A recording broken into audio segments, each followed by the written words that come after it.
Chapter 1, Sophie's Society Splash, London, June 1833. If only the Countess of Liverpool hadn't been such an admirer of aquatic creatures, perhaps things would have turned out differently. Perhaps no one would have witnessed the events of the 13th of June, the final, legendary garden party of the 1833 season.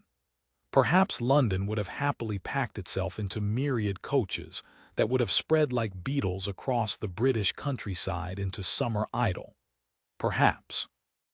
But 1 year earlier, the Countess of Liverpool had received a gift of a half-dozen pretty orange and white fish that were said to be direct descendants of those beloved of the Shogun of Japan. Sophie thought the tale wholly unbelievable, Japan being notoriously insulated from the rest of the world, but Lady Liverpool was exceedingly proud of her pets, caring for the things with near fanatical passion. 6 had turned into 24, and the overlarge bowl in which the creatures were delivered had been traded for a container that could only be described as pond-like. The fish had sparked the Countess's imagination, however, and the Liverpool Summer Soiree was oddly China-themed, despite the Countess of Liverpool knowing even less about China than she did of Japan. Indeed, when Lady Liverpool had greeted them in an elaborate white and orange diaphanous silk clearly intended to evoke her prized fish, she'd explained the disconnect. No one knows a thing about Japan, you see. It's terribly private, which makes for no fun when it comes to a theme. And China is so very close. It's practically the same. When Sophie had told the Countess that it was, in fact, not the same at all, the Countess had tittered with laughter and waved one arm replete with silk fins. "Don't fret, Lady Sophie. China has fish as well, I'm sure."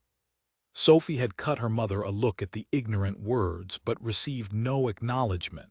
For weeks, she'd insisted that China and Japan were not one and the same, but no one had been inclined to listen, her mother far too grateful for the invitation to such an elaborate affair. The Talbot sisters, after all, were exceptional at being elaborate. They, along with the rest of the aristocracy, had turned out in an array of reds and golds, brocades each more intricate than the last, and topped with outrageous hats that had no doubt kept the milliners of London working night and day since the invitations had arrived. Sophie, however, had resisted her mother's insistence that she participate in the farce, and to her family's dismay, arrived in ordinary pale yellow. And so it was that on that lovely day in the middle of June, Lady Liverpool took pity on poor, uninteresting Sophie, the Talbot daughter, who was neither the prettiest, nor the most diverting, nor the one who played the best pianoforte, and suggested that the young fish out of water might like to visit with fish in their proper environment. Sophie happily accepted the offer, grateful to exit the party of tittering aristocrats, and their combined gaze one that carefully avoided her and her family. There was, after all, never a stare so blatant as the one that carefully evaded its object. This was particularly true when the objects in question were so impossible to ignore. The stares had followed the young ladies Talbot since they'd had their comings out 5 and 4 years each, less welcome in society than the last, the invitations growing fewer and fewer as the years progressed. Sophie had always rather wished that her mother would give up on the dream of making her daughters society darlings, but that would never happen. As a consequence, Sophie was here, alternately hiding in the topiary of the Liverpool estate and pretending not to hear the insults so regularly whispered about her sisters that they were barely whispered anymore. So it was with no small amount of relief that Sophie followed her hostess's directions into the legendary Liverpool greenhouse, enormous and glass-enclosed, filled with a stunning array of flora and promising no gossip. She searched for the fish pond, weaving her way between potted lemon trees and impressive ferns, until she heard the sound a cry of sorts, rhythmic and unsettling, as though some poor creature was being tortured among the rhododendrons. As she was not without conscience, and the creature in question clearly required assistance, Sophie investigated. Unfortunately, when she found the source of the noise, it became very clear that the woman did not require assistance. She was already receiving assistance from Sophie's brother-in-law. It bears noting that the woman was not Sophie's sister, which was why, upon recovering from her initial shock, Sophie felt perfectly within her rights to interrupt. "Your Grace," she said, not at all quietly, the words filled with her contempt for this moment, this man, and this world that had given him so much power. The pair stilled. A pretty blonde head popped out from behind his arm, topped with a towering red silk pagoda, gold tassels hanging from its multitude of corners swinging at her ears. Large blue eyes blinked. The Duke of Haven did not deign to look at Sophie. "Leave us." There was nothing in the world Sophie hated more than the aristocracy. "Sophie, Mother is looking for you. She's waylaid Captain Culberth on the croquet field, poor man, and she's swatting him with that enormous fan she insisted on bringing. You should rescue the poor man." Sophie closed her eyes at the words, willing them away, willing their speaker away with them. She whirled around to stop her sister's advance. "No, Sira, oh." Seraphina, Duchess of Haven, née Talbot, came up short as she turned the corner into the copse of potted plants, taking in the scene, her hands flying to her ever so slightly protruding stomach, where the future Duke of Haven grew. "Oh!" Sophie saw shock flash in her sister's eyes as she took in the scene, followed quickly by sadness and then cool calm. "Oh!" the Duchess of Haven repeated. The Duke did not move, did not look at his wife, the mother of his future child. Instead, he pushed one hand into those blonde curls and spoke to the crook of his paramour's neck. "I said, leave us." Sophie looked to Seraphina, tall and strong and hiding all the emotions that she must have been feeling. That Sophie couldn't help but feel with her. She willed her sister to speak, to stand for herself, for her unborn child. Seraphina turned away. Sophie couldn't help herself. "Sira, will you not say something?" The eldest Talbot sister shook her head, and the resignation in the movement sent anger and indignation rioting through Sophie. She turned on her brother-in-law. "If she won't, I certainly will. You are disgusting, pompous, hateful, and loathsome." The Duke turned a disdainful gaze on her. "Shall I go on?" Sophie prompted. The blonde in his arms gasped. "Really, speaking to a duke that way, it's terribly disrespectful." Sophie resisted the urge to tear the stupid hat from the woman's head and club them both with it. "You're right. I am the disrespectful one in this situation." "Sophie," Seraphina said softly, and Sophie heard the urgency in the word, the way it urged her away from the scene. The Duke heaved a long-suffering sigh, extricating himself from the lady in question, lowering her skirts and lifting her down from the table where she was perched. "Run along." "But I said go." The woman knew when she was forgotten, and she did as she was told, straightening her tassels and smoothing her skirts before taking her leave. The Duke turned, still buttoning the falls of his trousers. His Duchess looked away. Sophie did not, moving in front of her sister as though she could protect Seraphina from this horrible man she'd married. "If you think to frighten us off with your crassness, it won't work." He raised a brow. "Of course it won't. Your family thrives on crassness." The words were meant to sting, and they did. The Talbot family was the scandal of the aristocracy. Sophie's father was a newly minted Earl, having received his title a decade earlier from the then king. Though her father had never confirmed the gossip, it was generally accepted that Jack Talbot's fortune made in coal had purchased his title. Some said it was won in a round of faro. Some said it was payment for the Earl assuming a particularly embarrassing debt belonging to the king. Sophie did not know, and she did not much care. After all, her father's title had nothing to do with her, and this aristocratic world was not one she would have chosen for herself. Indeed, she would have chosen any world but this one, where people so misjudged and mistreated her sisters. She lifted her chin and faced her brother-in-law. "You don't seem to mind spending our money." "Sophie," her sister said again, and this time she heard the censure in the word. She turned on Seraphina. "You cannot mean to protect him. It's true, isn't it? Before you, he was impoverished. What good is a dukedom if it's in shambles?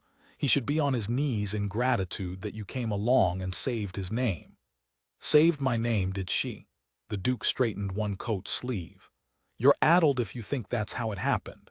I landed your father every aristocratic investor he has. He exists because of my goodwill.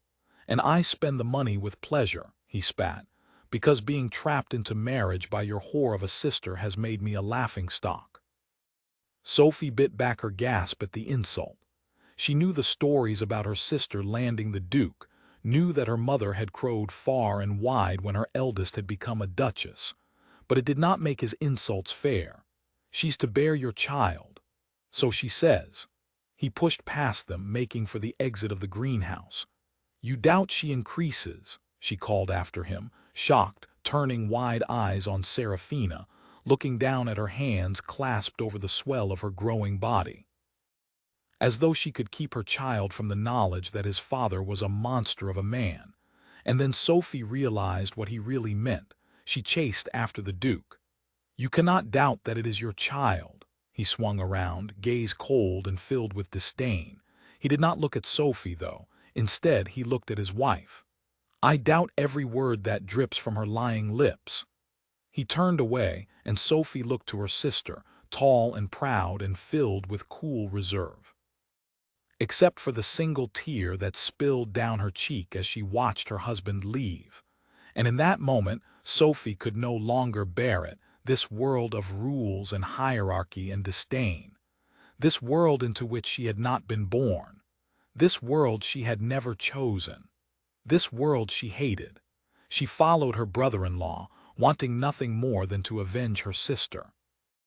He turned, possibly because he heard the desperation with which her sister called her name, or possibly because the sound of a woman running toward him was strange enough to surprise, or possibly because Sophie couldn't help but voice her frustration, the sound echoing loud and nearly feral in the glass enclosure.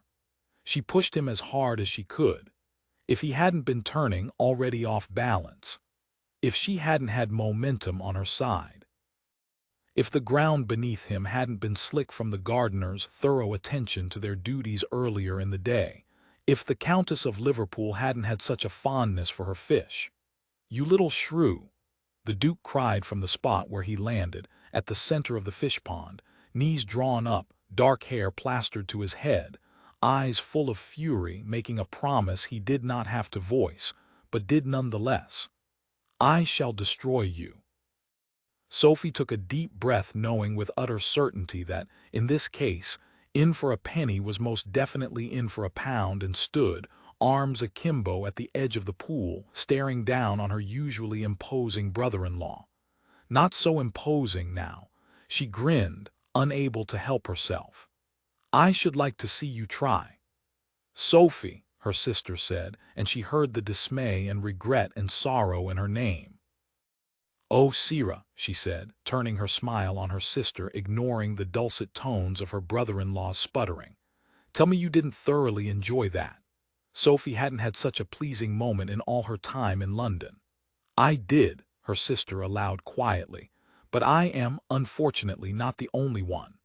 The Duchess pointed over Sophie's shoulder, and she turned, dread pooling, to find the entirety of London staring at her through the enormous glass wall of the greenhouse.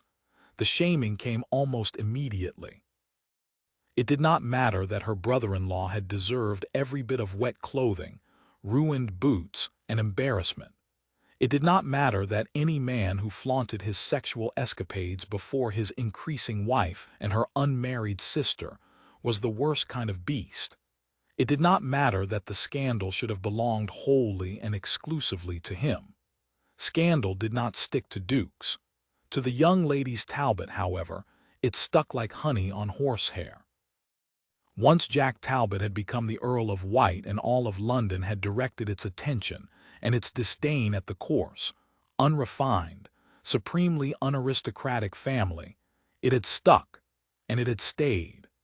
That the newly minted Earl's fortune had come from coal made the jests easy. The sisters were called the soiled S's, which Sophie assumed was considered clever because the Talbot sisters were named in order: Seraphina, Cecily, Celeste, Celine, and Sophie.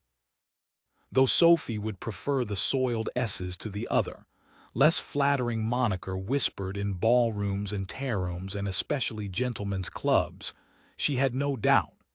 A warning, ever since Seraphina had famously trapped her perfect duke into marriage. The meaning was clear.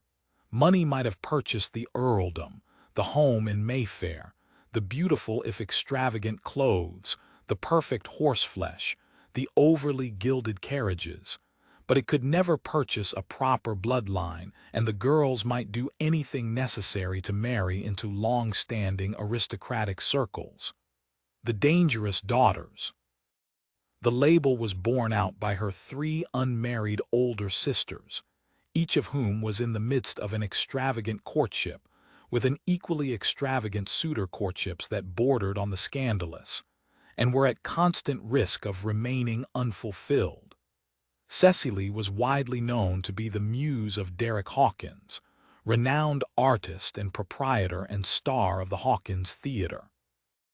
Hawkins did not boast a title, but he boasted in every other imaginable way, and that was enough to win Cecily's heart, though Sophie couldn't for the life of her understand what her sister, or anyone else in society, saw in the insufferable man. Celeste was in a deeply emotional, exceedingly public back and forth with the wickedly handsome and unfortunately impoverished Earl of Clare. They were the most dramatic pair Sophie could imagine, arguing in front of entire ballrooms as often as they swooned into each other's arms. Celine, the second youngest sister, was courted by Mark Landry, owner of Landry's Bloodstock, which was giving Tattersall's a run for its money. Landry was crass and loud and hadn't a drop of blue blood, but if he married Celine and Sophie thought she would be the wealthiest of the sisters by far. The courtships drew constant public attention and commentary, and the young ladies Talbot adored the scrutiny, each doing her best to tempt the scandal sheets much to their mother's dismay. The sisters flourished under society's censure, every tut behind a Diane's fan driving them to more outrageous behavior. All the sisters but Sophie, that was. At 21, Sophie had always been the daughter whom scandal had avoided. She'd always assumed it was because she cared little for society and their dictates and opinions. And somehow, society seemed to understand that. But now that the Duke of Haven was doused in water from the fish pond, with several pieces of freshwater flora stuck to his previously impeccably turned-out trousers, it seemed that society was no longer interested in leaving Sophie Talbot, widely considered to be the quiet one of the dangerous daughters, alone. Sophie's cheeks blazed as she held her head high and exited the greenhouse, pausing in the doorway, eyes scanning the crowd. They were all there, duchesses and marchionesses and countesses staring from behind fluttering fans, their whispers like cicadas in the suddenly cloying summer air. It was not the ladies' response to her actions that was shocking, however. She had witnessed ladies gossip and feed upon scandal for years. It was the men. In her experience, the gentlemen of London cared little for gossip, leaving it in the purview of their wives as they turned their thoughts to other, more manly diversions. But apparently that was not the case when one of their own was maligned. They stared as well, the earls and marquises and dukes, each title more venerable than the last. And in their eyes, in the force of their multitude, Sophie saw more than censure. Loathing was so often described as cold. Today, it felt hot as the sun. She lifted her hand without thinking, as though she could block the glowering heat. "Sophie!" Her mother came rushing forward, her smile broad, her voice loud enough to carry through the throngs of whispering party-goers. The countess wore a gown of deep scarlet, which would have been scandalous enough if it were not topped with a ridiculous construction in the same hue that towered above her petite face, dwarfing her beauty in what she had been assured was the height of Chinese fashion. Right now, however, Lady White was not interested in her hat. Instead, she bore down on her youngest daughter, eyes filled with what could only be described as panic, Sophie's three middle sisters following like extravagantly dressed ducklings. "Sophie," the Countess said, "what a scene you've made. One might even think you were one of us," Cecily said dryly, her impressive décolletage threatening to burst from the seams of her outrageous gown, exceedingly tight and bordering on garish. Of course, Cecily had the temperament to wear such a thing and appear temptation herself. "Haven looked as though he wished to murder you. I shall destroy you. I think he would have if we weren't so very public," Sophie replied. "So unfortunately public," her mother hissed. Cecily raised a brow and brushed an invisible speck from her bosom. "And if he weren't so very wet." "You needn't point out your breasts, Cecily." "We all have them," Celeste said dryly through a gossamer veil of gold thread cascading down her face and neck from a crown-like contraption. Celine snickered. "Girls," the Countess hissed.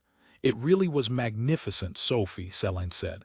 "Whoever thought you had it in you?" Sophie turned a scathing gaze on her next oldest sister. "What does that mean?" "This is not the time, girls," their mother interjected. "Do you not see that this might ruin us all?" "Nonsense," Cecily said. "How many threats of ruination must we face before you see we're like cats? Even cats have a limit on their lives. We must repair this damage. Immediately," the Countess of White said before remembering where they were, on full view in front of all of London, and said, loud enough for all of London to hear, "We all saw what happened. His poor Grace." Sophie stilled, the words surprising her. "Poor." "Yes, of course." Impossibly, the Countess's voice rose an octave. Sophie blinked. "You'd better go along with it," Celine said casually as they crowded around her like great gilded cormorants, all flapping fans and swinging tassels, "or Mother will go mad with fear of exile." "I wouldn't worry," Celeste said. "It's not as though any of them would really exile us. They can barely keep up with us." Cecily nodded. "Precisely. They adore our wicked scenes. What would they do with themselves if they did not have us?" It was not untrue. "And we shall rise farther than any of them. Look at Seraphina." "Except Seraphina is married to a proper ass," Sophie pointed out. "Sophie, language." Her mother sounded as though she might faint from panic. Her sisters nodded. "We shall have to avoid that bit," Cecily said. "It's clear that he slipped and toppled into the pond." The Countess shouted quite desperately, her wide blue eyes growing wide enough for Sophie to wonder if it were possible for them to pop right out of their sockets. A vision flashed of her mother groping around on the perfectly manicured grass for her eyeballs, odd hat toppling from her head, unable to bear its own weight. What a scene! It was her turn to snicker. "Sophie," the Countess hissed through her teeth. "Don't you dare!" The snicker turned into a snort.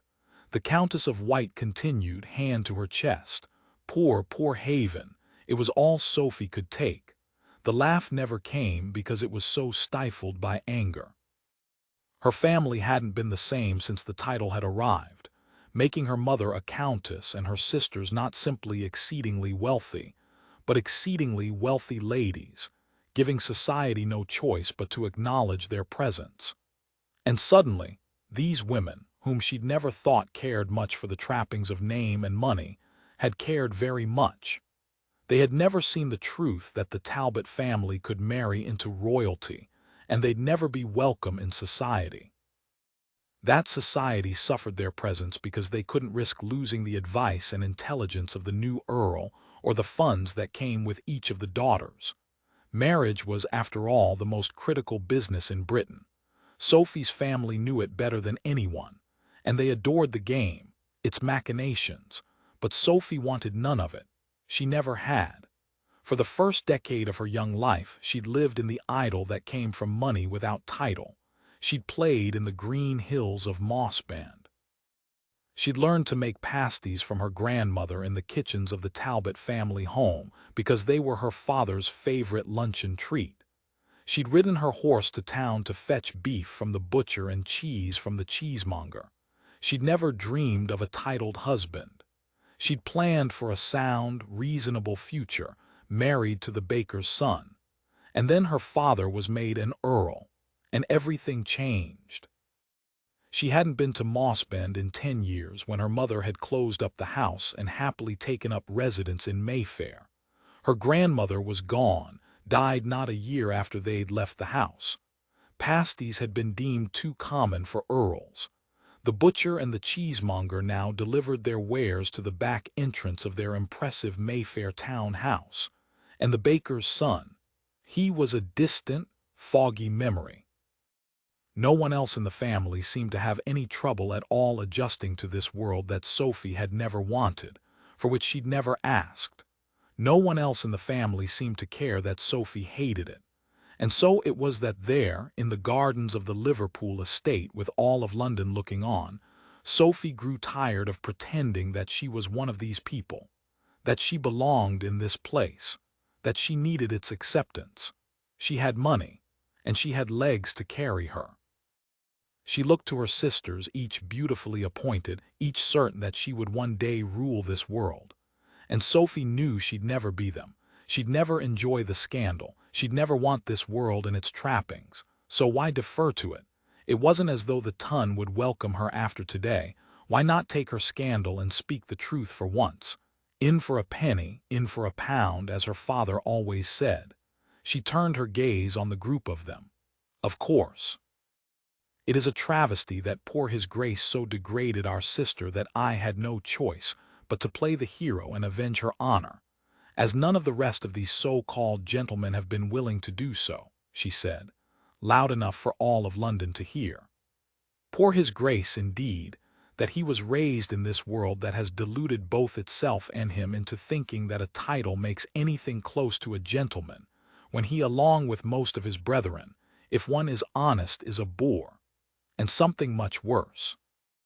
That rhymes with boor. Her mother's eyes went wide. Sophie, ladies do not say such things. How many times had she been admonished for not being ladylike enough? How many times had she been molded into the perfect image of this aristocratic world that would never accept her, that would never accept any of them if not for its need of their money? I wouldn't worry, she replied in front of all of London. It's not as though they think us ladies as it is. Her sisters stilled. Sophie, Céline said, the word filled with disbelief and not a small amount of respect. Well, that was unexpected, Cecily said. The Countess lowered her voice to a barely there whisper. What have I told you about having opinions? You'll destroy yourself, and your sisters with you. Do not do something that you will regret. Sophie did not lower her voice when she said, My only regret is that the pool was not deeper and filled with sharks. Sophie did not know what it was that she'd expected from the moment. Gasps, perhaps, or whispers, or high-pitched ladies' cries, or even loud, masculine harumphs. She wouldn't have minded a swoon or two, but she didn't expect silence. She didn't expect cool, exacting disinterest, or the way the entire garden party simply turned from her and began again, as though she'd never spoken, as though she wasn't there, as though she'd never been there to begin with, which made it fairly easy to turn her own back and walk away. Chapter 2. Eversley escapes. Illicit exit infuriates Earl. Sophie soon discovered that there was a flaw in turning one's back on the aristocracy at a garden party in front of all the aristocracy. Leaving aside the obvious, that is, the actual ruination, there was a much more immediate concern. That is, that once one had roundly rejected the attendees of said party, one could not linger. Indeed, one must find one's way home, under one's own steam, as hiding out in the family carriage would dampen the force of one's exit, truth be told. That, and she wasn't certain her mother wouldn't commit filicide if she came upon Sophie in the family carriage. She needed an escape route that did not involve Talbots, at least until she was ready to apologize, if she was ever ready to apologize. She hated this world, these people, and their snide references to the Talbot crassness, to the Talbot money, to her father's purchased title, to her sister's allegedly stolen one. She hated every one of their smug faces, the way they sneered at her family and the way they lived. the way they lived their lives as though the rest of the world revolved around them. She hated them slightly more than she hated the fact that her family didn't seem to mind any of it. Indeed, they reveled in it. No, she was not ready to apologize for telling the truth, and she was not ready for the gleeful defense of the aristocracy that came whenever she mentioned her concerns to her sisters. So it was that Sophie was hiding out not in the family carriage, but on the far edge of Liverpool House, considering her next step, when she narrowly missed being hit on the head by a great black boot. She looked up with enough time to avoid the next Hessian projectile, and watched with surprise and not a small amount of wonder as a charcoal gray topcoat and a long linen cravat followed the footwear out of the second-story window, the latter of which became entangled in the rows climbing the trellis on the side of the house. And all that was before the man made an appearance. Sophie's eyes widened as one long, trousered leg exited the house, a stockinged foot finding purchase on the trellis before the rest of the man appeared, clad in a linen shirt. He straddled the windowsill, and Sophie found herself gazing up at a classically formed thigh topped by the curved strength of something else that, though equally classically impressive, she knew she should not be noticing. To be honest, however, when a man descended a rose trellis 2 stories above one's head, it was best one notice. For one's personal safety, it was not her fault that the part of him she noticed was inappropriate for noticing, and then a matching, equally well-formed leg was over the sill, and the man was climbing down the trellis as though he were highly skilled at such a thing. Considering the look of him, Sophie imagined this was not the first time he'd traveled via rose trellis. He dropped to the ground in front of her, back to her, and crouched to gather his discarded clothing as a second man popped his head over the windowsill. Sophie's eyes widened as she stared up at the Earl of Newsom. "You goddamn bastard, I shall have your head."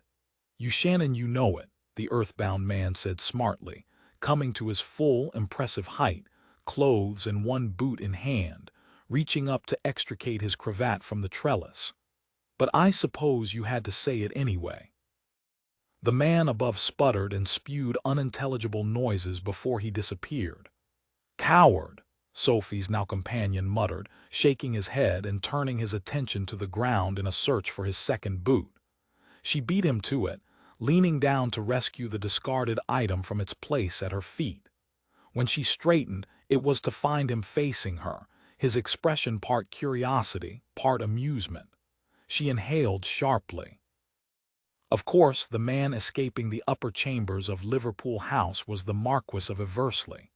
The man was not called the Royal Rogue for nothing, apparently. Later, she would attribute her blunt "it's you" to the emotional turbulence of the day, and she would attribute his wide grin, elaborate bow, and subsequent "so it is" to his notorious, long-standing arrogance. She clutched his boot closer to her chest. "What did you do?" She lifted her chin to the second floor of the house. "To deserve defenestration." His brows rose. "To deserve what?" she sighed. "Defenestration, the tossing of an object from a window." He began to tie his cravat expertly, the long linen strips weaving to and fro. For a moment she was distracted by the fact that he did not seem to require a valet or a looking-glass, and then he spoke. "First, I wasn't tossed. I left of my own volition. And second, any woman who uses a word like defenestration is surely intelligent enough to divine what I was doing before I exited the building."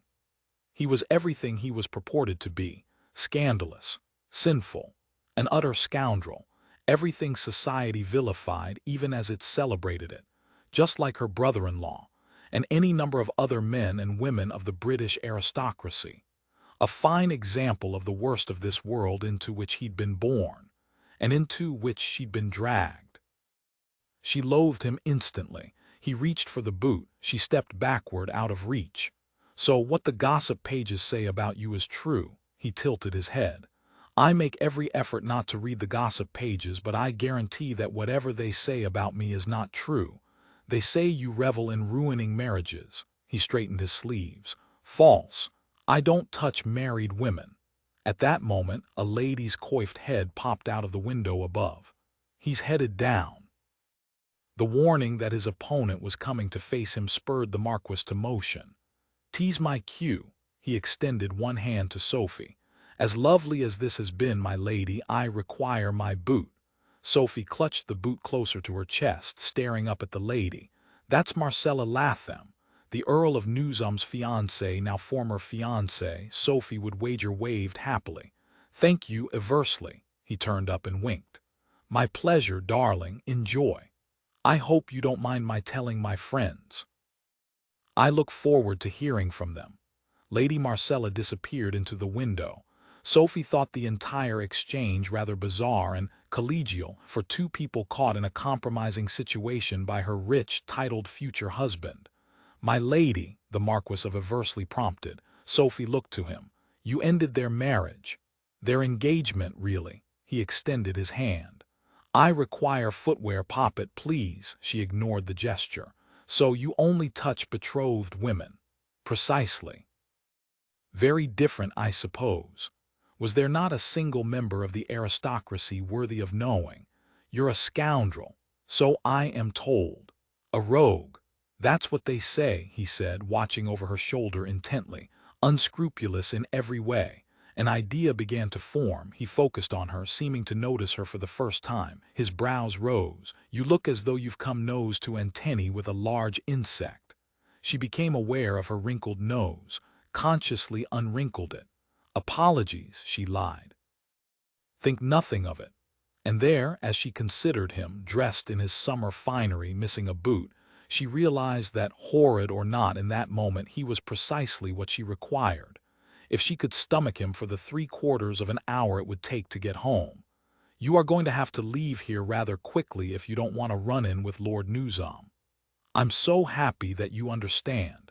If you give me my boot, I could make some haste." He reached for the footwear. She stepped backward once more, remaining out of reach. "My lady," he said firmly, "it seems that you are in a particular position." She paused. "Or perhaps it is I who am in a particular position." His gaze narrowed. "And what position is that?" "A position to negotiate." He was her transport home. A shout came from around the corner of the house, and his attention slid past her to where his enemy was no doubt about to appear. She took the opportunity to escape, boot in hand, toward the back of the house, where a line of trees and underbrush hid a low stone wall, and beyond it a line of carriages waiting for their owners to leave the revelry and head home. He followed her. He had to. After all, she had his boot, and he had a carriage. It was an ideal trade. Once protected from view by the trees, she turned to him. "I have a proposition for you, Lord Eversley." His brows rose. "I'm afraid I'm through with propositions for the day, Lady Sophie, and even I know better than to engage in a public assignation with one of the dangerous daughters." He knew who she was. She blushed at the words, anger and embarrassment warring on her cheeks. Anger won out. "You realize that if you were female you would have been exiled from society years ago." He lifted one shoulder, dropped it. "Ah, but I am not female, and thank God for that." "Yes, well, some of us are not so lucky. Some of us don't have your freedom." He met her gaze, suddenly very serious. "You don't know the first thing about freedom." She did not back down. "I know you have more of it than I will ever be allowed, and I know that without it I must resort to—" She searched for the word. "Nefariousness," he supplied, his seriousness gone once more, so quickly that Sophie almost paused to consider it, until she remembered that he was far too irritating for thoughtful speculation. "There is nothing nefarious about this. We are together in a secluded area, my lady. If you intend for it to end in the same manner your sister's assignation with her former lover and now husband famously ended, it's quite nefarious. Of all the infuriating things the man could say." She stamped her foot on the thick spread of ground cover. "I am really quite tired of hearing about poor maligned Haven and how my sister trapped him into marriage." "He didn't sign up for marrying your sister," Eversley said. "Then he should not have been fiddling about with her ink," she pronounced. When he laughed, Sophie changed her mind about him being infuriating. The man was horrible. You think it amusing? He pressed a hand to his chest. I apologize. The snicker became a laugh again. Fiddling about with her ink, she scowled. It was your figure of speech. But you made it really tremendously perfect. I assure you, if you understood the double entendre inherent in the metaphor, you would as well. I doubt that. Oh, for your sake, I hope I'm right. I'd hate to think you're no fun. I'm perfectly fun, she said. Really, you're Sophie, the youngest of Talbot girls, aren't you? I am. The unfun one. She rocked back at the description. Was that what people said about her? She hated the little flare of sadness that came at the words, the hesitation, the tiny glimmer of fear that he might actually be correct. Unfun isn't a word. Until 5 minutes ago, defenestration wasn't one either. Of course it was, she announced. He rocked back on his heels. So you say. It's a word, she declared imperiously before recognizing the teasing gleam in his eye. Oh, I see. He spread his hands wide as though proving his point. Unfun. I'm perfectly fun, she said without conviction. I don't think so, he said smartly. Look at you, not a nod to the Orient to be found. She scowled. It's a ridiculous theme for a garden party attended by people with no knowledge of and even less interest in the country of China. He smirked. Be careful, Lady Liverpool might hear you. She straightened her shoulders. As Lady Liverpool is dressed as a Japanese fish, I don't imagine she would care about my views. His brows rose. Is that a jest, Lady Sophie? It is an observation, he tutted. So, unfun after all. Well, I think you are unpleasant, which is a word, she said. You'd be the first woman to think that. Surely I cannot be the first woman of sound mind you've ever encountered. He chuckled, the sound warm. Strangely inviting, pleasing, a sound of approval. She pushed the thought away. She didn't care if he approved her. She didn't care what he thought of her, or what the rest of his silly, vapid, horrible world thought of her. Honestly, if all of society thought her unfun, she grimaced inwardly at the word. Why should she care? He was a means to an end. I've had enough, she said, returning to the situation at hand. She'd watched her father negotiate enough over her lifetime that she knew when it was time to speak frankly and get a deal done. I assume you are leaving the party. The question caught Eversley by surprise. As a matter of fact, I am. Take me with you. He barked a single expression of shock. Ah, no. Why not? So many reasons, Poppet. Not the least of which is this: I've no intention of being saddled with one of the soiled S's. She stiffened at the moniker. Most people did not call them such to their faces. She supposed she should expect nothing less from this horrible man. I do not intend to ensnare you, Lord Eversley. I assure you, even if I had had such an idea, this interaction, she waved a hand back and forth between them, would have cured me of such an affliction. She took a deep breath. I require escape. Surely you understand that, as you seem to require the same. He focused on her. What happened? She looked away, remembering the cold gaze of society, its wicked cut. It is not important. His brows rose. If you're in the woods with me, love, I'd say it is quite important. This is a strip of trees, not the woods. You're very contrary for someone who needs me. I don't need you. Then give me my boot and I'll be on my way. She tightened her grip on the boot. I need your carriage. That's a different thing altogether. My carriage is about to be otherwise engaged, he said. I simply need conveyance home. You've 4 sisters, a mother and a father. Ride with them. I can't. Why not? Pride. Well, she certainly wasn't going to tell him that. You shall just have to trust me. Again, the ladies of your family don't exactly have reputations that engender trust. She did not pretend to misunderstand. Oh, and you are the very portrait of respectability, he grinned. I don't trade on respectability, love. She was beginning to hate him. She nodded. Fine. You leave me no choice but to resort to extreme measures. His brows rose. Take me or lose your boot. He watched her for a long moment, and she willed herself to remain still under his consideration.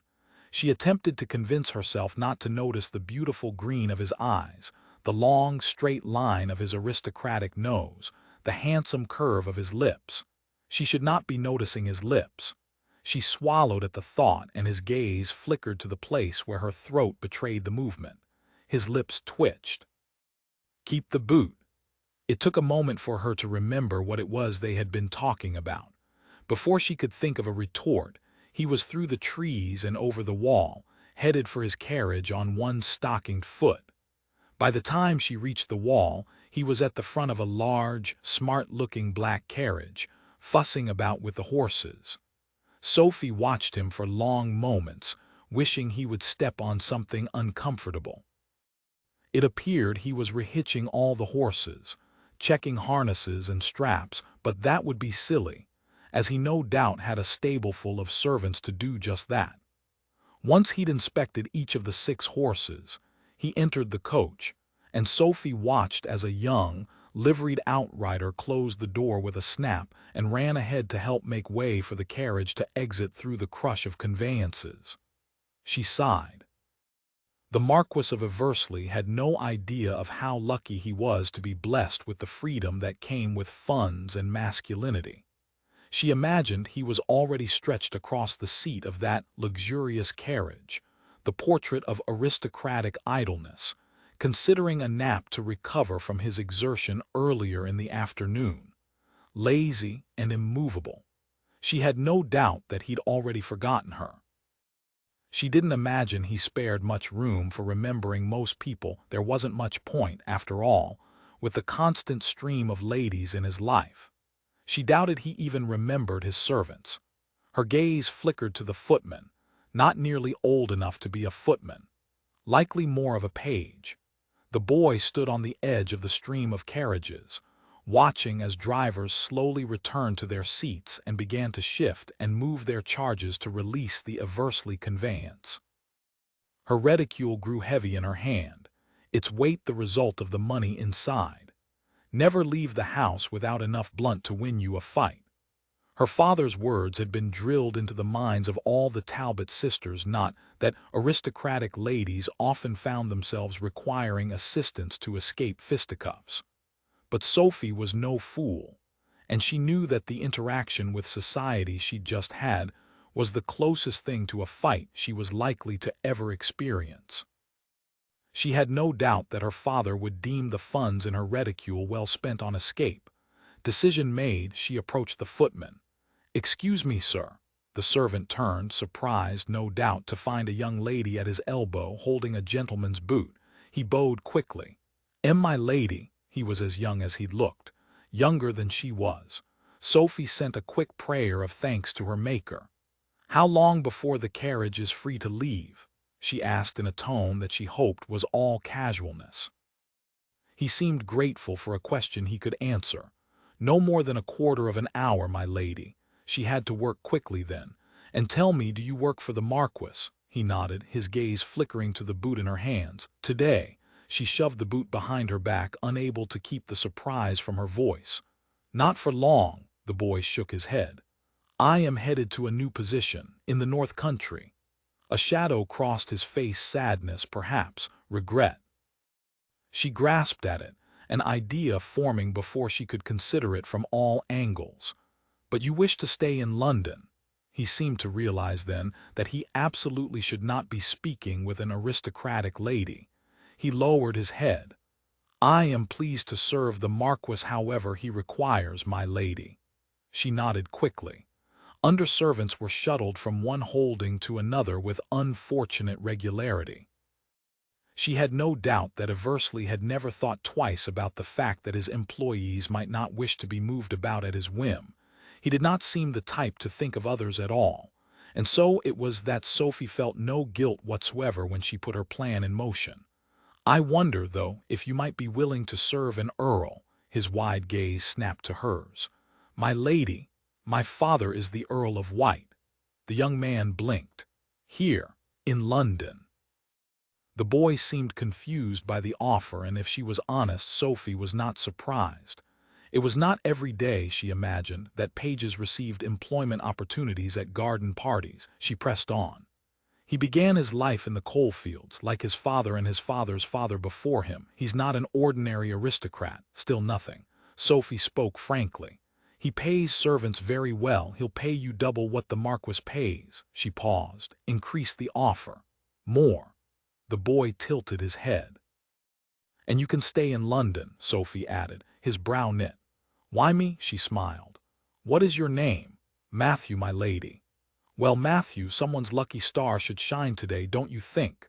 The boy remained skeptical, but she could tell he was considering the offer when he looked over her shoulder to the Marquess of Eversley's carriage and said, "Double, you say?" She nodded.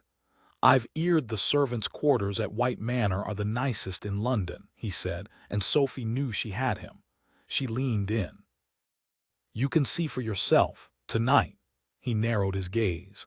"You come round this afternoon after the party disbands. Ask to speak to Mr. Grimes, my father's secretary. Tell him I sent you. I shall vouch for you when you arrive."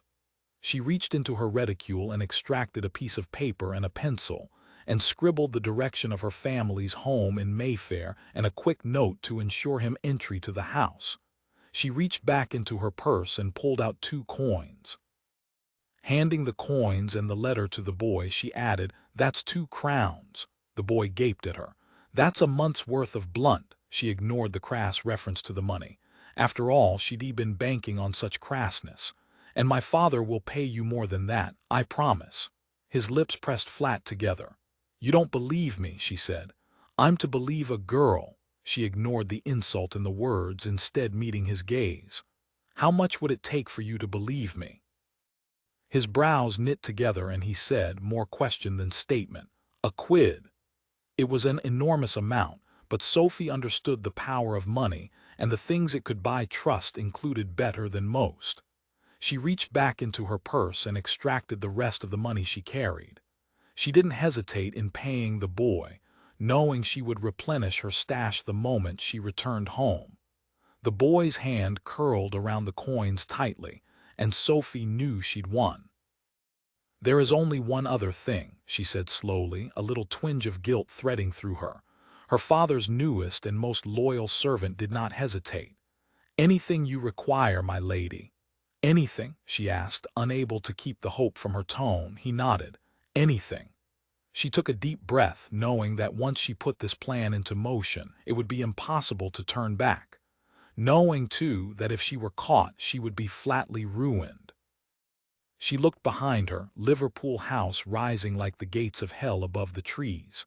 Frustration and sadness and anger warred within her as she remembered the gardens, the party, the greenhouse, her pig of a brother-in-law, the way all of London rallied in his support against her, the way they shunned her, shamed her. She had to leave this place. Now, before they realized how much that shaming stung, and there was only one way to do it. She turned back to Matthew. "I require your livery." Chapter 3. Sophie's frock found. Foul play feared. It took longer than it should have for Sophie to realize that the carriage was not headed for Mayfair. Had she realized this prior to clandestinely squeezing into Matthew's livery and tucking her hair up under his cap, she might have had the presence of mind to turn back. She most certainly would have taken the calculated risk to sit up on the block next to the coachman instead of refusing his invitation. Unfortunately, she did not realize it despite the coachman's raised brows and skeptical "suit yourself," instead taking her place as an outrider at the back of the coach, standing tall on the back step of the coach, clinging tightly, and quite happily, to its handles. Nor did she realize it when the coach reached the end of the long drive of Liverpool House and turned left instead of right. Nor did she realize it when the passing landscape became more pastoral. Instead, she took several deep breaths of what her father would call fine fettled air, and felt for the first time since she and her sisters had been packed up and transported to London rather free, and decidedly fun. Take that, odious royal rogue. Thinking of the unknowing Marquess of Eversley, inside the very carriage upon which she stowed away, she laughed. So much for his thinking she wouldn't get that for which she'd asked.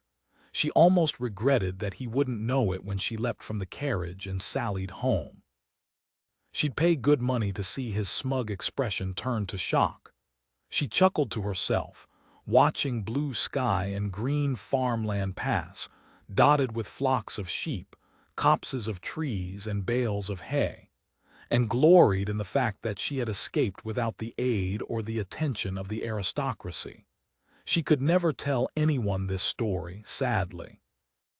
Within moments of her return to the Talbot house on Berkeley Square, she would have to dispose of Matthew's exceedingly helpful if ill-fitting clothing and concoct a new tale of her return, and swear her father's new young footman to secrecy. But for now, until the rooftops of London appeared in the distance and reminded her that the afternoon and her public and no doubt long-term shaming were inescapable, she would enjoy her triumph. And she did enjoy it, cheeks aching from the pull of her grin, until she became aware of other aches in her legs and arms. At first, she ignored them. She was strong enough to manage for the few miles back to Mayfair. The streets of London would require stops and starts and slow going, and all she had to do was keep her head down and hold fast, and she'd be home within the hour. And then her feet started in, still in their silken slippers, as Matthew's boots had been too small for her always too long flippers, as her father referred to them, refusing to accept the fact that the comparison to water creatures was not at all complimentary. Silk slippers, it turned out, were not made for out-riding. Nor, it turned out, was Sophie. Indeed, within half an hour she was having a difficult time of it, her hands now aching as well, under the too tight grip she had on the back of the carriage. She hadn't expected her role as outrider to be quite so taxing. She gritted her teeth, reminding herself that there were more difficult situations than this one in the world. Men had built bridges. Families had fled to the colonies. She was daughter to a coal miner, granddaughter to one. Sophie Talbot could hang on to a carriage for the 2 miles it took to get home. The carriage increased its speed, as though the universe itself had heard her words and desired to underscore her idiocy. She looked down and considered leaping to the ground and walking the rest of the way. Watching the road tear past, she unconsidered it. She'd wished to leave a garden party, not the earth. Oh, bollocks, Sophie. Language.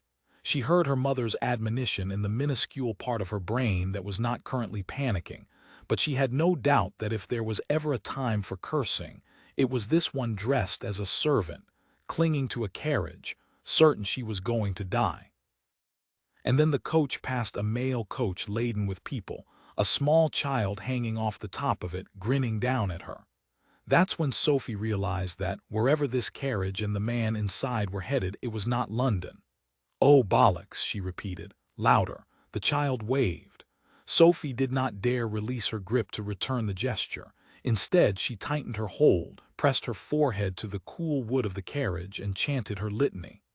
Bollocks, bollocks, bollocks, she said. As though punishing her for her crassness, a wheel hit a rut in the road and the vehicle bounced, jarring her spine and nearly tossing her from the back of the coach. She cried out in fear and desperation, clinging tightly, the ache in her hands sharp now. There was only one option. She had to get off this carriage, immediately. It was only 2 or 3 miles to the Talbot home. She could walk if she exited this ridiculous situation immediately. The coachman called back, "I told you to sit with me." Sophie closed her eyes. "When do we stop?" She waited long seconds for the terrifying reply. "It's good weather, so I'd say we'll make it in 3 hours. Maybe 4, she groaned, the sound coming on a word far worse than bollocks. Leaping from the carriage was suddenly an entirely viable possibility.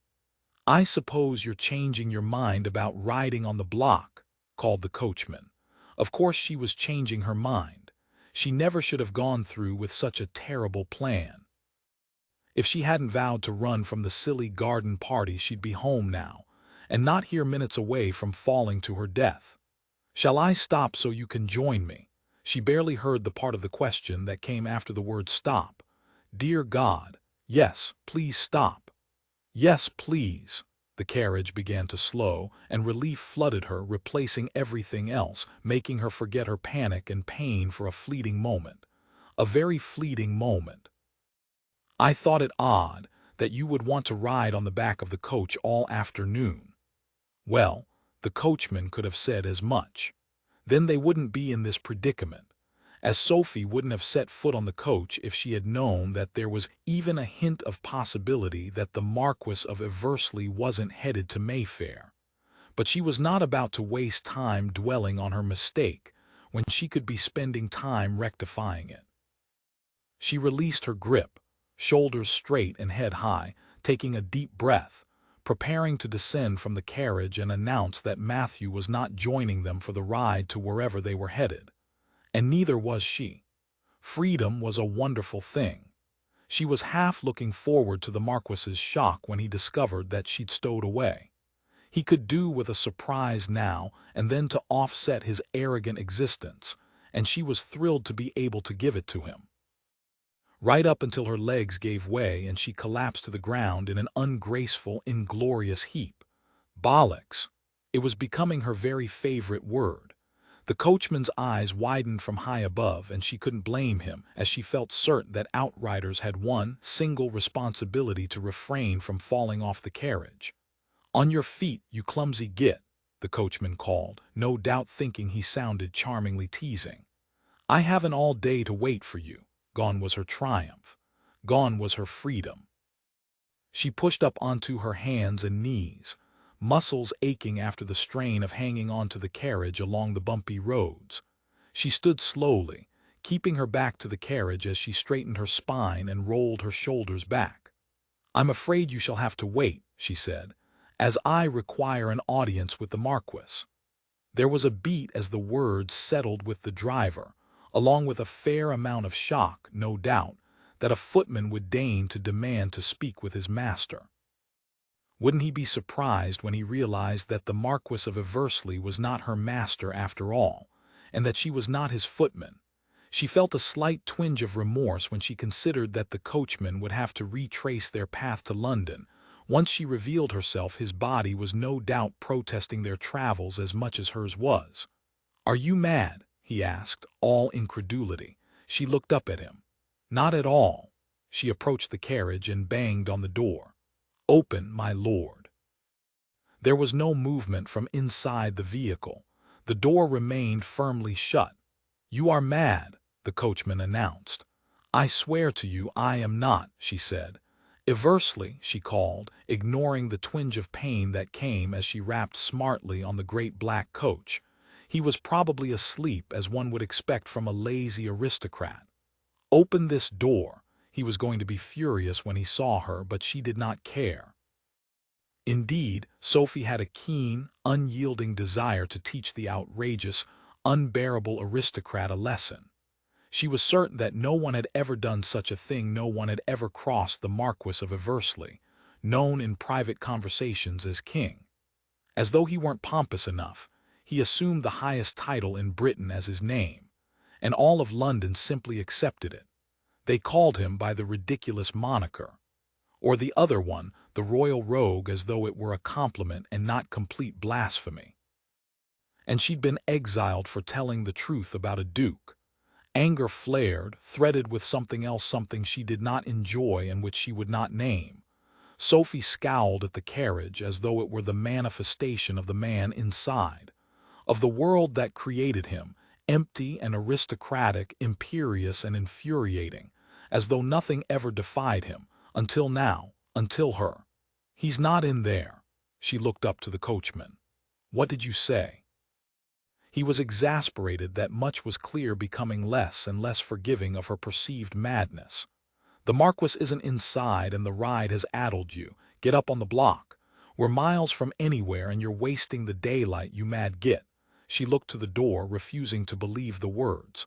"What do you mean he isn't inside?" The coachman stared down at her, unamused. "He ain't inside, which part of it is confusing. I saw him get in." The driver spoke as though she was a child. "We're to meet him there," she blinked. "Where?" Exasperation won the day, and the driver turned back to the road with a sigh. "I told them not to saddle me with a boy I didn't know. Suit yourself. I haven't the time to wait for your senses to return from wherever they've run off." With a flick of his wrists, the horses were moving along with the carriage, leaving her stranded on the road, alone, to be set upon by whomever happened by. Bollocks! She cried out, "No, wait."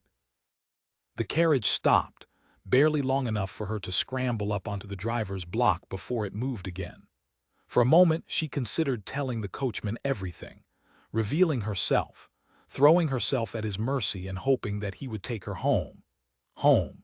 A vision flashed: lush green land that ran for miles, hills and dales and wild northern sunsets. Not London. Certainly not Mayfair, where the only thing lush were the silk skirts she was forced to wear every day in case someone came for tea. And her father had enough money that someone always came for tea. London wasn't home. It never had been, not for a decade. Not in all the time that she'd lived in that perfect Mayfair town house that her mother and sisters adored, as though they didn't miss the past. As though they'd hated the life they'd lived all those years ago. As though they would forget it if they needed to.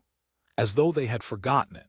Tears came, surprising and unbidden, and she blinked them away, blaming the summer wind and the speed of the carriage. She was alone on the driving block of a carriage, dressed as a footman, headed God knew where. And somehow, it was the thought of returning to London that made her sad.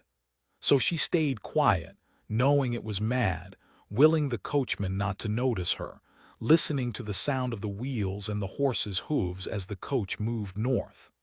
Hours later, when the sun had set, it had become clear that Sophie was out of her element.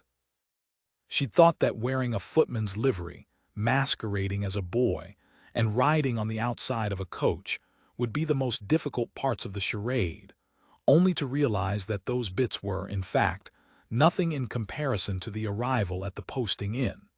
She watched from the driver's block as the coachman climbed down to arrange space in the stables for the horses, and ostensibly for storage of the carriage itself.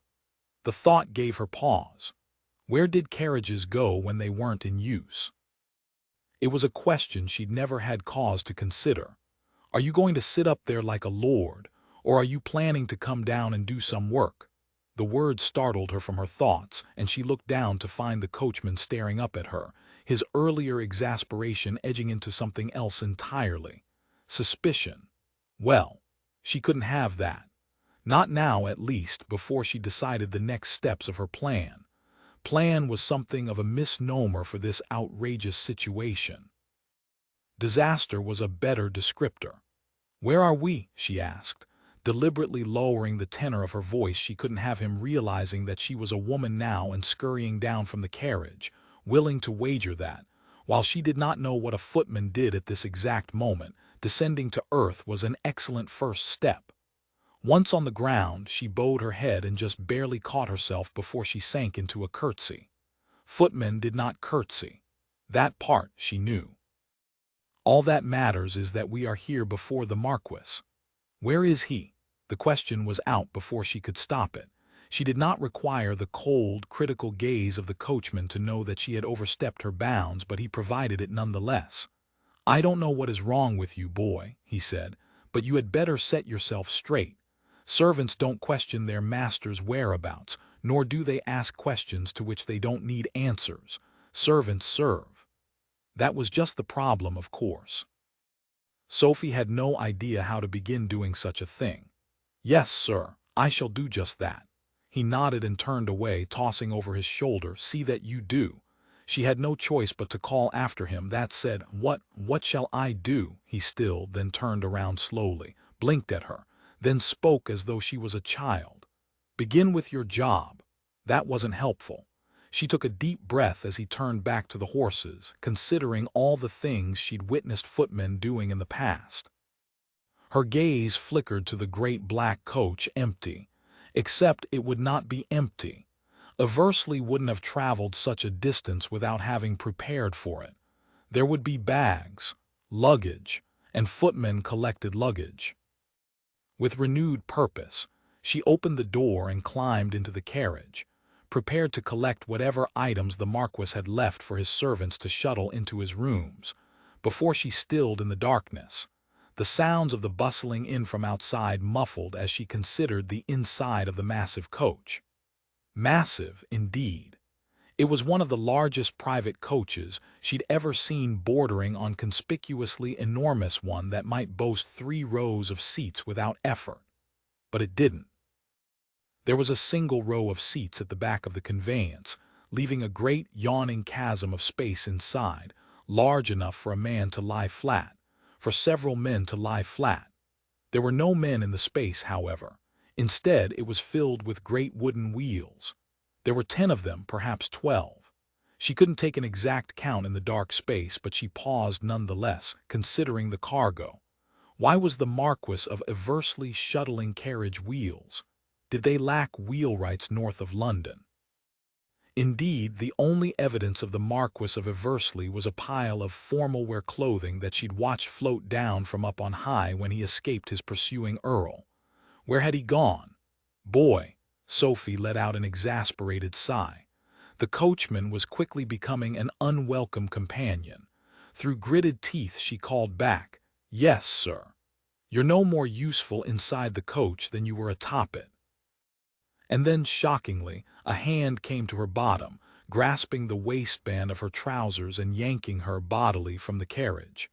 She let out a wild squeak as the coachman stood her on her feet and closed the door with a perfunctory click. After all, it was not every day that she was manhandled quite so well, handily. When the coachman rounded on her, she knew she was done for. Indeed, it was best that Matthew was to be employed by her father, as she felt certain that the house of Eversley was about to sack him. Also handily. "Have you lost your—" The man's assessment of her mental faculties or lack thereof was cut off by the noise, a near-deafening clattering, punctuated by wild hoofbeats, the heavy breathing of horses, and exuberant male shouts.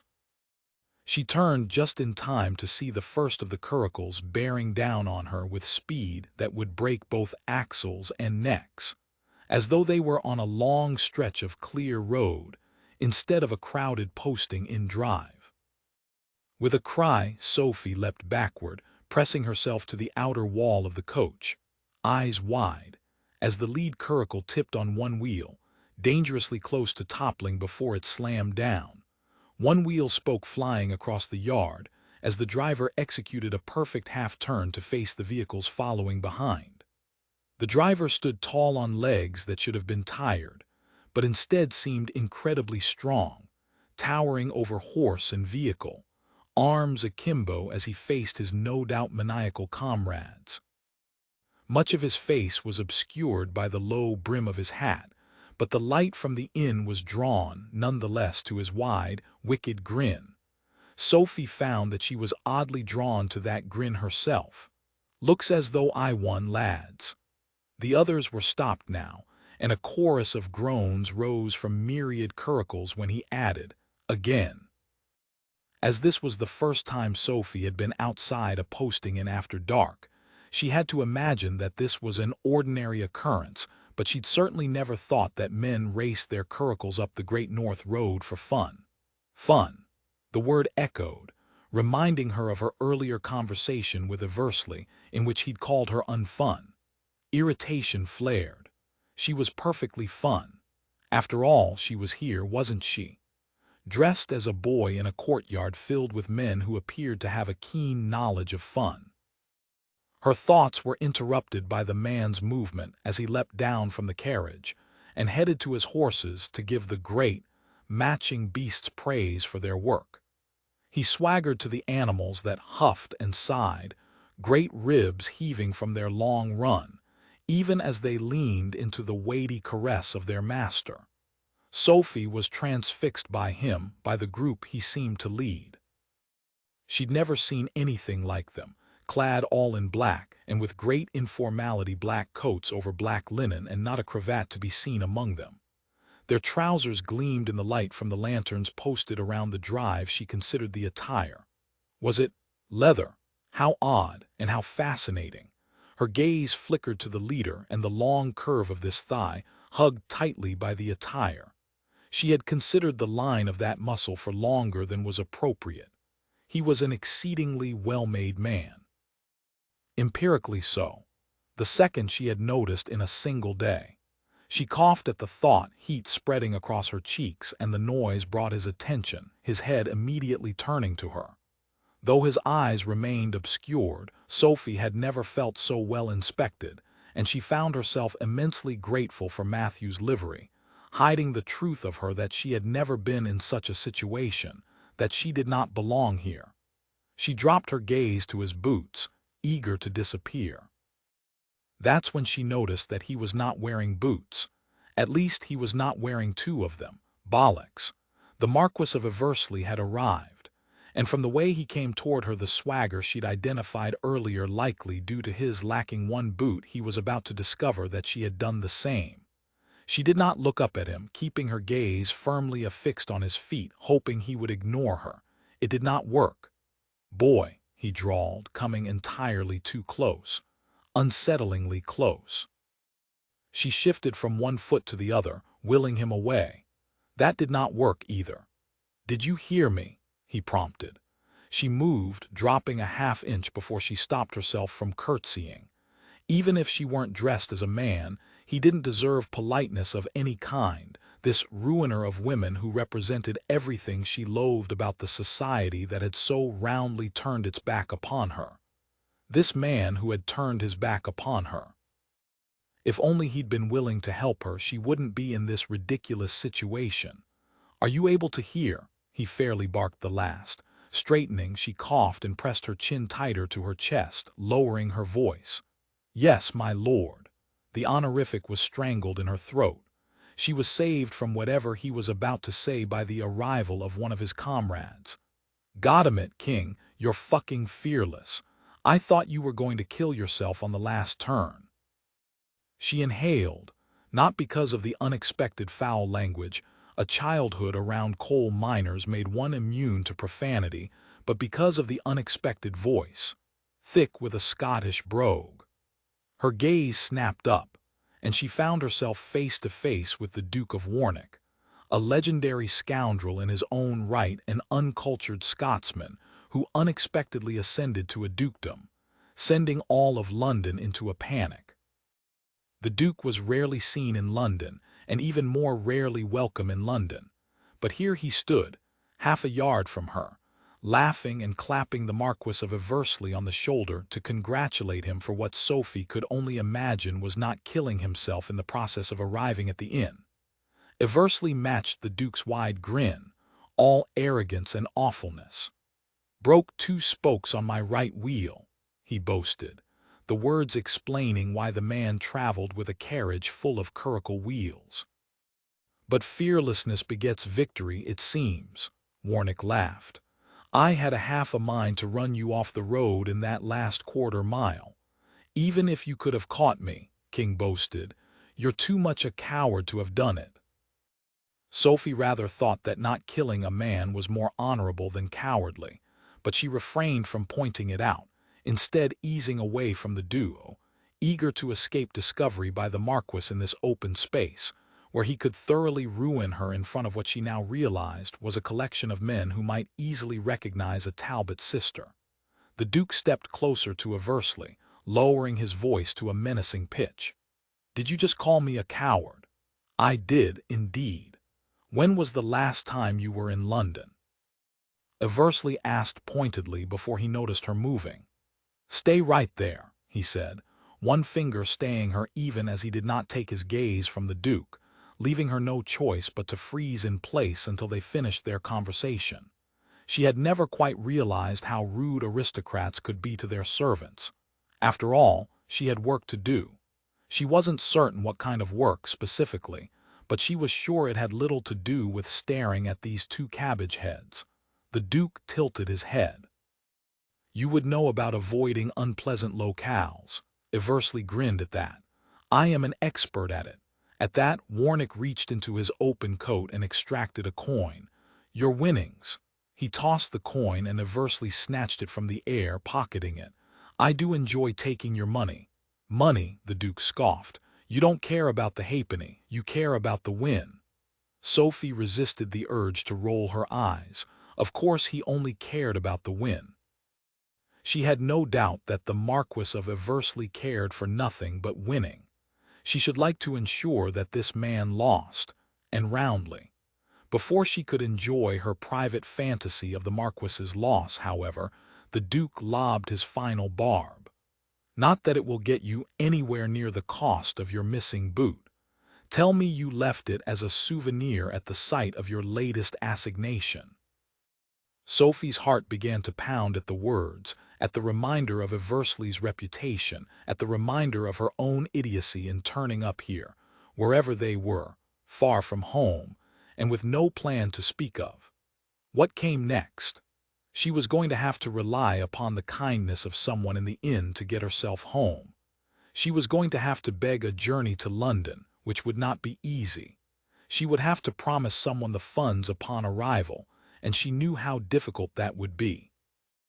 I think the boot will be easily recovered. The words pulled her from her thoughts, their meaning sending her gaze flying to find his, shrouded by the brim of his cap. Was it possible he recognized her? Perhaps I'll send the boy to fetch it. She stilled, even her breath caught in her lungs. He recognized her. The Duke laughed, unaware of what had happened before his eyes, and returned to his curricle, tossing back. The boy might get an eyeful stealing into the lady's boudoir. Sophie couldn't help her little huff of indignation. Of course, Marcella was criticized for her actions as the Marquess was lauded by his brawny, boorish brethren. Eversley cut her a look at the sound. I hope my boot is inside that carriage. She resisted the urge to tell him precisely what he could do with the boot in question, instead playing the perfect servant. Unfortunately not, my lord. He raised a brow. No, she wished she could meet his gaze. Granted, his brilliant green eyes were unsettling in the extreme, but at least if she could see them, she would be able to glean something of his thoughts on the situation. Instead, she soldiered on, lifting her chin, and he noted the defiance in the gesture. No, he lowered his voice. Where is it then? She lowered her voice to match his. I imagine it is where I left it, in the Liverpool hedge. She rather enjoyed the way his throat worked in the moment of silence following her announcement. You left my Hessian in a hedge. You left me in a hedge, she pointed out. I had no use for you. Well, I had no use for your boot. He considered her for a long moment and changed the topic. You look ridiculous. Of course she did. She lifted one shoulder, let it drop. It's your livery. It's for a footman, not some spoiled girl looking for a lark. Anger flared at the words. You know nothing about me. I am not spoiled, and it was not a lark. Oh. I suppose you have a perfectly reasonable explanation for why you stole my footman's livery and stowed away in my carriage. I do, as a matter of fact, and I was not in your carriage. I was on it. Along with my blind coachman, it seems. Why were you up there? She smirked. Footmen don't ride inside carriages, my lord, and even if they did, the carriage in question is filled with wheels. Why is that? In case I need a replacement, he said without hesitation. Where is my footman, anyway? Did you knock him unconscious and leave him naked in the hedge alongside my boot?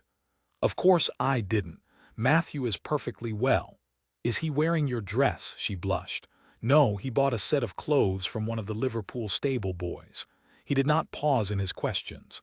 And you, did you strip in front of all London? Of course not. She was growing indignant. I'm not mad. Oh no, he said, of course not. I'm not, she insisted, hissing the words so as not to draw attention to them. I changed clothes in my family's carriage, and I paid Matthew for his livery before sending him to my father for another position. He stilled. You stole my footman. It wasn't stealing. I had a footman this morning, and now I don't have one. How is that not stealing? It was not stealing, she insisted. It's not as though you owned him. I paid him. It seems I paid him better. He went quiet, and she could see the frustration in his gaze before he offered a single perfunctory nod and said, Fair enough. He turned away. Well, that was unexpected, and not at all ideal, as she had no money, and he was the only person in the place who might be inclined to help her get home, assuming it meant that she was gone from his life. She ignored the fact that stowing away on his carriage might have worked against her. Sophie sighed. He was insufferable, but she was intelligent enough to know when she needed someone. "Wait," she called, drawing the attention of the coachman and several of his companions from earlier in the evening, but not the man in question. He was ignoring her, deliberately. She scurried after him, ignoring the pain of the gravel on her slippered feet. "My lord," she called, all nervousness. "There is one more thing." He stopped and turned to face her. She drew close to him, suddenly keenly aware of his height, of the way her forehead aligned with his firm, straight, unyielding lips. "It doesn't fit you," she blinked. "I beg your pardon. The livery, it's too tight." First he described her as unfun and now as plump. She knew it, of course, but he didn't have to point out the fact that she wasn't the most lithe of women. She swallowed around the tightness in her throat and brazened on. "Excuse me, Lord Perfection, I did not have time to visit a modiste on the way." He did not apologize for his rudeness, not that she was surprised, but neither did he leave, so she pressed on. "I require conveyance home." "Yes, you said as much this afternoon, when he'd refused to help and landed her in this mess. He wasn't alone in landing you in this mess." She ignored the thought. "Yes, well, it remains the case. And as was the case this afternoon, it is not my problem." The words surprised her. "But," she trailed off, not quite knowing what to say. "But he did not wait for her to find words. "You've stolen my boot and my footman in what I can only assume is a misguided attempt to gain my attention and my title, if the former actions of your family are any indication. I'm sure you'll understand if I am less than amenable to providing you aid." He paused, and when she did not speak, he added, "To put it plainly, you may be a colossal problem, Lady Sophie, but you are not my problem." The words stung quite harshly, and the way he turned his back on her as though she were nothing, worth nothing, not even thought, delivered an unexpected blow, harsher than it might have been on another day, when all of society and her family hadn't turned their backs upon her in a similar fashion. A memory flashed of the events of the afternoon, the aristocracy en masse disowning her, choosing their precious duke over the truth, over the right. Tears came unbidden, unwelcome. She would not cry. She sucked in a breath to keep them at bay, not in front of him. They stung at the bridge of her nose, and she sniffed, all unladylike. He turned back sharply. "If you are attempting to prey upon my kindness, don't. I haven't much of it." "Do not worry," she replied. "I would never dream of thinking you kind." He watched her for a long, silent moment before the coachman spoke from above, where he was disconnecting the reins from the driving block. "My lord, is the boy bothering you?" The Marquess did not take his eyes from her. "He is, rather." The other man scowled at her. "Get to the stables and find the horses some food and water. That should be something you cannot muck up." "I," Eversley interrupted her. "I should do as John Coachman says." He cut her off. "You don't want to suffer his wrath." Her wide eyes flickered from one man to the other. "After you're done with that, find your bed, boy," the coachman said. "Perhaps a good sleep will return the brain to your head." "My bed," she repeated, looking to the Marquess, hating the way his lips twitched. "They've space in the hayloft." The coachman's exasperation was unmistakable as he spoke to her, as though she were an imbecile, before returning to his four-legged charges, leaping down and unhitching them to bring them to the stables, leaving Sophie and Eversley in the center of the quickly emptying courtyard. "The hayloft sounds quite cozy," the Marquess said. Sophie wondered if the Marquess would find a blow to the side of his head cozy, but she refrained from asking. "So cozy," he continued, "that I think I shall find my own bed. It seems that one of my feet is quite cold. I should like to go in and warm it up by the fire." Her feet were also cold and aching. Silk slippers were not designed for coach-top rides through Britain or the work of footmen, after all. She thought of the warm fire that was no doubt burning inside the inn. She wasn't certain what would be in the hayloft, but if she had to imagine, she'd say hay. And that meant there wouldn't be a warm fire there. She could reveal herself. Now was the time. She could take off her hat and point out her own ridiculous footwear. She could announce herself Lady Sophie Talbot, rely upon the kindness of one of the other men who had barreled into the Fox and Falcon atop their strange-looking curricles and beg for conveyance home. Eversley seemed to understand her intentions even before they were fully formed. An excellent idea. Saddle yourself to another. Warwick is a duke. She did not pretend to misunderstand. I wouldn't marry you if you were the last man in Christendom. You only say that because I've thwarted your idiot plan. This was never my plan. Of course not. Why would I think it from a dangerous daughter? He scoffed, and she hated him then.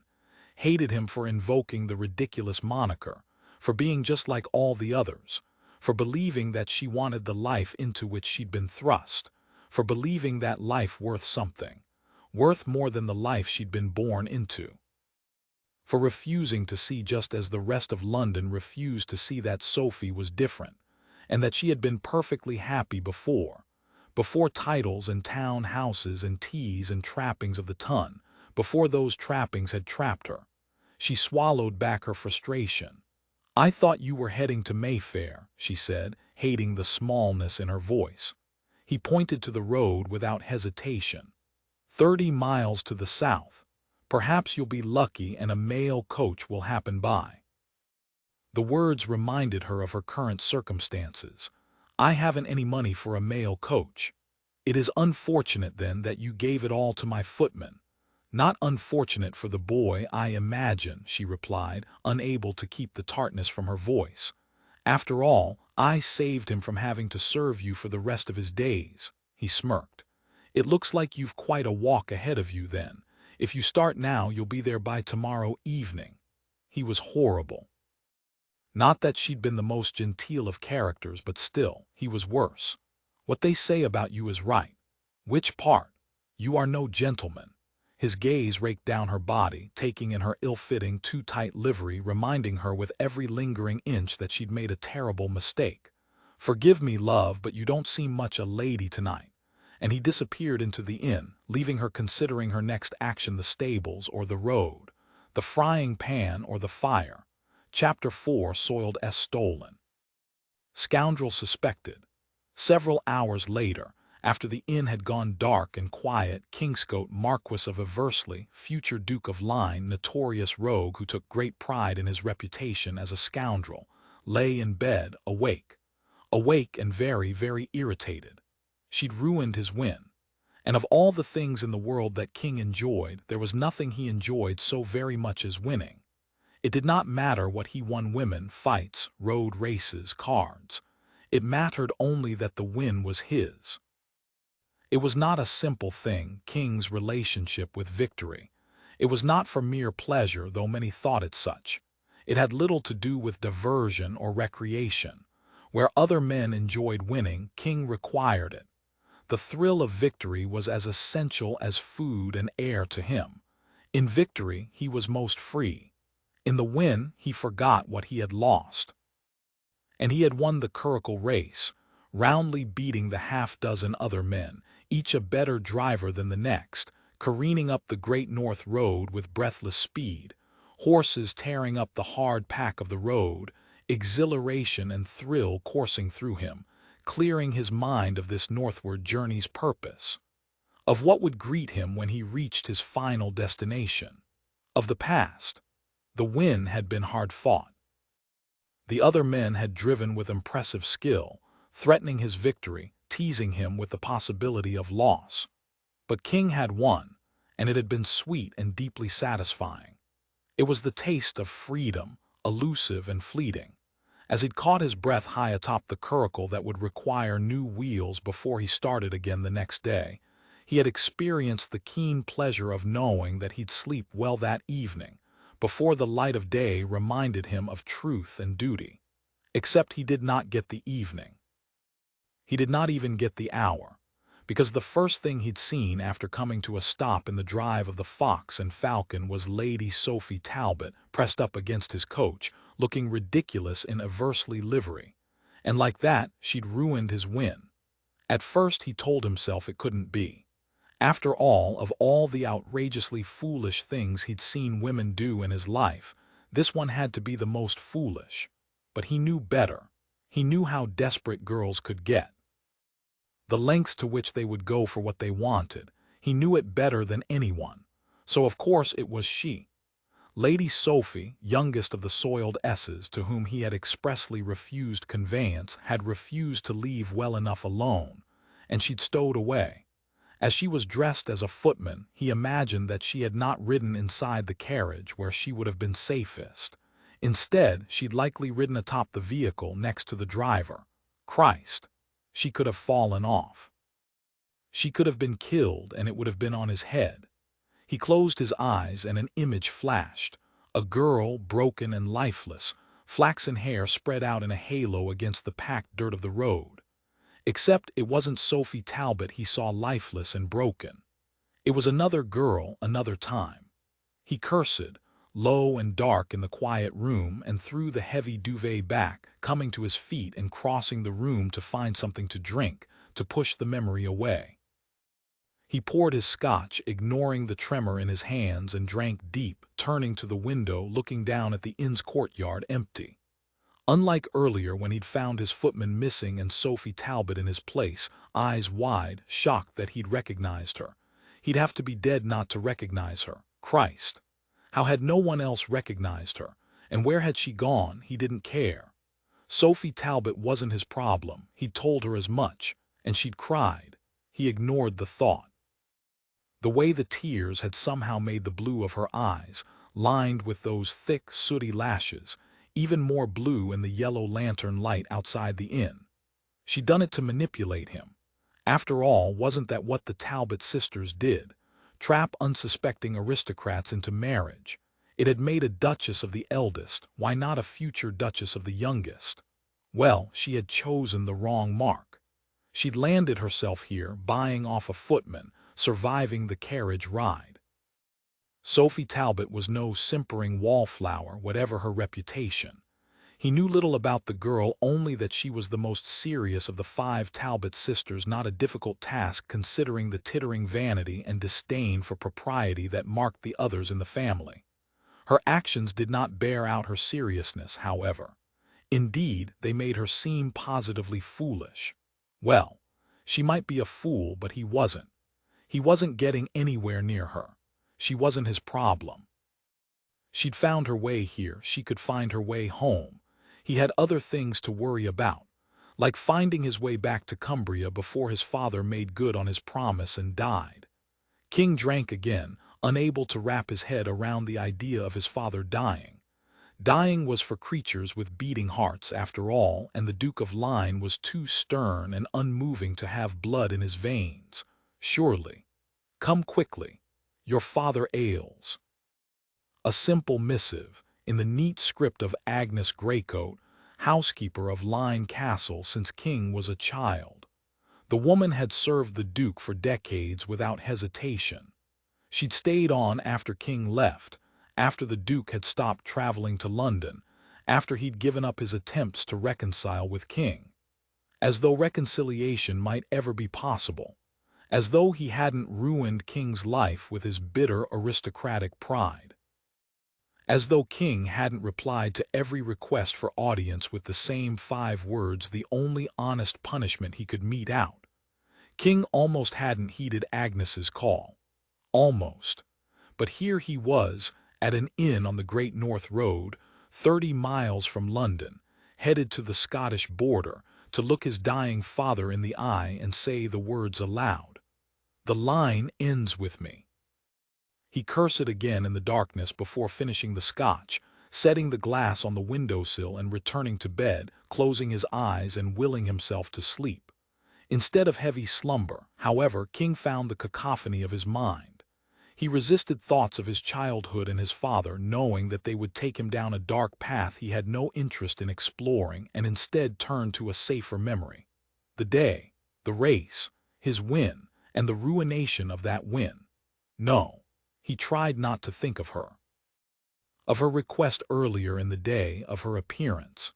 Of the way she filled out the livery in all the wrong ways, trousers too tight, the buttons on her jacket pulling tight across her ample breasts, and the lovely swell of her midriff. Christ! She was still wearing silk slippers. His footman's boots hadn't been included in his price, clearly. He rolled to his back, one large hand coming to rest on his bare chest. Why hadn't she been wearing proper footwear? And how was it that his coachman hadn't noticed the ridiculous yellow slippers? His coachman was a fool as well, obviously. Not that King cared about the improper footwear. Indeed, she deserved that, didn't she? She was the one who had left him with only one boot. Her feet must hurt. Her feet, like the woman herself, were not his problem. Neither was the bed where she slept. Not his problem if she was sleeping in a hayloft, surrounded by all manner of men, at least some of who would notice immediately that their companion was decidedly not a man. If the men were sleeping, emotion threaded through him, sharp and unwelcome. Guilt, fear, panic. Got him it. He came to his feet, reaching for his leather breeches before the echo of the curse disappeared from the room. She might not be his problem, but he couldn't stand by and allow her to suffer God knew what at the hands of God knew whom.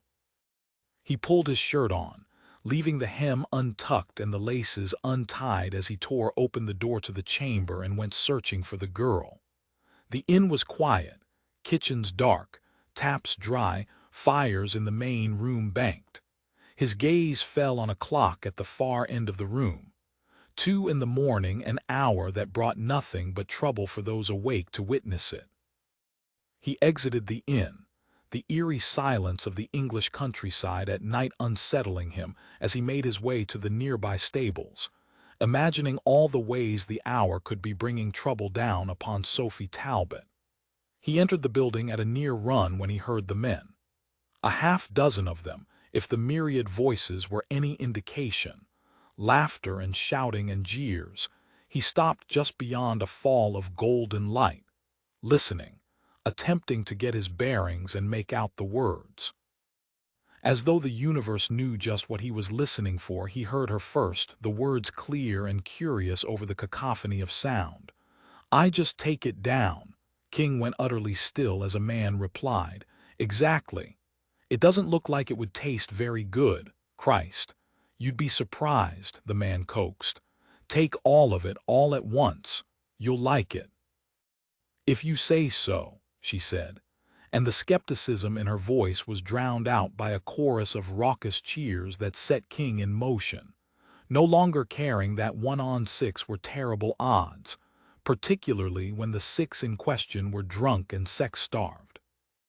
"Step away from the lady," he instructed, all menacing, as he stepped into the main room of the stables, shocking the hell out of not only the group of drunk but hardly nefarious-looking men sitting at a table at the center of the long corridor between the stalls, but also the lady in question, who was still wearing her livery. At least, he assumed it was shock that made her choke on the pint of ale she was in the process of drinking in one long series of gulps. She pulled the mug from her lips, sloshing ale down her front as she set it to the table with enough force to knock it over and spill the rest of the drink across the tabletop, where piles of playing cards were spread out, as though a round of faro had just been finished. She stood quickly, 2 other men shooting out of their chairs to avoid the liquid as a small glass rolled out of the mug and fell off the table, miraculously not breaking as it continued on its journey along the boards of the stable floor to stop, quite theatrically, at King's foot. He looked up from the glass, her earlier words echoing through him. "It doesn't seem like it would taste very good." They'd been teaching her how to drink a shot of whiskey in a mug of ale, the drink of men who wished to sleep well and quickly. It hadn't been the other thing at all. King cleared his throat. "I'm sure we didn't hear you correctly, King," the Duke of Warwick rumbled in his Scottish brogue. "I could have sworn you called the boy a lady." Of course Warwick was in the stables. The man had spent a lifetime away from polite company. If ever there were someone for whom a title was a burden, it was the Duke. But disdainful of society or no, a Duke was not the ideal witness of Lady Sophie's mad disguise and misguided plan. Why in hell hadn't she found her bed as soon as she realized the Duke was in the stables? Sophie's gaze snapped to his, cheeks already flushed from her alcoholic experience turning red with obvious embarrassment. He could read the pleading in her wide blue eyes and ignored it. He'd had enough of this woman and her trouble. He wanted her far, far away from him. You didn't mishear. She's a woman. Anyone with eyes can see it. From the jaws gaping around the table, it seemed that anyone with eyes could not in fact see such a thing. But they heard it, he had no doubt, when she opened her mouth and tore into him. "How could you?" she said, frustration edging into fury as her hands fisted at her sides and she faced him, stiff as a board. "You've ruined everything." "I've ruined everything," he repeated, more than a bit outraged himself. "You're the one who thought you could get away with this idiocy." "Wait, he's a girl," one of the other men at the table asked. "Good that you're catching up," the Duke drawled, all amusement. "But he's wearing livery," the drunken man insisted. "Indeed he is," Warnick said with a lingering inspection. "However, now that I take a good long look—" "Enough!" Sophie cried, lifting a burlap bag from the floor, slinging it over her shoulder and storming past King to the exit. King turned to the Duke. "No more long looks." "But I've only had the one." "You've had hours to look." "You didn't even realize she wasn't wearing boots." The Duke's brows shot up as the other men in the stable offered a chorus of disbelief. "We would have noticed that," one of them said with a laugh. "Clearly not," King pointed out. "It seems you lot see what you wish to see." Though he couldn't for the life of him imagine how they'd missed the fact that Lady Sophie Talbot was just that, a lady. "Who is she?" Warnick asked. King wasn't about to tell him. "She's no one of consequence." The Duke smirked. "I doubt that." "Well, you shall have to accept it as fact nonetheless." King didn't have time for verbal sparring with a Scot. He turned on his heel and left the stables, heading in search of the girl. He caught up with her on the road, a dozen yards from the entrance to the inn. She did not hesitate in her march, shoulders straight, head high. "Go away." "It's the dead of night. Where do you think you're going?" "I should think it would be obvious," she said. "Away from you. And you're going to walk there." "My feet are in fine working order." "They shan't be after a quarter of an hour on this road." "Why didn't you take the boots, too?" She did not reply. "Not enough money." "I had enough money," she grumbled. "So," he would not discover the answer as she chose that moment to step on a rock and gasp her discomfort. "You see," he said, unable to keep the smugness from his tone, or perhaps uninterested in doing so. Either way, she turned on him then. "In the span of 12 hours, you've called me unintelligent and insane, suggested that I am trying to trap you into marriage, declared me uninteresting, and pointed out the flaws of my physique." "What? I never pointed out your flaws." She crossed her arms. "The livery, my lord, it doesn't fit." He blinked. "It doesn't fit." She let out a frustrated sound and slashed a hand in the air. "It doesn't matter." "All of that said, I cannot imagine why it is you feel it necessary to follow me as I do the one thing you've been asking me to do from the beginning of our acquaintance, leave you." Honestly, he couldn't imagine why it was necessary either. But it was somehow. "Also, I never declared you uninteresting." "No, I believe you used the term unfun, which is even more unflattering, as it appears that I am so deeply boring that I require a word that prior to today did not exist." "It's not the same thing at all." He was hard-pressed to think of an adjective less suited to Lady Sophie Talbot than uninteresting. "And we're back to my being unintelligent, I see." She turned her back on him and continued her walk. He noticed that she was limping, which was unsurprising. The roads were barely conducive to carriage wheels and horseshoes. The limp bothered him, a sliver of weakness that left him aware of her in a way he preferred not to be, making it impossible to leave her to the wolves here on the road. No matter how much he had sworn to himself that she was not his problem. He'd pack her into the next stagecoach home the moment the sun rose. Surely there was a frock to be purchased from a maid at the inn. He'd have to pay handsomely, no doubt, but it would be worth it to send the troublesome woman back to London. "Come back to the inn," he said. "We'll find you a bed and tomorrow we'll get you home." "I can find my own way home," she said. "You needn't worry about me." he sighed, letting his exasperation show in the sound. "You could be gracious and accept my offer of help. Forgive me if I am not in the mood to scrape and bow because an aristocrat has condescended to tolerate me only after his reputation is at risk." He'd struck an interesting chord, it seemed. He plucked at it again, unable to resist. "Someone has to take responsibility for you. You can't be trusted not to cause a scene." She stopped at that, turned to him. "I don't cause scenes." His brows shot up. "All you do is cause scenes, love." "I'm not your love," she said, her hands fisted at her sides. "You most certainly are not," he agreed without thinking. "I am drawn to more feminine specimens." Her shoulders drooped for a moment, barely long enough to be called such, and King wanted to take the words back. They weren't accurate. She was perfectly feminine. Indeed, as she accepted the blow of his words, there was something exceedingly feminine about her, something that one did not immediately notice. Not that he cared. He wasn't interested in her femininity. She was obstinate as hell and more trouble than she was worth.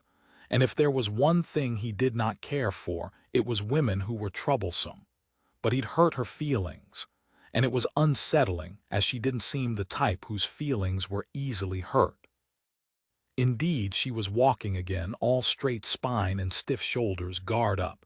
It was a ruse, designed to keep him from seeing the truth. He knew it because he'd used a similar one himself. There was nothing at all uninteresting about her. He called after her. "You can't walk all the way back to London." "That shows what you know," she said without breaking her stride. "I'm not going back to London. I'm headed north." "Not if you're walking in this direction, you're not," he said, before the full meaning of her words sank in. "Wait, north? Why?" She stopped. "This is north." "No," he said, "it's south." She peered down the dark road. "You're certain?" "Quite. Why are you heading north?" She pivoted and began her march in the opposite direction. "Because I'm going home."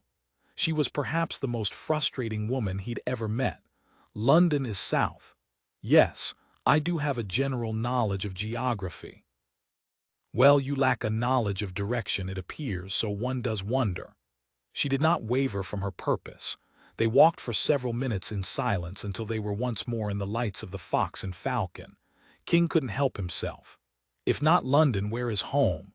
"Cumbria," he stilled. What was she playing at? He was headed to Cumbria, to his home. The dangerous daughters.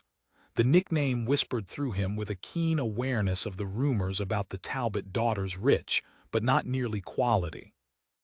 They'd need to purchase their aristocratic marriages or steal them, and the fastest way to steal a title was to ruin oneself in the arms of a peer. A carriage ride to Cumbria would easily result in ruination. Dangerous indeed, Christ. He'd been right earlier that evening. The girl was after him. The guilt he'd felt at leaving her to the men in the stables disappeared, replaced by hot anger. So it was a plan, to trap me. Her brows snapped together. "I beg your pardon." "How did you know I was headed to Cumbria? Did the footman give up that information as well?" "You're headed to Cumbria?" she asked, all surprise. He narrowed his gaze on her. "Coy isn't attractive on you, Sophie." He deliberately left the title she was due off her name. "And I am so very desperate for you to find me attractive." He raised a brow. "Tell me the truth." "It's quite simple. I'm headed to Cumbria. I spent the first 10 years of my life in Mossband." He laughed without humor. "I've never in my life heard such a terrible lie." "It's true, not that I can understand why you would care." "Fine, I shall play," he spat. "Because I spent my childhood in Longwood, but you knew that." She shook her head. "There's no Eversley estate there," he smirked. "No, but there is Lyne Castle." She was doing an excellent job of looking surprised. "What's that to do with the price of wheat?" "A pity you're leaving London. You should try the theater." He paused, then said, "Is this the bit where I tell you my father is the Duke of Lyne?" "What?" She really was excellent at feigned ignorance. "Yes. What a surprise," he drawled. He'd had enough of her. "You think I'm stupid enough to believe that a dangerous daughter doesn't know that the Marquess of Eversley is a courtesy title? Stupid or no, it's the truth. I had no idea that you were to be a duke. Every unmarried lady in London knows I'm to be a duke." I guarantee that's only true of the unmarried ladies who give a fig. He ignored her sharp retort. I'm widely believed to be the ton's best catch. She snorted a laugh. No doubt, what with your minuscule sense of self-importance. Let me assure you, my lord, you're a horrid catch. And you're a horrid liar. I assume your pronouncement of your North Country destination was intended to spur me to offer you passage, as we are both headed in that direction. Your assumption is incorrect. Don't play the innocent with me, he said, waving a finger in her face. I see right through your outlandish plans. You were fully intending for us to play, she blinked. Play at what? He smirked. I'm sure you can put it together. The women in your family seem more than willing. Understanding dawned.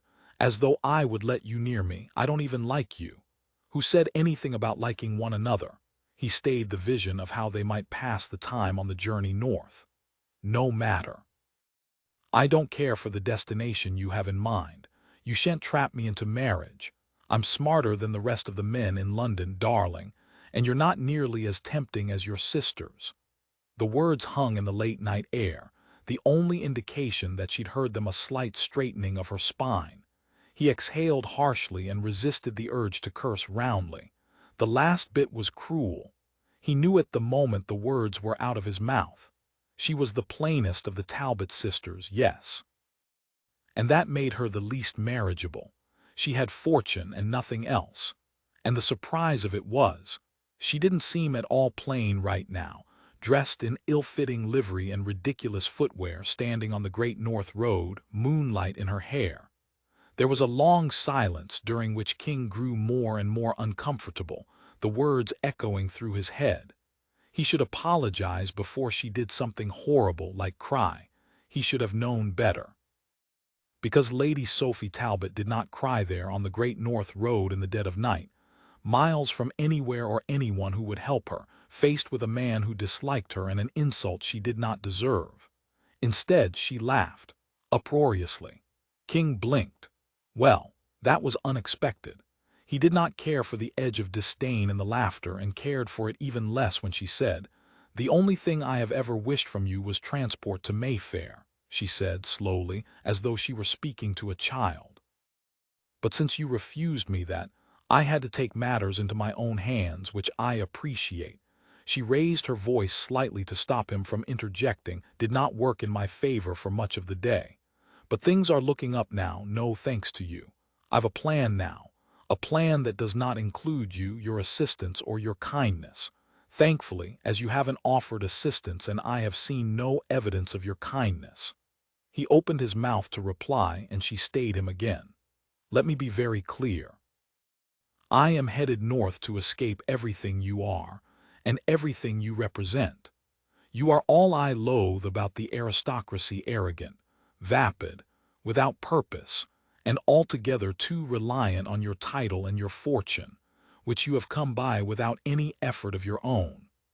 You haven't a thought in your head worth thinking, as all of your intelligence is used up in planning seductions and winning silly carriage races. In case you have not noticed, I was perfectly fine in the stables until you came along and revealed me to be a woman, and when I left with every intention of finding my own way north, it was you who followed me, and somehow I am looking to trap you into marriage." She paused. "I do not know how I can put it more plainly. Go away." He knew his reputation. He'd worked hard to cultivate it, the royal rogue, with altogether too much charm and not nearly enough ambition, a man who thrived on scandal and brought gossip with him wherever he went. It made it easier to keep his distance from women whom he could never promise more than a night, as he had no intention of ever marrying. Even so, as he stood there in the drive of a posting inn, and listened to Sophie Talbot rail against his carefully constructed legend, the words stung more than they should. He should not care what this plain, unimportant girl thought of him. He did not care. Indeed, it was best if they went their separate ways and never met again. He had a dying father to worry about, a future heaped with responsibilities he did not want, a past he'd hoped never to have to face. He should leave her here, forget they'd ever met, and he would just as soon as he had the last word. "You're damn lucky I came after you or you'd be walking south all night." She narrowed her gaze on him. "Oh, yes. You've been a glorious gift of good luck from the moment you nearly dropped a boot on my head." If he weren't so furious, he might have found the words spoken in a tone dry as sand amusing. Instead, he raked one long look down her body, his gaze lingering on her feet. "You will wish that you had accepted my help when I was in the mood to offer it. I wouldn't accept your help if I were starving to death and you happened by with a cartful of tea and cakes." He turned on his heel then, leaving the damn woman alone on the damn road to her own damn devices. She wasn't his problem. How many times did he have to remind himself of that? If she wanted to be left behind, he would leave her behind, with pleasure, with no money, with no clothes, with no damn shoes. He hesitated, hating himself as he did, hating himself even more as he turned back to the ungrateful woman and without pausing said, "How are you getting there?" "I imagine the ordinary way," she replied, all calm. "Coach." "Then you've forgotten that you require funds to procure passage by coach." She'd have to ask him for the money, and he'd give it to her, but not before he made her grovel. Instead of surprise or disappointment, however, Lady Sophie Talbot smiled, teeth flashing white in the moonlight. "I require no such thing." The smile unsettled him. He blinked. "6 hours ago you hadn't a halfpenny to your name." She shrugged. "Things change."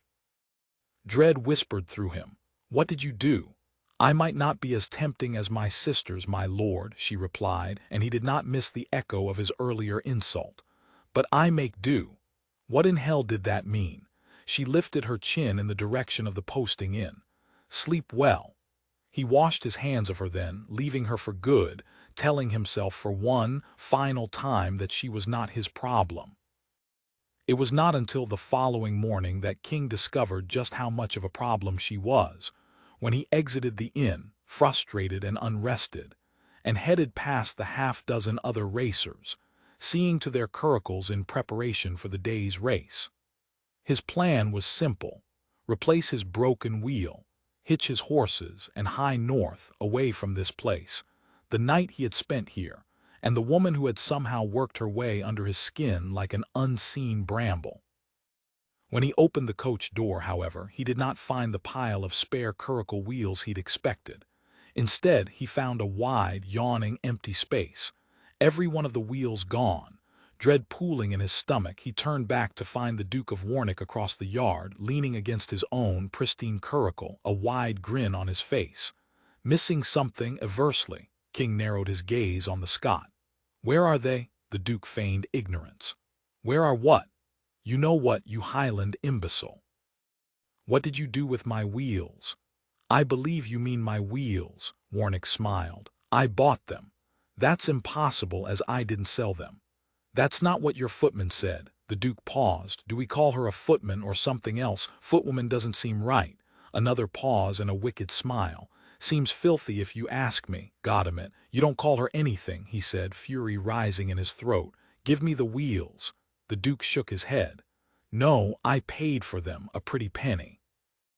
"Enough to get her on the next mail coach out, I imagine," Warwick laughed. "Enough to get her on the next 100 mail coaches out. The woman drove a hard bargain." King shook his head. "They weren't the ladies to sell, and you know it." "Lady is she?" King felt a keen desire to hit something as the Duke climbed into his curricle seat. "Either way, it seems as though it is your problem, Eversley, not mine. I exchanged coin for carriage wheels, and that is where the transaction begins and ends for me." "You can't even use them," King argued. "They are custom to my curricle." Every inch of the damn carriage was made to his exact specifications. Warwick couldn't do a thing with the wheels without the whole vehicle. "That's incidental, really. Indeed, we'll call it money well spent to keep you out of the race," Warwick replied before turning to look at the other riders. "All right, lads," a chorus of approval sounded. "You aren't seriously going to leave me here without wheels?" "Oh, but I am." The Duke nodded and gathered his reins. "You've a lovely coach that will get you to the next posting in." Dread pooled in King's stomach at the words. At the thought of the dark, cavernous coach, he blustered. You're afraid I'll win again. That's why you refuse to help me. Warnick shrugged one large shoulder. No one ever said we were required to play fair. And with a mighty high, he was in motion, leaving the posting inn like a shot, a half-dozen other racers following him, leaving King in a cloud of dust. With nothing but a broken-down curricle, an empty carriage, and a seething desire for revenge. Turning on one heel, King went looking for his coachman. As it turned out, he was not through with Lady Sophie Talbot. Chapter 5: Mistreatment by Mail. North Road, or North Rood. Mail coaches were decidedly uncomfortable. Sophie shifted in her seat, doing her best to avoid eye contact with the legions of others piled around her in the once massive, now all too small conveyance. Unfortunately, there was very little room to shift, and even less to avoid eye contact. The space was filled with women and children, none of whom seemed particularly interested in making conversation, despite the close quarters. Sophie met the gaze of a young woman across the small space between the benches of the coach. The woman looked down at her lap instantly. "Oi!" a boy cried out as Sophie accidentally elbowed him, extracting a watch from the inside pocket of her livery. "I do apologize," she said. He blinked up at her, then down at her watch. "What's that?" She looked down at him, surprised. "It's a timepiece." "What's it for?" She wasn't quite certain how to answer. "To tell the time." "Why?" This was from a small girl on the floor by Sophie's feet. She craned to look at the watch face. "To know how long it's been since we left." "Why?" Sophie returned her attention to the boy. "To know how close we are to our destination." The girl on the floor looked perplexed. "But won't we get there when we get there?" "Aye," the boy said, crossing his arms and leaning back in his seat. "Seems a waste of time to think about how long it will take." Sophie had never met two more fatalistic children in her life, though she had to admit she wasn't exactly telling the truth. She wasn't simply curious about when they might arrive at the next stop along the mail coach's route. She was calculating the distance between her and the Marquess of Eversley, who would no doubt be furious when he discovered that she'd sold his carriage wheels for coach fare north. She highly doubted that he would believe that he deserved it, nor would he care that it was not theft per se. She fully intended to pay him back, but she had to get north first. North.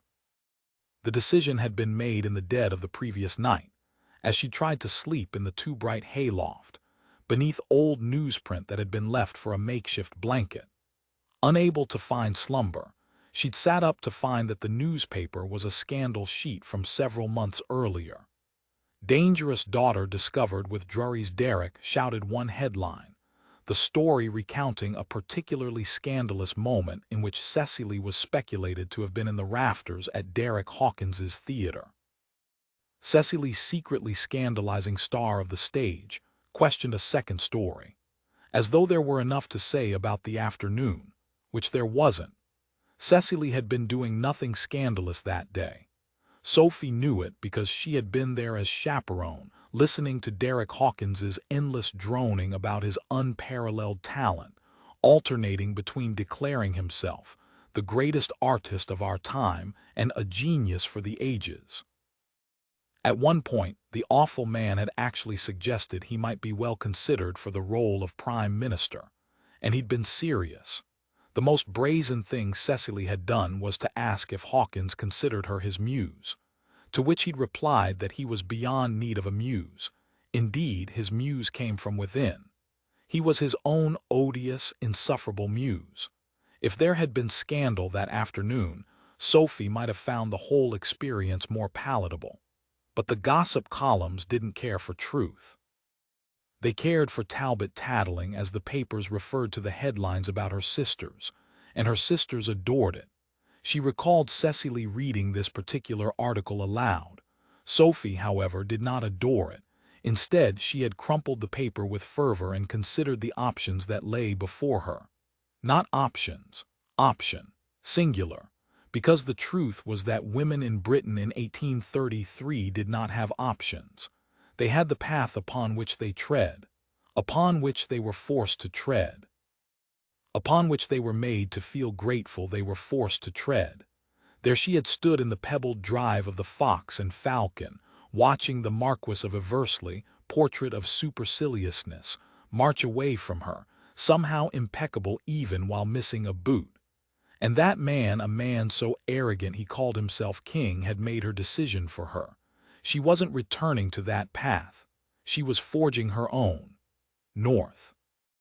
To the place where she had never been judged, where she had lived far from the threat of insult or injury or ruination. To the place she'd been allowed to be herself, not the plainest, least interesting, unfun Talbot sister, but simply Sophie, a little girl with dreams of being the proprietress of a bookshop. She'd live out her days far from the glitter and gossip of London's ballrooms, far from the scandal sheets, far from the aristocracy. And she would do so happily. Without men like the odious Marquess of Eversley setting the standard of right and proper. She'd apprise her family of the decision and settle in Cumbria. Happily. Her father would send her funds and she'd begin her life, free from society. Happily. She leaned back against a particularly uncomfortable case, the corner of which gouged into the back of her neck. Not that she cared. She was too busy imagining this new, fresh life, away from the cold, uncaring eyes of society. She'd rent the rooms above one of the shops on the high road in Mossband. They would remember her there, they'd welcome her home. The haberdasher, the butcher, the baker. She wondered if Mr. and Mrs. Lander were still at the bakery, he with his wide smile and she with her wide hips, and if they still made breakfast buns laden with cinnamon and honey. She wondered if Robbie was still there. The baker's son had been long and lean, with a winning smile and a teasing gleam in his eye. He'd been 2 years older than she, and her playmate in the afternoons, when he'd stolen away from the bakery with one of those buns, sticky and sweet, and they'd licked sugar from their fingers and whiled away the hours until supper with plans for the future. They would marry. Robbie had promised her when they were too young to understand the meaning in the word. One day, he would be the Mossband baker, and she the woman who ran the bookshop. And they would rise before the sun and work a full, happy day, the smell of those buns clinging to hair and clothes and books. It had taken Sophie no time to decide that without the yoke of London and the ton, she would have that bookshop. Her father would send her funds, and she would make Mossband the most lettered town in the North Country. There wasn't a bookshop for Miles' books had arrived by post from London when she was a child, or had been purchased in bulk when her father traveled to Newcastle to negotiate coal prices. He'd always remembered his girlies, as he liked to refer to his daughters, and he'd returned with gifts for them, all hair ribbons for Seraphina, elaborate clothes for Celeste's dolls, silk threads in every possible color for Cecily, sweets for Celine. But for Sophie, it was books. Her father wasn't a reader, he'd never learned how, despite having an uncanny head for numbers, so the crate of books he brought home with him was always eclectic. Texts on animal husbandry, economic dissertations, travelogues, hunting manuals, 4 separate versions of the Book of Common Prayer. Once, he'd come home with an obscure collection of etchings from India that her governess had promptly snatched away and never returned. To any other young girl, her father's boxes would have been boring. But to Sophie, they'd been magic. The books had been leather-bound adventures, pages and pages of distant worlds and remarkable people and learning, and simple, unadulterated happiness. They'd piled up in her bedchamber, first on shelves and then on the floor, and then finally in the armoires her mother had installed so the books could be hidden. But the book shipments had never stopped, so Sophie had always imagined that her mother hadn't minded her opinions so very much. Until the Liverpool Summer Soiree, when her mother had been horrified by her opinions, just as the rest of London had been.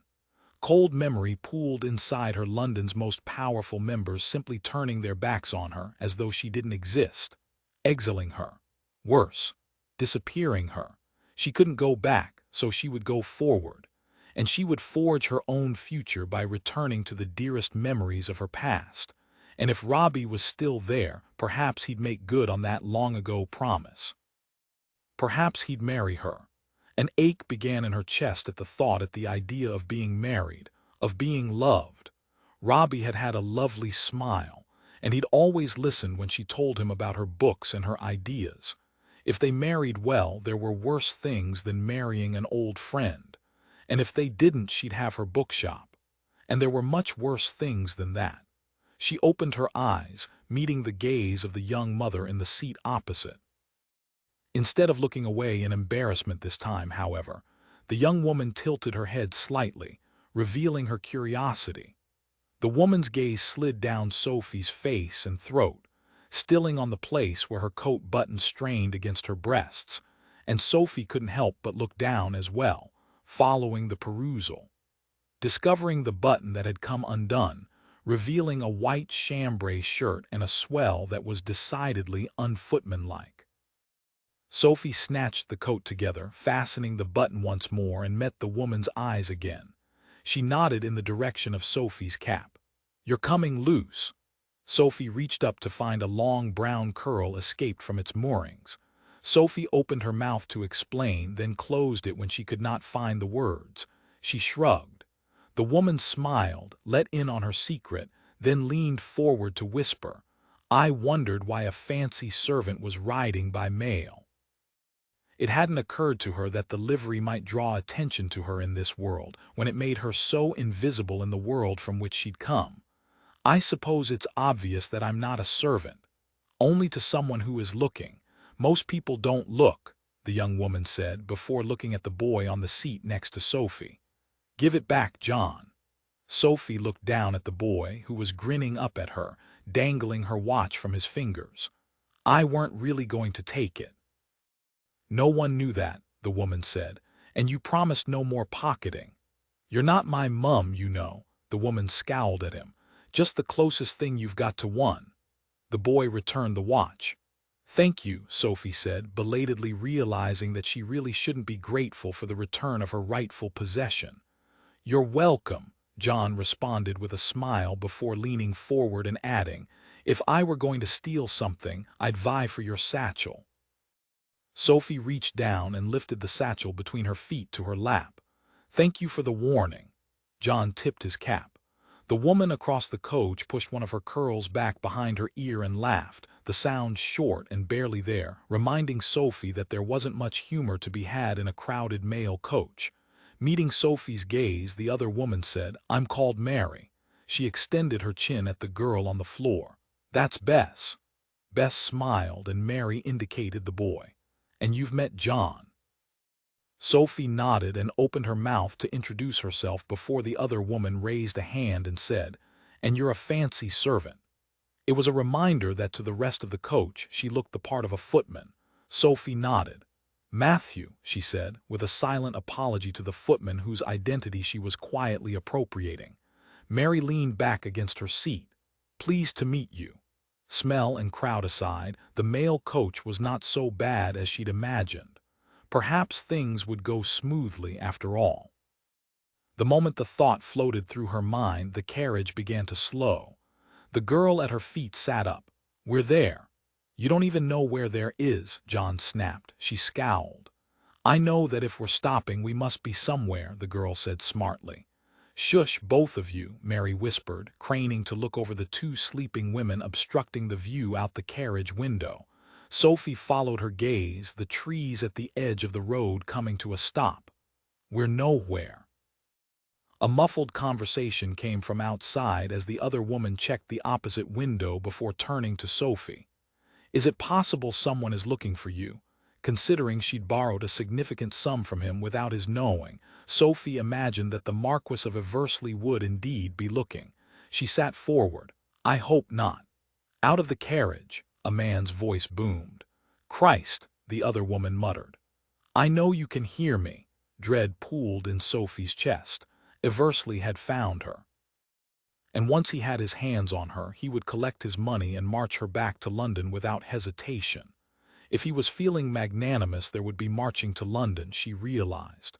If he was furious, he could easily leave her on the side of the road to fend for herself. Again. and he hadn't seemed overly magnanimous at their last meeting. Of course, she had called him arrogant, vapid, and unintelligent. That did not engender magnanimity, to be honest. "Let's go, girl. We haven't got all day." Sophie thought the girl was rather rude and unnecessary, but Eversley didn't exactly eschew rudeness in her experience. Around the coach, women and children were stirring, asking questions about who was outside and what was happening. There would be no hiding for Sophie. She might as well not be a coward about the whole thing. Squaring her shoulders, she came off the seat, stepping gingerly around the little girl on the floor and reaching for the door handle. "Wait," Mary called out. Sophie turned back. "There's nothing to be done. He's here for me." "Don't open that door," the young woman said ominously. "Once it's open, it can't be shut." Sophie nodded, sadness creeping through her at the thought that this woman whom she'd known for no more than a quarter of an hour was attempting to protect her. "I understand that, but I wronged him several times, and he wants his revenge." And then she opened the door to reveal Eversley. Except the man outside wasn't Eversley. The men outside weren't Eversley. Relief was quickly replaced by trepidation. While the trio were not her pursuer, these men were decidedly less well-dressed than the Marquess and decidedly more nefarious-looking than he. She blinked. "Who are you?" "I'll be askin' the questions, boy," the one farthest away announced. "It's nice you're willing to be all hero-like, but just step aside and give us what we want." Understanding dawned. "You're highwaymen." "Not exactly," he said. "You stopped a mail coach on its journey north with the intent of robbing us, and I can only imagine leaving us for dead," she pointed out, ignoring the gasps and shrieks that came from inside the conveyance at the words. "You're highwaymen." She looked up at the driving block. "What have you done with the driver?" "He ran like the coward drivers always are."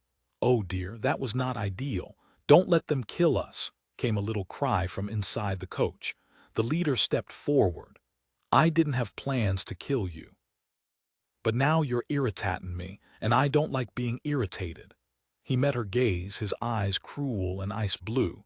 "I ain't letting some knob's errand boy stand between me and what I want. Get out of the way before I decide to kill you to get to it." Sophie did not know where her bravery came from. "What is it you want?" "He wants me." The answer came from inside the coach, from Mary. She looked past Sophie to the man outside, her voice even as she said, "Don't hurt anyone, Bear." Sophie saw the fear in the woman's eyes. "I don't want you," the man called Bear said, disgust in his voice. "I want the boy, John." Sophie's gaze flickered past the woman to where the child had been. The seat next to hers was now empty, the boy nowhere to be found.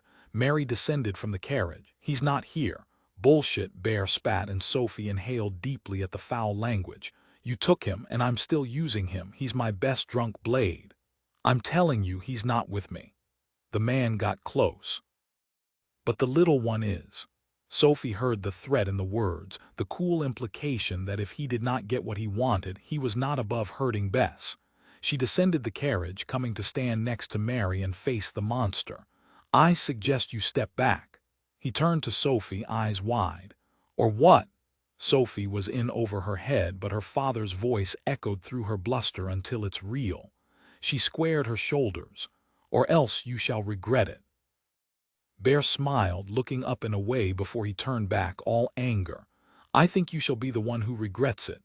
The blow came fast and furious and unexpected, stars and pain exploding at her temple. She was flat on the ground before she could think. Mary retreated, pressing herself against the open doorway of the carriage. "Damn it, Bear, I said don't hurt anyone." "Next time find a protector who's strong enough to take a punch," came the reply. "I told you, I'll be having my cut purse." Sophie opened her eyes at that, her location making it impossible to miss the little body curled beneath the coach. John. His eyes were wide and full of fear and tears, his gaze locked on Mary's feet. "And I told you," Mary said, "he's not here." Sophie heard the blow Bear delivered. It landed with a wicked crack against Mary's cheek, and though the young woman cried out in pain, she did not lose her footing.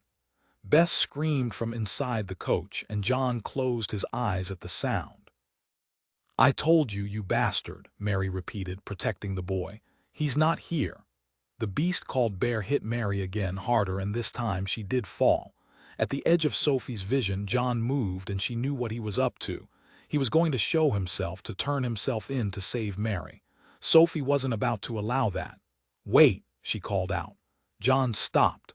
Thankfully, Sophie pushed herself up to her feet before the man could climb over Mary to search the carriage. He turned back to her. "Stop playing the hero, boy. You won't win."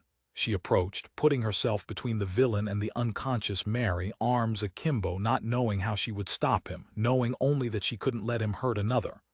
"I shall stop playing the hero when you stop playing the monster." She paused, lifting her chin. "But that won't happen any time soon, will it?" He laughed again. "You've a death wish, it seems." She allowed her hatred into her gaze. "Only if it is your death of which we speak." He turned away from her, arms spread wide, meeting the gazes of his two companions with a quiet chuckle before reaching into his waistband to extract his pistol and returning his attention to her. Sophie went utterly still. "I've had enough of you," he said before raising his arm and taking perfect aim at her head. She closed her eyes, expecting terror to overpower her. But the terror never came. Instead, she was flooded with a single, calm thought. If only the Countess of Liverpool hadn't liked fish so much. There was nothing in the world that King loathed more than coaches. He tugged at his cravat, desperate for air in the enclosed space, and added this ride to the long list of things for which Lady Sophie Talbot should be punished. As it was, she had thrown a serious complication into his plan, a race to Cumbria with his curricle-driving mates, followed by a short, final audience with the father who had ruined his life. He had visions of approaching the Duke's deathbed, of leaning down and taking the final victory in their decade-long battle. "The line ends with me," and he would bury his demons. Finally. Instead, thanks to Lady Sophie Talbot, troublesome scandal and thief, he was not racing north. He was inside a massive, empty coach that had a distinctly coffin-like feel. If it weren't for the clattering of wheels on the terrible road, King might not have been able to hold the panic at bay. Instead, he leaned back against the plush cushion of the carriage and released a long breath, hating the way the small space closed in on him. He should have saddled a horse and ridden. Yes, he would have had to change horses constantly and risked the English weather, but at least he would have had fresh air. Growing more uncomfortable by the minute, King shucked his coat and removed his cravat altogether. Closing his eyes, he took several deep breaths, leaning into the sway of the vehicle. "It's a carriage, you idiot," he muttered into the darkness. "It's moving." For a heartbeat, he thought it might work, thought that if he kept his eyes closed, he might be able to keep his sanity. And then the coach hit a particularly deep rut in the road, and he was tossed to one side and his eyes opened to a small, dim space. It was going to crash. She was going to die, and it would be his fault. Panic consumed him, and he moved to bang on the roof, unable to stop himself. Before he could make contact, however, the carriage slowed, as though the great hulking mass of wood and metal understood his madness. He had the door open and was on the ground before it stopped. The coachman looked down at him, curiosity turning quickly to surprise, and King hated the wash of warmth that flooded his cheeks. He didn't want the man witnessing his discomfort and panic. "Why are we stopped?" he snapped, eager to redirect any attention from his madness. The driver did not flinch. "There's someone in the road, Lord." King turned in the direction of the coachman's gaze to find a man, out of breath and waving his hands madly in the air. "My lord, please. We've been set upon by highwaymen." King hesitated at the words, knowing that this precise turn of events had fleeced any number of travelers on this road. Trick a man with a false sense of heroism into hieing off to save the day, and empty his carriage of his belongings. Not that there was anything in King's carriage worth stealing. Sophie Talbot had made sure of that. Either way, the man in front of him was either a tremendous actor or legitimately concerned. "The mail coach is filled with women and children," he panted. "They'll be hurt. Worse." The mail coach, Christ. Even if he could have ignored the impending doom of a collection of women and children, he'd be willing to wager half his fortune that Sophie Talbot was on that exact mail coach. He met the heaving man's eyes. "Is there a servant riding with you, wearing livery?" Surprise flared. As a matter of fact, King was in motion before the driver could finish his sentence. She had annoyed the hell out of him, that much was true, but he couldn't leave her to the nefarious doings of highwaymen on the Great North Road. Damn it, she was a lady of breeding. Of questionable breeding, certainly, but ladies of any kind of breeding did not take well to highwaymen, he imagined. She had probably begun shrieking like a lunatic the moment the coach had been stopped. That was if she hadn't fainted dead away from the shock of the situation. With any luck, she'd fainted. That would keep her out of trouble. Criminals were less likely to murder unconscious females than they were to murder difficult, meddling ones. But if any woman was skilled at being difficult and meddling, King began to run faster. He'd get to her, he promised himself. He'd get to her, and he'd get her to safety. And once he got her out of there, she'd be begging him to return her to London. He supposed that was the silver lining in this damn inconvenient cloud.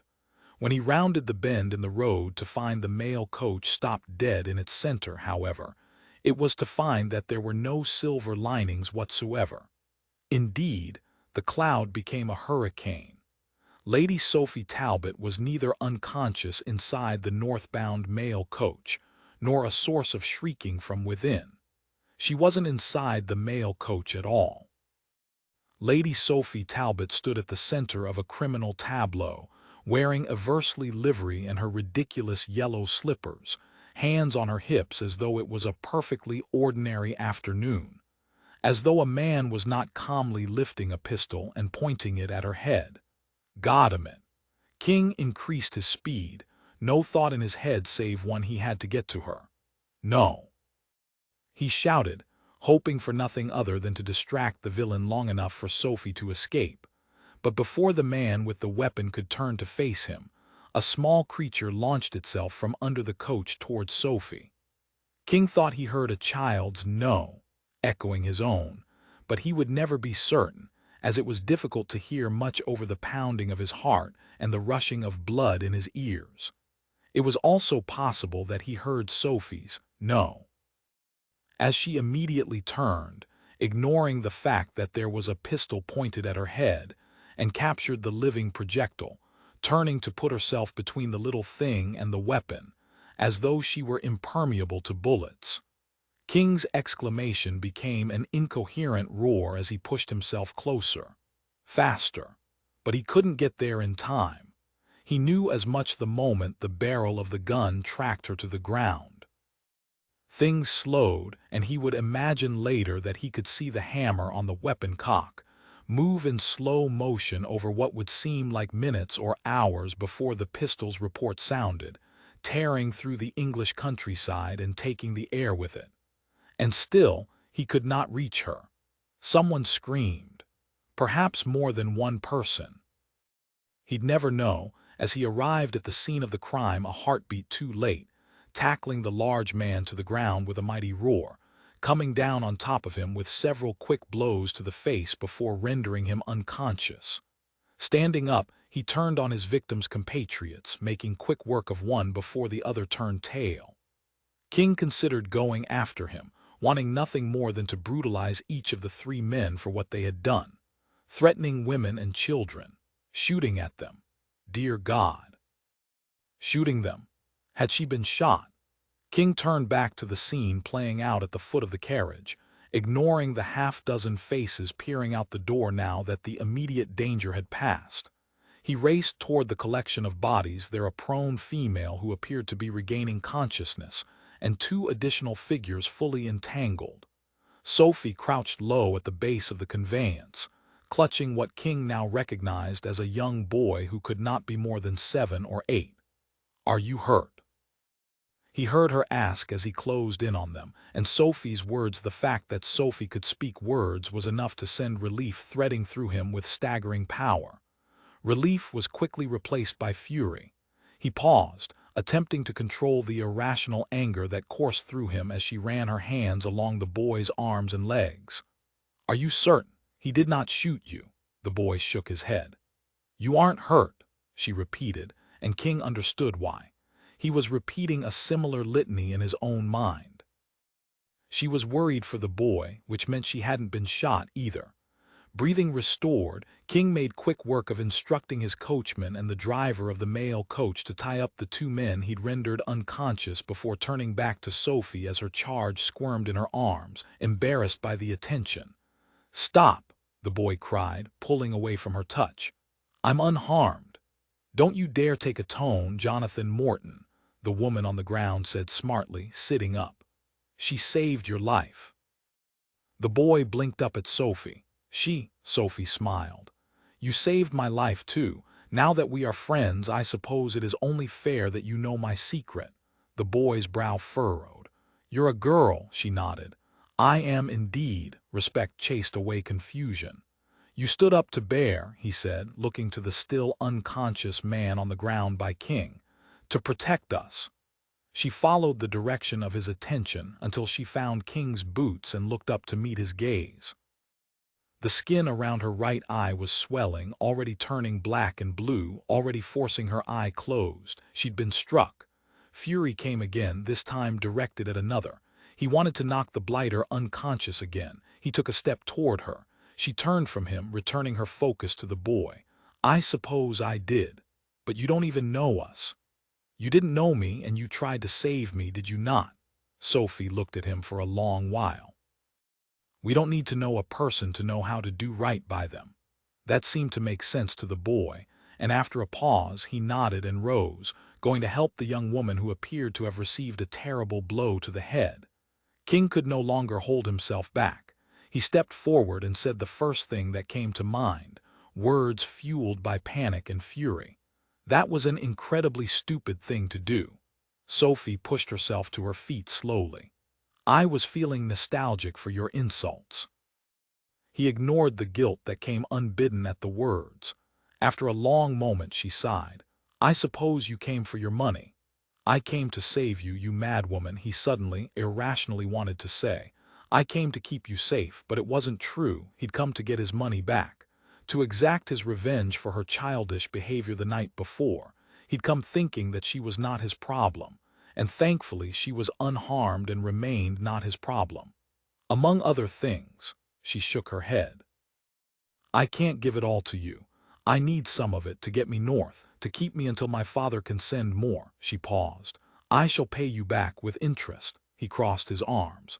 "You shall pay me back right now, and I will pay your passage back to London today. No mail coaches. I want you safe in a carriage, and I don't want you setting foot on terra firma until you reach the city limits. Far from me." She lifted her chin. "No," he shook his head. "You don't have a choice. You stole from me." "We're going to have to call the magistrate for these idiots," he said, indicating the men tied up at his feet. "We'll kill 3 birds with a single stone if we need to." He leaned forward and whispered, "I wonder what they do to thieves out here in the middle of nowhere." She stiffened. "You wouldn't." He narrowed his gaze. "Try me. You're ruining my plans." He spread his arms wide, enjoying the way she paled at his threat. "It's what I do, darling." She stumbled then, and he noticed that she was not simply pale. It was white.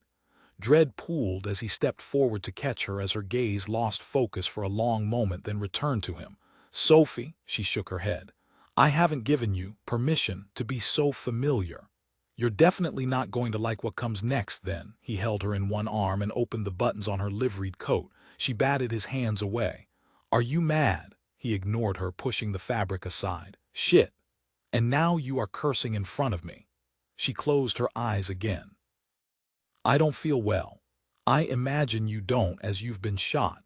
"What? No, I haven't." She struggled as he guided her to the ground and worked her coat off. She clasped his hand firmly, forcing him to meet her insistent gaze. "I haven't been shot." "All right," he said, returning his attention to his work. "You haven't been shot. I would know if I'd been shot." "I'm sure you would." He clasped both edges of the linen shirt beneath, rending the fabric in two to get to the wound. "Stop!" She shrieked, her hands coming to cover her bare skin. "Scoundrel, you cannot simply access women's bosoms whenever you please." He would have laughed at the words if he hadn't been so worried. "I assure you that I rarely have to resort to tearing clothing in order to access women's bosoms." She looked down, paused. "I'm bleeding." "That's because you've been shot," he said, extracting a clean handkerchief from his pocket and pressing it firmly to the wound in her shoulder. He pulled her forward to look at the back of her. "The bullet is still inside. We have to get you to a surgeon." She didn't reply, and he looked up to find her unconscious. "Shit," he said again. "Got him it, Sophie." He tapped her good cheek with his hand. "Sophie, wake up." She opened her eyes for a moment, then let them fall closed. "Got him it." "No," cried the other woman. "She can't be hurt. She was fine. She was talking." There was a great deal of blood for someone who was fine. Christ. This was his problem. She was his problem. "She can't die." Earl cried. "She would not die." "She's not dying," King said, pulling her into his arms, gathering her to him, marching her back to his coach, calculating the distance to the nearest town, the nearest surgeon. "Oi!" the young woman called after him. He did not look back. She followed, her footsteps audible on the packed dirt road. "Where are you taking her? She needs a doctor." "She's our friend. We'll take her." He turned to look at the girl who had caught up with him at this point. "You don't know this woman." "I know her well enough to know that she saved John's life. Mine, too. Don't worry, I'm going to keep her safe." "How do we know she's safe with you?" There was no time to be offended by the suggestion that he was a criminal, that he was not to be trusted. Sophie required medical attention. "She's safe with me." "Yes, but how do we know?" He looked down at the unconscious woman in his arms, who had been trouble since the moment he'd met her, and said the only thing he knew would end the conversation. The only thing that would pacify them. It didn't matter that it was a lie, or that it would come back to destroy them both. "Because she's my wife." Chapter 6. Sophie shot.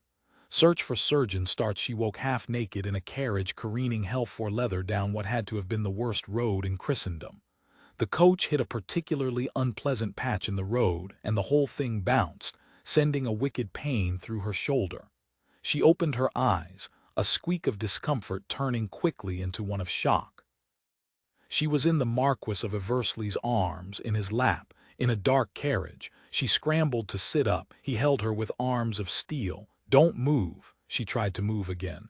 "This isn't exactly." Another pain hit, and she gasped the rest of the sentence. "Proper," he cursed in the dim light. "I told you not to move." He pressed a bottle to her lips. "Drink." She drank the water without hesitation until she realized it wasn't water. He spat out the liquid that threatened to set her throat aflame. "It's spirits." "It's the finest Scotch in Britain," he said. "Stop wasting it." She shook her head. "I don't want it. You'll be grateful for it when the surgeon is digging about in your shoulder in search of a bullet." The words brought memory with them. The mail coach, the children, the brute who came looking for them, the pistol, Eversley tearing her clothes from her. She looked down to find his hand against the bare skin of her shoulder, covered in blood. Oh dear, she took the bottle and drank deep until he removed it from her grasp. "Am I dying?" "No." There was no hesitation in the word, not a breath of doubt. She returned her attention to the place where his hand stayed firm, covered in her blood. "It looks as though I am dying." "You're not dying." She read the words on his lips as they echoed around her in the enormous carriage. Everything about him underscored their certainty. Square jaw, firm lips, unyielding touch. As though she wouldn't dare die because he had willed it. "Just because you call yourself king does not make you my ruler." "In this, I'm your ruler," he said. "You're so arrogant. I have half a mind to die just to prove you wrong."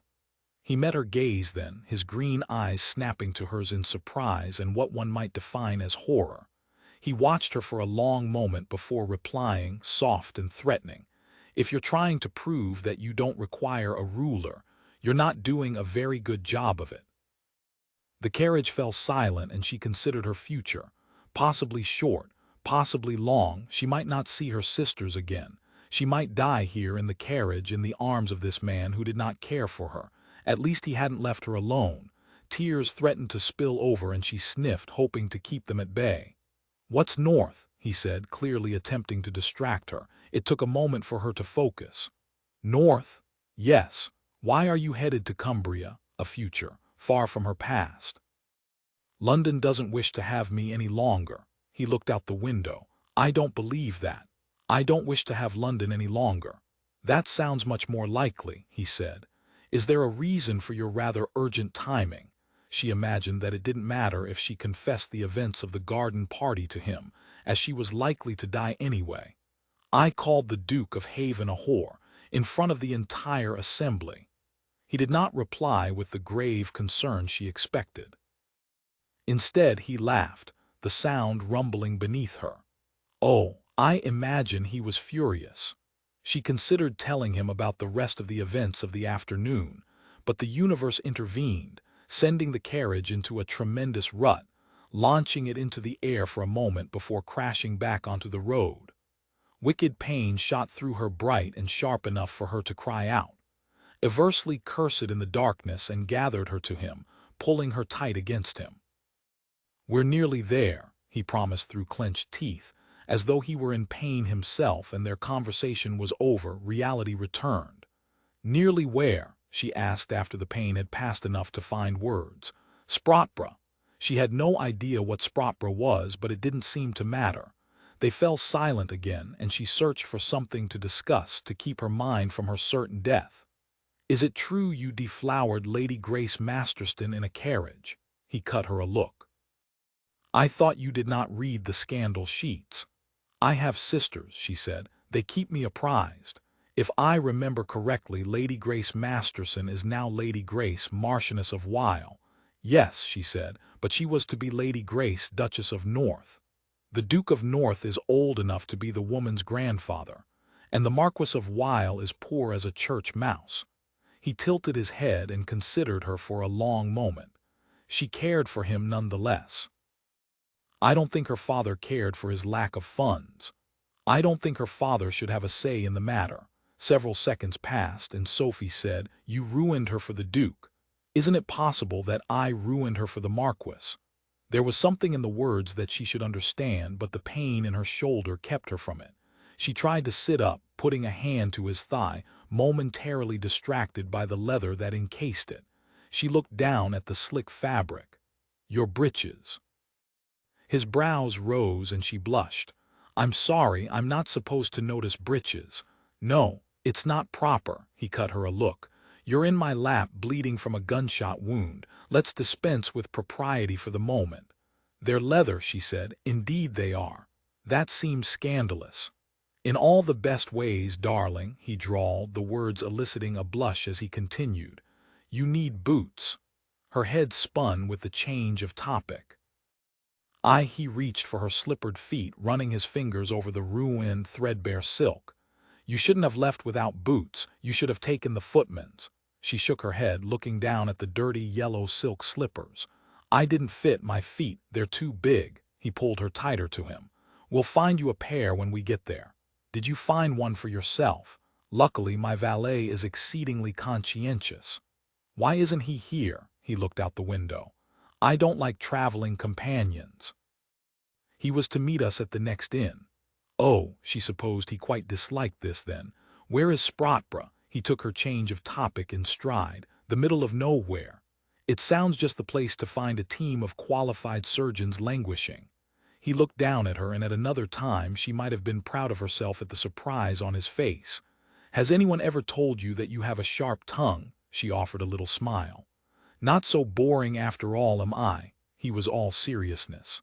No. I wouldn't call you boring. At all. Something flickered in her chest, something aside from the pain of the bullet lodged deep in her shoulder, something aside from the fear that despite his brash assurances she might in fact die. Something she did not understand. What would you call me? Time seemed to slow in the carriage, a path of red-gold sunlight casting his face into brightness and shadow, and suddenly Sophie wanted desperately to hear his answer. His lips pressed into a straight line as he considered his reply. When he finally spoke, the word was firm and unyielding. Stupid, she gasped. She hadn't known what to expect, but it certainly hadn't been that. I beg your pardon. That horrible man was going to take that boy and do God knows what to him. I did what was right.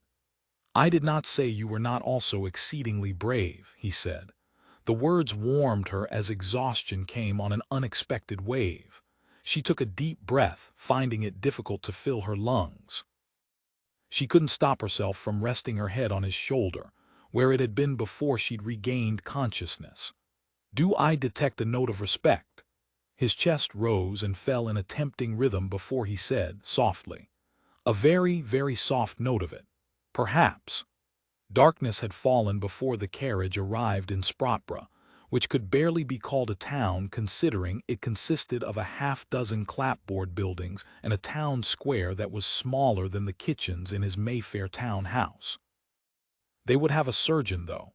If he had to summon the man from nothingness this ridiculous, barely their town would have a damn surgeon. He cursed, the word harsh and ragged in the blackness as he threw open the door and tossed the step out of the conveyance. John Coachman materialized in the space, lantern in hand, the yellow light revealing Sophie's utterly still, unsettlingly pale figure. I still don't believe she's a girl. King had held her for more than an hour, staying the blood from her wound, staring down at her long lashes and full lips and the curves and valleys of her body. He couldn't believe anyone wouldn't see that she was a girl immediately. But he said nothing, rearranging her on his lap for the next leg of their journey. Is she? The coachman continued, hesitating on the word they both knew finished the sentence. King wouldn't hear it spoken. No. He'd promised her she wouldn't die. And this time it would be the truth. He would not have another girl die in the dark on his watch because he wasn't able to save her, because he was too reckless with her, because he couldn't protect her. He gathered her clothes and moved to exit the coach, her weight putting him slightly off balance. The coachman reached to help him, to take her from his arms. No, he said again. He didn't want anyone touching her. He couldn't risk it. I have her. Once on the ground, he straightened, finding the curious gaze of a young man several yards away, no doubt surprised that anyone had found this place, let alone a peer and an unconscious lady. We require a surgeon, he said. The boy nodded once and pointed down the row. Round the corner, thatched cottage on the left. They had a surgeon. King was moving before the directions were finished, not hesitating as he looked to the coachman. Find an inn. Let rooms. Rooms? The servant repeated. King did not mistake the question. The other man doubted that a second room would be necessary. He doubted Sophie would survive the night. King shot him a look. Rooms, 2 of them. And then he was turning the corner and putting everything out of his mind, everything but getting the woman in his arms to a doctor. Sophie made knocking impossible, so he announced his arrival with his booted foot kicking the door of the cottage, not caring that the movement was loud and crass and utterly inappropriate considering he was looking to secure the help of the doctor. Money would make amends. It always did. When no one replied to his knocking, he tried again, harder this time, and by the third kick, his anger and frustration brought enough force to do what such blows were often intended to do. The door came out of its moorings, collapsing into the house. King added the damage to his bill and stepped through the now open doorway as a tall, bespectacled man came into view. The man was younger than King would have imagined, barely 25 if he had to guess, and exceedingly handsome. I require the doctor. Wasting precious time, the young man removed his spectacles and cleaned them. You've broken my door. He wasn't old enough to have hair on his face, let alone save lives. I shall pay for it, King replied, moving closer. She's hurt. The doctor barely looked at her. I'd rather you'd not broken it in the first place. He indicated the wooden dining table in the next room. Put her there. King did as he was told, ignoring the twinge of discomfort he felt when he released Sophie from his grasp. Ignoring the fact that as he moved down the table from her head to her feet to give the other man access to her wound, he couldn't help but trail his fingers along her leg as though, somehow, touching her could keep her alive. The doctor replaced his spectacles and leaned over her. There's a great deal of blood. What happened? She was shot. The The surgeon nodded, rolling Sophie to one side, inspecting her back. When he returned her to the table, Sophie's head lolled. The bullet remains inside. He moved to a large leather bag nearby and extracted a bottle and a long, thin instrument that King did not like the look of. "I don't like that she's unconscious." "Neither do I," King replied, watching as the doctor peeled away the fabric to inspect the wound. The young man waved a hand to a nearby cupboard. "There's a collection of linen in there, and a bowl of water on top. Fetch it. She's going to bleed quite a bit when I've extracted the bullet." King didn't like the sound of that. He retrieved the cloth and the basin, and once he returned, asked, "Are you the only doctor in the town?" The man looked up at that. "I'm the only doctor for 20 miles. King scowled. "Where did you learn your trade?" "You broke down my door, sir. I don't believe you are in a position to question my skills." King swallowed, knowing the man was correct. "You're very young. Not too young to know that you're—" He paused, his gaze tracing Sophie's outrageous clothing. "Footman. Wife," King said without hesitation. "Of course." The doctor pushed his spectacles up his nose. "That your wife has a bullet lodged in her shoulder that needs to come out. Would you like to wait outside for a more seasoned doctor to happen by?" The point did not require a response. "Will she die?" He hated the question and the edge of uncertainty in his tone when he spoke it. "She would not die, would she?" "The shoulder is not a vital locale," the doctor said. "She's lucky in that regard." "Then she won't die," King said. "Not from the gunshot." "But as I said, I don't like that she's unconscious." The doctor raised the bottle over Sophie's shoulder. "This should help." "What is it?" "Gin." King stepped forward. "What in hell kind of medicine is that?" "The kind that hurts like a son of a bitch." Before King could stop him, the doctor poured half the liquid in the bottle onto Sophie's shoulder. Her eyes shot open and she sat straight up on the table with a wild scream. "Bollocks!" The doctor smiled at that. "Well, that is quite a greeting." Sophie's eyes were wild and unfocused. "It stings." "Indeed it does," the doctor said, "but you are with us, which makes me rather happy." "Who are you?" she asked. "He's the surgeon," King replied. She looked to him. "He does not look like a surgeon." "I'm not certain of his skill." She returned her attention to the doctor. "Do try not to kill me, sir." The other man nodded. "I shall do my best." "And is it entirely necessary to pour that on my wounds?" she added. "I didn't care for it." "There is some speculation that the alcohol helps with infection," the doctor replied. "I do hope that's the case, as I would like to think that I haven't wasted half a bottle of gin." Neither Sophie nor King found the jest amusing. The doctor did not seem to mind, choosing that moment to raise his strange device and say to King, "Please hold her down," before saying to Sophie, "I'm afraid this is also going to sting." King's hands were barely on her when the doctor began the bullet extraction, Sophie screaming, blood oozing, and King feeling 1,000 times the ass for allowing this entire situation to happen. She protested his grip, writhing beneath him, and it took all King's residual energy to hold her still rather than pull the doctor from her and end her pain. "Finished," the doctor said eventually, removing the forceps and showing the bullet to King before mopping up the river of blood that he'd summoned and moving to his bag once more. King was riveted to Sophie, who had returned to the table, eyes closed, with a sigh that became a low whimper, and the sound nearly broke him. He resisted the urge to strangle the handsome man-child who called himself a surgeon. And he might have, had the doctor not returned with needle and thread. "Madam, would you like a drink before I stitch you up? It might well dull the pain." Sophie, already pale, blanched further and nodded. The doctor thrust his chin in the direction of the sideboard. "There is whiskey there." That King could manage. He grasped the bottle and uncorked it. "As this is for business rather than pleasure, I'm not going to put it in a glass," he said, putting the bottle to her lips. She tilted her head back and drank deep.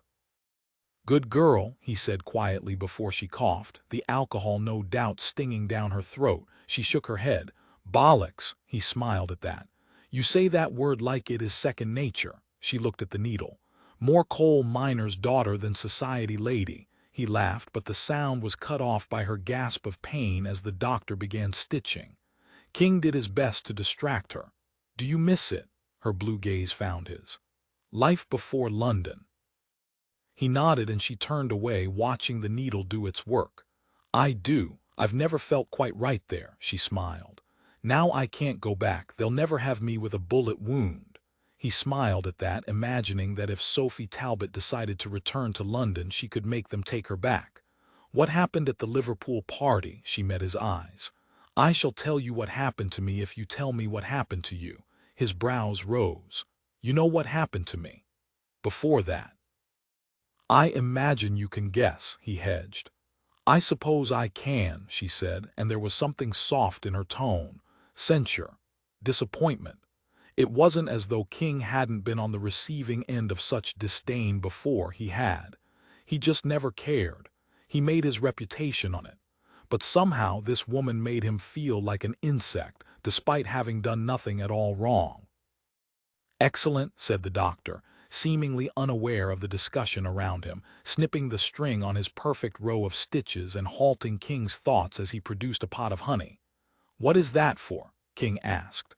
For her wound, the man said simply, spreading the golden stuff over the wound as though it was perfectly normal. She's not toast. The ancient Egyptians used it to stave off infection.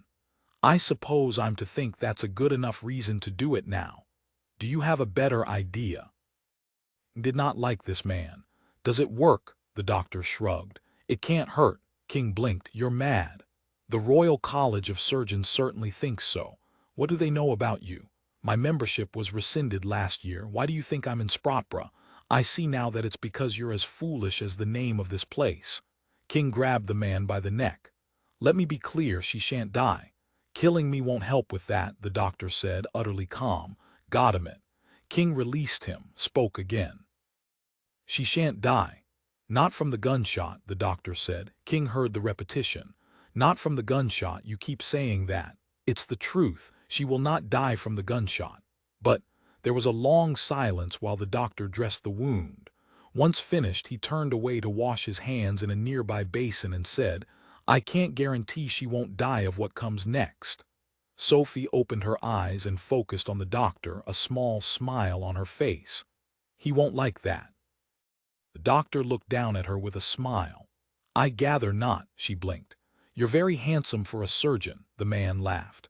Thank you, madam, of course I would have preferred that compliment without the for a surgeon. She inspected him for a long moment before she nodded. Fair enough, you're very handsome, full stop.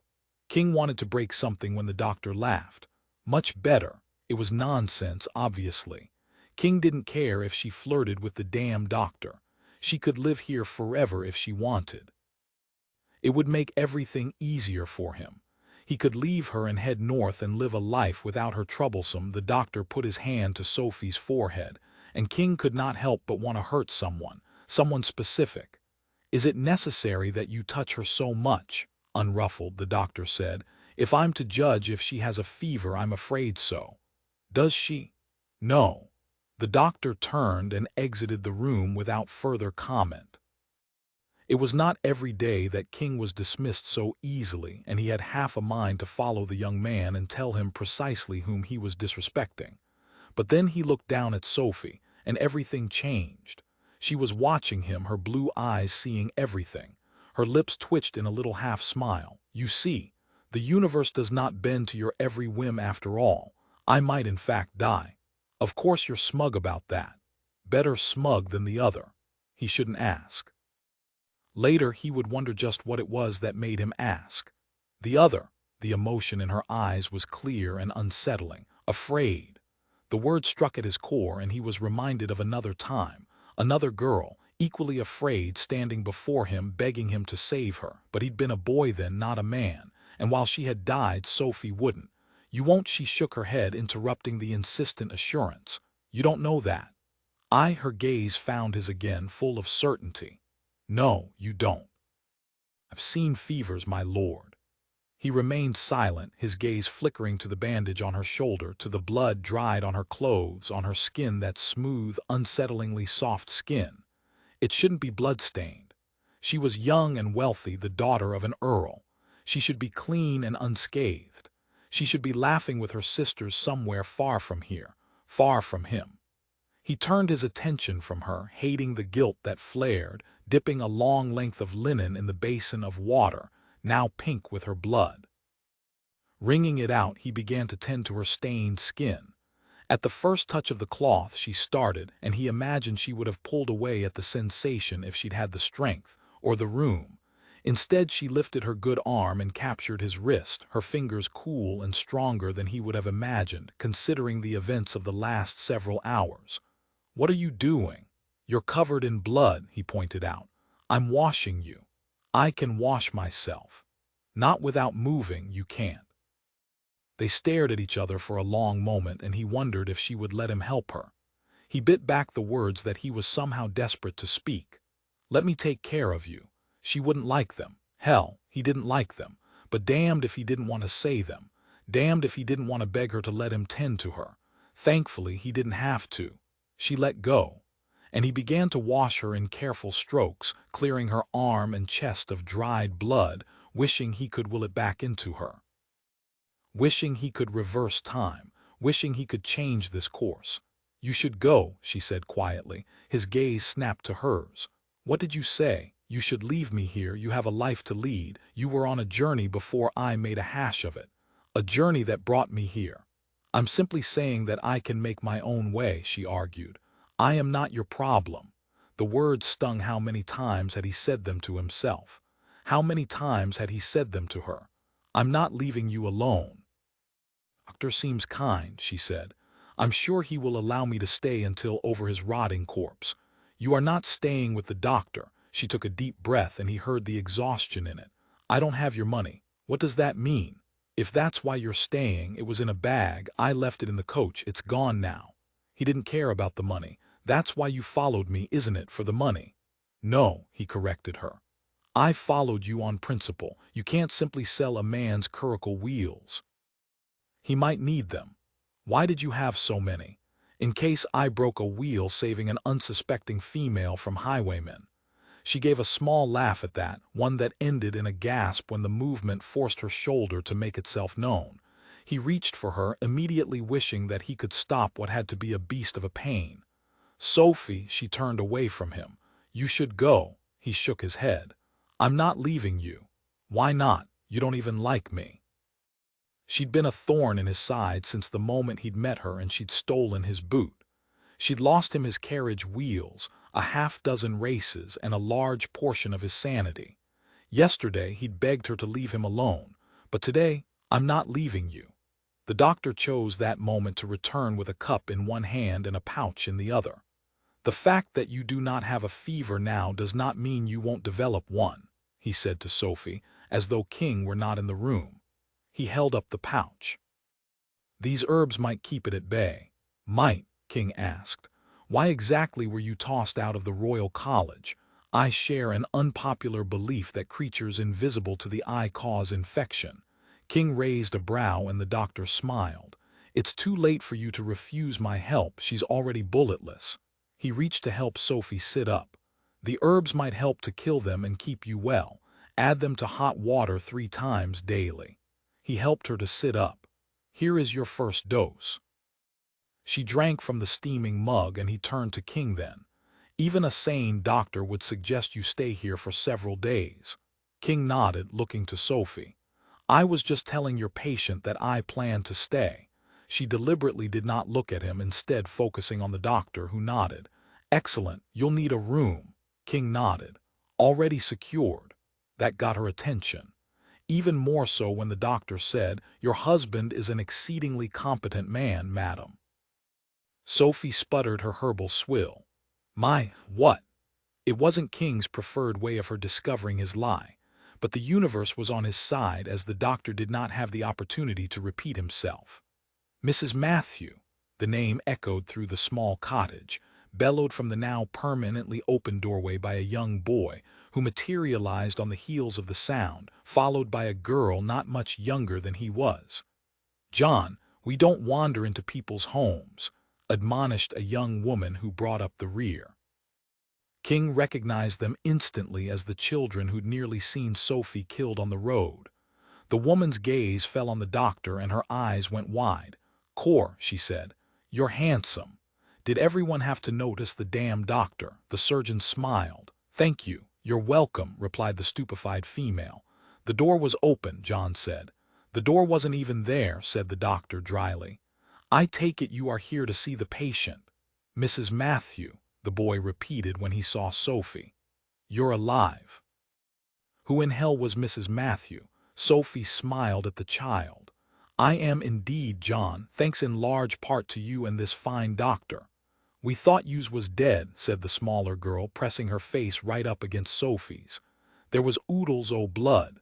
"As you see, I am not dead," Sophie assured her. "You still could be," John pointed out, coming closer, pushing a surprised King aside. "John," said the woman with them, "that's not very heartening." "It's true, Mary," John insisted, turning to explain to Sophie.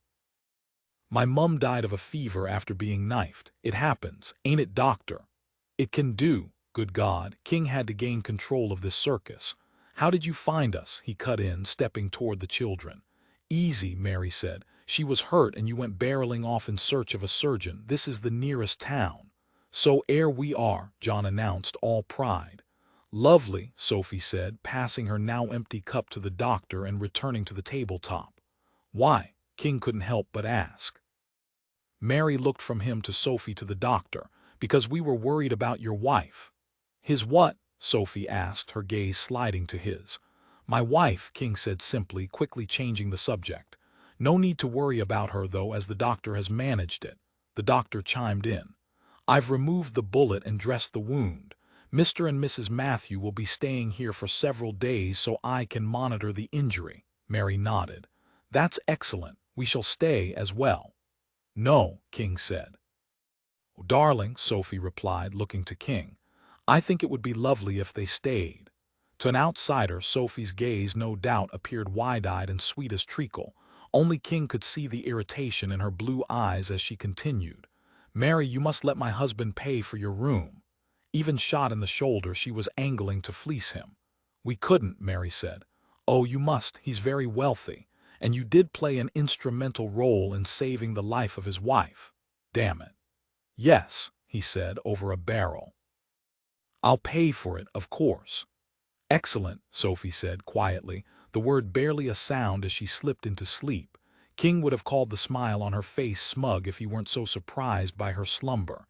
He turned worried eyes on the doctor. "There's something in the herbs to help her sleep as well," he said. "Do you need assistance carrying her round to the inn?" "No." King's response was clipped. He could carry his own imposter wife himself, damn it, and he wanted away from this mad surgeon as soon as possible. "Tell me, doctor, how much for today's services?" The doctor did not answer, now entirely focused on Mary. "You've a terrible bruise at the side of your head, miss." The woman raised her hand to the spot, her cheeks turning pink. "It's nothing." The doctor turned away and opened a drawer. "It most certainly is not nothing." He turned back with a small pot, opening it and reaching for her. She flinched away from him and he paused, his voice lowering. "I shan't hurt you." Pink cheeks turned red, and King had the strange feeling that he should look away as the doctor spread a white cream across the bruise on Mary's face. King cleared his throat and reached for his purse to pay the doctor, only to find it gone. He looked down at his belt where the coin had been not an hour earlier. "Are you missing your purse, Lord?" John asked, rocking back on his heels. "John," Mary said, stepping away from the doctor's touch quickly, sounding somewhat breathless. "It is kind of you to honor your wife's wishes, Mr. Matthew," she added, the words sounding through the shock of King's discovery that his money was gone. "I hope you remain willing to do so once you discover that John has picked your pocket." John extended his purse. "I weren't going to keep it. A mad doctor and a school of thieves. Of course she'd saddled him with this merry band. Sophie Talbot brought trouble with her wherever she went. And how many times had he heard her called the boring, dangerous daughter? It was dangerous, all right, but he didn't worry for his reputation. He worried for his well-being. King raised a brow at the boy. You're the first pickpocket I've met who has no intention of keeping his spoils." The boy looked down at his shoes. "It's a habit." "It's a bad one," King said. John looked to the doctor and offered a long gold chain. "'Ere's your fob." The doctor's hand went to his waistcoat pocket. "I didn't even feel it." John grinned. "I'm the best there is in London. It's too bad I'm reforming." King was not impressed. "Reform harder." He turned several coins into his palm and paid the doctor before pocketing his purse and reaching for Sophie, pulling her gently into his arms. The others in the room moved aside, but the young girl watched carefully, taking that moment to speak. "She's like Briar Rose." King looked down, taking in Sophie's closed eyes and pale skin. He imagined she did look like the Sleeping Beauty from the fairy tales. For a moment, he considered the implications of the comparison. She might be a princess, but he was no prince. "Unlike Miss Rose, this lady will wake," he vowed, more to himself than to the child. "Course she will," came the reply. "All you have to do is kiss her." Were he not so tired of this motley crew, he might have laughed. He wasn't going to kiss Sophie Talbot. That way lay danger of an entirely different sort. Chapter 7. Sleeping Beauty Wakes. No nuzzling necessary. Sophie woke the next day, the late afternoon sun streaking through the mottled glass windows, dust dancing in the light, and a somewhat unsettling smell underscoring the not-so-cleanliness of the rooms above the Warbling Wren pub. She wakes. The words came from a chair at the far end of the room, set back in the shadows so she could not see their speaker. She didn't need to see him, though. She knew precisely who it was. He'd stayed with her. She ignored the comfort that came with the thought. She didn't want him to stay with her. She didn't need him to stay with her. He was a rake and a scoundrel, and if not for him, she wouldn't be here. But he'd stayed nonetheless. She pushed herself up without thinking, pain shooting through her shoulder and causing her to cry out. One hand flew to her bandage, a mistake, as the lightest touch seemed to send fire through her. The Marquess of Eversley was beside her in an instant. "Damn it, woman. Are you simply unable to be cautious?" He put an arm behind her back. "Lie down," she brushed away his assistance. "I was being cautious. When a lady awakes to find a scoundrel in her chamber, she removes herself from the bed." His reply was dry as sand. "In my experience, the exact opposite is true." "Yes, well, I question the company you keep." Her shoulder began to throb. "How long have I been asleep?" 18 hours, give or take," he said. "Do you remember waking for your tea?" A hazy memory came, Mary leaning over her with a teacup. Vaguely. "And the pain," she shifted and hid her wince. "Bearable. Interesting. I would have wagered that it hurts like a bastard." It did, but she wasn't about to admit it. "You shouldn't use that word in front of a lady." "No, you realize you've an affinity for certain foul language yourself," she blushed. "One word. One is all you require." She looked to her lap as he said, "Does it hurt? Like a bastard?" "Women are known for their ability to endure pain." "And to think you are considered the weaker sex." She cut him a look. A label no doubt assigned by a man who never witnessed a childbirth. One side of his mouth kicked up in a small smile. "You're feeling better, I see." Something about the warmth in the words sent a little thread of pleasure straight through her. She was grateful for the time to collect herself when he stood and went to the door, opening it and speaking to someone out of view before closing the door and turning back to her. "I've sent for the mad doctor against my better judgment, and for more tea." She thought of the surgeon. "He didn't seem mad to me. He doused you in gin and slathered you with honey. While I wouldn't turn away a cake that had received such a treatment, it seems a bit odd for medicinal purposes." He came closer. "Now that you're awake, let me have a better look at that shoulder." She turned her head and sniffed delicately, gin and honey. The inn was not responsible for the strange odor. "Oh dear," she scuttled back from his approach and held up a hand. "No," Eversley stilled, his eyes widening at the words. "I beg your pardon," he was going to smell her. "Don't come any closer. Why not? It's not appropriate." "What isn't?" "You being here so near, while I am abed." One black brow rose. "I assure you, my lady, I've no intention of debauching you." She had no doubt of that, considering her current situation, but she couldn't well tell him the truth. Nevertheless, I must insist on the utmost propriety.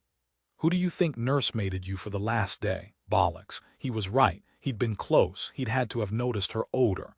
But it didn't mean he had to any longer.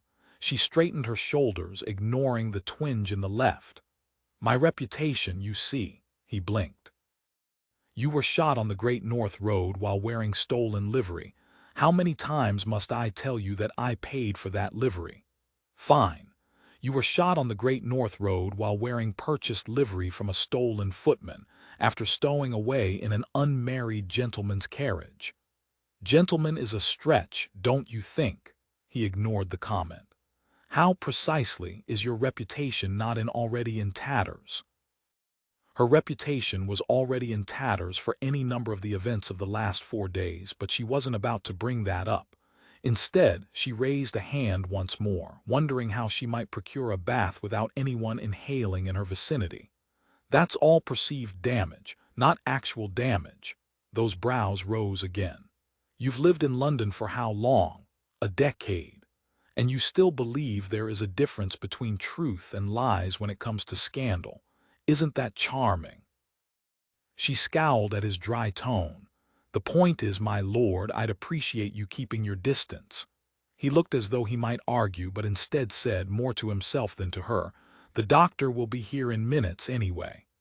As though Eversley summoned the man himself, the doctor took that moment to arrive, thankfully, Mary on his heels with a steaming cup of tea. It was only then that Sophie recalled that the doctor was also handsome. Of course. Because when it rained it poured, and Sophie, who'd never held a handsome gentleman's attention for longer than the half-second it took for him to realize she was not the lady he sought, was bedridden and unwashed when saddled with 2 of them. She was doomed. Mrs. Matthew, the surgeon said, all jolly humor, I trust you had a good rest. She'd forgotten that they'd christened her with the name. I seem to have, doctor. She paused. I'm sorry, I've forgotten your name, sir. I never gave it, the doctor said simply, taking the tea from Mary with a dazzling smile. Thank you, Mary blushed. Of course, doctor. Eversley snorted his irritation, or was it something else? Could it be jealousy of the doctor's effect on women? Number Eversley was exceedingly attractive himself, not that she noticed. She'd have to like him to notice. And she did not like him. The doctor approached the bed and handed Sophie the cup of herbed tea. He waited for her to take a long drink before asking, How do you feel? Vaguely, Sophie realized that the man still hadn't shared his name. No one else in the room seemed to mind, however, so Sophie answered the question, keenly aware of the Marquess of Eversley's watchful gaze. Quite well. Well, I'm sure that's not true. The doctor took the teacup from her and passed it back to Mary before seating himself on the bed and donning his spectacles. So let's have a look. She shrank back against the pillows, unable to think of anything but her odor. I'd rather. He ignored her and put a hand to her forehead. Excellent. No fever. Before Sophie could enjoy the pronouncement, the surgeon added, I've smelled worse, madam, I assure you. He did not lower his voice, and the words boomed through the room. Sophie went scarlet as Eversley looked to the ceiling in frustration. Is that why you wouldn't let me near you? You're the one who pointed out that I'd been doused in gin and honey, she defended herself. To underscore his madness, not your stench. Mary's mouth fell open. Sophie imagined hers might have also if she weren't so angry. My stench, she glared at him. He rocked back on his heels as though considering his next move. I did not mean she'd had enough. Of all the ungentlemanly things you've said to me, my lord, and there have been many that might be the worst of the lot. He looked as though he wanted to say something but refrained. Thankfully, because the doctor chose that precise moment to peel away the bandage and Sophie yelped in pain. Eversley stepped forward. You hurt her. Yes, I sensed that, the doctor said without looking up from his work. No signs of infection, however. Relief flooded Sophie. Then I shall live, the doctor met her gaze, for today. Christ, muttered Eversley. You're a comforting bastard, aren't you? The doctor turned to him. I tell the truth. No fever and no infection a day after the injury is positive, but medicine is more art than science. She might still die. He returned his attention to Sophie. You might still die. She did not know what to say, so she settled on "oh." He extracted more tea from his bag and set it on the bedside table. I wasn't sure if you'd need more than a few days' worth, but I'm feeling more hopeful. Sophie imagined that should make her feel more certain of her future. But on the heels of his other statement, she wasn't entirely sure. The doctor went on. Continue with the tea. This blend will keep you more awake than the last and be certain to keep the wound clean. He set a pot of honey on the table next to the herbs and turned to Eversley. The honey is essential. Apply after every bath. She might have argued that the assignment was given to the man who had become a rather prickly thorn in her side, but she was distracted by another, far more tempting word. I may bathe, the doctor turned back to her. Of course, preferably daily in clean, hot water, and summon me immediately if you begin to feel ill or if the wound changes appearance. That sounded as though they could not leave. When can we leave? Everyone looked to her, each person more shocked than the next. You are in possession of free will, Mrs. Matthew, the doctor said. However, I would hope to keep you nearby for at least a week. A week, she groaned. She had planned to be north within the week. Beginning her future. You do not care for our little town. Her gaze settled on Eversley. He had to get north too. A week is a long time to linger, she said. My husband, she ignored the warning in his eyes, and I have much to attend to in Cumbria. The doctor shrugged one lanky shoulder. Then leave. Not until she is healthy, Eversley cut in. When will we know she's healthy again? The doctor stood, gathering his things. When the wound heals and she's not dead. Eversley appeared to want to strangle the surgeon. Sophie smiled. Thank you, doctor. He returned the kindness. I trust that whenever you leave I will see you again, Mrs. Matthew. He moved to leave, stopping to nod once at Eversley. Mr. Matthew. I shall see you out, Mary said, doe-eyed, following the handsome man's heels. Sophie watched as the door closed. Well, I have never met a man who makes one feel so very grateful to be alive in the moment. Eversley scowled at her. Why do they call us Matthew? For my footman. The last word was lost in a yawn that she hurried to hide. Eversley blinked. You mean my footman? She waved a hand in the air. Whichever, his name is Matthew. I used it in the mail coach, and I pronounced us married, which was a silly thing to do. Yes, I'm realizing that now that I've been named for a footman. A good one, she said, yawning again. Exhaustion seemed to be taking hold. A terrible one, he said, approaching her and helping her lie back against the pillows. If he were any good, he would have told you he didn't speak to ladies of station and returned to his work. I've a fair mind to seek him out and put a bullet in his shoulder, as without him you would be intact. Was he concerned for her? I am intact, she said softly, ignoring the pleasure that threaded through her at the idea, ignoring the idea itself. If in need of a bath, apparently. Christ, he muttered. I didn't mean that you stink. She closed her eyes and sighed. Be careful, my lord. There are only two ways for that to go. The first way you offend me, the other way you are a liar. There was a pause as she drifted into slumber when she was awake enough to hear him. Why do you travel north? What's there? My bookshop, she replied, thoughts barely taking hold before they poured from her lips. Mossbend, sticky buns, Robbie. It was difficult to keep up with the conversation. Who is Robbie? Memory came, hazy and welcome, blonde hair and ruddy cheeks. Her friend. The only friend she'd ever really had. We'll marry, he'd promised once long ago. She smiled. It would be nice to marry a friend. Perhaps he'd love her. It would be nice to be loved. Perhaps they'd marry. Perhaps they'd be happy. After all, they'd promised it all those years ago. She'd said it too. We'll marry. She repeated the words now aloud, the Marquess of Eversley watching over her. Chapter 8 soiled as schedule, wake, wash, woo. Night fell, and King let her sleep for several hours before summoning a bathtub and cold water. And then, once she grew restless beneath the sheets, hot water. Once steam rose from the copper tub and the women who'd carried the pails had been paid, he waited for Sophie to wake.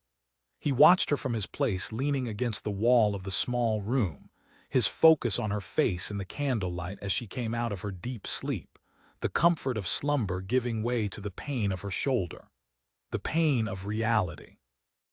He wondered if his father was dead yet. Agnes's missive had been urgent.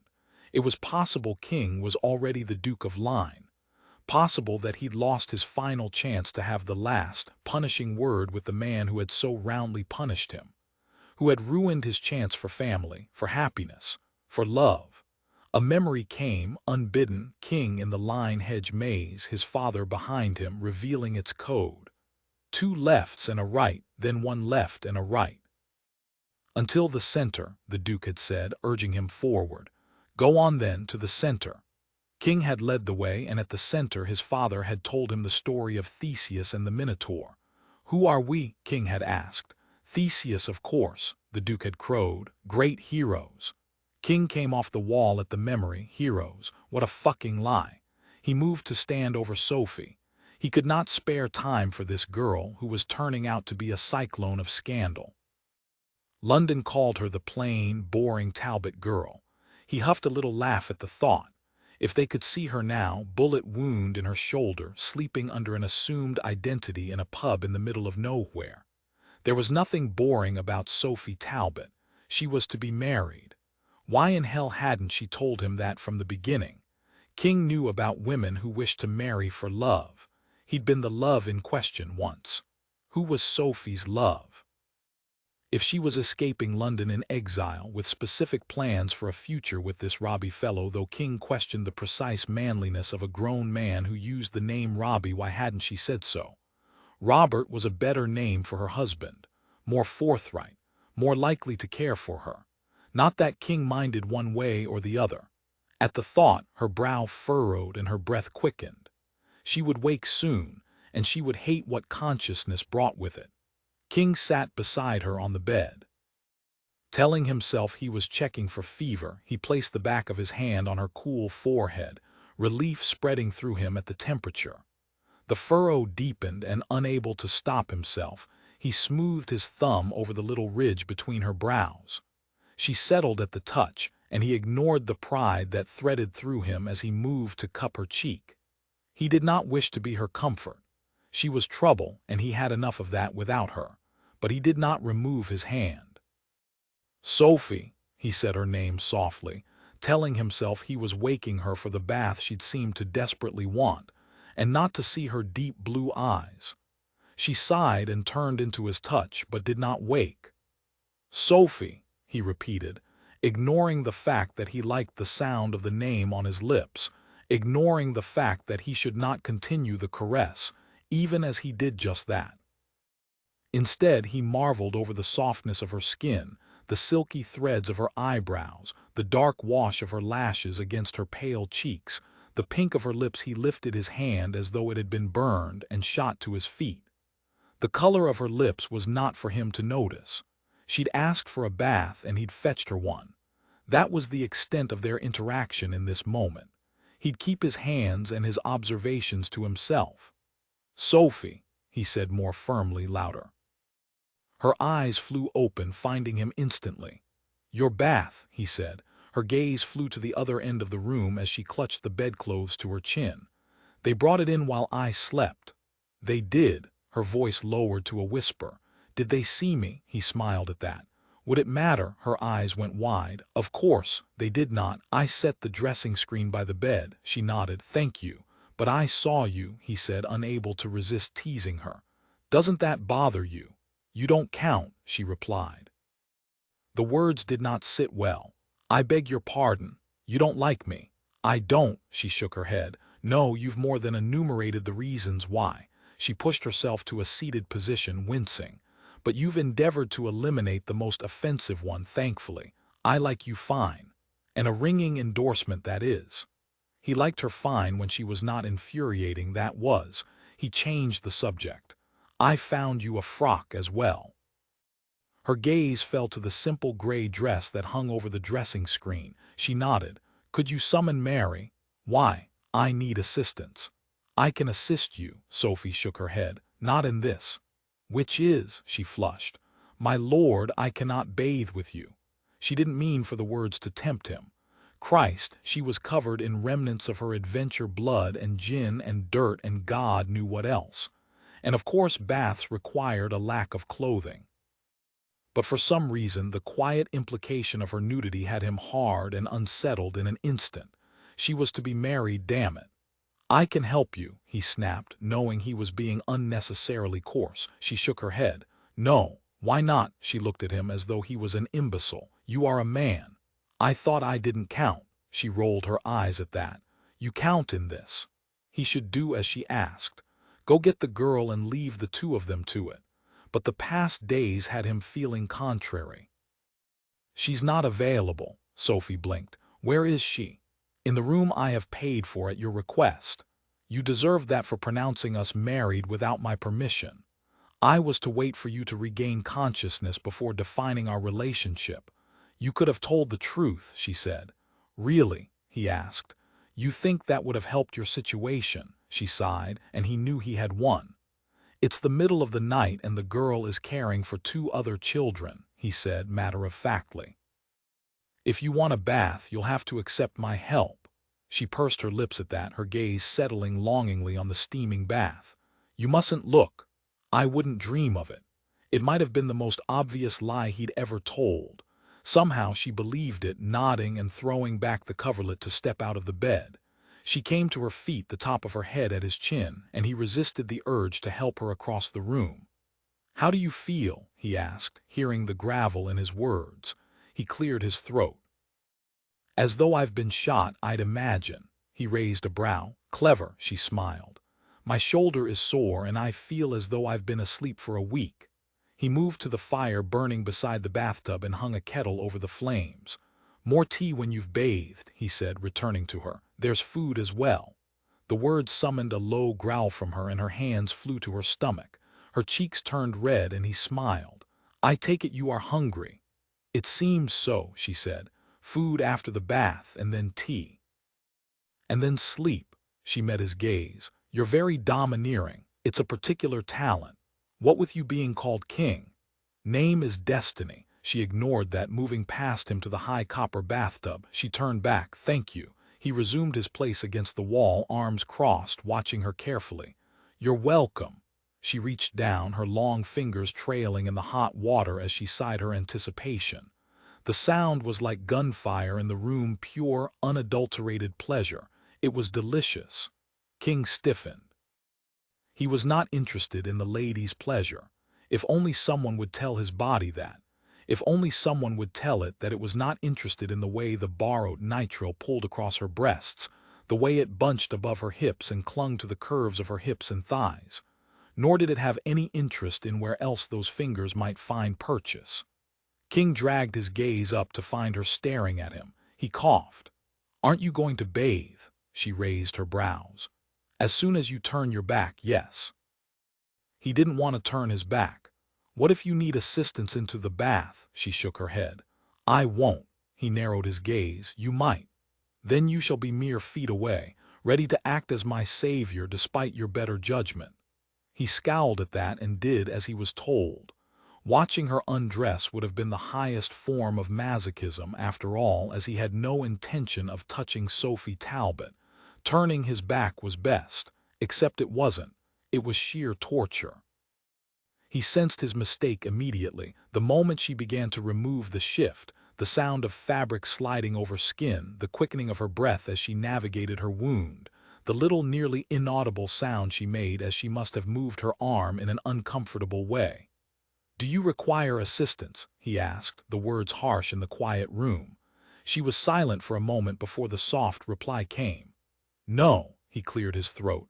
"Be careful of your arm." "I have been," past tense. "Christ."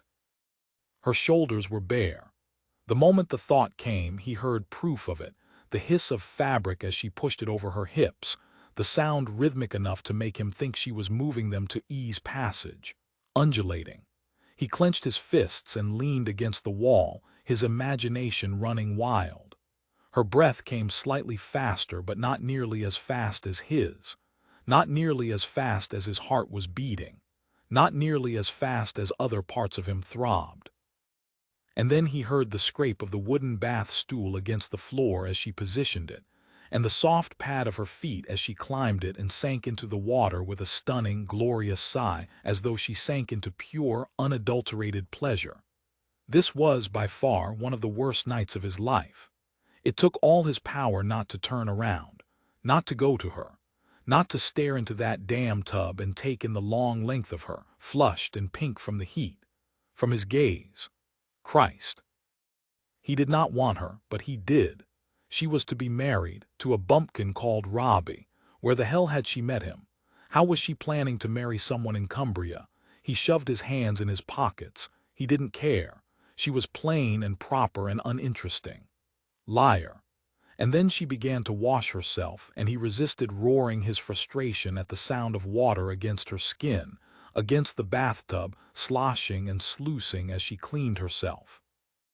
He imagined arms and legs peeping over the edge of the tub as wet cloth slid down perfect, pale skin.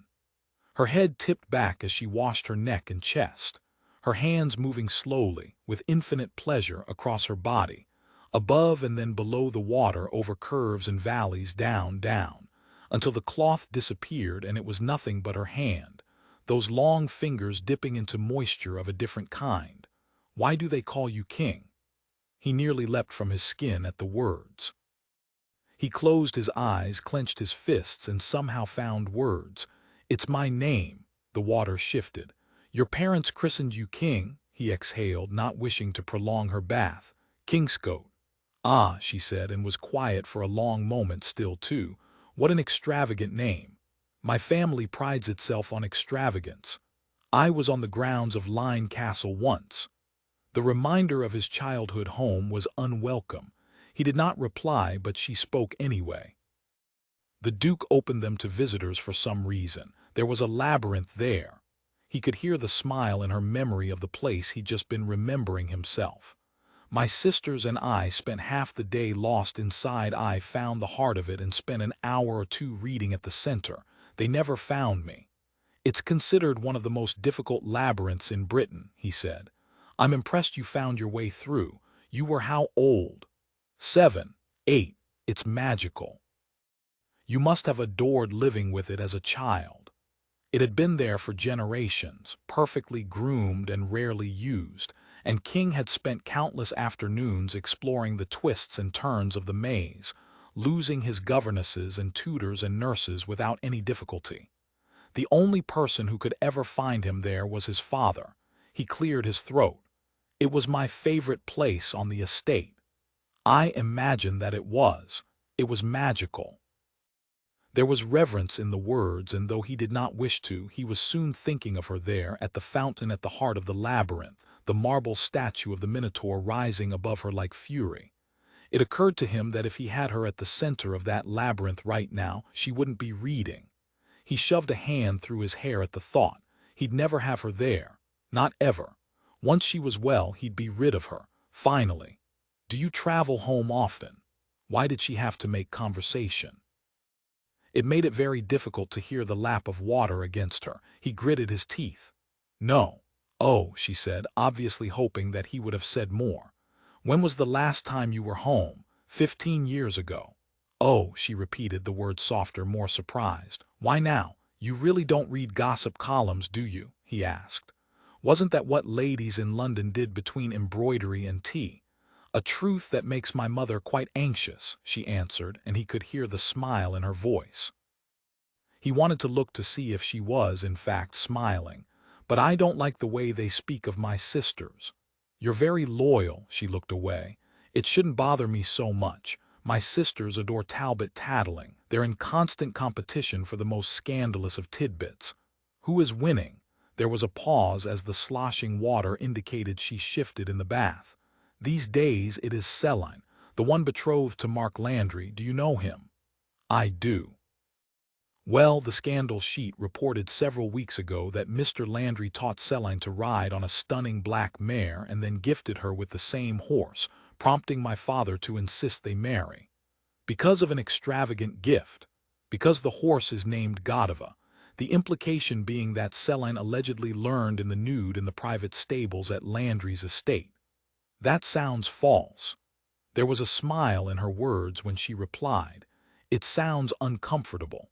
He laughed. Needless to say, she added, laughing herself, Celine adored the ridiculous story. Mr. Landry, too. Never let it be said that Mark Landry doesn't have a taste for the brazen. Likely why he and my sister are such a match, she replied. You've bought horses from him, I imagine. That and we share a club. I find it difficult to believe that Landry is welcome in whites, she said dryly. I've never heard him speak a sentence that didn't include something shocking. It's not whites, King said. We frequent the same gaming hell. Oh, she said quietly, I've never thought much about gaming hells. You'd like it there, he said, filled with gossip and scandal and not entirely safe from gunfire, she laughed. I wouldn't be welcome, I'm sure. As we've established, I don't know enough about gossip to hold my own. There was a pause before she said, which returns us to, why do you return to Lyne Castle? Levity disappeared from the room with her question, and for a long moment he did not answer, not wishing to lose the moment. It was gone nonetheless. My father is dying. She stopped moving in the bath. Silence stretched around them, heavy and deafening. Oh, she said again, I am sorry. He straightened at the honesty in the words. I'm not. Why was it so easy to tell her the truth? She was silent for long minutes, the water quiet around her. You're not. No, my father is a bastard. And you return home anyway. He considered the words and the question in them, and then thought of his father, the man who had ruined his future all those years ago, who had taken the one thing King had wanted and destroyed it, who had made King's entire life about reciprocating, destroying the only thing the Duke had wanted. Later, he would not understand why he told her. He summoned me, and I have something to tell him. More silence. And finally a soft, I am through. Thank God. He did not turn as she lifted herself up in the tub, not even as he heard the water slosh around her when she returned to the bath with a little squeak. Not when it happened a second time. He amassed tremendous amounts of credit for his gentlemanly decorum. Instead, he asked, Is there a problem? No, she said, and the sound repeated itself. He risked a look over his shoulder. Mistake. He could see only her head over the lip of the deep copper tub, but if her cheeks were any indication, she was clean and pink and perfect. Don't look, she cried. What is the problem? She hesitated. I can't get out. What did that mean? Why not? It's too slippery, she said, the words despondent. And my shoulder, I can't put pressure on my arm. Of course. Surely he was being punished by the universe. He turned, already shucking his coat. Don't turn around. She cried, sinking below the lip of the tub. He ignored the words and walked toward her, frustration manifesting itself as irritation as he rolled up his shirt sleeves. I assure you, my lady, I don't wish to help any more than you wish to be helped. It was true, if slightly disingenuous. She peeked over the rim of the bathtub. Well, you needn't be rude. Another man might have felt a pang of remorse at the fact she took the words as an insult and not as self-preservation. Though her hands were placed in critical positions to hide her most inappropriate parts, it did not have the intended effect.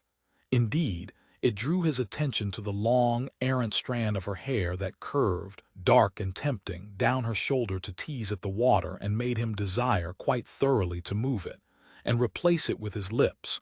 This was madness.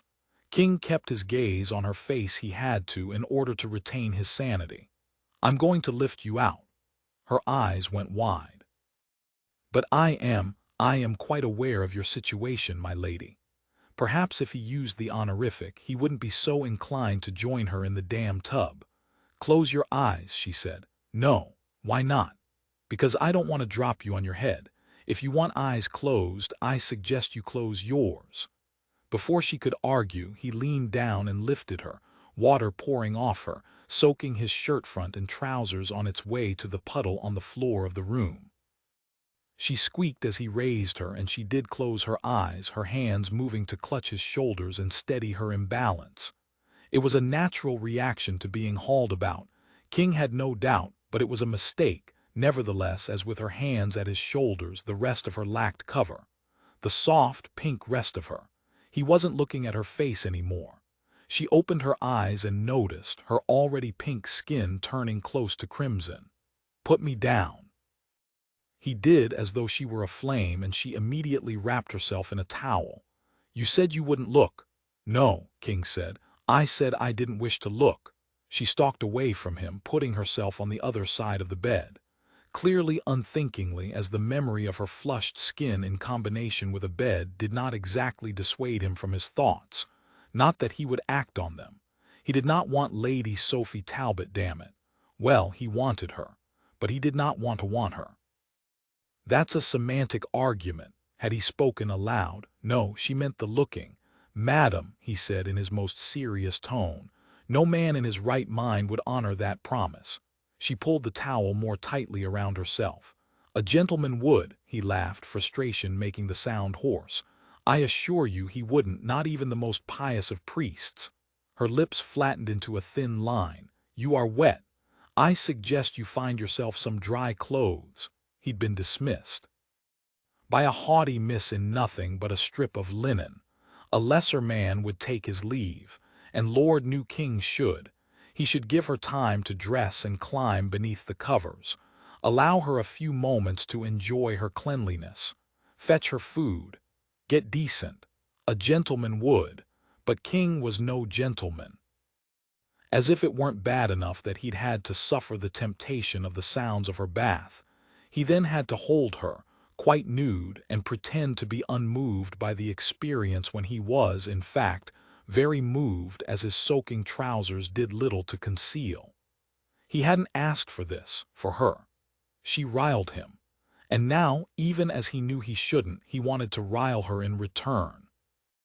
"Dry clothes it is," he said, enjoying the way she nodded, victory in her blue eyes right up until he untucked his shirt and pulled it over his head, and victory dissolved into shock. "What are you doing?" she fairly shrieked. "Donning dry clothes. It might work better if you did so in your own chamber." He pointed to the small trunk at the wall. "This is my chamber." Her eyes went wide. "You have been sharing my room, more than that," he goaded her. "There's only one bed." She scowled at him. "You didn't." "I didn't," he conceded. The stench, remember, it was a lie. He'd been too worried that she might not wake to even consider sleeping, but she need not know that. She was too irritating for him to tell her. Instead, he reached for the fall of his trousers, enjoying the way her gaze followed his hands. "A lady wouldn't look, Sophie." She immediately snapped her attention to his face, her cheeks blazing crimson. If he weren't so damn frustrated with her, he'd be positively gleeful. "I believe it's time for you to turn around." She did not turn around, and it occurred to King that she was stronger than she seemed, this girl who was supposed to be plain and uninteresting. She narrowed her gaze on him. "I shall do no such thing, you horrible, arrogant scoundrel. This is my bedchamber in which you take such rapscallionesque liberties." He raised a brow. "Rapscallionesque isn't a word." She did not hesitate. "I'm certain that those who invent words need only to meet you to see that it should be. As I imagine I would inspire them to commit unfun to the dictionary." She paused, pulling herself up to her full height. "I suggest you find another chamber, my lord. You are not welcome here." Anger became her, this strange, unexpected woman. She stood before him, wet and wounded and somehow a warrior nonetheless. He wanted her, and that was altogether too dangerous, for both of them. He was here to keep her alive, and that was it.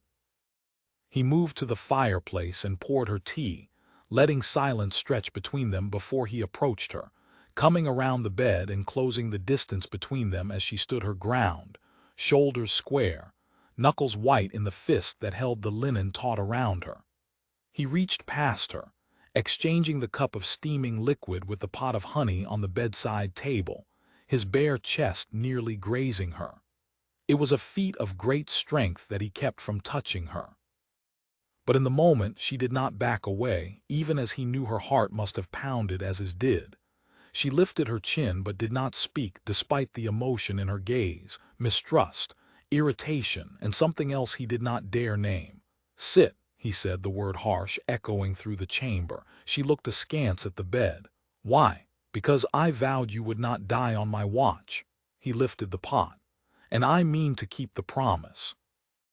His attention fell to the wound on her shoulder, which still showed no signs of infection, thankfully. The mad doctor was either quite lucky or quite intelligent. "I'm quite able to manage, my lord." He ignored the words. "Sit." She sat, the linen clutched around her as he coated his fingers in honey. Silence fell, and they both watched his fingers work, the stickiness of the honey nothing compared to the softness of her skin. King supposed he'd used enough of the salve, but he could not stop touching her, spreading it smoother and smoother across her shoulder, wishing it was not only her shoulder, wishing it were the rest of her as well, on all that pristine, pretty, pink, unbearably soft skin. The moment was getting away from him, and he cast about for a safe topic. "Who is Robbie?" There was a pause. "Robbie." He didn't want to talk about the man, honestly.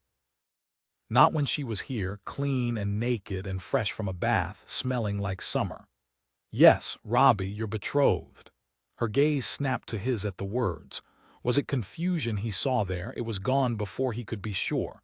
"Of course, Robbie, we've known each other since we were children," she said, the words perfunctory. "Who is he?" he pressed. "He is the baker in Mossband, a baker, likely short in the leg and weak in the chin. And you will run a bookshop." He was finished. He should stop. She nodded, the movement stilted. "I will run a bookshop." It was the perfect life for her, married with a bookshop. He imagined her disheveled and covered with dust, and he liked it far too much. He lifted his fingers and looked down at them, glistening with honey. She looked as well. "You should wash them," she said quietly. He should. There was a bathtub full of water mere feet away, and a wash basin and fresh water even closer, but he did not go to either. Instead, he lifted his hand to his mouth and licked the honey from his fingers, meeting her eyes, willing her to look away. Her eyes widened, darkened, but did not waver. It was then that he knew. If he kissed her, she would not stop him, and if he kissed her, he would not stop. Dangerous daughter indeed. "There's a dress for you," he said. I beg your pardon." "A dress," he repeated, turning on his heel and tossing his shirt over his head before adding, "and boots." He tore open the door. "Wear the damn boots." And he left the room. Chapter 9, Spotted in Sprotbrough.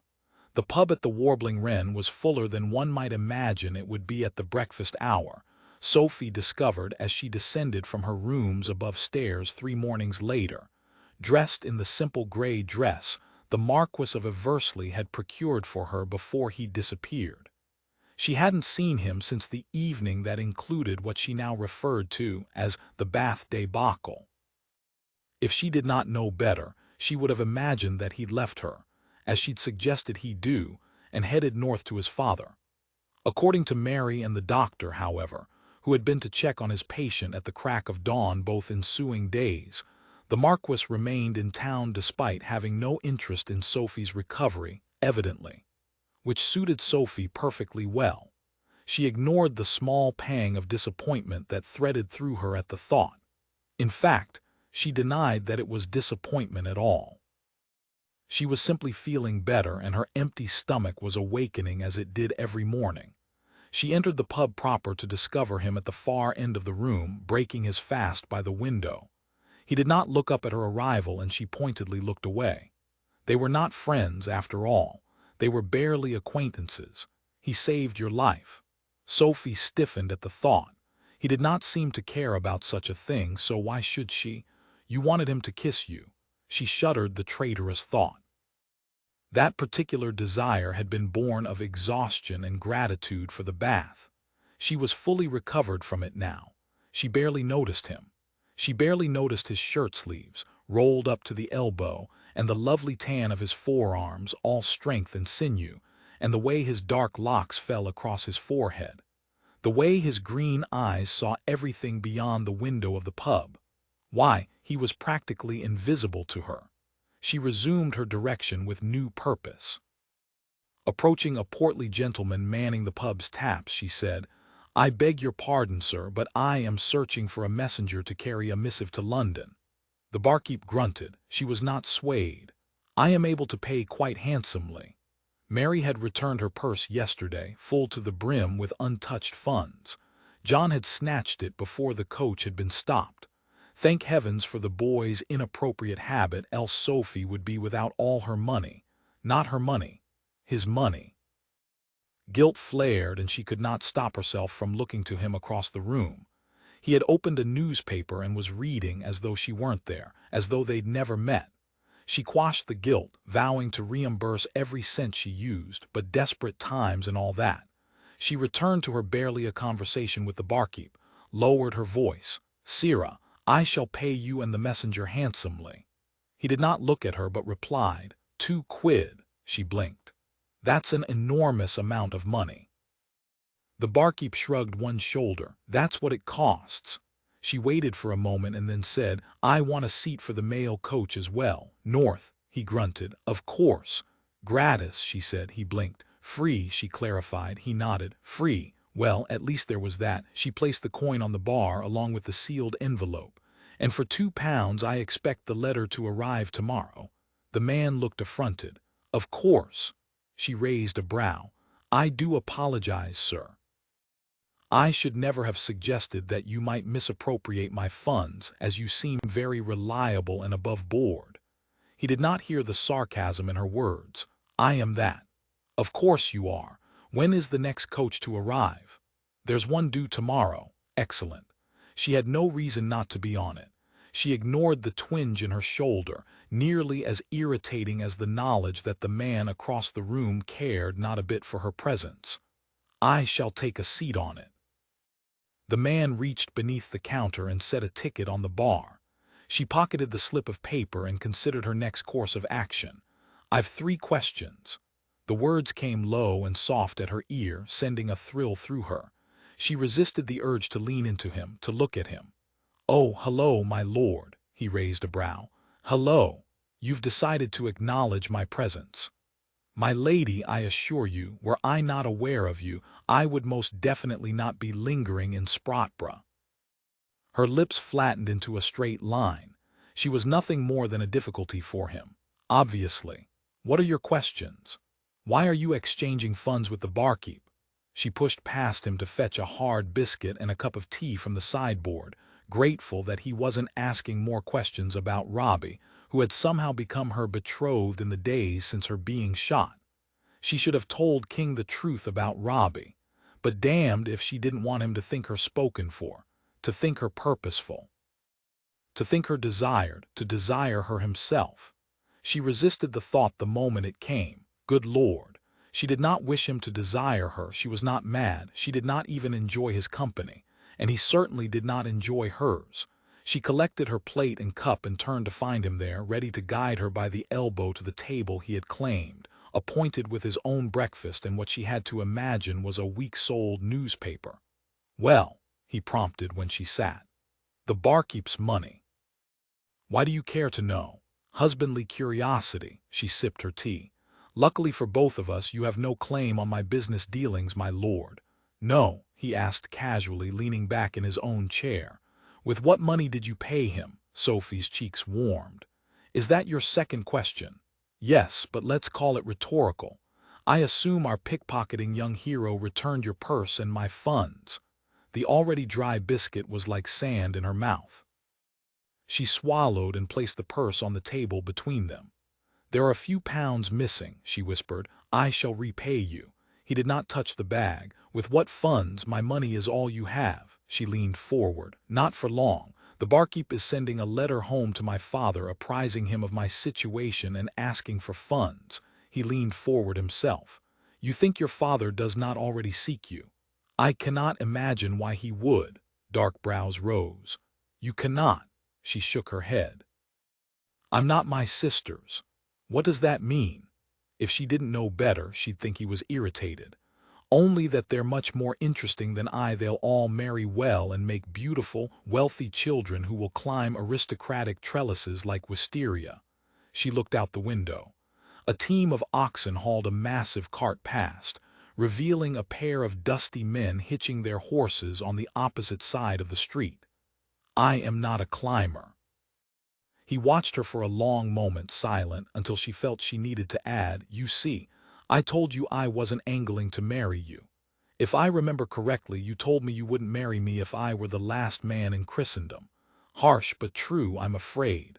I'd ask why, but I'm afraid your honesty might wound me. He sat back. Care for a wager? What kind of wager? I wager your father seeks you already, she smiled. I'm certain it's not true. Matthew saw me into your carriage. My father knows I am well. King raised a brow. At best, your father thinks I've ruined you. She shook her head. Don't worry about that. He's a reasonable man who will understand everything when I explain it. You shan't be saddled with a wife. Oh, I don't worry about being saddled with a wife. She considered the words. I suppose you wouldn't be. You've avoided marriage after ruination before. It's less avoiding than eschewing. I shall never marry. Angry fathers be damned. Why not? She couldn't resist the question, but when his face darkened in reply, she instantly regretted it. Never mind, I shouldn't have asked that. After a pause, he said, Your father seeks you already, my lady, that's the wager, triumph flared. Even if her father was looking for her, he would receive her missive tomorrow and call off any search. She could not lose. She smiled, allowing herself to enjoy the moment. I assure you he does not. What do you forfeit when I win? What would you like? My bookshop. On the Mossbend High Street. Done. And when I win, I get a forfeit of my choosing. Her brows snapped together. That seems a high price. Higher than the cost of a bookshop. She tilted her head to one side. I suppose not. All right, I agree. He smirked and reached over to steal a bit of her biscuit. I will simply say you're a fool if you think your father hasn't hired 24 men to comb the English countryside and get you home. I am going home, she said. Home to London.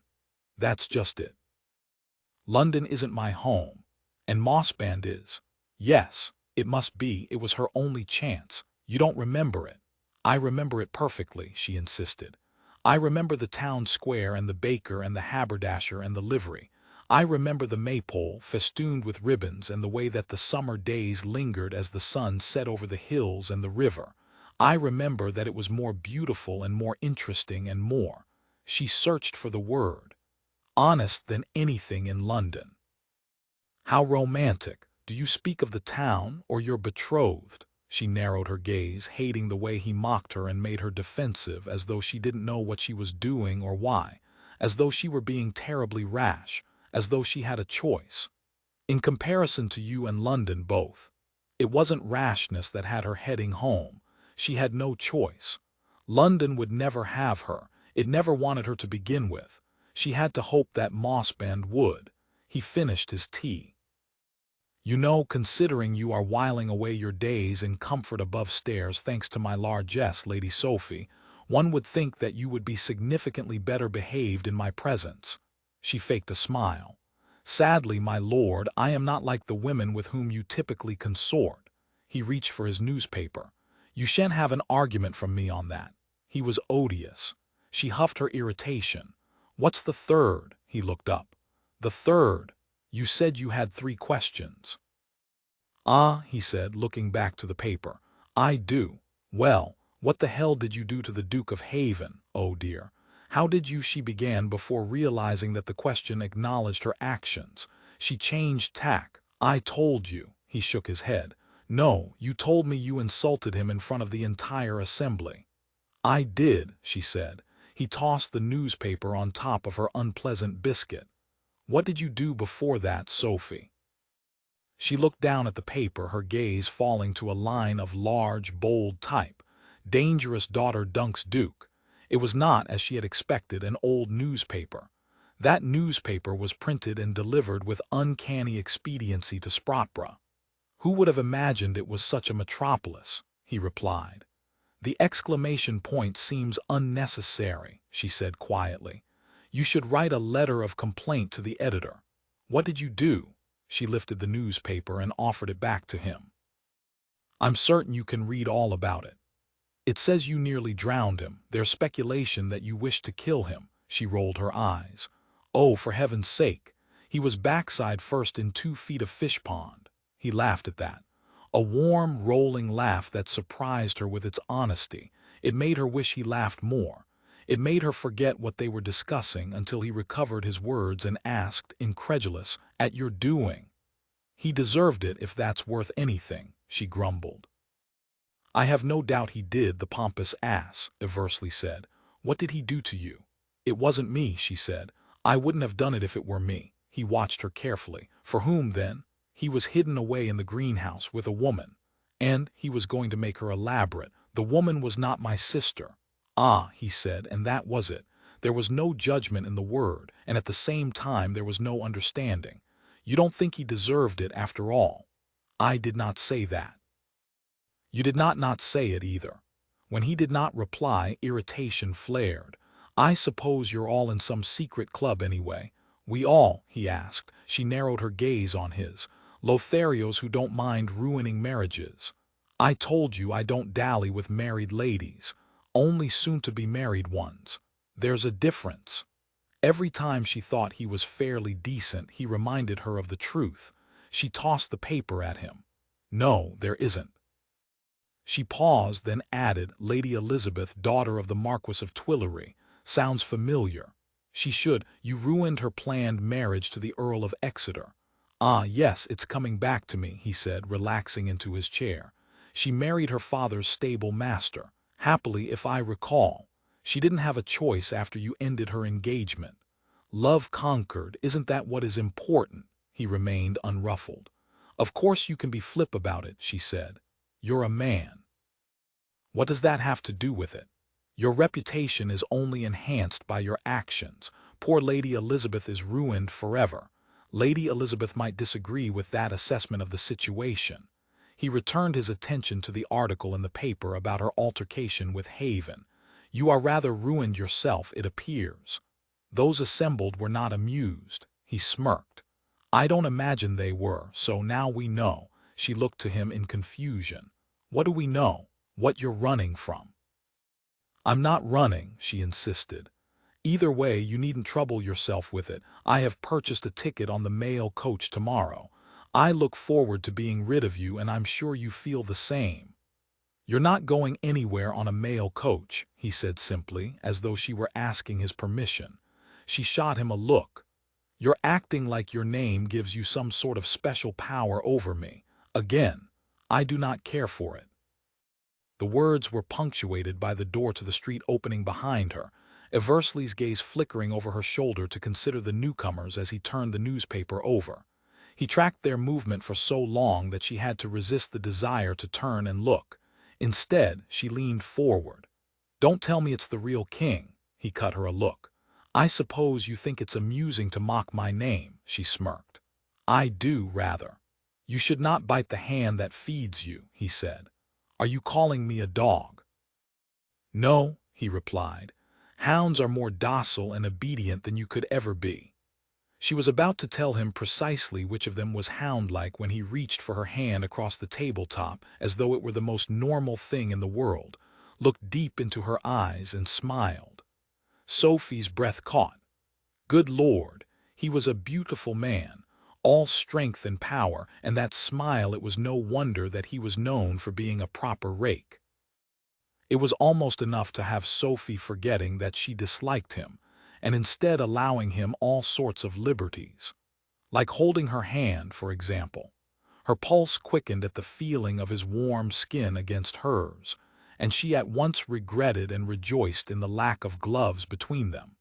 She instantly attempted to remove her hand from his, keenly aware that even if they were married, the touch was inappropriate. He held her like steel the moment she tried to move, and he spoke, the words loud enough for half the pub to hear. "I win, darling." Her brow furrowed. "He won what, darling?" She leaned in.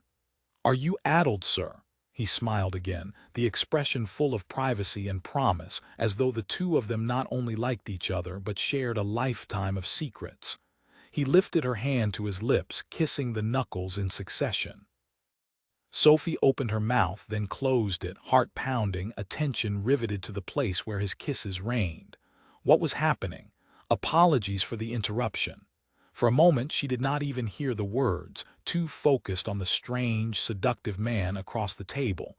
But Eversley heard enough for both of them, replying without moving his gaze from hers. "What is it?" "We are looking for a missing girl." They were there for her. Eversley's grasp did not shift, and it was that firm, steady grip that kept her from gasping her surprise. She watched his eyes, read the question in them, knew that he was leaving her the opportunity to reveal herself. She looked up at them, discovering the pair of dusty riders she'd noticed earlier. "A missing girl," she said, clutching Eversley's hand as though it were a port in the storm. How terrible! Perhaps it wasn't she. The thought had barely formed before the man said, "Lady Sophie Talbot." She was found. Her plans were thwarted. Eversley was right, her father had sent men to find her. They would ferret her back to London, to the bosom of her family, where she would be primped and preened and sent into society at her great mortal embarrassment. She would have to become Sophie, the unfun, dangerous daughter. Days ago, that might have been fine. But now she knew there was another possibility. There was freedom. There was Mossband. There was even the possibility of Robbie, who might make good on his promise once he discovered that she was there and marriageable. Perhaps he had been waiting for her all these years. Perhaps he had despaired for one of her. Perhaps not. There was Eversley. Her gaze flickered to his and dropped away. With whom would she spar if these men took her into custody? Would she ever see him again? Would she mind? The answer whispered through her, and she hated even the thought of giving it voice. But there was no turning back. She'd had her chance for proper escape, for a simple, happy life, far from London and the future for which she'd never asked, and it had been ruined. Know when you've been bested, her father had schooled her again and again. Cut your losses, shake hands, and return to destroy them another day. The thought echoing through her, Sophie was quiet, gathering her courage. Ignoring the constant litany of "do not make me return" that echoed in her head as the newcomer added, "She is believed to be traveling with the Marquess of Eversley." She paused at that. How could they know? Matthew. The footman would have arrived at the Talbot house and produced a letter from Sophie, and her father would have immediately had the poor boy questioned. She resisted the urge to ask if Matthew was well. "Oh," Eversley asked calmly, as though he had no concern whatsoever. "Are they eloping?" "Not if we have anything to do with it." The man leaned down and said, "What are your names, if you don't mind my asking?" Eversley's grip tightened as her gaze flew to his face, where he watched the other man, willed him to lie, to protect her, even as she knew he was in no way beholden to her. She was not his problem. How many times had he told her that? It did not matter that she rather wished she was his problem. And then he replied. "Matthew," he said with utter calm. "Mr. and Mrs." He turned his glittering smile on their visitor. "Newlyweds." The man watched them for a long moment before Sophie settled her free hand on their entwined ones and smiled her warmest smile. She did not know why, but he was saving her. Again. And worse, she was beginning to like him. She had a beautiful smile. It was the wrong time to notice it, but the entire morning he'd been noticing her from the moment she'd walked into the pub in what had to be a years-old dress procured from the pub owner's wife. There was nothing attractive about the frock, and still he could not keep his attention from her. Then she'd argued with him, no surprise, as arguing seemed to be what they did together. And it was more exciting than anything he'd done with a woman in a very long time. When the men had arrived, he'd known, without question, that they were looking for her. And he'd been about to turn her over to explain that Lady Sophie Talbot was nothing more than a nuisance, and be rid of the woman and her troublesome life, when he'd made the mistake of looking at her. She'd looked crushed, her blue eyes full of sadness and resignation, and the smallest, most devastating sliver of hope. Hope that he might help her out of this mess. So he had. Like a fool, perpetuating the myth of their marriage, locking them together for more time, until the bounty hunters left. It was idiocy, of course, considering the fact that she just sent a messenger to her father, apprising him, no doubt, of the entire situation. Of her plans, which the Earl of White would never allow, no matter how much his youngest daughter believed herself plain or boring or irrelevant. She thought too little of herself, and King had suddenly wished very much to change her mind. As insane as that sounded, he blamed her beautiful smile, which he'd noticed at the exact wrong time, of course. Damn it. He came to his feet the moment the man left their table and sat at the bar, knowing that they hadn't entirely convinced him that they were simple newlyweds smitten with each other, knowing that he was about to pay the barkeep for information on them, knowing that Sophie had just paid for an urgent delivery to London. He swore under his breath and, refusing to release Sophie's hand, pulled her from her chair to her feet, leaning down to whisper at her ear, "They are not certain of us. Feign love." She turned to look at him, blinking. How do I feign something like that? She was so damn innocent. It slayed him. He leaned back in, pressing his lips to her ear, enjoying the way she curled into the touch. Pretend I'm your Robbie. Confusion washed through her eyes, and he knew the truth, a thread of relief twisting through him. She did not love Robbie, not that he cared one way or another. He pulled her from the room instead, using his strength to keep her closer than was proper. Once they were through the back entrance of the pub, he drew her into the dark hallway just beyond the door, hesitating at the foot of the stairway that led to the rooms above. He imagined they didn't have much time, so he was not gentle when he set her against the wall. "How is your shoulder?" he asked, realizing he hadn't asked her before. Though he'd spoken to Mary and to the mad doctor every day, he hadn't seen Sophie in 3 days, and he should have asked after her wound. He should have asked after her, period. She was confused by the question, but answered nonetheless. "It is fine, thank you, stiff, but it remains uninfected." He nodded. "Excellent. You knew they were here," she hissed. "That's why you wagered." He hadn't, but he did not correct her. "You shouldn't have agreed to bet me. Because you're a scoundrel, because I do not lose." A stool scraped against wood in the pub. The man approached. King pressed closer to her, his hands encircling her waist. She squeaked her surprise as he leaned in. There was no time to prepare her, no time to change his plan. No time for anything but a quick, low time for my forfeit. "Make it look real, Mrs. Matthew." And he set his lips to hers. For a moment she froze beneath him, her lips pressed together in a flat line, her hands up at his shoulders, pushing at him, a little sound of protest caught in her throat. He lifted one hand to her neck, his thumb brushing along the line of her jaw, his fingers threading into the hair at the nape of her neck, massaging there until she relaxed, sighing her pleasure at the sensation.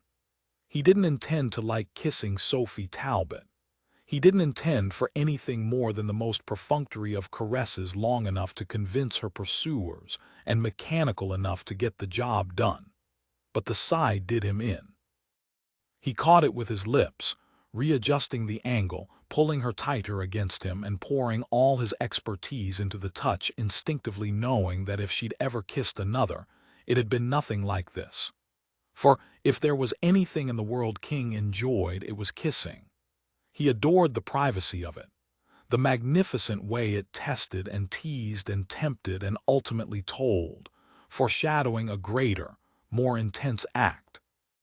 Her mouth was open, her full lips on his, and he took what she likely didn't even know she'd offered, worrying her beautiful bottom lip with his teeth before soothing it with his tongue and stroking deep, tasting her, the tang of bergamot from her tea and something sweeter, more delicious than he would have imagined. She sighed again, and he pulled her closer, loving the way she gasped at the movement before giving into it, wrapping her hands around his neck and threading her fingers in his hair. Christ! It felt good.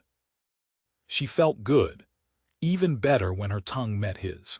She was an excellent student, and this kiss was getting out of control. He broke it off, lifting his lips from hers, ready to stop the moment before it ran away with them both. But her eyes remained closed and her hands remained fisted in his hair, and he found that releasing her was not in the cards. Instead, he returned his lips to her skin, tracing her cheekbone, her jaw, running his teeth down the column of her neck to linger in the space where it met her shoulder. He kissed her there, licking delicately before he sucked just enough to elicit a lovely little cry, a cry punctuated with his own growl. Her grasp tightened and she whispered his name, not his title, the name she'd mocked again and again. King. The word gave him great pleasure, and he smiled against her skin. "What did you call me?" She opened her eyes, then liquid blue and filled with desire. It took a moment for her to understand the question, the teasing in it. Don't get ideas. Too late for that. His ideas were legion, and he liked every single one of them. He slid one hand down her back over the swell of her behind to grab her thigh and lift it, pulling her tighter to him. She gasped at the movement but did not pull away. Indeed, she arched into him with a low, humming moan. Sophie Talbot more than made up for her lack of experience with her glorious excitement. King could happily sequester them both in a room upstairs and spend a week exploring all the things that made her gasp and arch and sigh and moan. But there was a man mere feet away who was searching for her, and this was neither the place nor the time for King to be intrigued by the lady. A point that was validated by the appearance of the man who'd questioned them, who stepped into the dimly lit space and did not hesitate in taking a long look at them. King turned to keep her from view, suddenly caring very much that her current state be for his view alone. "You ask for trouble," he growled at the newcomer, who did not move for a long moment, too long for King's liking. He turned around to face the man. "Did you misunderstand me?" "Not at all," said the other man. "It's only that your wife has the look of Lady Sophie. My wife is Mrs. Louis Matthew. I made that clear. And your attention is irritating me more than I think you'd care for me to be irritated." The man's gaze lingered on Sophie, who, for the first time in her life, stayed where she was put, thankfully. He then tipped his hat. "Mrs. Matthew, I do apologize for the interruption." "Thank you," Sophie said quietly.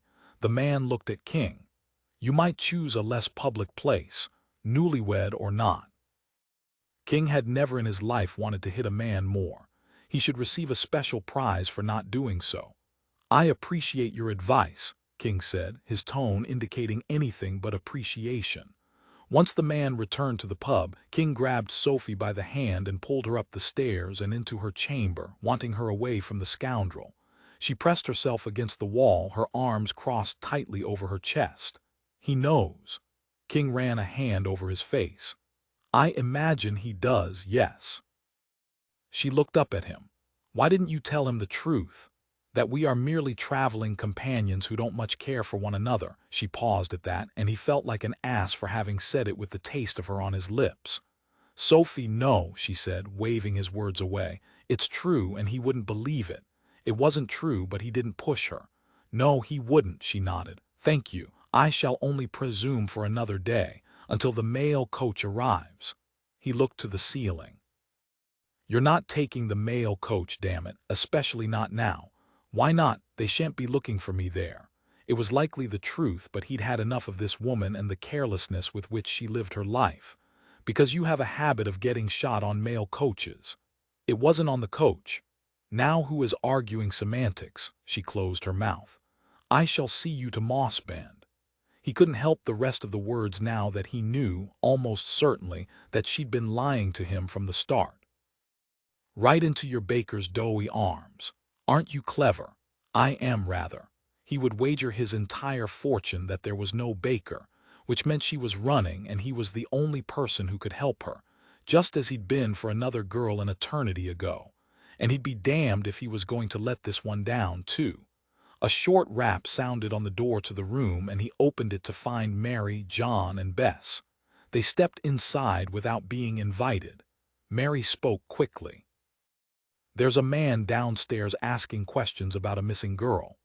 "Yes, we met him," King said. Mary looked to Sophie. "He says her name is Sophie and she's a knob." Sophie watched her carefully but did not say anything. Mary looked to King. "They say she's with another knob." He did not reply. John added, "We think it's you." King spoke then. "Did you tell the man your suspicions?" "No," John said. "We's loyal to our friend's secrets." Sophie nodded. "Thank you. What you do to deserve a man hunting you?" Sophie smiled, small and somewhat sad, and King resisted the urge to go to her and gather her in his arms. "I ran from a life I did not want."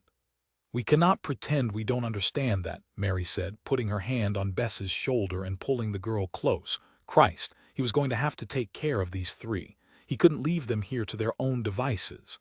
Mary was young and the other two were children. Smart, savvy, thieving children, but children nonetheless. You must go, Mary said. And quickly. He reached into his pocket and extracted his purse, extending a handful of coins to Mary. You'll follow in my coach. Her brows rose. Why? He knew pride when he saw it in the young girl's eyes, knew she would not accept charity in any sense. He'd had to badger her into accepting the room Sophie had insisted he pay for, because we're going to hire another carriage, and those men shall think that you three are us, in my coach, hieing north to Scotland. To elope, Bess spoke for the first time. Sophie looked to the young girl. What do you know of eloping? I don't, Bess said honestly, but I know people do it in Scotland. As a matter of fact, King said to the little girl, I think they just might believe we are eloping. Are you? Mary asked. No, Sophie said without hesitation. He turned to her. Another man would take offense at how quickly you discount my eligibility. She raised her brows at him. Another man might be less of a cad than you are, my lord. He thought of the events in the public hallway downstairs and refrained from argument. Where will you go? Mary asked. North, and quickly. Mary worried her lip, considering them both. I don't know that it's proper for you to leave without chaperone, my lady. King was certain he hadn't heard the girl correctly. Sophie shook her head. I preferred Mrs. Matthew. But you're not Mrs. Matthew. You're an earl's daughter. You should have a companion. I have the Marquess. Mary cut him a look. I'm no highborn lady, but even I know he's not an acceptable chaperone, if the girl only knew half of it. He'll do fine, Sophie said. The Marquess doesn't even care for me. Mary looked from Sophie to King, and he had the distinct impression that she did not believe the words. My lord, you understand that we feel quite possessive of the lady, what with her saving our lives. He nodded once. I do. Then you understand also that if you hurt her, I shall have to gut you. He blinked, grateful that the girl didn't know half of it, because she clearly meant the threat, and King wasn't certain she did not have the guts and skill to do it. I do, satisfied, Mary nodded. What shall we do? Stay here. Try to throw them off our scent for a few hours to let us get away. Stay a few days if you like. He gave her a handful of coin from his purse. That will keep you weeks if you need it. When you're ready, my coachman will bring you and my luggage to my country seat. Mary was uncertain. We were headed to Yorkshire. There's a place there. I hear we'll be safe. King shook his head.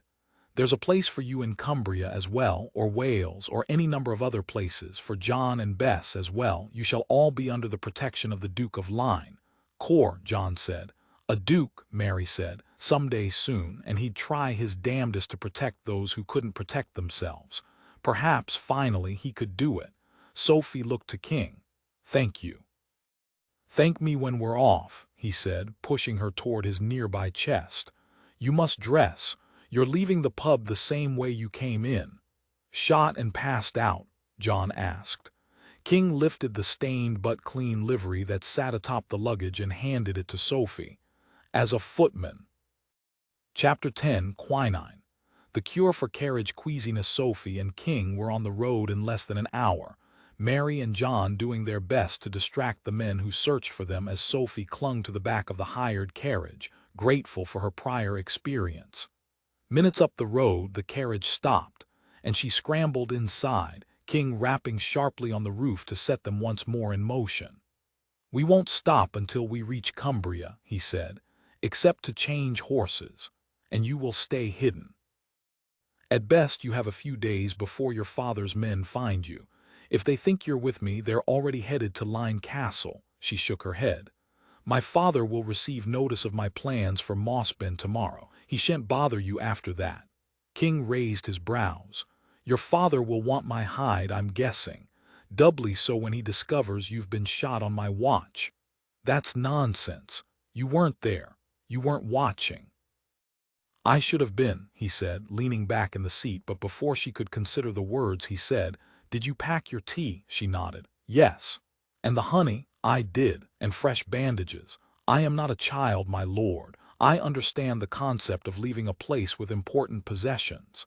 He looked away out the window, and she leaned back in the seat across from him and attempted not to think of the day, any of it, but she couldn't help herself. You rescued me again. It wasn't rescue. You knew I did not wish to return to London. He did not reply for long minutes, and then he said, someday I'll learn to leave you to your own devices. But not today. Today he'd saved her from being hauled back to her life in London. Today he'd given her a chance at freedom. Today he'd kissed her. In the dark hallway behind a taproom, her father's bounty hunters on her heels. It wasn't precisely what she'd expected for her first kiss. Despite being magnificent, she ignored the thought. He seemed utterly unmoved by the kiss, so shouldn't she be the same? He'd clearly only allowed it because they were being followed, suspected, nearly found out. He'd kissed her to ensure the charade appeared legitimate. It certainly felt legitimate, not that it mattered. It was best she never think of it again. She sneaked a look at him, eyes closed, arms crossed, long legs stretched across the carriage in an arrogant sprawl, crowding her into the corner of her seat, as though the limits of space should defer to him. She rearranged herself, pressing into the small space he'd left for her. It would be easy to forget the kiss if he carried on this way. He opened one eye. "Are you uncomfortable?" "No," she said, making a show of folding her legs tightly against the box of the seat. He watched her for a moment, then said, "All right," and closed his eyes once more. She coughed. He opened his eyes again, and she noticed the irritation in them. "I am sorry, my lord," she said, all sweetness. "Am I bothering you?" "No," he said, the word clipped, and closed his eyes once more. She heard the lie. What was she to do? Disappear? She'd offered to travel by mail. He'd been the one who had insisted on this wild plan. Instead, she lifted her legs and pulled them up, stretching out along the slippery wooden seat. The carriage chose that exact moment to hit a tremendous rut, and she had to grab the edges of the conveyance in order to hold her position. "For God's sake, Sophie, find a spot and stay in it." He did not open his eyes this time. Her incredulous gaze met his. "You do realize that this carriage is not the behemoth in which you traditionally travel. As you have taken the low ground, my lord, I have no choice but to claim the high. And as you may recall, I have an unhealed bullet wound in my shoulder, so the threat of the drop from seat to floor of the carriage is unsettling, to say the least." He cut her a look. "I asked if you were uncomfortable. You said no." She scowled at him. "I lied." He sat up just as the vehicle went round a corner. "Christ," he muttered, putting his hand to his head. He was turning green. She let her feet drop to the floor. "Are you ill?" He shook his head, but put one hand on the side of the rocking carriage. "Do carriages make you ill?" she asked. When he did not reply, she added, "My sister Cecily is ill in carriages." "Which one is that?" If he hadn't looked so unsettled, she would have argued that her sisters were not all the same, and it should not be too much trouble to tell them apart. Instead, she clarified, "She is second eldest." She paused, then added, "As the rake you are, I'm sure you've heard what they call her when she is not in the room." "What's that?" "You needn't pretend you haven't. I've heard it, so I know you must have." He cut her a look. "Have I made a practice of lying to you?" Well, she certainly wasn't going to tell him. She blushed. "Never mind. You must tell me now." She shook her head. "It's unkind. I've no doubt it is if they don't use it to her face." She looked out the window. "Her name is Cecily." "Yes, you said that." She watched him pointedly. "Says Wiley." He raised a brow but did not speak. "You wish me to say it aloud?" He closed his eyes. "I'm beginning to care less and less about it, frankly." "Sexily," she said flatly. "They call her Lady Sexily, behind her back." For a moment he did not reply, not move, and then he opened his eyes, skewering her with a furious look. "Anyone who calls her that is an epic ass, and anyone who calls her that in front of you deserves a fist to the face." He leaned forward. "Who said that in front of you?" Surprised, she replied, "It's not important." "I assure you it is," he said. "You should be treated with more respect." Respect? What a foreign concept. She looked away. "The dangerous daughters do not garner respect, my lord. You know that better than anyone." He cursed in the silence. "I am sorry for the things I said." "You are. You needn't sound so shocked. It's just that my sisters don't mind the treatment, so the tongue never seems to stop saying such things. But you do mind it." She lifted one shoulder. "As we've established, I don't value the gossip pages." He watched her for a long moment before he said, "That's not why you mind it." "No," she said, "I mind it because it devalues us. They're my sisters, we are people with feelings, we exist. And it seems that the world fails to see that, fails to see them. Fails to see you," he said. "Yes. I don't wish to be seen," she lied. "I just wish to be free of it." His green gaze consumed her. "I see you, Sophie." She caught her breath at the words. They weren't true, of course, but how she wished they were. She shook her head, returning to safer, less discomfiting ground. It was a group of men talking about her. I stumbled upon them at a ball. They didn't see me. They were too busy seeing her. She lifted her good shoulder, let it drop. "Cecily's shape is, well, men notice it, and because our blood does not run blue, men like you," she stopped, reconsidered. "Men who think themselves above us, they do not hesitate to comment on it. I suppose they think they are clever, and perhaps they are, but it doesn't feel clever." She looked up at him. "It feels horrid. I'd like to make each one of them feel horrid." For a moment she thought he was telling the truth. Of course that couldn't be the case. He wanted nothing to do with her. He paused. "Who's her scandal?" Her brow furrowed. "I don't understand. You each have an inappropriate man attached to you. Who is hers?" Of course, it was the suitor who defined the soiled S, Derek Hawkins. "He's a proper ass," he said before closing his eyes and leaning back against the seat. "And the fact that he hasn't married your sister and murdered anyone who notices her shape proves it." Though she agreed, she ignored the words. "I don't have an inappropriate man attached to me." He met her gaze pointedly. "You do now." Her cheeks warmed, the words summoning the memory of his kiss. She did not know what to say, so she returned to the original subject. "At any rate, Cecily's predicament makes long drives quite difficult." She looked about for somewhere to catch his stick, should there be any. Collecting his hat from the seat next to him, she turned it over and held it beneath his chin. "If you're going to be ill, use this." He opened one eye. "You want me to vomit in my hat?" "I realize that it's not the best option," she said, "but desperate times and all that." He shook his head and put the hat back on the seat next to him. "I'm not going to be sick. Carriages don't make me ill. They make me wish I was not inside carriages." She shook her head. "I don't understand. I am uncomfortable in them." "So you don't travel?" He raised a brow. "Of course I travel, as you can see." "Yes. But long journeys must be difficult." There was a pause. "I don't wish to be difficult." She chuckled at that. "You think your aversion to carriages is what makes you difficult." He smiled at her jest, a tiny quirk in his otherwise flat mouth. "I think you are what makes me difficult these days." "Surely not," she teased. "I am easy as church on Sunday." He grunted and closed his eyes. "I do not attend church." "Shall I pray for your eternal soul, then?" "Not if you're looking for someone to listen to you." "I'm a lost cause, scoundrel that I am." They rode in silence for a long while, King growing progressively more fidgety and unhappy. Finally, Sophie said, "Would you like to ride on the block with the coachman?" King shook his head. "I'm fine here. Except you made it clear that you dislike traveling companions. You said as much when we were on the road to Sprotbrough. Perhaps I've changed my mind." The carriage bounced and she slid across the seat, knocking her shoulder against the wall of the coach and gasping in pain. He swore harshly. He reached for her, lifting and turning her as though she weighed nothing, and settled her on the seat next to him. She was caged by his body and his legs before she could even consider what had happened. She snapped her head around to his, where his eyes remained closed. "Let me go." He kept his eyes closed and ignored her, resuming his relaxed position. "Stop moving. It's bad for your shoulder and for my sanity." Well, being so close to him was not good for her sanity. Not that he seemed to mind.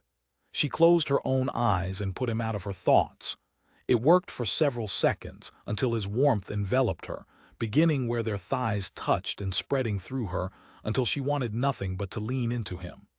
Instead, she kept as much distance as she could, and cast about for something to say that was not "kiss me again, please, if you don't mind so very much," although she wondered if he would do just that if she asked very nicely. She stiffened as though posture could dispel errant thoughts. "What about your curricle?" "What about it?" he replied, not looking at her. "Why not drive that instead of sitting inside this coach?" My curricle is dismantled and headed to Lyne Castle." Her eyes went wide. Why, surely it was not for her benefit. She enjoyed the company, but he should be enjoying his life.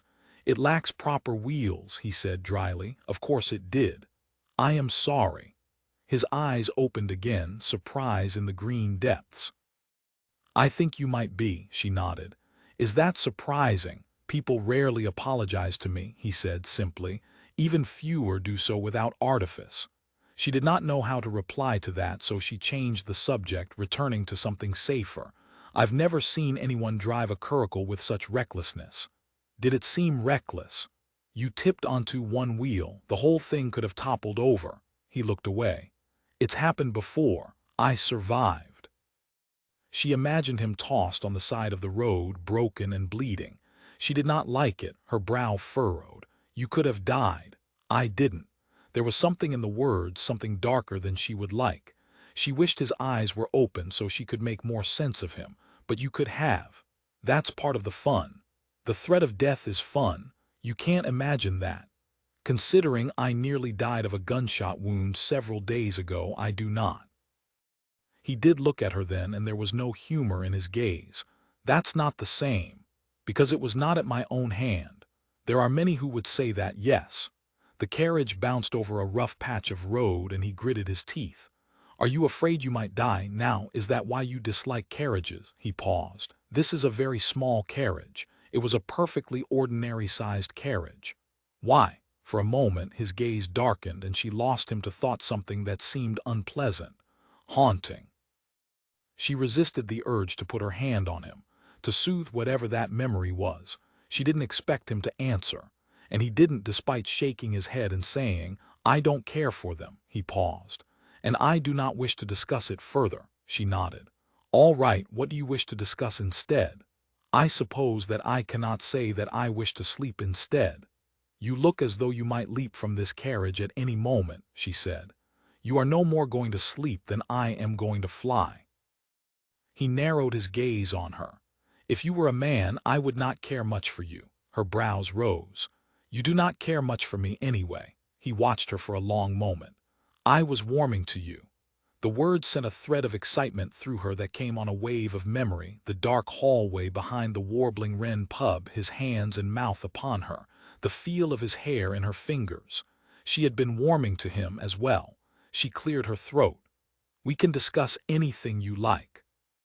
He did not reply, and the minutes ticked by in silence until, finally, she gave up.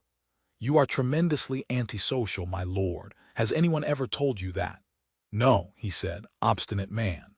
Sophie reached into the satchel on the floor of the coach and extracted a book.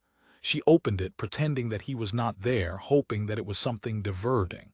He leaned forward, and she could smell him, clean and with a spice she could not identify. It was lovely. She cleared her throat and looked down at the book. A popular and practical treatise on masonry and stone cutting. Oh dear, it was not diverting. Could nothing in the world go her way? She began to read, vaguely.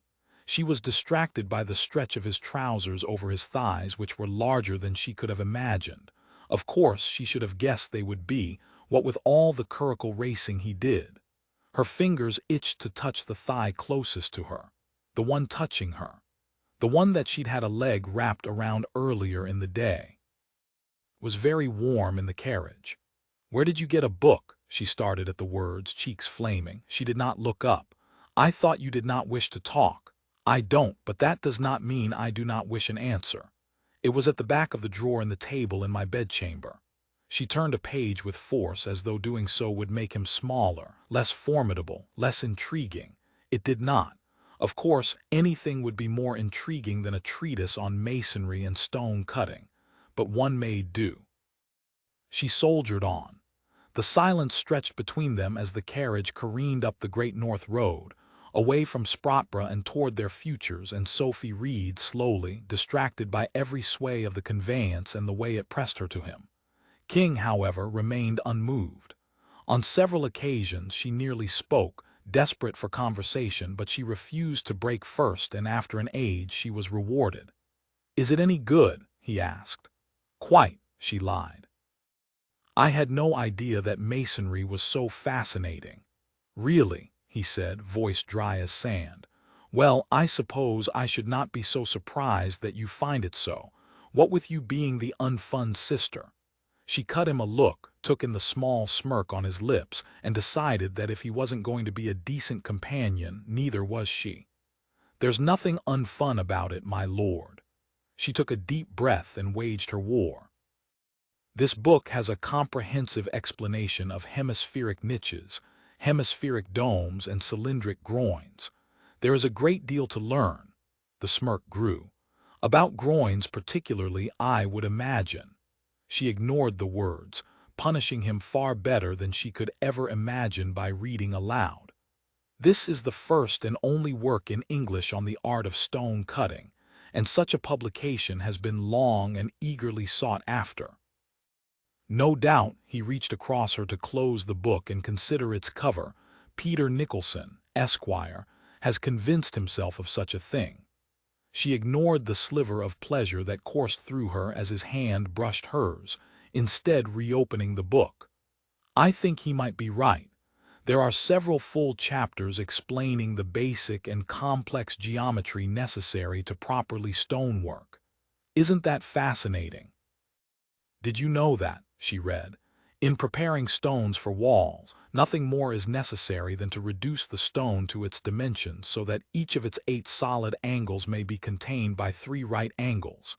His smirk became a grimace, and Sophie was now quite happy that this was the only book to be found at the Warbling Wren. She gave herself over to the moment, enjoying how much he hated it. "And listen to this next bit about druids and standing stone structures." "I don't think I will." "Everyone thinks druids are interesting." "Not everyone, I assure you. Everyone with taste, of course. This structure is called Tinkin's Wood. It sounds lovely." The words indicated that the Marquess of Eversley thought Tinkin's Wood might be nothing short of Hades. Sophie was beginning to enjoy herself. "Doesn't it? Quite quaint. Listen to this fascinating description. This Welsh dry stone masonry boasts a horned forecourt weighing more than 30 tons, and the structure would have required some 10 score druids to lift it into position. Imagine that. All those white robes in one place," he replied, sounding as though he might perish from boredom. She turned the page. "Ooh, hinges, shall we learn about those?" The hinges broke him. "Stop! For God's sake! Stop before I leap from this conveyance, not from my own demons, but from your eagerness over horned groins. Horned forecourts. I honestly don't care, anything but more of the damn masonry." She closed the book and looked at him, willing herself to seem displeased with his insistence. "Is there something else you'd prefer to discuss?" Understanding dawned in his green eyes, followed by irritation, and then what Sophie could only define as respect. "You sneaking minx," she blinked. "I beg your pardon, you did it on purpose." "I don't know what you mean." "To get me to choose a topic of discussion." She widened her eyes until they felt as though they might pop out. "Certainly, if you'd like to choose a topic, my lord, I wouldn't deign to eschew conversation." He gave a little laugh and stretched his legs, propping his feet up on the bench across from them. "I shall choose a topic, then." She did the same, placing her feet on the bench next to his. She clutched the closed book on her lap. "I imagine it won't be stonework." "It will not be." His attention moved to their feet. "Are the boots comfortable?" She followed his gaze, considering his great black hessians next to her smaller gray shoes, ankle height and designed for function rather than fashion. She should dislike the previously owned footwear, but he'd procured it, and somehow that made the boots rather perfect. "Quite," she replied. He nodded. "I should have had the doctor look at your feet. They're perfectly fine. You should have been wearing better shoes." "I was not planning for an adventure." He looked down at her then. "So you decided to head for your future husband on a whim?" Oh dear. She did not wish to speak of that. She'd never really meant to lie to him.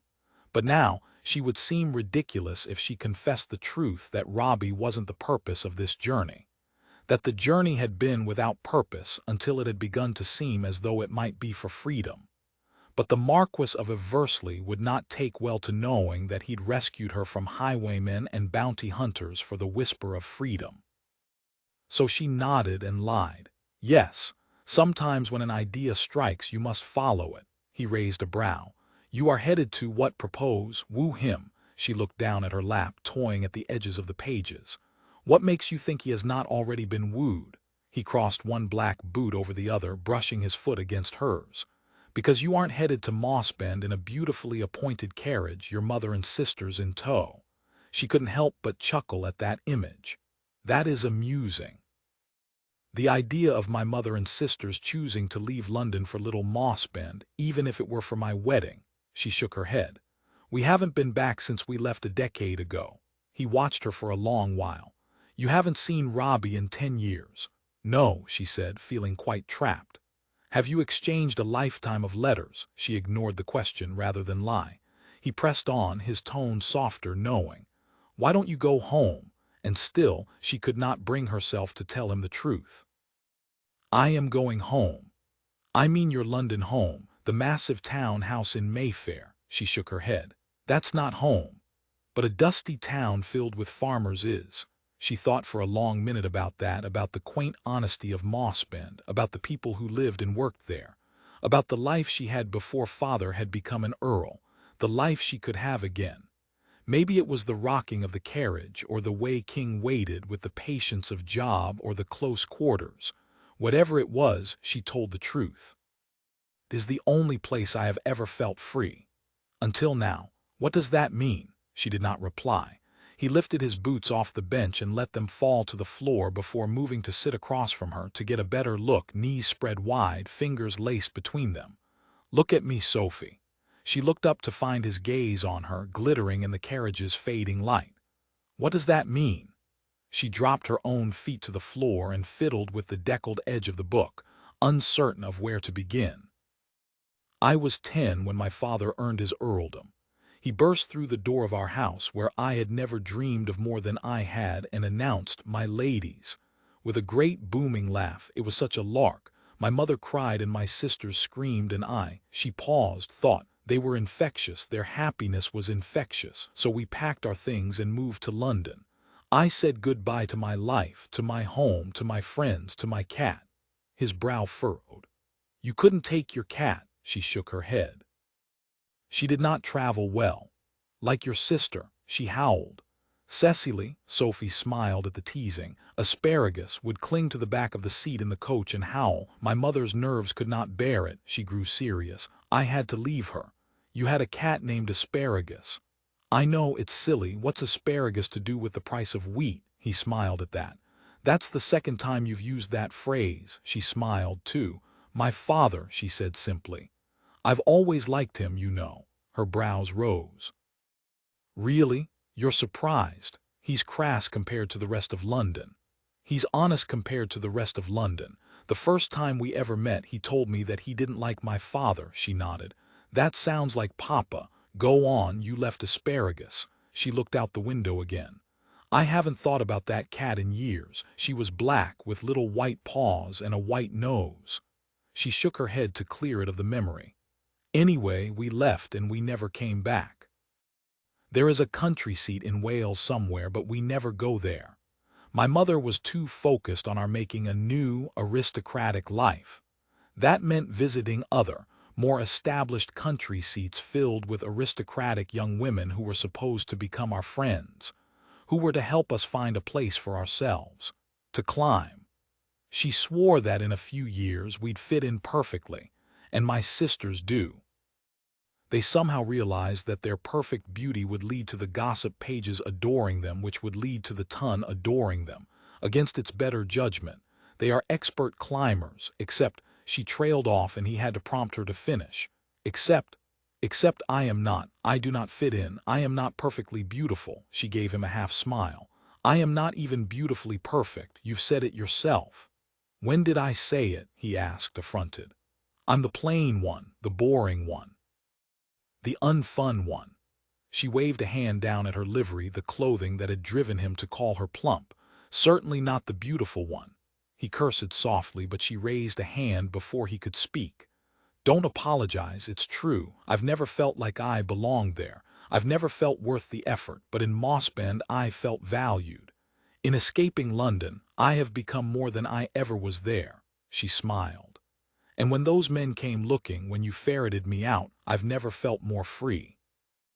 She paused, then added softly, or more valued. You never would have helped me escape before.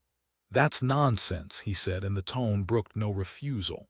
Is it? You left me standing in a hedge with your boot, she pointed out. That's not the same. I left you there because you had value. No, I had a title. Those aren't the same thing. He opened his mouth to argue, but she stopped him, unable to keep her frustration at bay. I would not expect you to understand, my lord. You who have such value to spare, your name is king, for heaven's sake. Her words circled the carriage, fading into heavy silence. And then he said, Aloysius, she blinked. I beg your pardon. Aloysius Archibald Barnaby Kingscote, Marquess of Eversley, future Duke of Lyne. He waved his hand in a flourish. At your service. He was joking, but he did not appear to be joking. No, she whispered, playing the name over in her head, and her hand flew to her mouth, desperate to hold in her response. It was too much. She couldn't stop herself. She began to laugh. He raised a brow and leaned back in his seat. And you are the only person to whom I have ever offered it.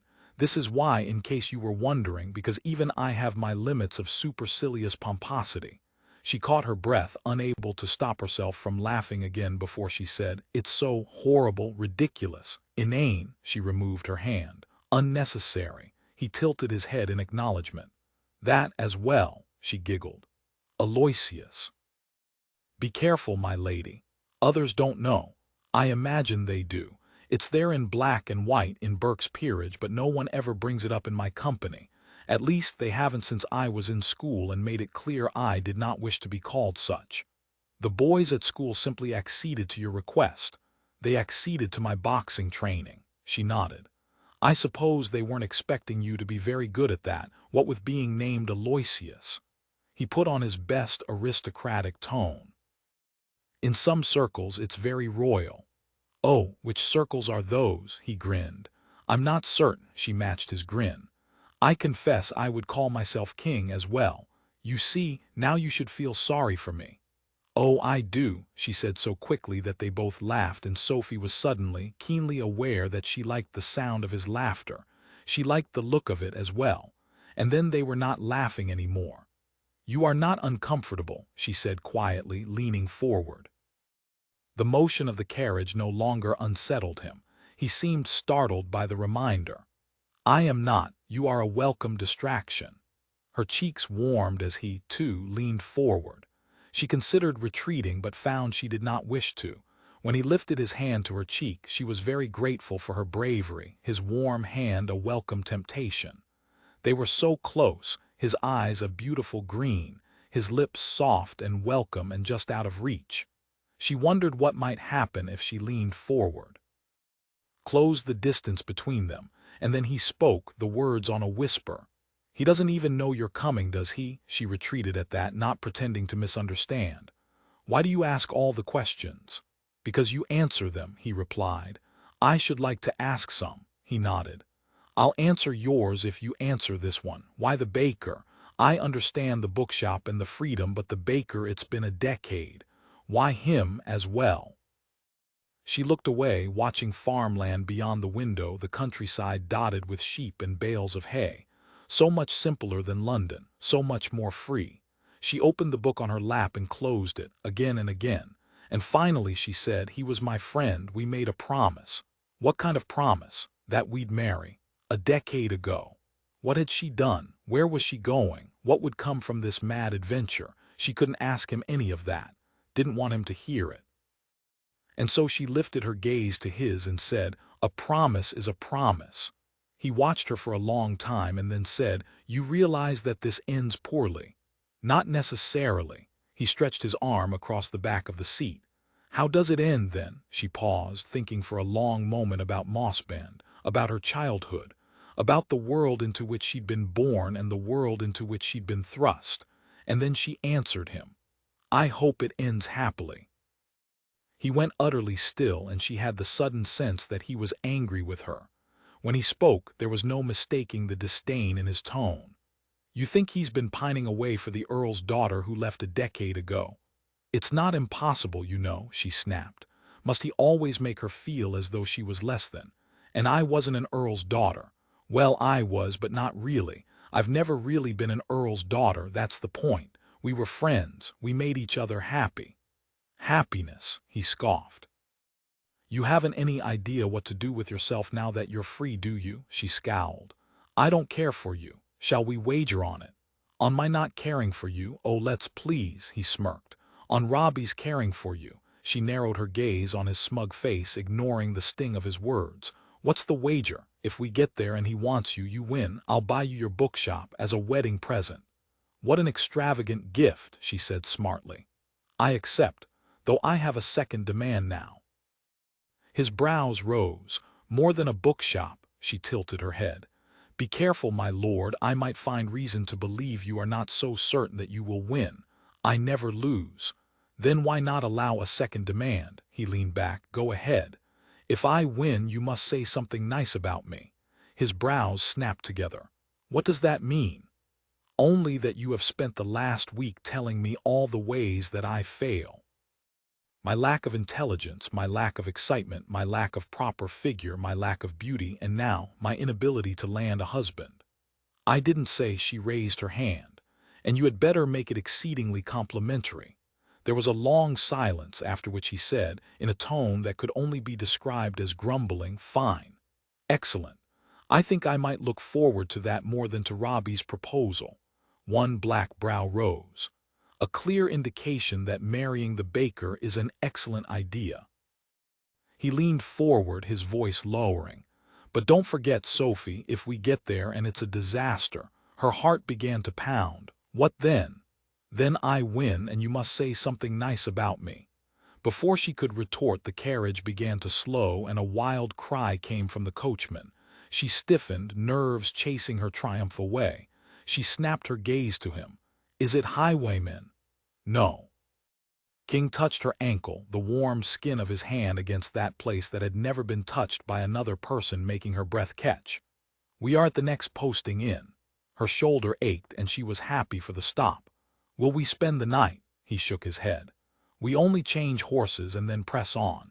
We have to put some distance between you and your pursuers. And then the door was open and he disappeared into the afternoon's golden sunlight. Chapter 11. Sophie and Eversley. Seduction or abduction. Thank God they'd arrived when they did. A quarter of an hour longer and King would not have been held responsible for what happened between them.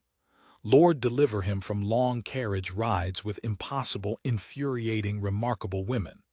How was he supposed to keep from kissing her, from touching her? Every time the woman opened her mouth, he wanted her more. And then she declared herself less than valued, told him that only now, as she ran, London and her past at her heels, did she feel free.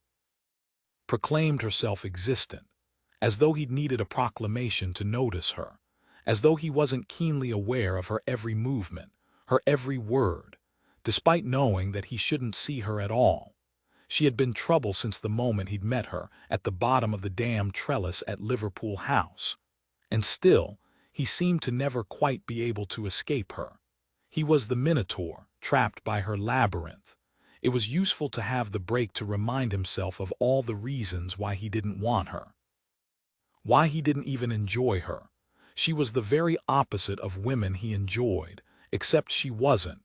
Indeed, he would have no trouble saying something nice about her. When she'd enumerated all the terrible things he'd said until now, he'd felt like a proper ass. He didn't believe any of those things. Not anymore. Not ever. He began to unhitch the tired horses, quickly and efficiently, as he remained keenly aware of the fact that the men they'd encountered in Sprotbrough might be stupid enough to believe Sophie had been an ordinary footman on an ordinary carriage, but were also smart enough to realize she'd left the inn and sooner rather than later. There would be no lingering, which was for the best, because when she'd asked if they would be sleeping here tonight, his entire body had leapt to answer in the affirmative. In the same room. In the same bed, with as little sleeping as possible. She wanted to be free. He could show her freedom. He could show her happiness, except he couldn't. Cursing under his breath, he handed the first of the 4 horses off to the coachman and made quick work of unhitching the second when she poked her head out of the door. "My lord," she called before returning to the shadows of the carriage. He didn't wish to think of her. He was too busy thinking of her. "Bollocks," he muttered. "Christ." Now he was swearing like her. "My lord," she was sounding more panicked. He passed the second horse to the coachman and returned to her. "What is it?" "I must go inside." "You shouldn't be seen. You stay here." She pressed her lips into a thin line. "I have necessary requirements," he sighed. Of course she did. "And I think perhaps I ought to find other clothes. The livery has become somewhat obvious." She was right, of course. She looked like a footman who'd been dragged through the muck, shot, and left for dead. Which wasn't an entirely incorrect assessment of her situation. And with her long brown hair coming out of her cap, she would be discovered in a heartbeat. And when her hunters arrived, a girl dressed as a bedraggled footman would certainly count as something unique enough to mention. He hadn't a choice. "You handle your needs. I shall get you a dress." He charmed the pub owner with a long-suffering sigh and a handful of coin, and returned to the carriage with a frock and food and a skin of hot water. Opening the door, he found her already returned and tossed the first 2 items into the carriage before handing her the water. "For your tea."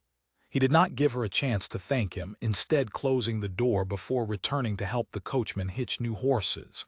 "We've 2 good stretches before we get to Longwood, sir," said the coachman. "We'll need another change of horses in the night." "And a new coachman.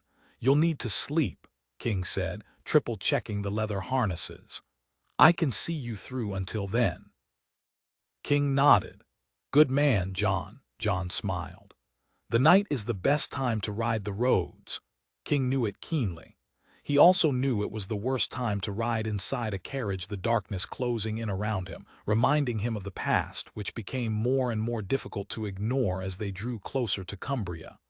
He opened the door to the carriage with more force than he'd planned, and she squeaked from her seat, hands clutched to her chest. She was wearing the green dress, festooned in little frills of lace and ribbon. "I'm not ready for you yet," she said, the words nearly strangling her. "Why not?" "Because I am not," she replied, as though it were a legitimate answer to his question. He raised a brow and did not move. "I require another 5 minutes," she said, shooing him out of the carriage with her foot.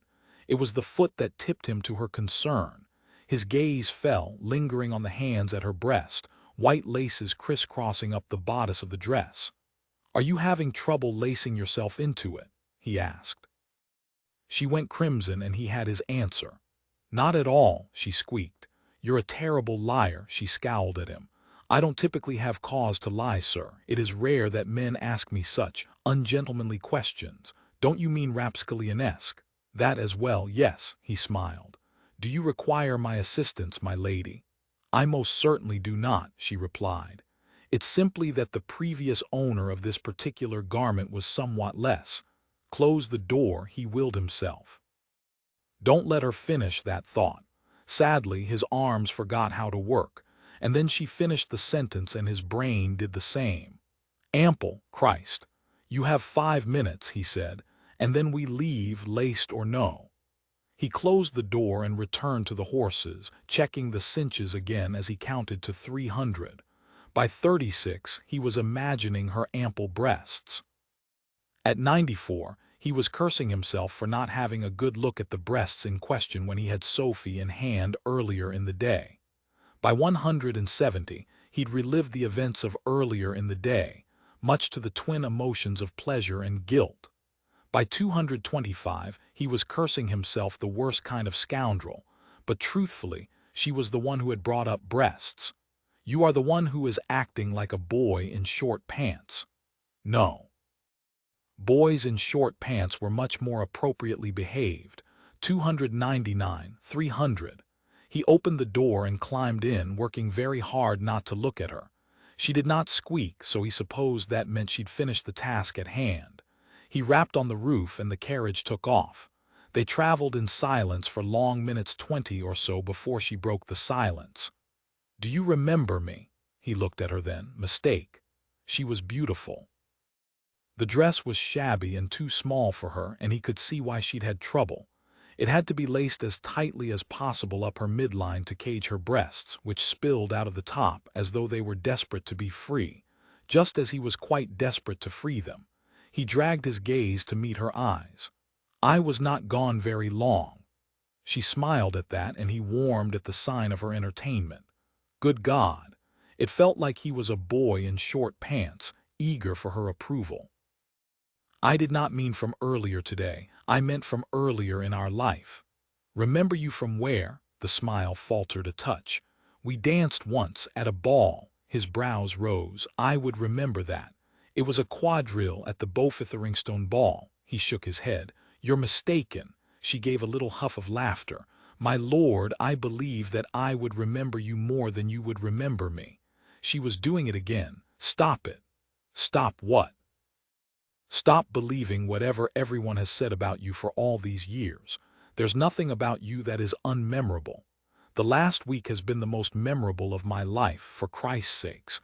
Because of you, stop imagining that you're something you're not." Her eyes went wide, and King immediately felt like an idiot. "What does that mean?" she asked quietly. He didn't want to answer. He'd made enough of a fool of himself. So instead he said, "I'm simply saying that I should remember that we danced." She went silent, and for a long moment he thought she might be hurt that he didn't remember. "I will remember you now." It was an understatement in the extreme, and then she said, "May I still have my question?" The question he'd promised her before they stopped, before he'd almost kissed her, before he'd noticed her breasts. Well, before he'd noticed her breasts today, this evening. "Yes. You said you were going to your father to tell him something before he died." "I did." "When was the last time you saw him?" The feel of the carriage returned, as did his awareness of the waning light. Darkness was coming, and with it memory and demons. And this woman was not going to let him ignore them. 15 years ago. How old were you? 18. "And why haven't you ever come back?" He exhaled on a long breath and leaned back against the seat, wishing she were next to him again. He'd liked that, the time when she'd been next to him, her thigh against his, as she'd read her excruciating book on stones. "I don't wish to see him." "Was he very cruel?" He did not answer, and she eventually added, "I apologize. I should not have asked such a thing." Silence fell once more, and he reached down to the basket he'd placed on the floor of the carriage when they'd stopped to change the horses. Opening it, he extracted a bottle of wine, bread, and cheese. He tore her a piece of bread and offered it with some of the cheese.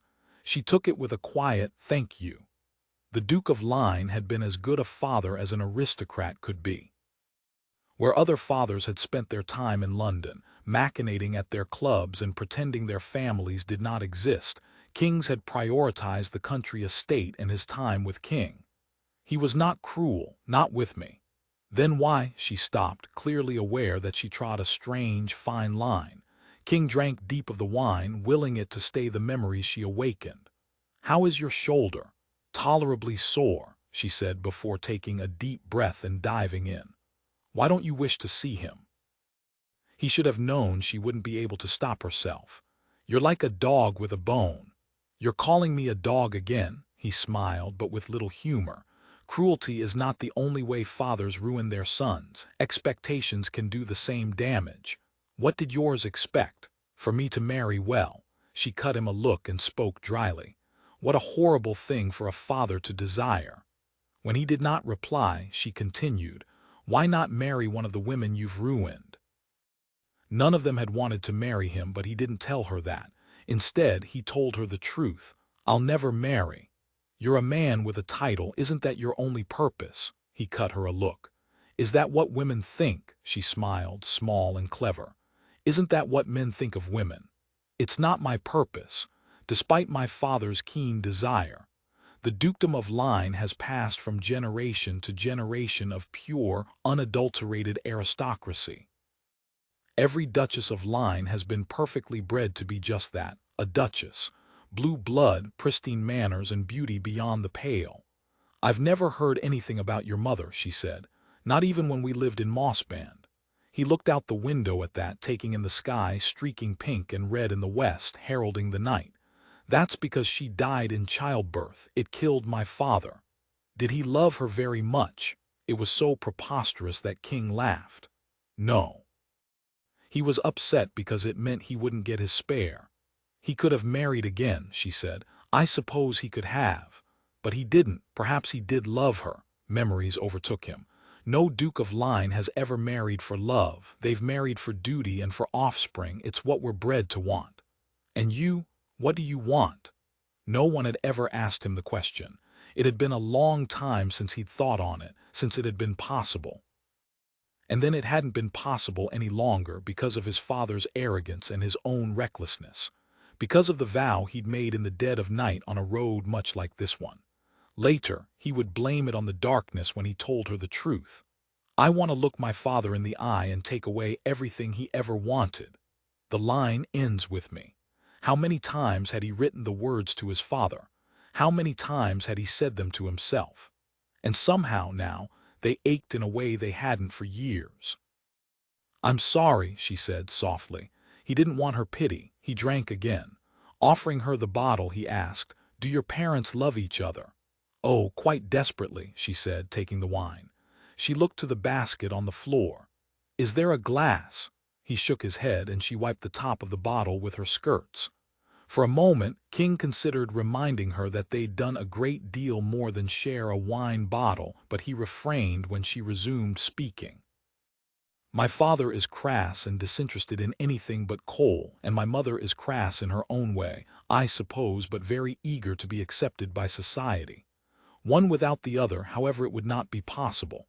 That is why my sisters and I are unmarried, because we know what we might have: happiness. He heard the word without her speaking it. Except Seraphina, she's different. She caught a duke, he reminded her as she drank. Love didn't seem to be her goal. Sophie shook her head and passed the wine back. I will never understand what happened. Sierra more than any of us. She was waiting for love. And you? He didn't know why he asked. It didn't matter. She opened the book, then closed it, again and again.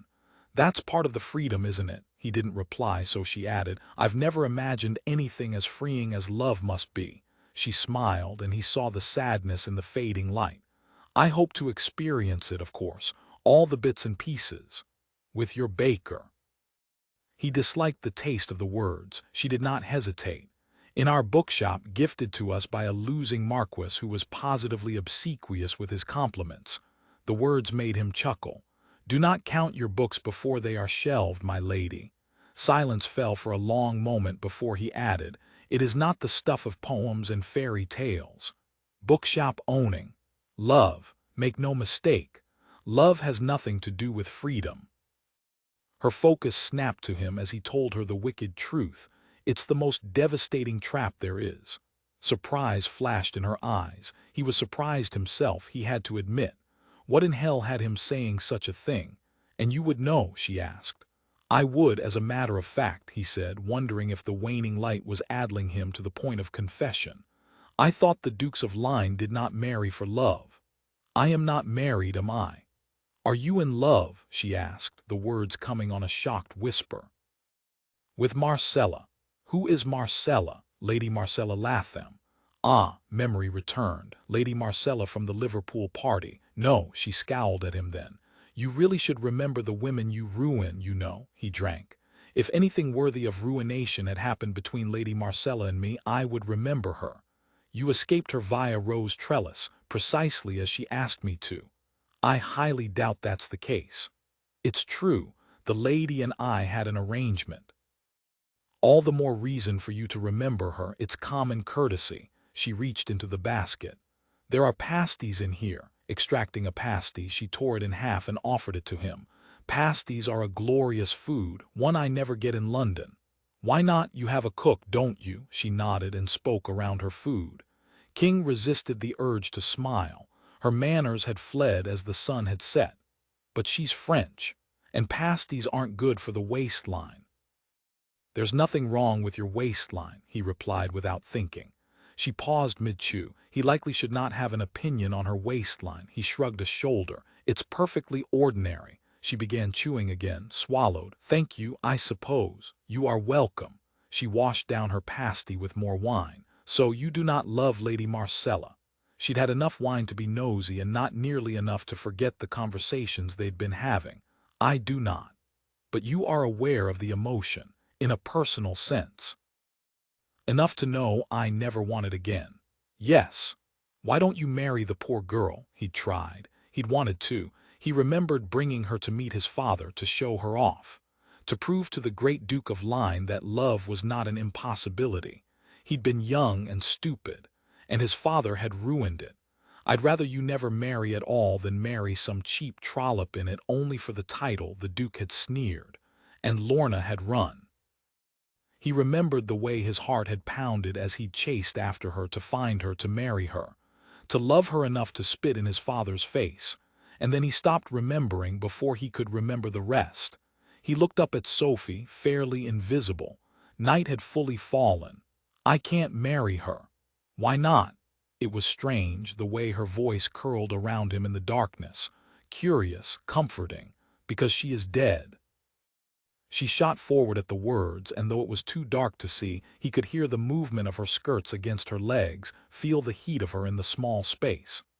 "Dear God," she whispered, and then her hands were on him, clumsily searching in the darkness, landing on his thigh before she snatched them back as though she'd been burned. He caught them, wishing he could see her face, grateful that he could not see her face when she repeated the words. "Dear God, King, I am so sorry. She is dead, and my father killed her. She is dead, and I killed her." He shook his head, the darkness making the story easier to tell. "Don't be. It was a long time ago. Truthfully, the only reason why I told you was because you asked why I'd never returned. But you return now. My father," he started, then stopped. Instead, he laughed humorlessly. "Suffice to say, I want him to know that his precious Lyne died with her." There was silence. Did he? She did not finish the question. He answered it anyway, as though he'd put a pistol to her head. She paused, considering the horrifying words. "And your happiness, you shall never take it." She was a fool, Sophie Talbot, a beautiful fool. A man could have money, a title, or happiness, never all three. "There is no happiness for men like me," he said. "Were you ever happy?" she whispered. Memory flashed, summoned from God knew where by this woman who had a remarkable way of winning his secrets. "I remember a day when I was a child. I'd just been given my first mount, and my father and I rode out to visit the blacksmith." He could have stopped there, but somehow it was easy to tell the story in the darkness, and once it had begun, he couldn't stop it. He was hammering out horseshoes in his little workshop, which was hot as hell. My father talked to him for a long while, longer than any young man wants to listen, and I wandered out into the yard to discover a metal stake in the ground and a half-dozen horseshoes wrapped around it. "It's a game," she said. "I knew instinctively that whatever it was not for future dukes." "I shall show you how it is done," she said fervently in the darkness, making him want to pull her onto his lap and kiss her mad. "Hang rules for future dukes. No need. I know how to play." A pause. "The blacksmith taught you." "My father did." Silence followed the pronouncement until King added, "I was happy that day." She shifted, and the sound of her skirts brought him out of the memory, back to this place, no longer the boy at the blacksmith's. Now a man who had seen the truth of what his father could do if his expectations weren't met. Another image flashed, a carriage much like this one on its side in the road, and King wanted desperately to be on his curricle, careening up the road with wind whipping around him, drowning out the thoughts that seemed to grow louder as he drew north. As though she heard the thoughts, Sophie moved again, leaning forward, her hand coming to his knee in a thoroughly inappropriate gesture. Inappropriate and desperately welcome as it chased the thoughts away. He wanted her to chase everything away. Everything but this moment. Her, them. He moved, crossing the dark carriage, filling the bench next to her and threading his fingers through hers, something about the simple touch tempting him more than anything had ever tempted him. Something about her tempting him. Her breath caught in her throat at the touch and pleasure shot through him. She wanted him as much as he wanted her. "Sophie," he whispered, her name echoing around them. "Yes," she asked, so quietly he barely heard her. You said you wished to experience the bits and pieces of it. He spoke close to her ear where she smelled of honey and spice. The bits and pieces of love. One of his hands slid up to her jaw, his fingers threading into her hair. Would you like me to show you this bit?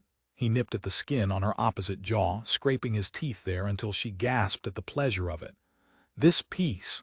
The darkness made it all better. His lips found hers, stealing a heartbeat of a kiss before he moved to worship at her throat. We aren't supposed to like each other. Her words came on a sigh. Don't worry, we don't. What a lie that was. Chapter 12, Rogue's reign of ravishment resurges. She shouldn't allow it. The man was a legendary scoundrel, an expert ruiner of young ladies, and he'd never once been punished for it, perhaps because he was so very good at it. It seemed a shame to punish someone for what was clearly a remarkable skill. But still, she shouldn't allow it. She should tell him to stop. Stop the way his fingers threaded through her hair. The way they played gently over her skin and the too-tight fabric of her dress. The way his lips pressed soft, lingering kisses along her neck as he made his wicked promises to show her the bits and pieces of love. Of course, it wasn't love he promised. It was the rest, the unsettling, carnal bit.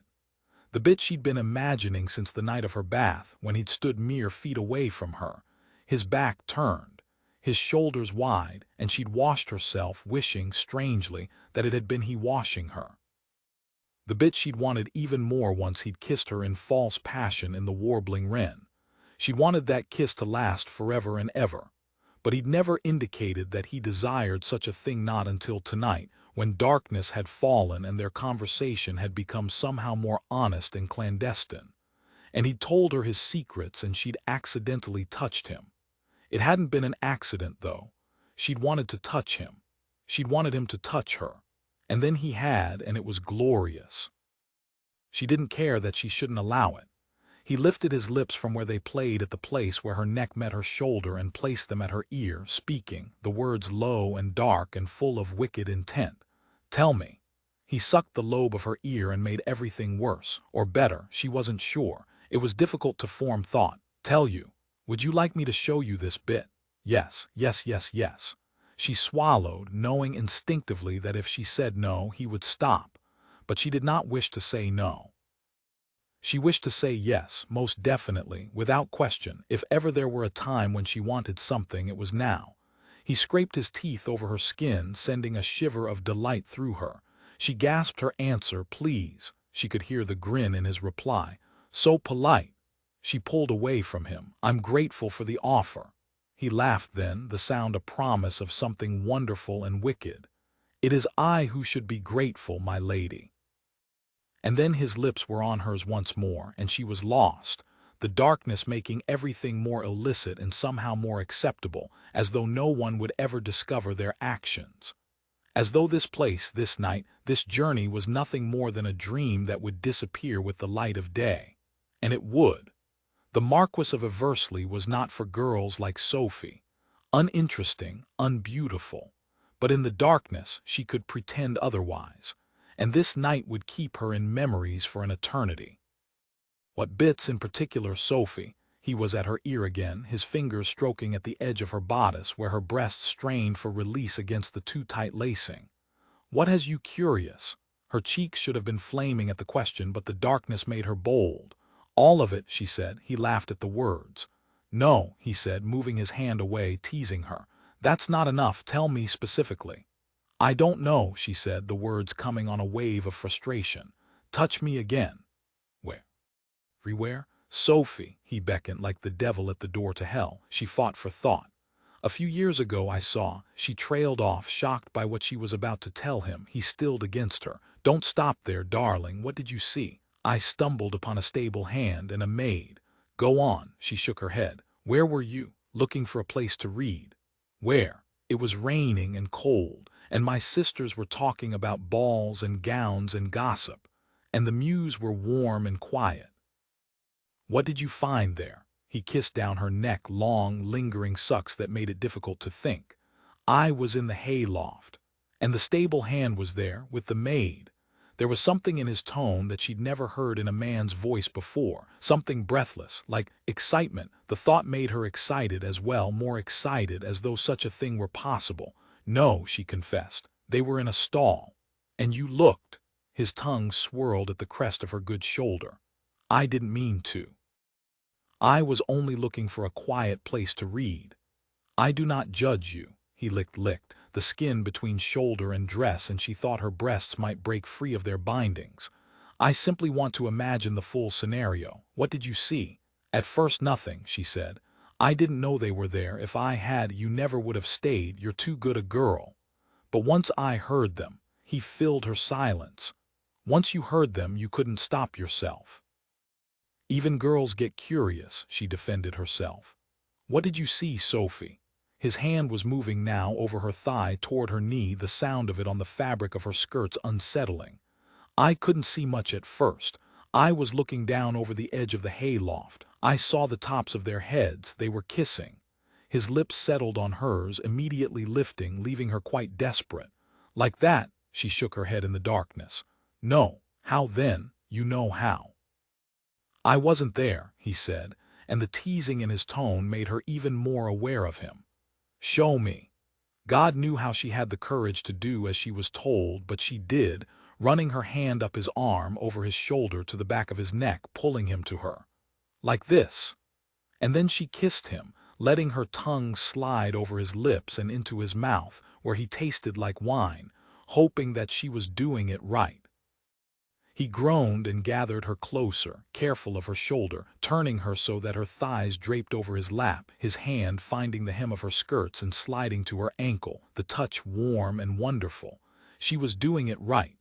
After a moment he broke the kiss. "Is that all you saw?" "No." It became more. She trailed off, hoping he would fill in the descriptor so that she did not have to. He did not. "Erotic." The sound he made was best described as a growl. "There are few things I like more than that word on your lips." "Erotic." He kissed her quickly, his tongue stroking deep before releasing her and leaving her breathless. What was so erotic, Sophie? She was lost in the memory again, in the hope that she might relive it now, here, with him. He opened her dress. "Christ," King said. "I was hoping he would do that." And then the bodice of her dress loosened, the too tight lacing coming easily undone, and her breasts were free. She gasped, the sensation welcome, but somehow not enough, for he did not touch her.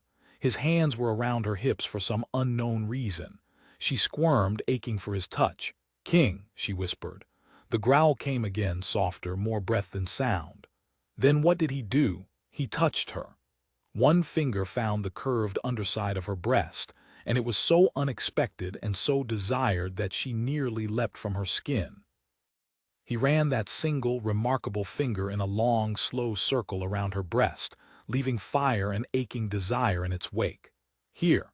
"No." The circle became tighter, closer to where she wanted him, closer to where she'd only imagined anyone ever touching her in the dead of night, alone.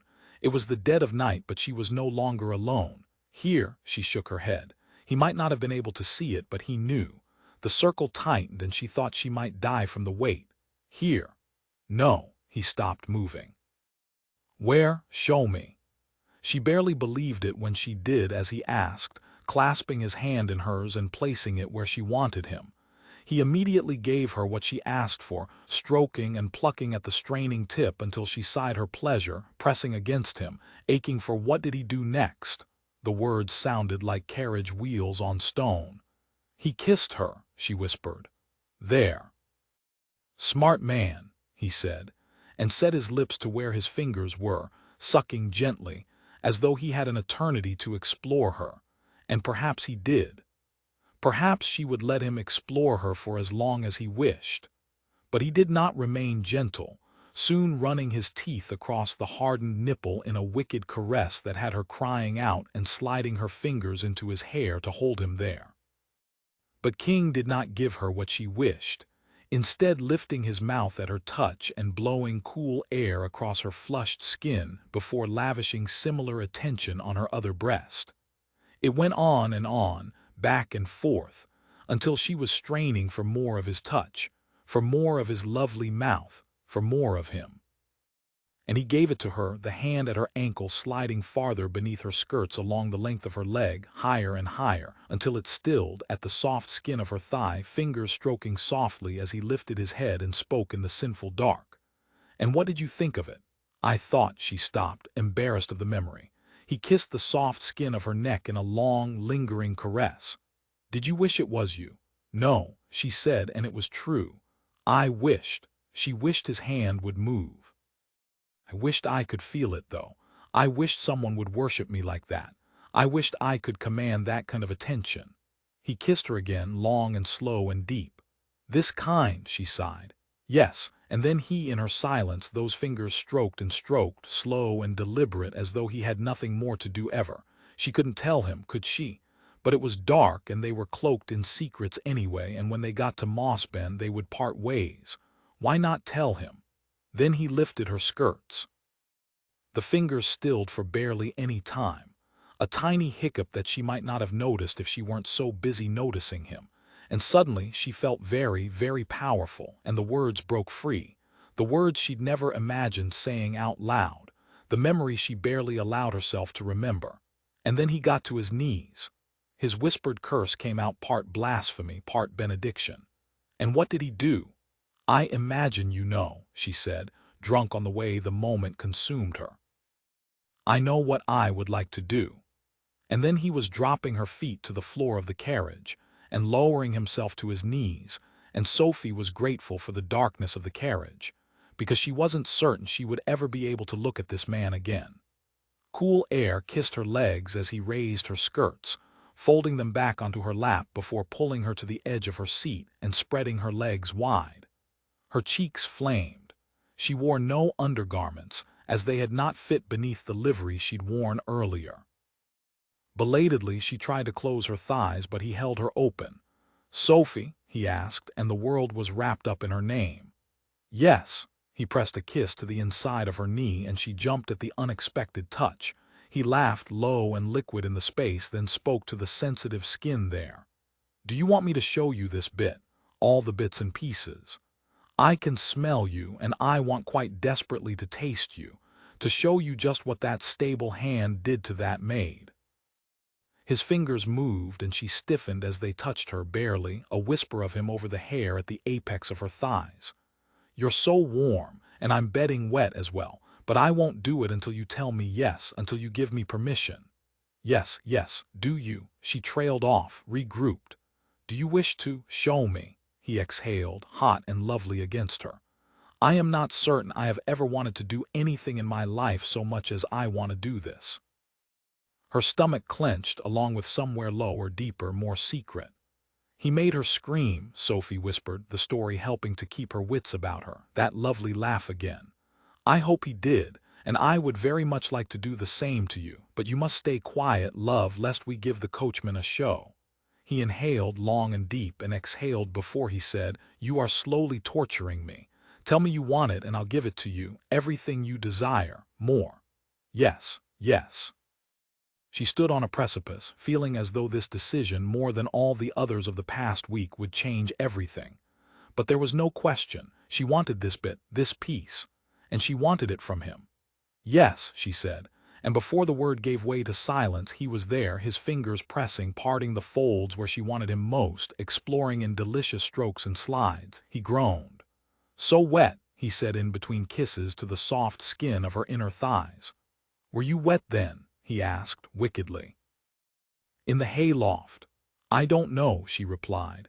"No," he said, stilling, torturing her with the lack of his touch, punishing her for her lie. "Yes," she said, "I was wet." He spread her wide, and she closed her eyes at the touch, lewd and lascivious and lovely, at once thankful for the darkness and quite desperate for the light. "Did you touch yourself?" She shook her head, her hands searching for him, finding his soft hair. "No." He stopped again, and her fingers curled against him. "It's true, I didn't." But he blew softly on the exposed center of her. "But," she inhaled, the breath ragged and not enough, and though it was he who knelt, it was she who confessed. "But I wanted to." He rewarded the honesty with his mouth, consuming her like fire, his tongue stroking in long, slow licks, curling in a slick promise at the hard center of her pleasure, and she lifted her hips to meet his remarkable mouth, not caring that the action could be called nothing but wanton. She did want. She needed. And he gave without purchase. The fingers of one hand holding her wide as those of the other explored, pressing deep, curling, finding a spot that made her writhe without care for anything but him and his wonderful touch. "King," she whispered, and he lifted his mouth from her. "Tell me what you like." She shook her head. "I don't know," he licked, long and slow and devastating. "You do, though." He set his tongue to the hard bud at the top of her, working until she gasped his name again. "You like that?" "I do," she groaned. "More," he laughed, the sound like sin in the dark, like the devil himself. "As you demand, my lady." And he set his mouth to her again.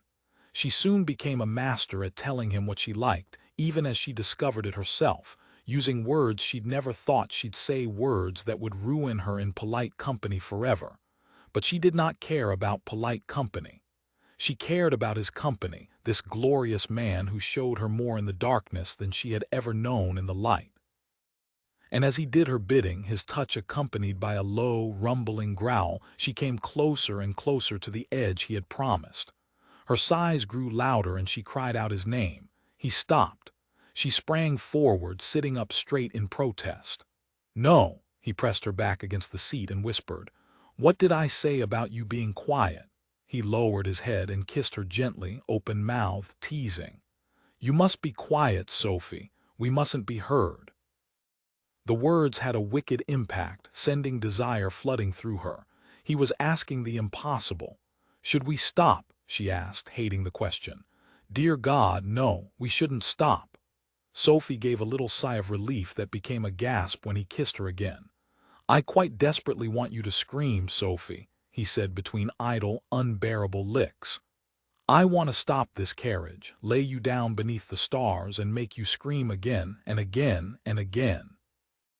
She stifled a cry at the words and his touch stiffening, clenching her fingers in his hair. "Please, King." "Shh." He spoke directly to the core of her, the rush of air making her wild. "Be careful."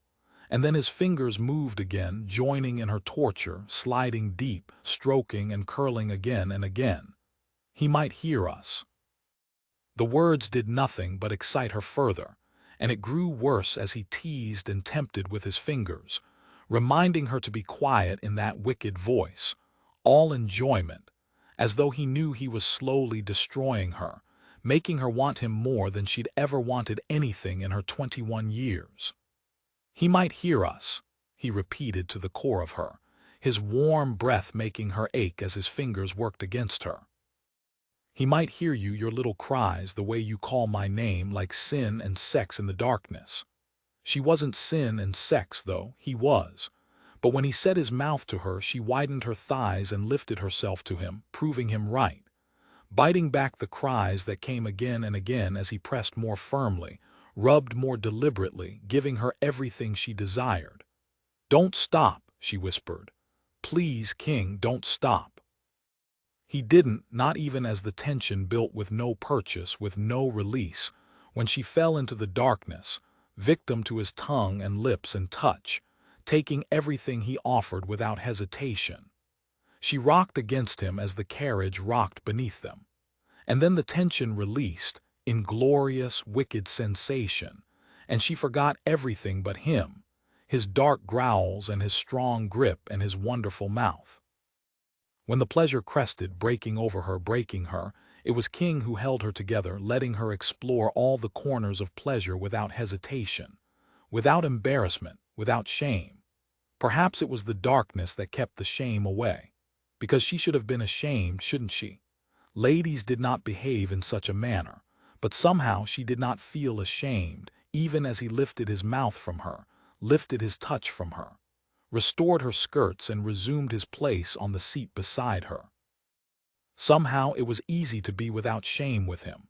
She yawned as he wrapped her in his arms and whispered, "Did you like them, the bits and pieces?" She curled into his heat, ignoring the little twinge in her shoulder. She hadn't thought of her wound in hours and told the truth. "Very, very much."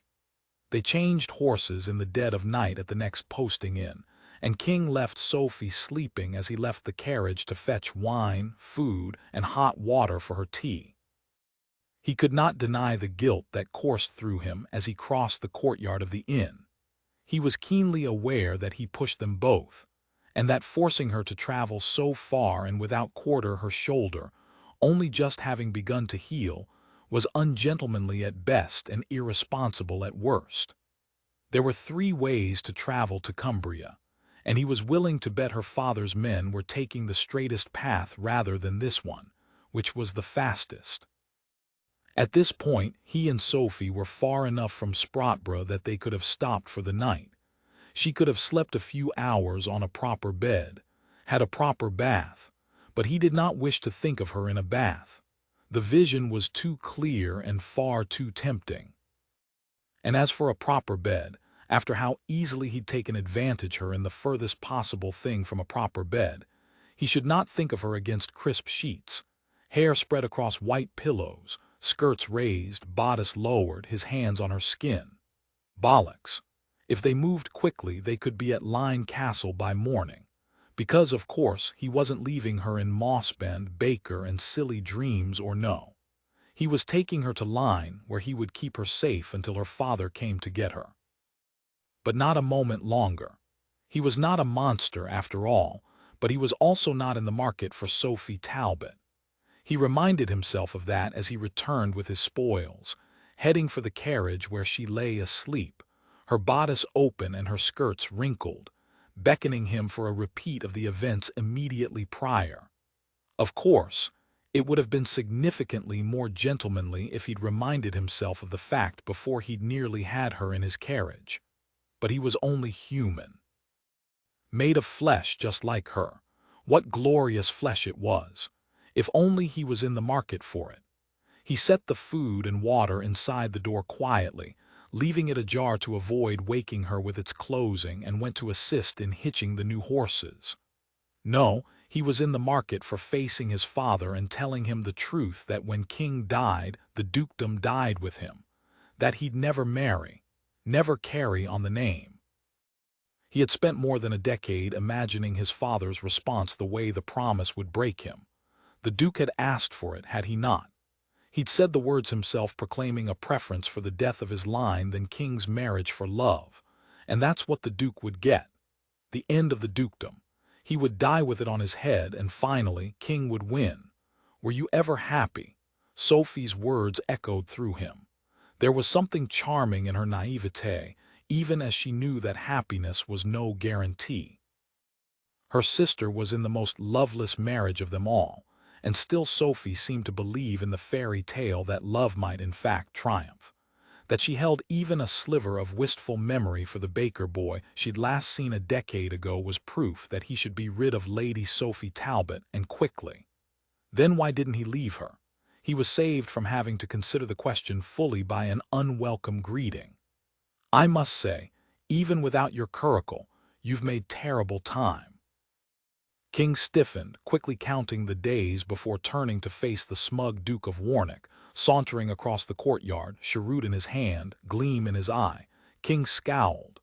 You were supposed to be here 3 nights ago, King said. You should be at your drafty keep by now.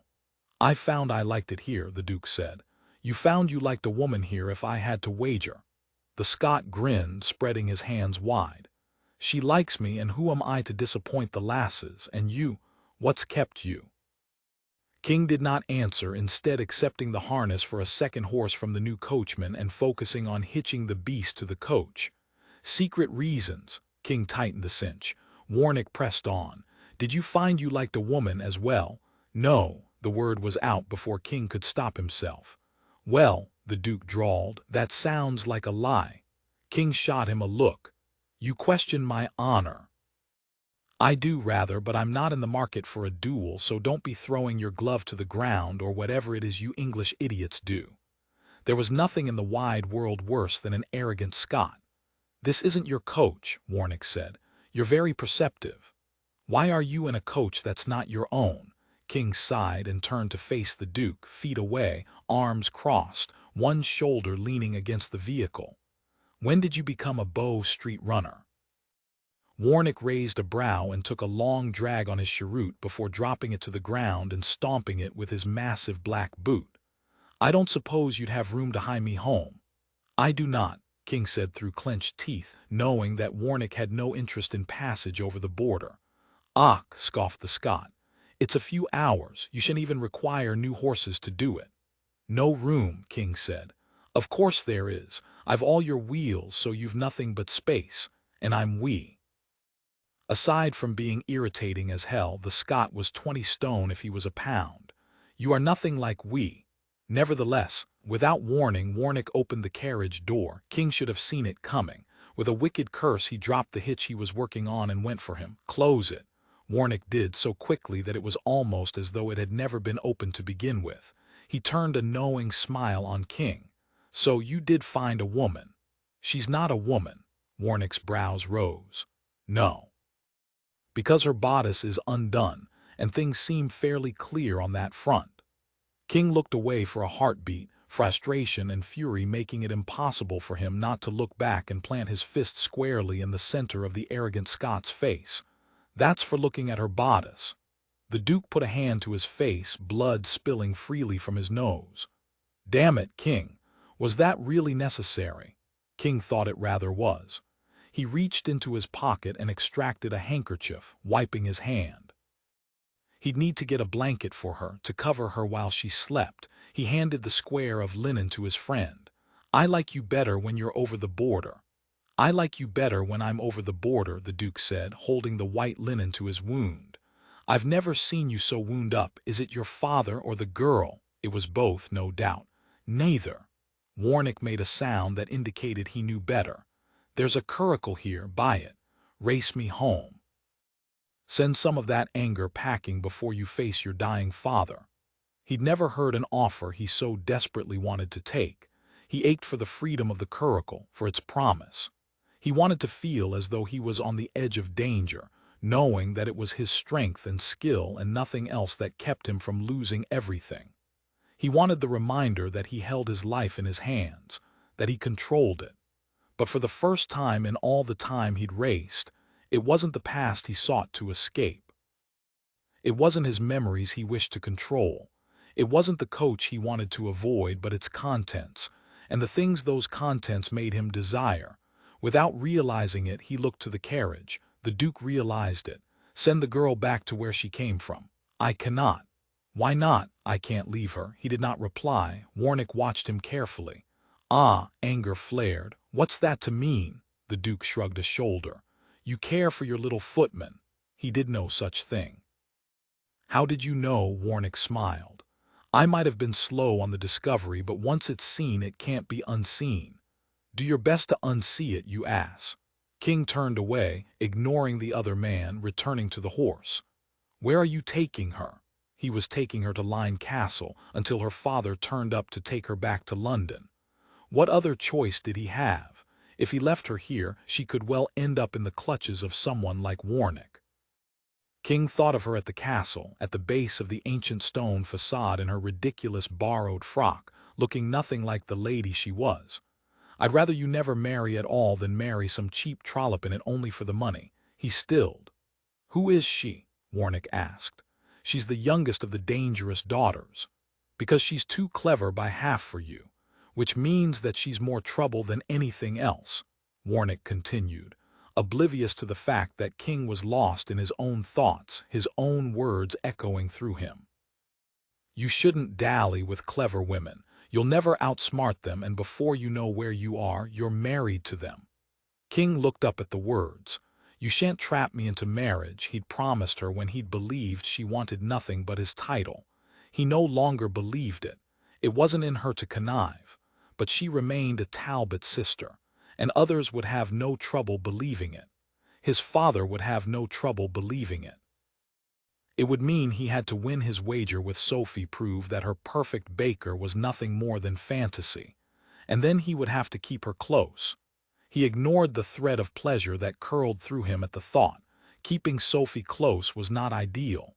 They did not even enjoy each other's company. You enjoyed her company a great deal over the last few hours. He pushed the thought away, tested the strength of the harness, and turned to his new coachman. "Mossband, as quickly as we can get there." The coachman climbed up and took the reins. Warwick was gingerly exploring the bridge of his nose. "I'm fairly certain it's broken," the Scot said. "I wouldn't worry, it can only be an improvement for your craggy face." The Duke scowled at him. "I rarely get complaints, because women are scared silent at the look of you." King put a hand to the door. "Will you linger here?" The Duke looked up to the second story of the inn before shrugging his shoulders. "A day or two. She's a welcoming piece." He tilted his head in the direction of the carriage. "You don't think I ought to have another look?" King scowled, and the Scot laughed, big and burly, before he grew serious. "Take some advice, King. Be rid of her before you find you can't be." King nodded, even as something in the words did not set correctly. "I shall be," he replied, opening the door with renewed vigor, "just as soon as she's served her purpose." Chapter 13. Baker's Dozen, or Baker Doesn't. The carriage smelled like fresh-baked bread. The scent curled through her, hunger and desire coming on its heels. It felt like it had been an age since she'd eaten a full, warm meal, and perhaps it had been. Between her escape from the Liverpool estate, the gunshot wound, and the running from her father's pursuers, eating well had not been paramount. And last night, when King had delivered a basket of hearty food to the dark interior of the carriage, she hadn't had much time to enjoy it, as she'd been too distracted by its messenger. Memory of the evening's events had her sitting up in her seat, keenly aware of her state of disarray. A blanket she did not remember pulling to her chin falling to her lap. King must have covered her. She ignored the warmth that came with the thought and sat up, quickly pulling the laces on her borrowed frock tight, covering herself as well as she could with the too small dress. Once the most pressing task was complete, she looked up, simultaneously noticing three things: the whisper of gray light that filled the carriage, indicating that it was barely dawn, the fact that King was not on the seat opposite her, and the fact that the carriage was not moving. She peered out the window, somehow already knowing the truth, but the little brick buildings all in a row mere feet away confirmed it. They were in Mossband. It was all still there, the haberdasher, the butcher, and yes, the baker. Already awake. Already baking. Opening the door to the carriage, Sophie stepped out onto the block that was already there, sitting as though it had been waiting for her along with this little town and all the memories that came with it. She faced the little greensward at the center of town, marked by a massive stone, bigger than a small house and unable to be moved, and so left as a marker, moss climbing its north side, giving the town its name. She took a deep breath, inhaling the light and the air and the early morning. "Is it all you remembered?" The words were quiet in the pre-dawn silence. She turned to find him close to her, leaning against the coach, closer than she expected. Close enough to smell him, to see the dark stubble that shadowed his chin. They'd been traveling without quarter and he hadn't shaved. Her fingers itched to touch it. "It's not yours to touch. Not by the light of day. Not here at the end of their journey when they were about to end their acquaintance." An acquaintance that had become far too close than any acquaintance should be. She cleared her throat and found speech. "It is exactly the same." She looked down the row of buildings, drinking in this place she'd dreamed of for years. There was a tea room now where there hadn't been when she was younger, just on the crest of the little slope that curved round behind the pub. Except for the tea shop. He was looking at the pub. "The weasel and the woodpecker, really," she laughed at his surprise. "I think it's creative." "I think it's ridiculous." She shook her head, pointing to the rock at the center of the greensward. "Celeste climbed that once." She noticed the question in his gaze. "My sister, the one we haven't discussed." He did not mention her suitor, and Sophie noticed. She nodded. "She climbed up, couldn't have been older than 8 or 10, and once up there she became terrified. She couldn't get herself down." "What happened?" "My father came to save her," she said. The long-forgotten memory returned with utter clarity. "He told her to jump into his arms." "Did she?" Sophie couldn't hold back the laugh. "She toppled them both to the ground." He laughed with her, the sound deep and soft in the early morning light. "Did she learn her lesson?" Sophie shook her head. No, in fact, we all wanted to climb the rock and play with Papa after that. The words came on a thread of sadness, something she didn't entirely understand, and she shook her head, willing the emotion away. Turning, she found King staring at her. "Did you climb the rock?" She pushed past him, rounding the corner of the carriage. "Yes," he followed. "And did you jump?" She stopped, looked down at her feet. "No, why not?" Because she paused, not wanting to say the words out loud, not wanting him to hear them, not that it mattered what he thought of her. They were through today. After this, they'd never see each other again. "Sophie," she turned, loving the sound of her name on his lips, the way it wrapped around her in the cool, gray morning air. The way it made her remember the night before. The way he'd sounded in the dark. She shouldn't think of that, of course she would, but she shouldn't think of it here in public, in daylight, in the presence of him and all of Moss Bend. "Sophie," she shook her head, staring over his shoulder at the rock in question. "I was too afraid to jump." Silence fell, and she imagined him judging her. She wasn't much different now, was she? Still afraid, still uninteresting, still unfun. She braced herself for his retort. "Until now," she blinked, returning her gaze to his, beautiful and green and unwavering. "I beg your pardon. You're not afraid to jump now. Isn't that why we're here, why you stowed away in my carriage, why you stole my wheels and got yourself shot? Isn't that why we escaped your father's men? All so that you could be here now, so you could jump?" She didn't know what to say, his words so pointed they almost goaded. And then they did goad. "So you could win your wager, with happiness." She looked to the bakery, its chimney spouting happy smoke, keenly aware of the fact that the wager was ridiculous. She'd never win it.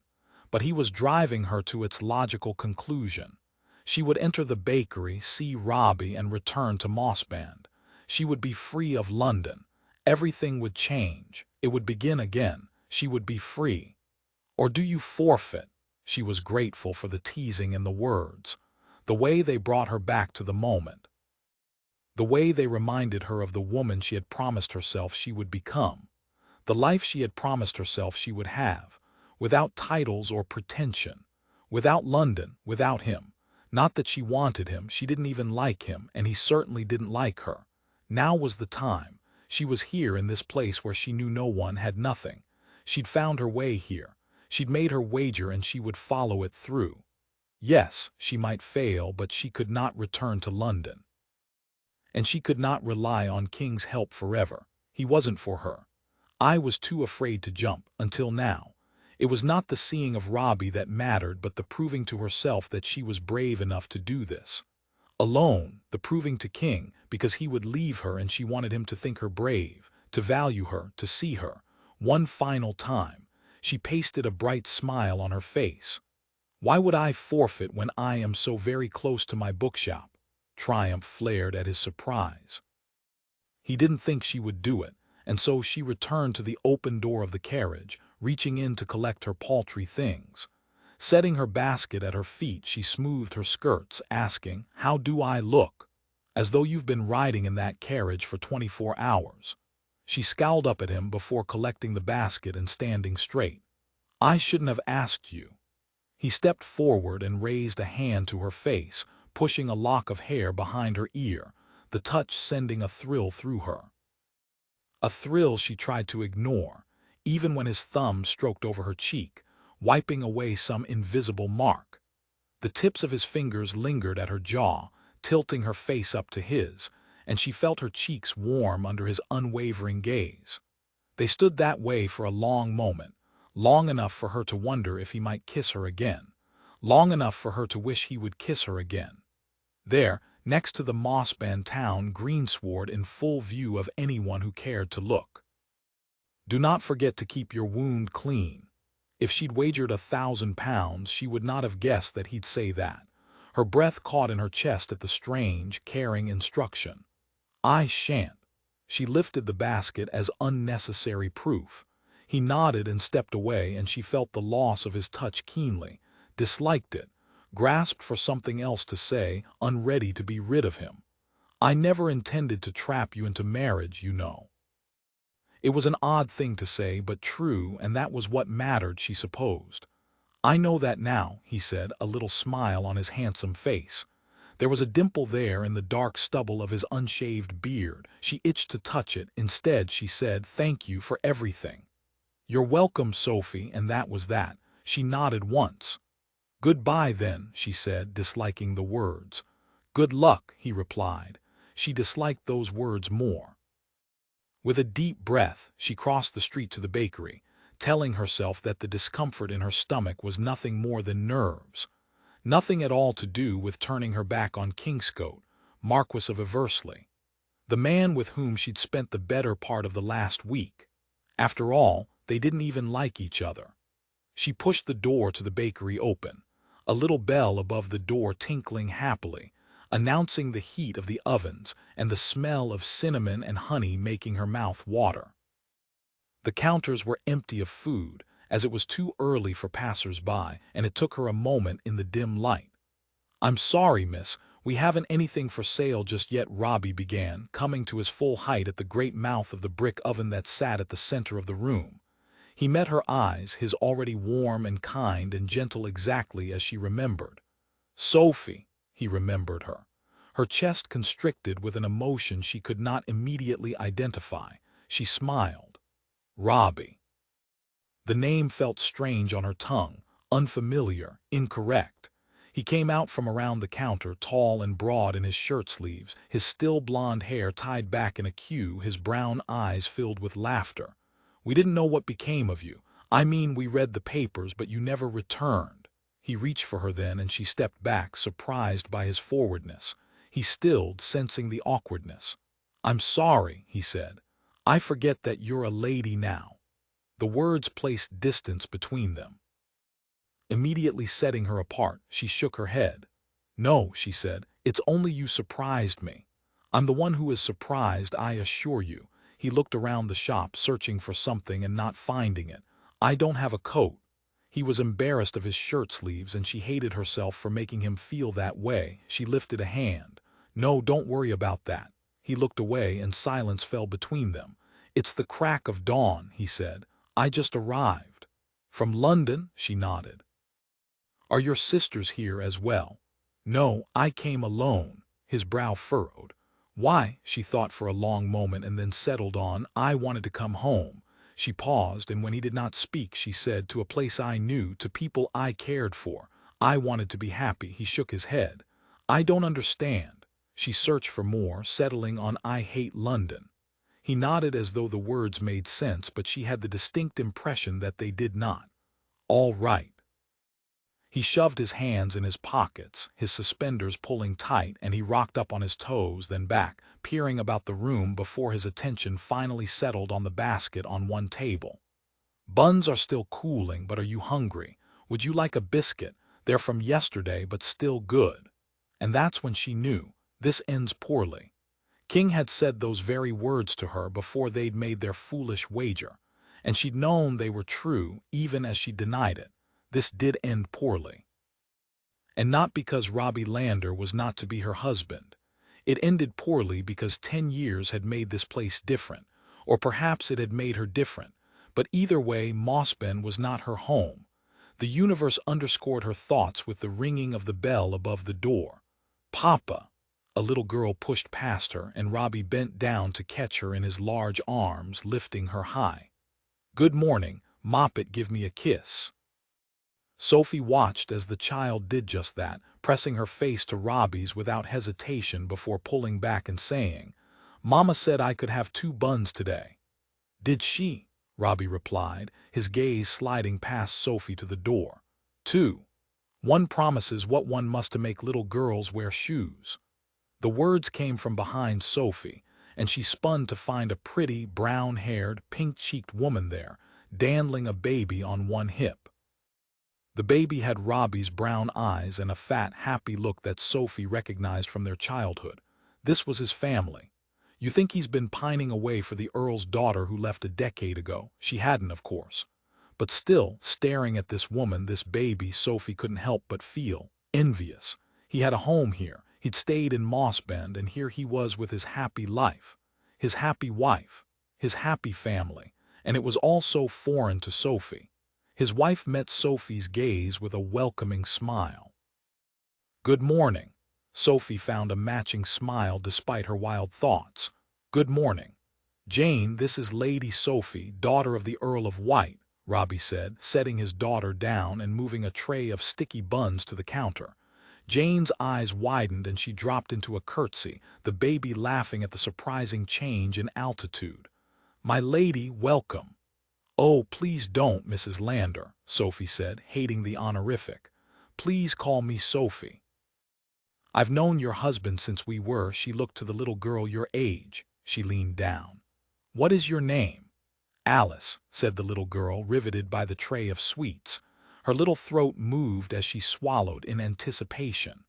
"I remember those buns from when I was a little girl," Sophie said, the memory coming swift and sad, her throat closing around the words. When she'd been sure of herself. She stood quickly, willing away the tears that threatened without warning. Willing away the sadness that this little girl, this little family wrought. She'd imagined many things about returning to Moss Bend, but never sadness, never this sense of loneliness. "What a fine family, Robbie," she corrected herself. "Mr. Lander." "It is, isn't it?" He laughed. "It was perfect, a perfect life. Lady Sophie and I were playmates when we were young," he explained to his wife, who turned an interested gaze on Sophie. "Oh," Sophie nodded, the weight of the moment heavy in the room. "It's true." Silence fell, awkward, and Sophie wondered how quickly she might leave, where she might go, what came next. "Papa," said the little girl, unaffected by the arrival of the newcomer. "Mama promised buns." Robbie looked to his daughter. "Well, a promise is a promise. A promise is a promise." She'd said those words to King days ago, hated the memory of his smug assurance that this situation would never end happily. She'd known she wouldn't leave it as Robbie's wife. But she'd never imagined she'd leave it with such doubt for her own future. Her heart began to pound. She clutched her basket to her skirts and took a deep breath. "You've things to do. I must take my leave." Robbie met her gaze as he lifted a hot bun from a tray by the oven. "Will we see you again?" The simple question threatened to break her, reminding her that there was nothing for her here in Moss Bend, just as there was nothing for her in London. She shook her head. "I don't know." Jane's brow furrowed. "Are you in town?" "I am." She trailed off, realizing that she did not know where she was, where she would be. "Are you in rooms at the pub?" Robbie's brilliant wife offered. "Yes," Sophie lied, grasping at the solution. She had to sleep somewhere. "At the pub." "Excellent," Robbie said. "Then we will see you again." "For buns," Sophie replied. "Take one now for breakfast," Jane offered, holding one out to Sophie. She hated those buns then, their warm temptation, their promise of happiness and memory and restoration. She didn't want the bun. She didn't want the strange emotions that came with it, or the strange emotions that came with not accepting it. And so she stood there in the center of the bakery, staring at that outstretched pastry, wondering just how on earth it was that the smartest of the Talbot sisters had become such a proper imbecile, and what precisely she was going to do with the rest of her life, the life that would begin when she left this place and faced a great, yawning future. How does it end? King's question echoed through her on a wave of uncertainty. She had no idea how it ended, but not here. What had she done? "Any chance we might leave with two?" The words were punctuated by the happy bell above the door, and then King was inside the bakery, and Sophie knew that something could, in fact, make matters worse. The Marquess of Eversley, all smiles, playing smug, arrogant witness to her uncertainty. Jane's eyes widened and her mouth turned into a perfect O. Sophie could not blame her, as King seemed to overtake every space he entered: tap rooms, bedchambers, carriages. Why not bakeries? "We don't need two," Sophie said. "Of course we do, darling." The darling attracted her attention, and Jane's, and Robbie's for that matter. Sophie turned to him. "We don't." He ignored her, turning his brilliant, beautiful smile on Jane. "My lady adores these buns. She's done nothing but talk about them since we left London." Good Lord, he was ruining her all over again. She was not Mrs. Matthew to these people. She was Lady Sophie Talbot. They knew her, and they would not hesitate to gossip about her. "My lord," she began, not entirely certain of what she would say. He ignored her, instead reaching a hand to Robbie. "You must be the famous Robbie." Robbie looked terribly confused. "I am," King grinned. "Eversley, Marquess of." Robbie's eyes were round as plates. "Marquess." He looked to Sophie. "Are you?" "Not yet," King laughed, answering the question before it was finished. "Sadly, she wanted to return to Cumbria before she married me, but she swears it will be done just as soon as we've seen my father, the Duke of Lyne." He lifted her hand to his lips, staring deeply into her eyes as he kissed her knuckles. "I didn't need her to stand on such ceremony, frankly. I'd have married her in a hedge on the day we met. Isn't that right, love?" Sophie ignored the flip of her heart at his outrageously romantic words. He was an actor worthy of the London stage. But what was he doing? What would happen to her when they didn't marry, when she was left in discarded ruin, unwanted by the Marquess of Eversley? She was not one of the other ladies with copious offers of marriage. Her only other option for marriage was here, and it was married to Jane, making sugar buns. It hadn't been an option at all if she was honest with herself. She should be more honest with herself. She supposed he thought she would be grateful for his arrival, but instead it embarrassed her quite thoroughly. She didn't want him to see that this had turned into such a disaster. She didn't want him to see that she was alone, without a home, without a purpose. She didn't want him to gloat. She didn't want him to judge her. Embarrassment flared hot and unwelcome. She wanted him to leave. He stayed, sadly, turning back to starry-eyed Jane and said, but she was so eager to see her old friend, he leaned in conspiratorially, and between us to have one of these legendary buns, that she forgot to ask for one for me. He looked to Robbie. "Of course, we've been traveling for days, so I forgive her. Exhaustion takes a toll on such a delicate lady." Sophie resisted the urge to roll her eyes. "Of course, my lord," Robbie said, reaching for a second bun and a length of cotton in which to wrap them. "Are you a lord?" Alice asked, the arrival of an aristocrat apparently more interesting than breakfast. "I am indeed." King bent down to meet her. "How do you do, Miss?" Alice did not understand the prompt, so Sophie interjected. "Alice. Alice is a lovely name for a lovely young lady." Alice laughed. "I'm not a lady." She looked to Sophie. "But she is." "She is," Jane replied. "She's to be a marchioness and then a duchess." Alice's eyes went wide. "Core. Alice." Jane hushed her, turning an apologetic gaze on Sophie. "She doesn't meet many aristocrats." Sophie smiled down at King, hating the way seeing him with little Alice made her feel, as though she'd like to see him with other children, with his own. She pushed the thought out of her mind. "I rather wish I met fewer aristocrats myself." King laughed and stood, looking to all the world like a doting suitor. Sophie wanted to kick him in the shin, and might have if Robbie hadn't interrupted, extending a package of pastry to King. "2 buns, my lord."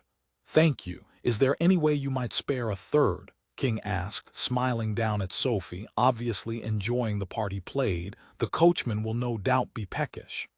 "No doubt," Sophie said, barely containing her irritation. "Was he never planning to leave this place?"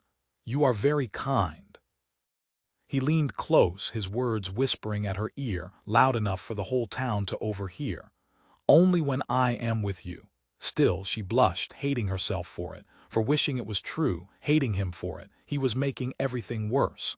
"Thank you," he said to Jane as she packed the buns and finished the transaction, slathering on the outrageous. "You both must come to the wedding brunch, as Sophie's friends and my guests." Embarrassment and uncertainty were instantly replaced with fury.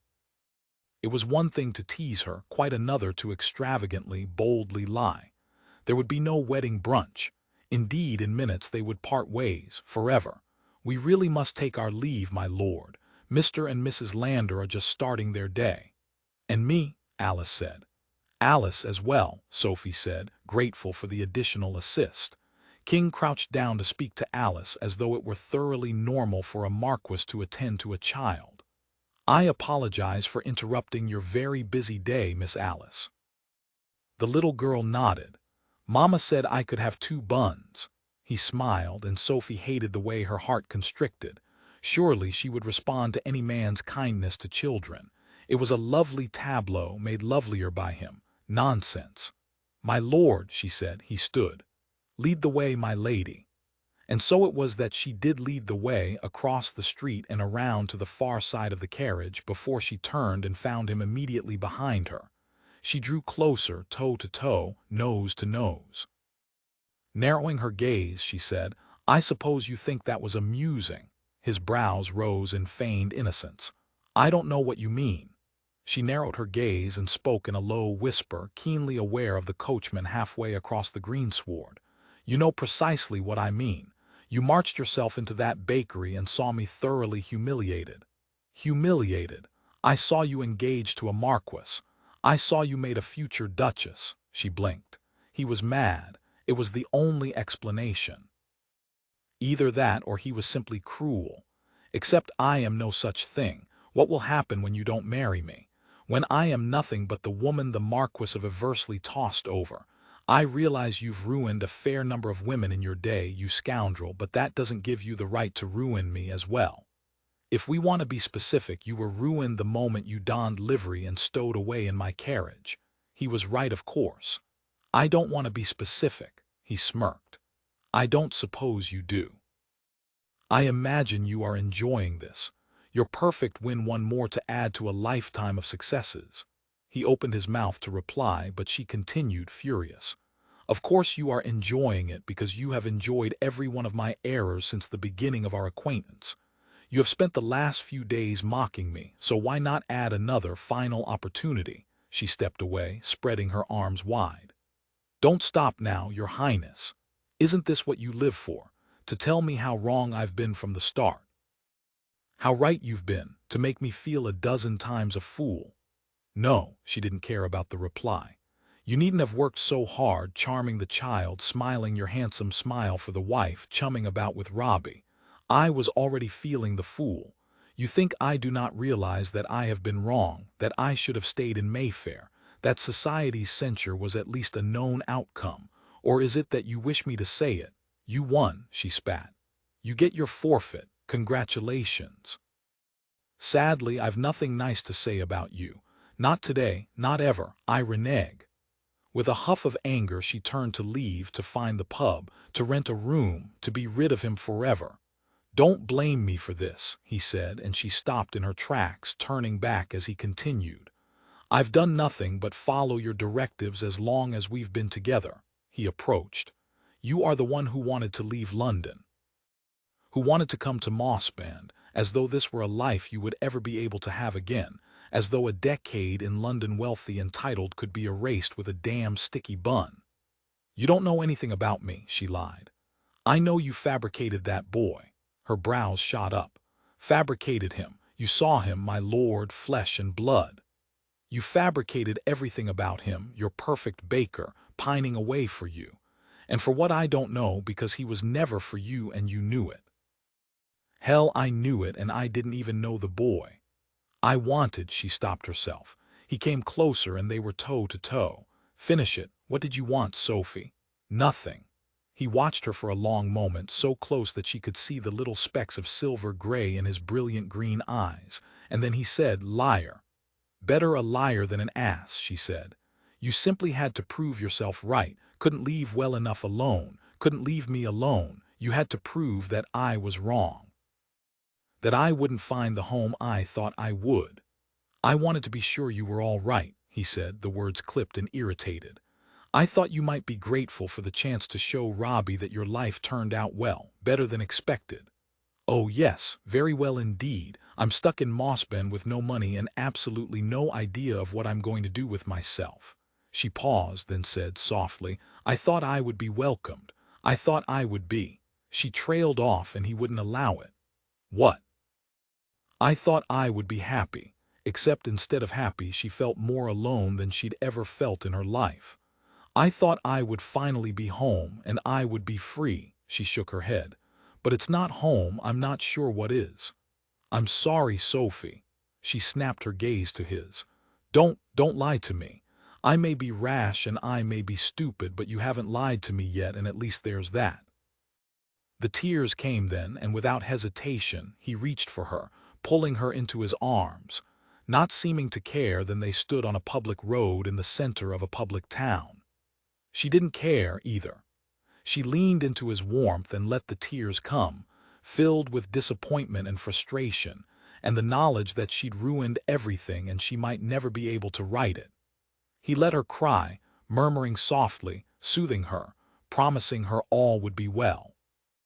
And she let herself believe for a heartbeat of time that his comfort was more than fleeting.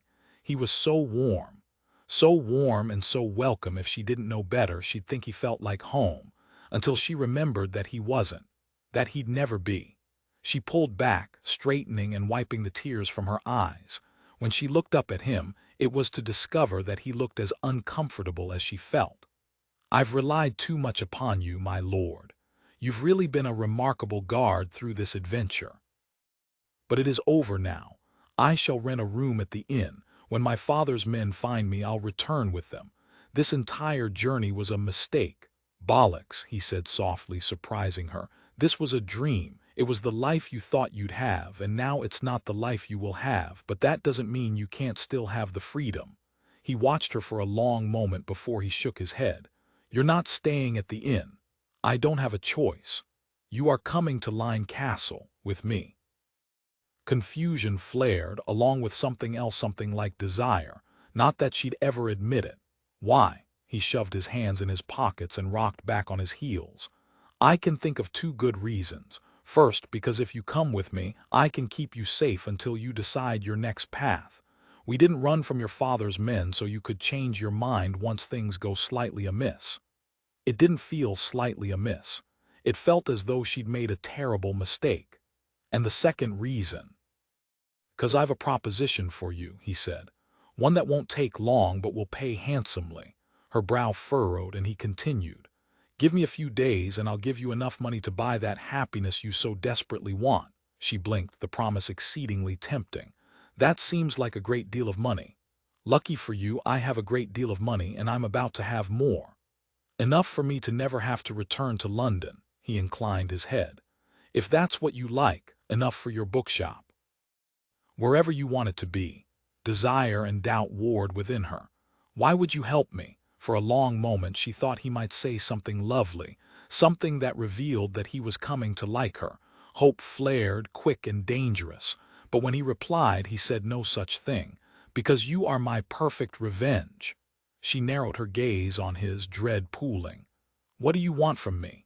"It's quite simple, really." He opened the door to the coach and indicated she should enter, not knowing how much his next words stung. "I'm going to present you to my father, as my soon-to-be wife." She stilled. "You are serious?" "Quite. We've been fabricating a marriage for the last week. An engagement shouldn't be so very difficult. We've already started." "You didn't tell Robbie we were engaged for me. You did it for you." He shook his head. "For us. It works for both of us." She ignored the pang in her chest at the words. "You're asking me to lie to a duke?" "To my father," she blinked. "I thought you planned to convince him that you'd never marry." "And I won't," King replied. "I've no intention of marrying you." He said it as though it wouldn't hurt, and it shouldn't, she realized. There was never a moment when he'd given any implication that they were more than traveling companions, except for last night in the carriage. She pushed the thought away. It wasn't as though she would marry him anyway, but still. "It's a wonder any woman in Christendom finds you charming," he added as though it would help. "I've no intention of marrying anyone, Sophie, you know that." "Have you changed your mind then? Do you wish to make a dying man feel better?" She asked the questions even though she knew the answers. "No, you're my perfect revenge. Because I am a dangerous daughter. God forbid anyone with fortune and title marry a Talbot sister." He stilled at the words, and she wondered if her frustration was clear, if her hurt was. "Sophie," she cut him off. "No, no, of course. Your great aristocratic father will no doubt be horrified that you've stooped to marry me. I lack breeding, bloodline, and class. My father won his title at cards, making us at best usurpers of title and privilege. He believes those things, just as his son does." His eyes went wide and then narrowed with anger. "You know not what you speak of." "No," she asked, suddenly feeling very brave. "I think I know precisely that of which I speak. You didn't linger here out of concern for my future. You didn't sally into the bake shop to rescue me out of the goodness of your heart. You don't offer me this arrangement because you wish for me to have freedom. That's not true, really. So if I were another woman with sounder reputation, with bluer blood, you would have proposed this." She paused, and he did not speak. "Of course you wouldn't have, because those women wouldn't anger your father so much." Sophie King had the grace to look chagrined. She was having none of it. "But those women also wouldn't have the opportunity I have. I wasn't raised to marry well, Lord Eversley. I wasn't born with the silver spoon that allows you to be so utterly deplorable. So fine. You want a soiled S to trot before your father. You get one." She took hold of the edge of the coach and hoisted herself in without his help. Chapter 14: Royal Rogue and Soiled Sophie War, or More. He followed her into the carriage without hesitation, closing them into the tight, small space, and waiting for the vehicle to move before he spoke, frustration and anger and no small amount of embarrassment driving his words. "It seems, my lady," he drawled the honorific, knowing she would loathe it, "that you have forgotten how very much I have done for you in the past week." Her gaze shot to his, furious. "Do edify me. I had plans of my own you might consider. I was hieing north on a rather time-sensitive matter." She raised a brow. "Oh, yes, to find one final way to punish your father on death's door. Very noble.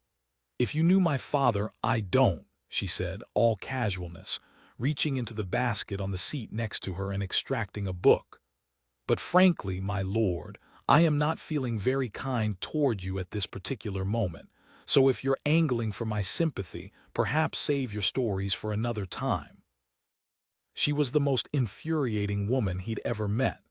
"I gave you everything you wished. I brought you to damn Mossbend instead of packing you back to London, as I should have the moment I discovered you, like the baggage you are. I protected you from your father's damn hunters. Oh, yes, and I saved your damn life. It's hard to believe that a dangerous daughter's life was worth the trouble, honestly." She opened the book calmly. "My apologies for your wasted time." He sat back on the seat watching her. Shit. It wasn't a waste. None of it. Indeed, he wouldn't give up a moment of the last week for anything, even though she was the most difficult woman in Christendom.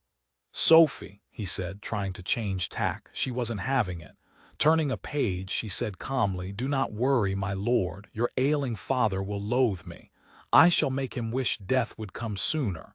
And when you get your perfect revenge, we'll be through with each other. Blessedly." King watched her for a long moment before he said, quietly, "I don't think less of you, you know." She turned another page. "For being too common for your perfect life. For being so common the mind will boggle at the possibility that I might make a decent wife. For being so common that you can hardly deign to breathe the same air I breathe." Damn. That wasn't what he meant at all. "I don't think you are common." She turned pages more quickly now. "It's difficult to believe that, I must admit, as you have spent the entirety of our acquaintance reminding me of my common appearance. Flip.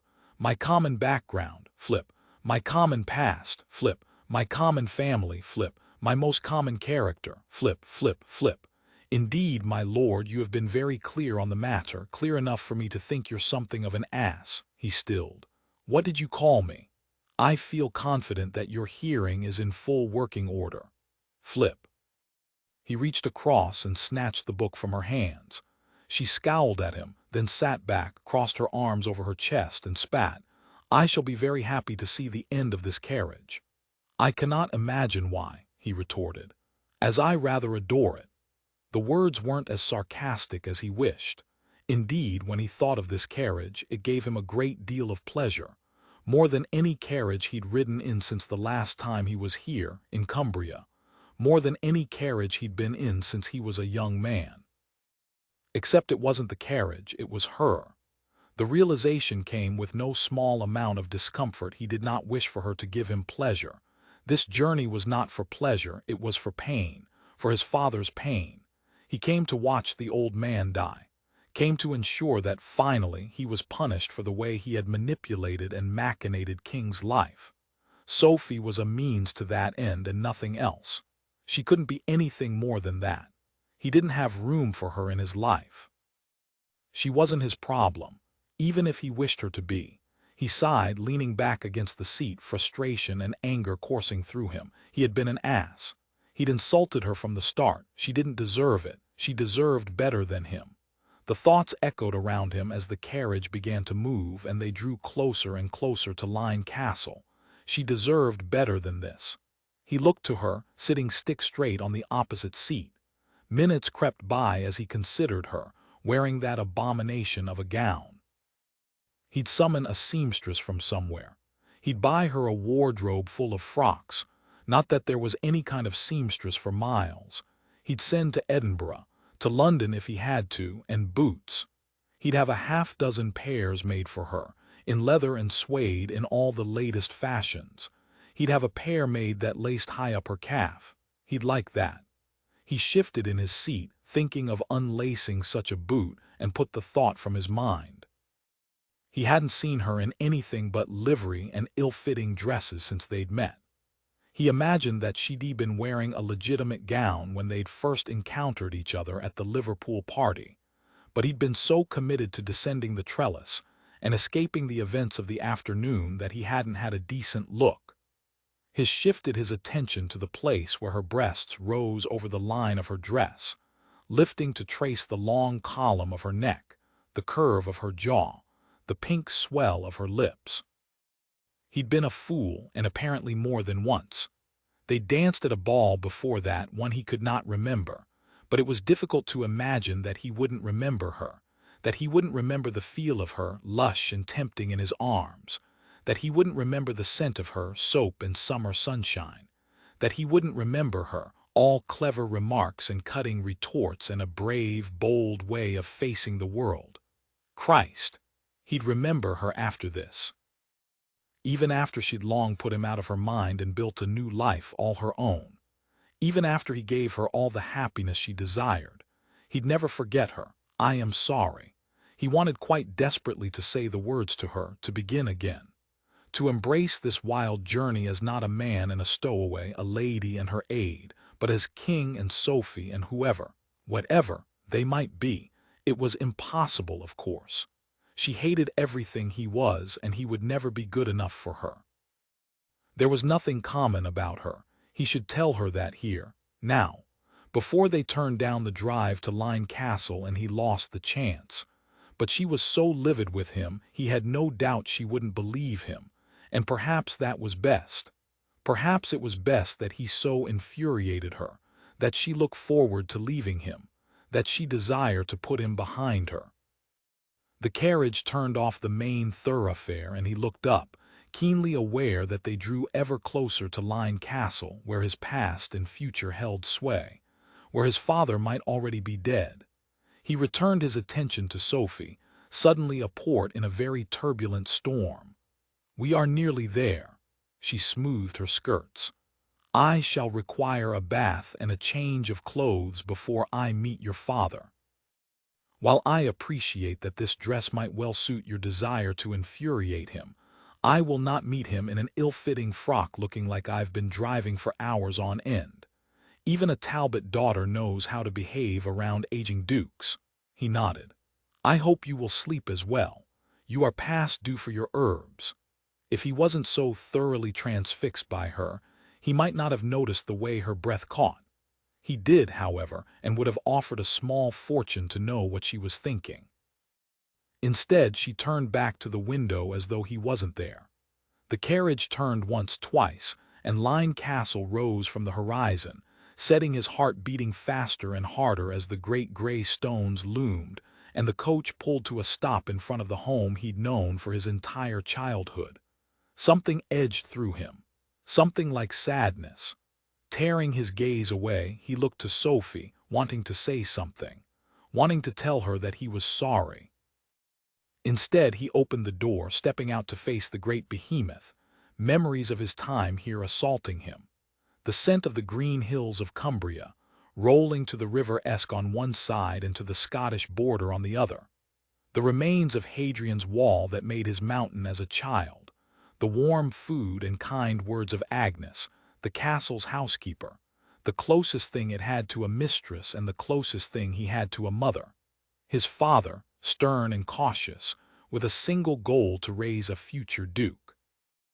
And Lorna, golden-haired and pale-skinned, filled with promise, the promise of love, of a future, of a life beyond name and propriety, of happiness. They'd been so young, too young for him to realize that none of those things were for him. He pushed the memories away, turning to help Sophie down, his hands at her waist. When she was on solid ground, she looked up at the stone walls of the castle and then to him, a question in her eyes. "Are you well?" Even now, the echo of her frustration around them, she found room for concern. He released a breath he had not known he held, considering her big blue eyes, the color on her cheeks, the way she thought of him. For a moment, he wondered what would happen if he leaned down and took those full pink lips for the kiss he'd wanted to give her since day had broken.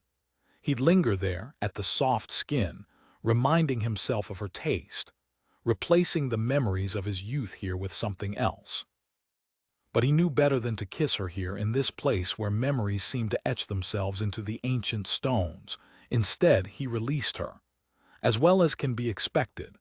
A shout punctuated the words, and King turned to see a great gray horse in the distance, followed by a pack of dogs. He squinted at the rider, tall and gray-haired, ruddy-cheeked and filled with vitality. It couldn't be. "Shit," he whispered. "Who is that?" Sophie asked, and her soft words at his shoulder might have pleased him at another time, the way they curled around him, making him a partner in her curiosity. He was too livid to find pleasure in anything, however. "That is the Duke of Lyne. Your father, the very one. He doesn't look to be at death's door to me," she said, and he was almost certain he heard pleasure in the observation. "The Duke requests your company at the evening meal." Sophie stood at the far corner of the room to which she had been assigned, considering the extravagant view. She'd bathed and slept much of the day in the massive, deliciously comfortable bed, and she'd woken to a collection of no doubt borrowed gowns, several of which actually fit.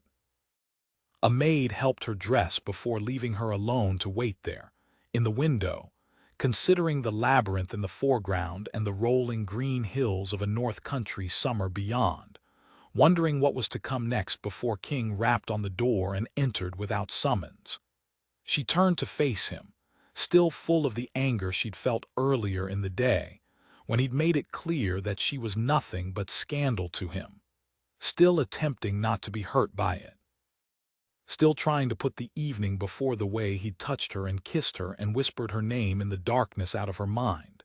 She met his gaze, hating the way his presence had her breath quickening. "Mine alone," he leaned against the jamb. "Sadly, no, ours together." His gaze lowered to her bad shoulder. "Are you feeling well?" she smiled, a brilliant, false expression that would have made her sisters proud. "I am about to sup with two men who disdain me, so I have, in fact, felt better." He cut her a look. "I meant your shoulder, and I don't disdain you." She ignored the last. "The herbs and honey are working well. Did you bathe?" Her cheeks warmed. "Not that it is your business, but yes, it's my business. Because if I die you'll be out your revenge." He narrowed his gaze on her. "I don't care for your smart mouth." Another smile. "And here I was working so very hard to make you care." She approached. "Have you told him that you've returned with a dangerous daughter on your arm?"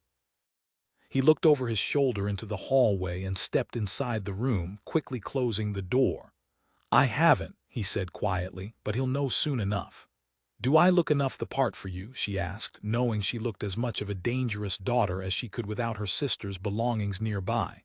"You look fine." She made a show of furrowing her brow. "Are you sure? Women like me, we don't know much about dining with dukes.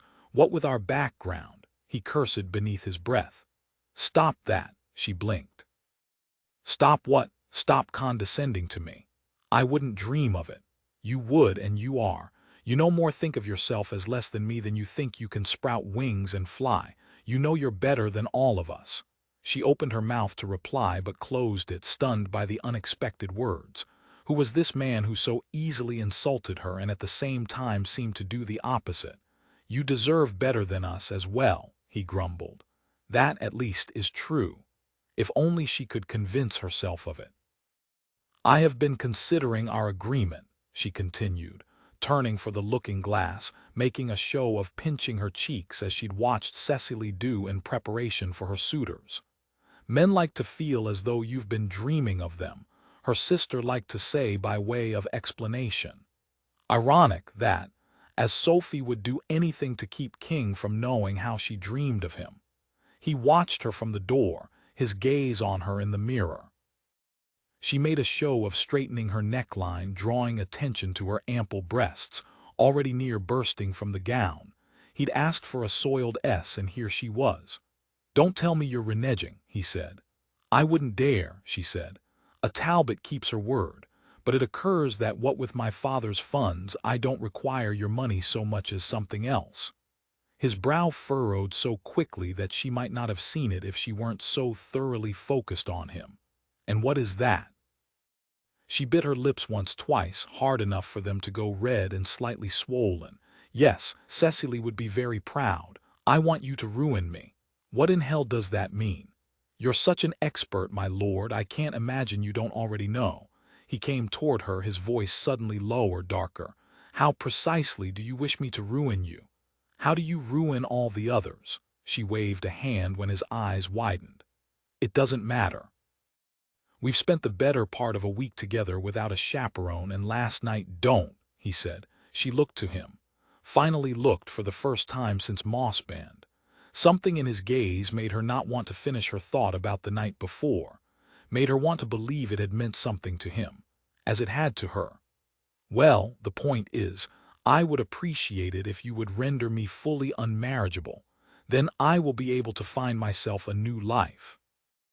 I shall get my bookshop somewhere quiet and live a life, free." "Free of what?" he asked. "Of all of it," she said, unable to keep the truth from her tone. "Of the gossip, the aristocracy, of all the things I loathe." "Of me?" "No," she forced a smile. "You know better than anyone how we truly feel about each other." He was silent for a long moment, and Sophie found herself wondering what he was thinking. "We don't even like each other," she wanted to remind him, to remind herself. He broke the silence and did the reminding himself. "Done. I'll see you publicly ruined if that's what you want." "It is. I want the freedom that comes with it." He nodded. "Play this game well, Lady Sophie, and we'll be rid of each other before you even realize we were together." Except she had realized it. She'd realized it the day prior, when they'd raced from the warbling wren, and the night prior, when he'd kissed her until she thought she'd go mad from the pleasure. And this morning, when he'd hurt her so thoroughly and without thought. They were together, and somehow she adored and loathed it all at the same time. She shook out her skirts. "Is it time for supper?" His gaze flickered to the deep blue fabric bordering on purple. "That color is beautiful on you." She willed herself not to blush under his compliment. Failed. She looked away. "They call it royal blue, fit for a king." When she returned her attention to him, it was to find him watching her thoughtfully. "It's beautiful." If slightly too short. Leave it to him to insult her again. "Yes, well, once again I haven't much of a choice, and I'm not precisely looking to impress my dinner companions. I should like to see you in a dress that fits you. You deserve one that fits, that's all I meant." There was legitimate surprise in the words, and she hated that he hadn't meant to hurt her, hated that the fact warmed her, hated the words. Crossing the room, careful to keep her posture perfect, she faced him, mere inches between them. "You haven't any idea what I deserve." There was a beat, and he said, "I know you deserve better than this." Her breath caught at the echo of the words, no longer a taunt, now an honest, quiet observation. She willed herself not to allow him access to the part of her that cared what he thought, the part of her that could too easily imagine that he cared for her, that he thought highly of her. He didn't. The morning had proved it, this afternoon proved it, now proved it. She pushed past him and opened the door. The faster we begin our charade, the faster it is complete. He turned but did not approach, watching her for a long moment before he said, "Full cooperation, Sophie, or no ruination." She smiled her most brilliant smile and agreed. "Full cooperation." They walked through the long, dark hallways of the castle, down several flights of stairs, and through a brightly lit landing before they arrived at the dining room, a massive stone space decorated with ancient suits of armor and medieval tapestries. Enormous chandeliers lowered over a table that stretched farther than any table Sophie had ever seen. It could seat 40 or 50 easily, in the high-backed mahogany chairs that sat heavy and imposing. It was a room designed to overwhelm, and it did. She stilled just inside the door. King was there instantly, his fingers on her elbow, understanding her. "He chose this room for a reason," he whispered, so softly she barely heard him. "To intimidate, don't allow it." For a moment she imagined that he wished to comfort her, to make her feel valued in this massive, imposing space. But she knew better. He simply didn't wish his father to win, and he would do whatever it took to ensure that happened, including flattery. She smiled and stiffened her shoulders, not caring a bit about what the Duke saw, caring only that her discomfort was invisible to King. Softly she said, "Talbots don't intimidate easily." At the far end of the table stood the Duke of Lyne, tall and handsome despite the hair that shot silver at his temples and the lines that marked the edges of his eyes. Those eyes, the same brilliant green as King's, saw everything. He indicated the place settings halfway down the table, where matching footmen held chairs. Duke's gaze was unwavering. "Welcome, please sit." There was no request in the words, only command, no ceremonial introduction, nothing approximating politeness. Despite a keen desire to ignore it and leave the house, Sophie approached the table. King spoke up. "You've no interest in meeting Lady Sophie. I imagine we will have met after a meal, don't you?"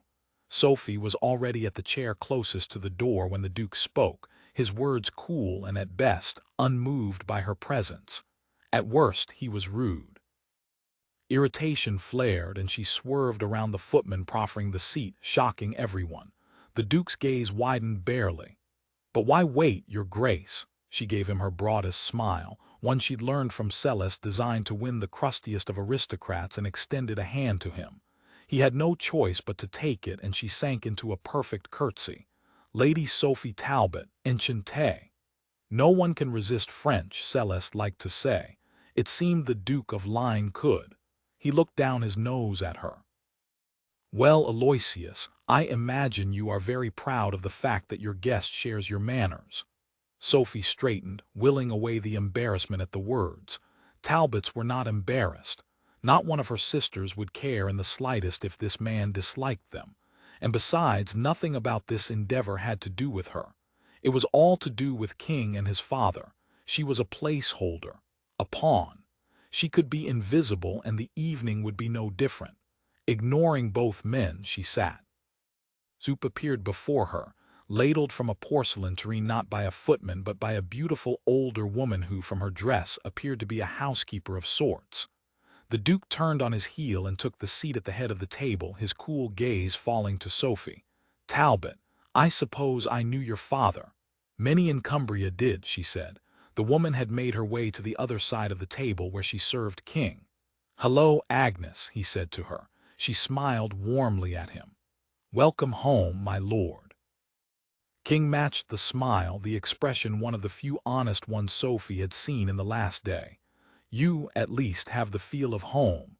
She put her hand to his shoulder so quickly that Sophie wasn't entirely certain the touch had happened. "He has a knack for finding coal," the Duke said sharply, drawing Sophie's attention. He spoke of her father still. "I'm not certain it is a knack," she said. "He simply works harder than most men I have known." Not that hard work was a worthy endeavor for aristocrats, something she'd witnessed again and again as a child. A memory flashed of her father at a ball several years earlier, a group of aristocratic ladies tittering at his crass hands, weathered and calloused. "He should wear gloves when in London," one woman had protested. He shouldn't be anywhere near London with or without gloves, someone had replied, and the whole group had laughed. Sophie had hated them for the words, for their insult, for the way they valued appearance over work, for the way they valued snobbery over honor. He has a knack for coal, the Duke repeated, and a knack for climbing. He paused, as do his daughters apparently. Sophie looked to King, finding his gaze on her as the Duke added, "You could have sent word that you were not coming alone." King drank deep from his wineglass. "You could have sent word that you weren't dying." The Duke turned a cool gaze on him. "And disappoint you." Sophie looked from one man to the other, noting the resemblance in the stubborn set of their jaws as King gave a little huff of laughter. "I should have known, of course. Disappointment has ever been part and parcel of being heir to your throne."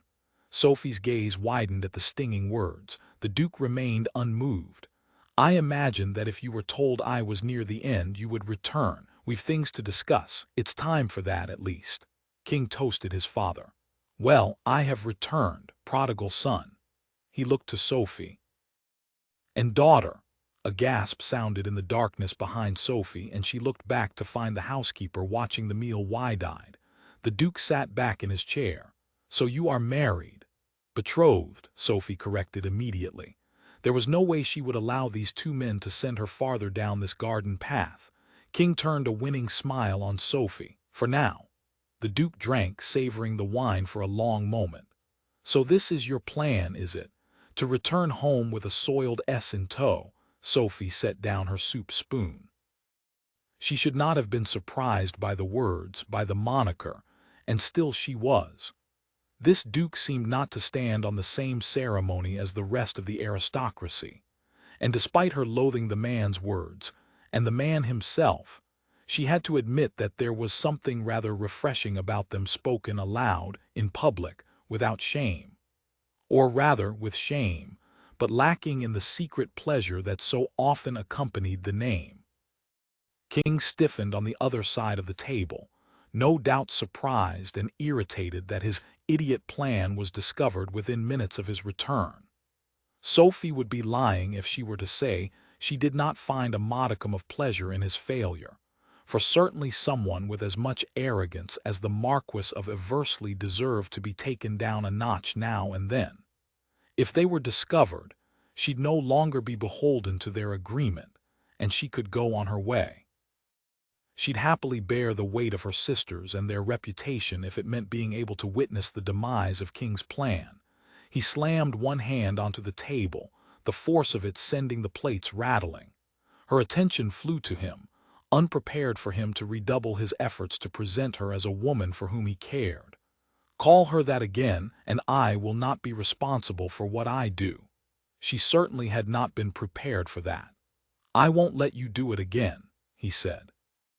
"I won't let you drive another away." Another. Sophie inhaled sharply. "And we get to the heart of it," the Duke said, waving a footman forward for more wine. "Your precious love." He turned to her. "Not you, of course." She did not look away from King, who, despite his silence, revealed more than he should have. She wondered at the way he'd spoken of love a few evenings earlier. It is not the stuff of poems and fairy tales. And while she'd kept from asking if the Duke had hurt the girl he'd once loved, he'd answered her nonetheless, as though he'd held a pistol to her head. Good Lord! Oblivious to her thoughts, the Duke continued, goading his son. "And this one?" he prompted, waving a hand in Sophie's direction. "Do you love her as well?" This was a mistake. She stiffened with silent realization.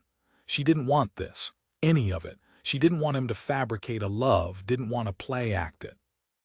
She looked to King, recognizing the silent fury on his face, knowing that he cared not a bit for her. Knowing that this entire journey, all the little moments of laughter and caring and strange, undeniable interest, paled in comparison to his interest in another, long gone. Knowing that his desire for Sophie paled in comparison to his desire for vengeance. She willed him to tell the truth, to release them both from the lies that bound them, to let her free. Perhaps if he let her go, she might still find happiness, but she knew he would not, and somehow she couldn't entirely blame him. This place must be filled with memories of that horrible past. She hated him for what he'd done to her, for forcing her to be a part of this mad play, but at the same time, she understood him. Sophie knew better than most what desperation drove one to do. "Don't leave the poor girl wondering, Aloysius," the Duke of Lyne fairly drawled. King looked to her and time seemed to slow. Sophie could hear her heart beating, knowing that she could not believe the words he said, whatever they might be.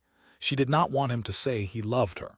She didn't think she could bear hearing the words for the first time and know they weren't true. And somehow, strangely, she did not want him to not say that he loved her. She didn't wish to be the means to his end. She wanted to be more than that. She wanted to be more than he offered. Lady Sophie knows precisely how I feel about her. It was the faintest praise she'd ever received, and it stung more harshly than all the aristocratic scorn she'd ever heard. With those simple words, Sophie was through. She no longer cared about the agreement, not in the face of this moment, not in the face of her desire for something else, for more.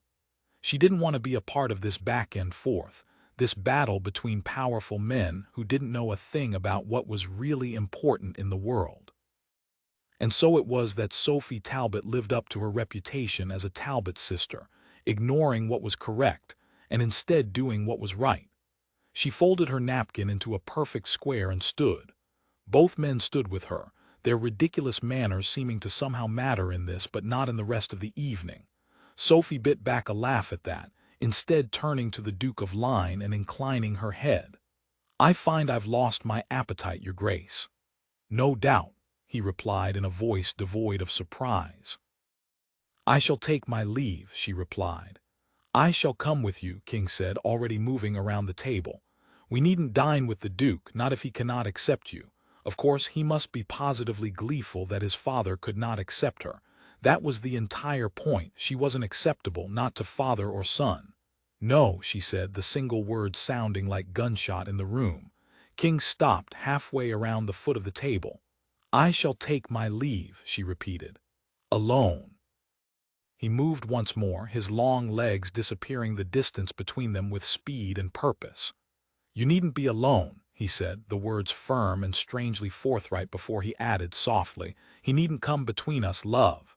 The endearment did her in. What a terrible lie he told, what a terrible mistake she'd made. She lifted one hand, staying him again. "He's not between us," she said, her voice calm and cool and filled with truth. "He is not the problem. It certainly isn't you who is the problem. I'm quite aware of who the problem is." He looked as though he'd been struck with a soup ladle, just on top of his handsome head, but she took no pleasure in the moment. She was too busy keeping her back straight and her tears at bay as she turned and left the room. Chapter 15. Sad Sophie Seeks Solace in Sweet Sophie was turning out to be very good at making scandalous exits and absolute rubbish at knowing what to do next. She couldn't return to her rooms, as she did not wish to be found, and she couldn't leave the house, because it was the dead of night and she had nowhere to go. She did not think the Duke of Lyne would take well to her appropriating one of his carriages, either way. He'd likely consider it stealing. And so Sophie followed her nose and her appetite, and went to the only place she ever felt comfortable in massive houses like this one: the kitchens. The room was warm and well-lit and welcoming, just as all kitchens seemed to be. There were two large tables at its center, one set with massive platters of beautiful food, a perfectly golden roast goose, a platter of young asparagus greener than she'd ever seen, a towering pyramid of perfectly matched rosemary potatoes, a rack of lamb on a bed of herbs, a pot of mint jelly, and a tower of strawberry tarts that she was fairly certain she could smell from the doorway. As it had been days since she'd had a proper meal, the food should have captured all her attention, but in these kitchens, the heavy-laden table was not the most compelling feature. No, it was the second table that drew her attention, filled with servants all eating their own evening meal, a meal that looked nothing like the elaborate plates waiting to be served to the now and future dukes she'd left behind. The servants' laughter drew her through the doorway. the smell of the warm food making her mouth water. She edged up onto her toes to see what they were eating, envy flaring when she identified the food. Pasties. The little pouches of meat and vegetable and potato were piled high on several platters at the center of the servants' table, and the chatter reached a fever pitch as they ate. She heard the gossip about the angry duke, about the returned marquess, about the girl who had arrived with him, about her. Are they very much in love? He must be. He's come home with her. As though it's done. She doesn't even have a chaperone, someone whispered. I've no doubt they're in love. Sophie hoped the young woman was not planning to wager on it. And you are such an expert, Katie. The last was spoken by the woman who had been in the dining room as she set a pitcher of ale on the table. Agnes. Katie shrugged. That's what I'm told. She turned to the housekeeper. You've been here for a lifetime, Mrs. Greycoat. Has there ever even been a peep about a wife for the Marquess? Never, a girl who was not Agnes replied. Only what we see in the gossip pages, a third piped in. He's more likely to end a marriage than to start one. Laughter rang around the table, and Agnes shook her head as a footman entered the kitchens from the opposite end of the room.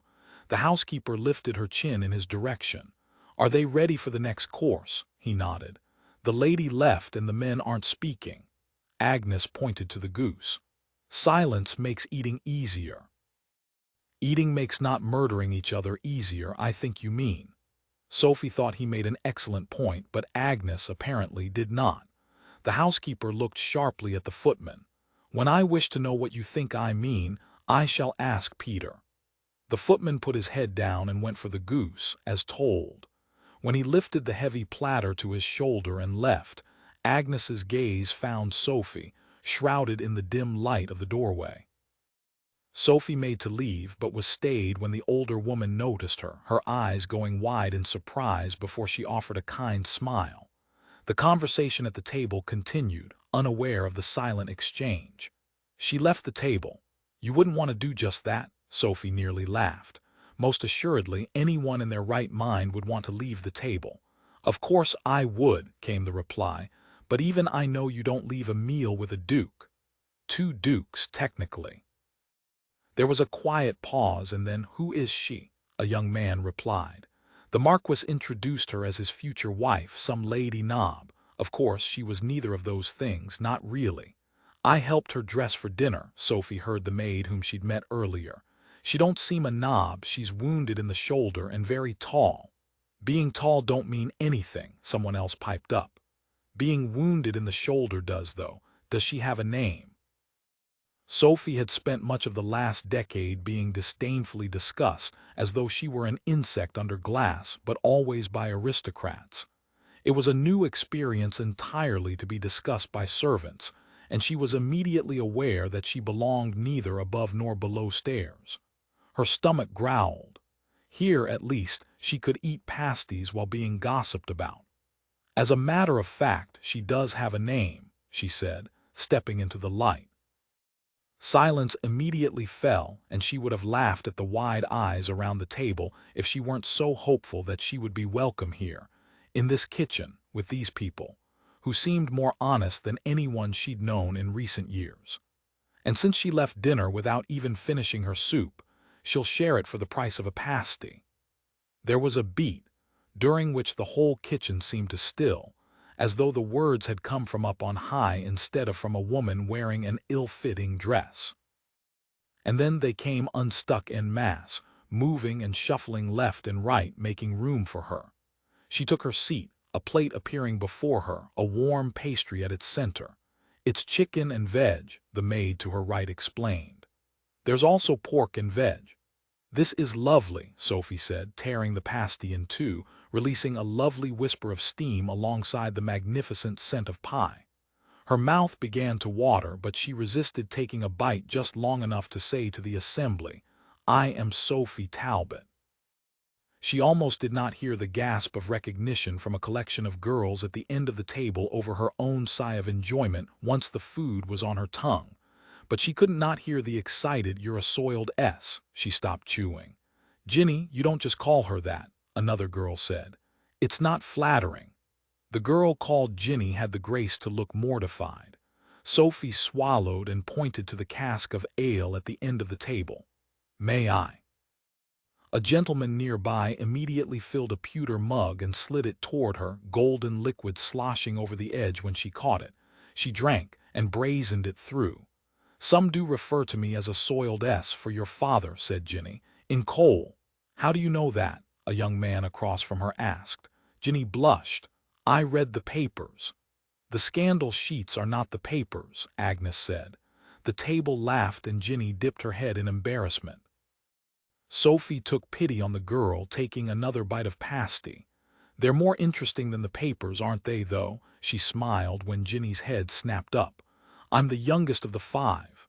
The young ladies Talbot," the girl explained to the table. "Daughters of Jack Talbot who grew up in Cumbria like us.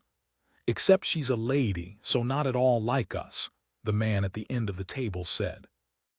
What a strange world this was, where in one moment she could be too cheap for a duke and in the next too expensive for anyone else. Without home, she ignored the thought. "Actually," Sophie said, "I am not very different. My father knows his way around a coal mine, as did my grandfather and my great-grandfather." "My brother works in the mines," someone piped up. Sophie nodded. "Just like your brother, then. The only difference is that my father was lucky and bought a plot of land that eventually became the mouth to one of the richest mines in Britain."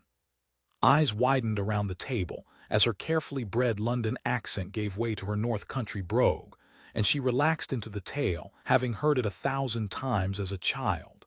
"He dug and struck for days before he hit on something he could use, something knobs in London could use." "See, she ain't a knob," crowed the maid from earlier that day. Sophie shook her head. "I'm not. I spent my childhood in Mossband." "Except ye are," the man at the end of the table said, "because we're callin' you m'lady and you're to marry the Duke's son." "Not really." She pushed the disappointment aside and drank before smiling down the table at him. "My father isn't only good at coal, he's good at cards, too. They say Prinny lost a round of faro and gained himself an Earl." Ginny whispered loudly enough for the whole castle to hear. Sophie winked, feeling more the soiled S than ever before here at this table, enjoying it, just as her sisters would. "That is indeed what they say." The questions came quickly then, questions about her life and her sisters and their suitors and her father and how they'd become aristocrats. And she answered them all, her plate and tankard always full. The food and the ale made her warm and chatty, and she realized that for the first time in what felt like years, she felt free to respond to questions with the truth instead of carefully crafted replies. And then the next question came, from Ginny, who seemed to know everything about her sisters and their lives. "So you pushed the Duke of Haven into the Countess of Liverpool's pond, and now you're being courted by the Marquess of Eversley. You're so very lucky to be so very famous." Sophie's brow furrowed. "That paper arrived quickly." Ginny smiled. "Today, I read it before supper. It wasn't a pond, it was a pool, barely reached his knees." "Still, you're the star of the scandal sheets," Ginny sighed. "You're so very lucky." She didn't feel lucky. She felt as though she could never go home. She didn't even know where home was, if it was.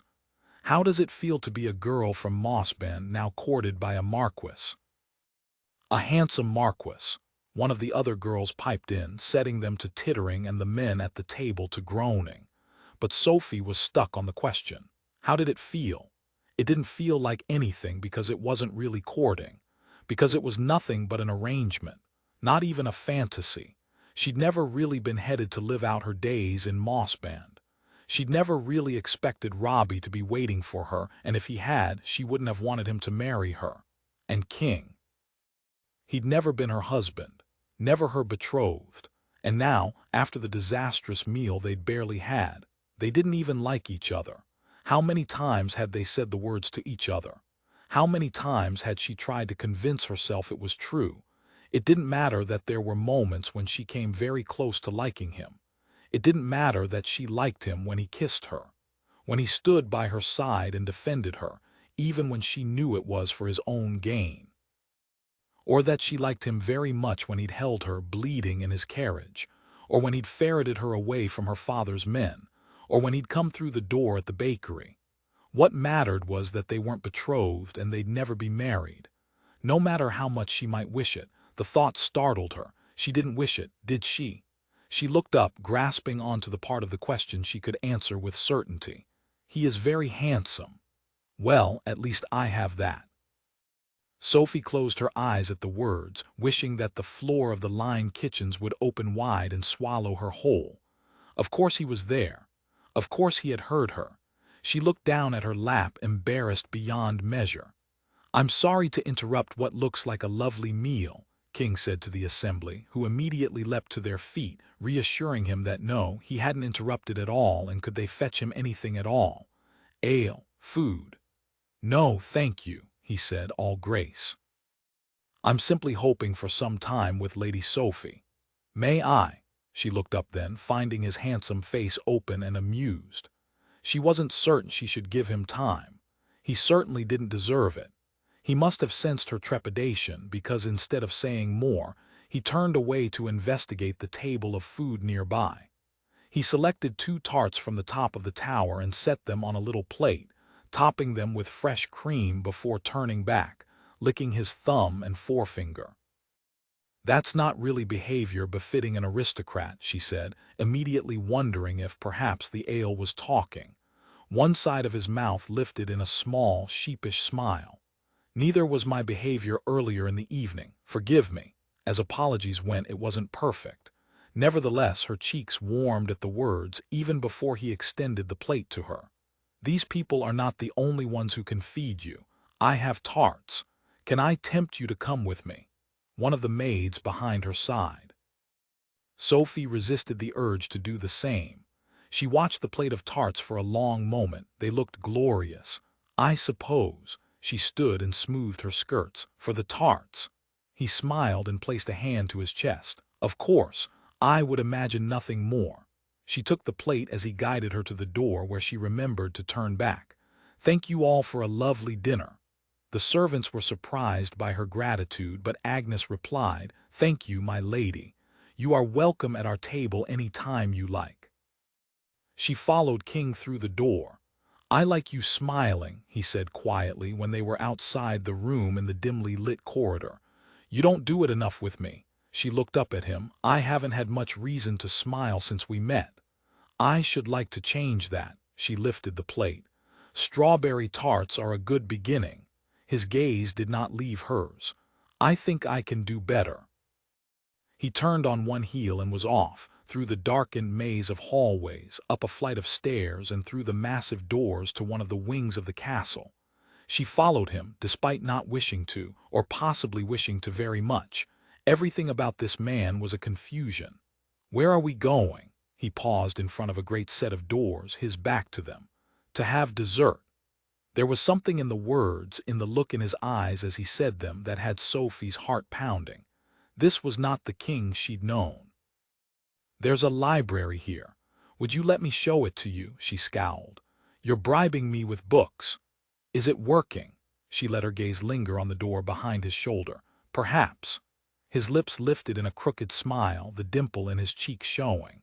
"Let's see, shall we?" And he opened the door to reveal the largest, most beautiful library she'd ever seen. The room was cavernous, taking up 2 stories on all sides, with a glorious wrought-iron balcony that ran the perimeter of the room. In front of them, there were several chaise longues and a massive fireplace a dozen feet high by 2 dozen wide.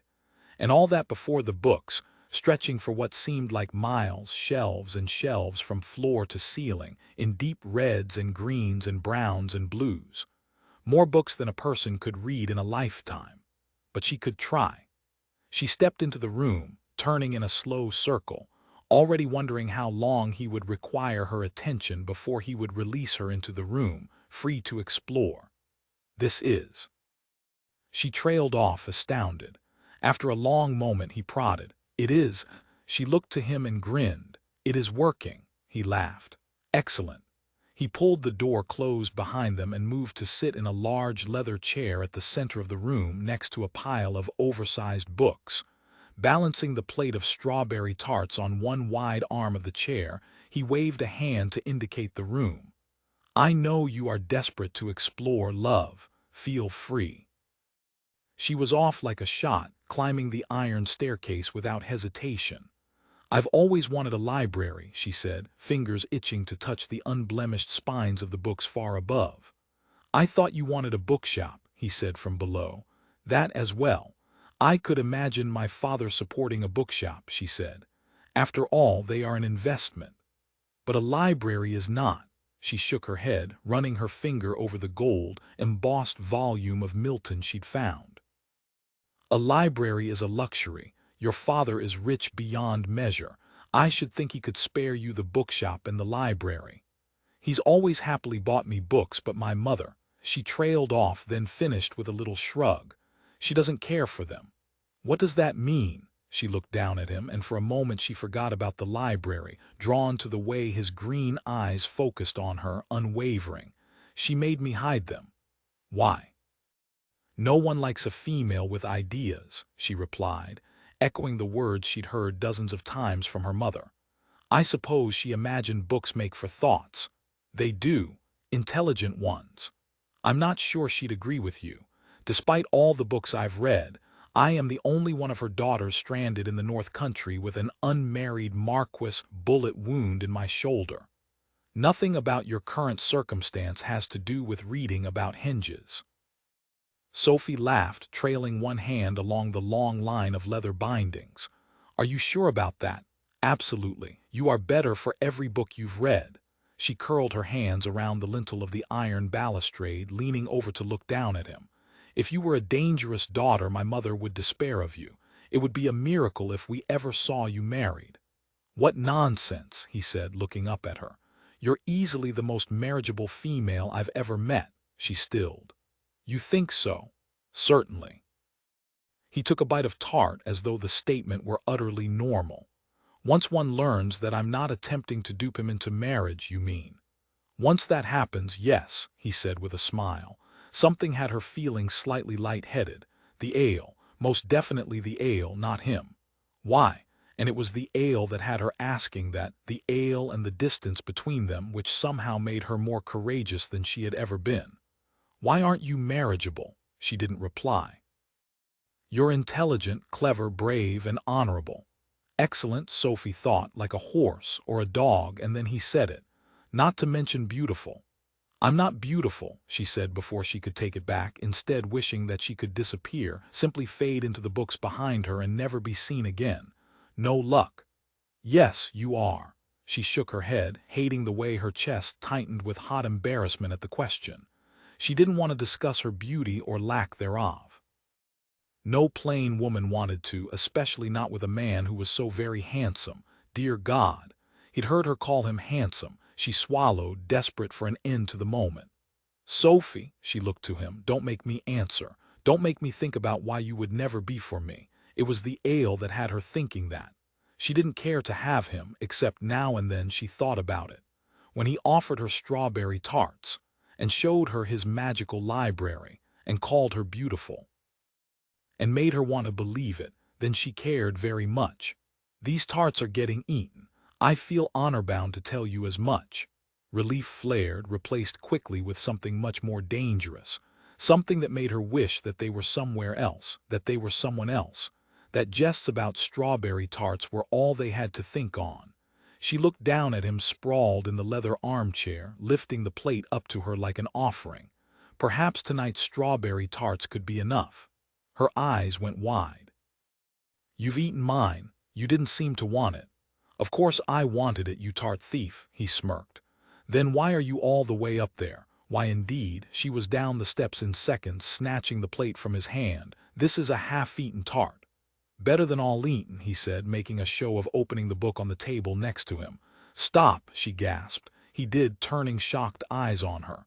"What is it?" "Your fingers, they're covered in tart. Don't touch that book." One might have thought I were about to murder someone. "Something," she said. "The book would be tarted forever." He held his hands wide. "Fair enough. God forbid we should tart it." She sat in the chair across from him and took a bite of her remaining dessert, sighing her pleasure at the delicious fruit cut perfectly with fresh cream. "This is exquisite," she said, her gaze riveted on the sweet. "It is, isn't it?" His voice was lower than it had been, quieter, darker. She looked up to find him staring at her mouth, and gastronomic pleasure turned to a different kind of pleasure entirely. "Would you like it?" "Very much." She was no longer certain that they were discussing dessert. She extended the plate to him, and he shook his head. "You're sure?" "Why, books?" Her brows rose. "I beg your pardon. Why are they your vice?" She set her plate down and wiped her hand on her skirts before reaching for the top volume on a stack of small, leather-bound books nearby and extending it to him. "Go on." He took it. "Now what? Smell it." He tilted his head. She couldn't help but smile. "Do it." He lifted it to his nose, inhaled. "Not like that," she said. "Really give it a smell." He raised one brow but did as he was told. "What do you smell?" Sophie asked. "Leather and ink." She shook her head. "Happiness." "That's what books smell like. Happiness. That's why I always wanted to have a bookshop. What better life than to trade in happiness?" He watched her for a long moment, longer than she was comfortable, until she returned to her tart. Once she had, he said quietly, "You didn't tell me if you forgive me." The change in topic startled her. "I beg your pardon. For the way I treated you. At dinner." She picked at the tart, selecting a strawberry and eating it alone, buying herself time to think about her answer. He continued in the silence. "For the way I've treated you since Mossbend, since last night, in the carriage." She looked up at him. "You did nothing wrong in the carriage." He laughed, the sound humorless. "I did 100 wrong things in the carriage, Sophie." "Yes, but those weren't the things that made me sad." The words were out before she could think, before she could alter them. Before she could make herself seem less delicate, she set down her plate and stood. "I'm sorry." He shot forward in his chair. "Don't you dare apologize. I think that's the first time someone has told me the honest truth in years." He hesitated. "Christ, Sophie, I am sorry." "It's not." She shook her head. "Stop, it is." He stood, approaching her. "I'm an ass. You told me so, remember." "I shouldn't have said that." "Was I an ass?" She met his eyes, grassy green and focused on her. "You were, quite." He nodded. "I was. And tonight you were even worse." "I know, I wish I wasn't. I wanted to throw my soup at you." He raised a brow. "You're getting the hang of telling me the truth," she smiled. "It's quite freeing." He laughed, then grew serious. "Forgive me." She watched him for a long while. "Yes." He exhaled, as though he'd been holding his breath for an age, and reached for her, surprising them both, his fingertips brushing along her jaw, pushing a lock of hair behind her ear. "I never wanted to hurt you." She swallowed at the feel of him, the heat of his touch. "I should never have brought you here," he said softly, and she hated the way the words felt until he added, "You're too good for this place, the men it makes." She caught her breath at the words. "I don't think that's true." "You don't know who I am," he said. "Show me," she offered, wanting desperately for him to agree to tell her about this place. About the men it made. He didn't, his gaze falling to her mouth instead, his thumb stroking along her jaw. "You've cream on your lip, from the tarts."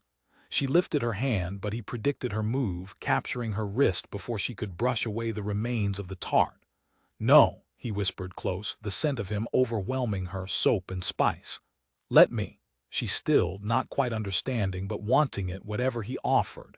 And then he was there, his lips on hers, his tongue licking out to taste the errant cream. She'd never in her life experienced anything so scandalous. Anything so. He murmured, the sound low and soft as he lifted his head. "Exquisite." He hadn't been talking about the tart earlier. She couldn't stop herself from lifting her hand to his neck, holding him the way he held her, her fingers tangling in his dark hair. "Show me," she repeated, only this time she didn't want him to talk. She wanted him to take, or perhaps it was she who did the taking, turning her face up to his and capturing his lips with hers. Chapter 16. Library lasciviousness. She kissed him. He might have been able to stop himself from anything more than the single kiss, just enough to remind him of her taste without causing more scandal. If she hadn't kissed him, lifting her face, drawing his head down, tempting him with her little, quiet whisper. But he was a man, after all, and no man on earth could resist this woman. And so he'd kissed her back, deepening the caress, his arms coming around her, lifting her high against him, and she wrapped her arms around his neck and leaned into the caress. The first time he'd kissed her, it had been with one ear on the damn taproom at the Warbling Wren. The second time, he hadn't been able to see her. He'd be damned if he was going to miss a moment of the third time. She was soft and sweet, and she gasped against him, eyes wide, when he lifted her in his arms without breaking the kiss and returned to the large leather chair where he'd been sitting earlier, watching her high above, trying not to catch a glimpse up her too short skirts. Trying desperately to catch a glimpse. Trying not to notice her too much, unable to resist noticing her as he told her she was beautiful and she Christ. She didn't believe him. Suddenly, it was critical she believe him. He sat, gathering her in his lap, and broke the kiss. Sophie sighed her disappointment, and King stole another kiss. She matched him perfectly, following his lead, opening for him, sliding and stroking and proving that she wanted this as much as he did.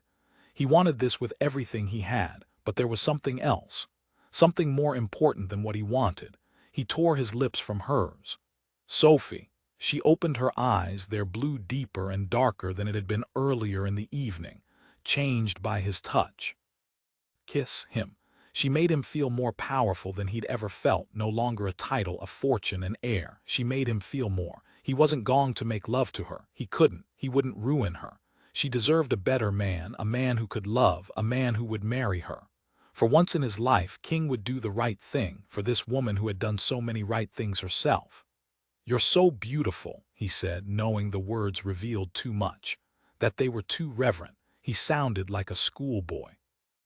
He felt like one. She made him feel that way. What was she doing to him? She stiffened in his arms, pulling away from him, and he captured her, blocking her escape. "Where are you going, love? We're not done here." She shook her head and pushed him away. "Stop." He released her and she stood. He captured her hand and she let him, despite keeping her head down, averting her gaze. "Sophie," he started, wanting to say the right thing. "I'm not one of the other women you've had. I'm not like them," she said. Other women. He didn't like those words. Not at all. She stared down at their hands, fingers entwined. "You needn't lie to me." Except it hadn't been a lie. He didn't want to lie to her. He wanted her to hear the truth. "It's not," she sighed. "Stop, King. You think I do not hear the things they say about me. That the beauty ran out by the time I was born, that my sisters are the pretty ones, the pleasant ones, the talented ones." She looked to him. "I'm not beautiful. You know it. You've said it before." What an ass he'd been then. What a blind, horrid ass. She continued. "You're kind to say so now, and I suppose I understand the impulse, but lying about it won't make me enjoy." She waved one hand between them. "This more. In fact, it will make me enjoy it less." She released his hand. "It makes me enjoy it less." He didn't know what to say. It wasn't an impulse designed to make her more likely to climb into his bed. It was the truth. He wanted to grab her by the shoulders and shake sense into her. He wanted to tell her again and again until she believed him, until she saw it herself.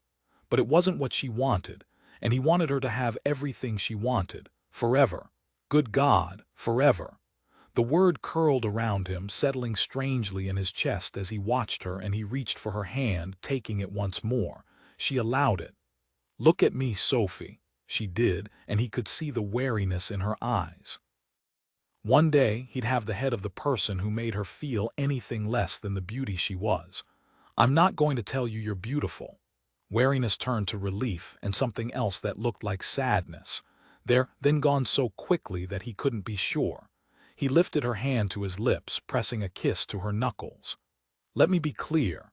That doesn't mean that I don't fully intend for you to leave Lyne Castle believing that you are quite beautiful." She blushed and looked away. "There will come a day when I tell you that and you don't look away." She looked back. "You plan to do quick work then." "Why quick?" "I am leaving when my father arrives," she replied, and the words had more impact than he would have imagined. "You should be happy with that, frankly, as they'd have you at the altar faster than you could imagine if they knew our arrangement." He didn't want her leaving. He wanted her here. Forever. Not forever. Forever was impossible. Forever with Sophie would mean love. She wouldn't be happy without it, without all its bits and pieces. And love was not in his cards, not ever. Not even with this woman who somehow grew more perfect each day with her smart mouth and her smarter mind and her laugh that made him want to spend the rest of his life hearing it. More perfect, despite his being an utter ass around her. "I've treated you abominably," he said. She shook her head and he pulled her back to his lap. "You saved my life," she said softly, letting him gather her close. "I made you sad," he whispered at her temple to the wisps of brown hair that had come loose there. Sad was such a simple, damaging word. It meant so much more than its elaborate cousins. He'd hurt her and she'd soldiered through. "I have been sad before, my lord. I will be sad again." He hated that. "I wish I could take it all back," she smiled. "You cannot. We are here. Your father and the staff believe we are betrothed, as does the entire population of Mossband.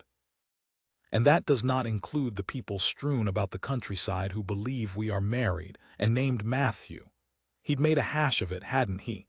If you think on it," she continued, "if I were attempting to land you in the parson's noose, I've done a remarkable job of it." He laughed at the old-fashioned phrase. "The parson's noose. Very ominous." "Not ominous," he said. "Simply not for me." His words shifted the mood and they both grew serious. He could see the question in her eyes unspoken. Why? "Show me," she'd asked him earlier when he'd told her she was too good for this place. And he ached to do just that. To tell someone why he was the man he was, to share his past. He could tell her. He could show her. He tangled his fingers in hers, his thumb stroking across her soft skin, his gaze on a collection of little brown freckles that marked the base of her hand. "I left when I was 18. She stilled in his lap but did not speak. Did not rush him for fear that he would change his mind, and there was nothing in the world she wanted more in that moment than for him to continue. He did. "I was home from school for the summer. Like any boy of my age, I hated being here in the quiet. I wanted to spend the summer drinking," and she smiled. "You don't need to hide what 18-year-old boys wish they were doing." The dimple in his right cheek flashed. "What do you know about 18-year-old boys?" "Enough to know that drinking isn't the worst thing you wish to do that summer. I was too old to fish in the river and while away the days." She imagined him younger, leaner, his long body not quite what it was now, his face freer of the character it held now. Handsome, but nothing like he was now. The bones of the man he would become. Her smile widened as she settled into his arms. "I should like to have fished with you." He looked at her surprised. "I'll take you." "Aren't you too old for it now?" she teased. He shook his head. "Now I'm old enough to know that whiling away the days is not such a horrible way to spend one's time." He paused, "particularly with the right companion." Did he refer to her? She'd like to fish with him. She'd like him to build a fire on the banks of the river and spend the evening telling her about his life as it grew dark around them. She warmed at the impossible thought. "She was a milkmaid," he said with a little disbelieving laugh, lost in thought. "A milkmaid. As though we all lived in a painting by a Dutch master. Her father ran the dairy on the estate to the east and she worked with the cows." Sophie didn't laugh. "How old was she?" 16. "And how did you—" She trailed off, but he knew her question. He brought her hand to his lips, kissing her knuckles, sending little shocking threads of pleasure through her. When he stopped, he held her hand to his mouth and answered. "One of the cows escaped. Ended up on Line Land. She came looking for it." He paused, then said quietly, "It was Shakespearean. She was the most beautiful thing I'd ever seen." Sophie inhaled at the words. It was amazing how easy it was to believe them when it was so difficult to believe them when he spoke them about her. "What did she look like?" "Blonde with perfect pink skin as smooth as cream," he replied, and Sophie could see the woman, young and doe-eyed. "The moment she looked up at me, dirt on her face, skirts muddy from her search, I wanted to protect her." She believed that as well, thinking back on his attacking the man who'd shot her, the way he immediately threw himself into the fray. Did she require protecting? "It felt that way," he said, lost in the memory. There was something precious about her, something that felt nearly breakable. He met her gaze. I wanted to marry her from the start. She wasn't prepared for the hot thread of jealousy that wove through her at the words, nor was she prepared for the flood of questions that came on their heels. And we spent the summer together, meeting in secret, hiding everything from our respective fathers. We passed messages through the stable boys, one in particular whom I paid handsomely for his trouble. She was terrified her father would discover us. Sophie nodded but did not speak. Terrified enough that she began to beg me to marry her in secret. She wanted us to run over the border to find the nearest blacksmith and have an anvil marriage. Get it done. He stopped. I should have. Why didn't you? Because I didn't want it to be secret. When I took a wife, I wanted it to be in front of all the world, all of Britain. I'd make her a marchioness, she'd be a duchess. There was no shame in that, and I wouldn't allow us to be a scandal. I loved her. You'd make her your wife, Sophie said softly. The titles were nothing of import compared to that, compared to the idea of living with him as his partner forever. Forever.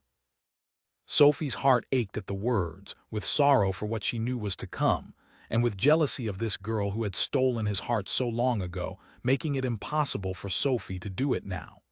Not that she had the skill to do it anyway. He laughed humorlessly. Of course, I was young and stupid, and tilting at windmills. Sophie could feel the frustration in him, in the stiffness of his chest and the quickness of his breath, in the way the cords of his neck stood prominently, revealing a clenched jaw, a grim mouth. She did the only thing she could think of. She set her palm to his face, her thumb stroking over his high, angled cheekbone. For a moment it seemed like he didn't notice her touch, and then his eyes met hers, glittering green and so focused, and he lifted his hand to hold hers to him. He turned his face and pressed a kiss to her palm before he continued.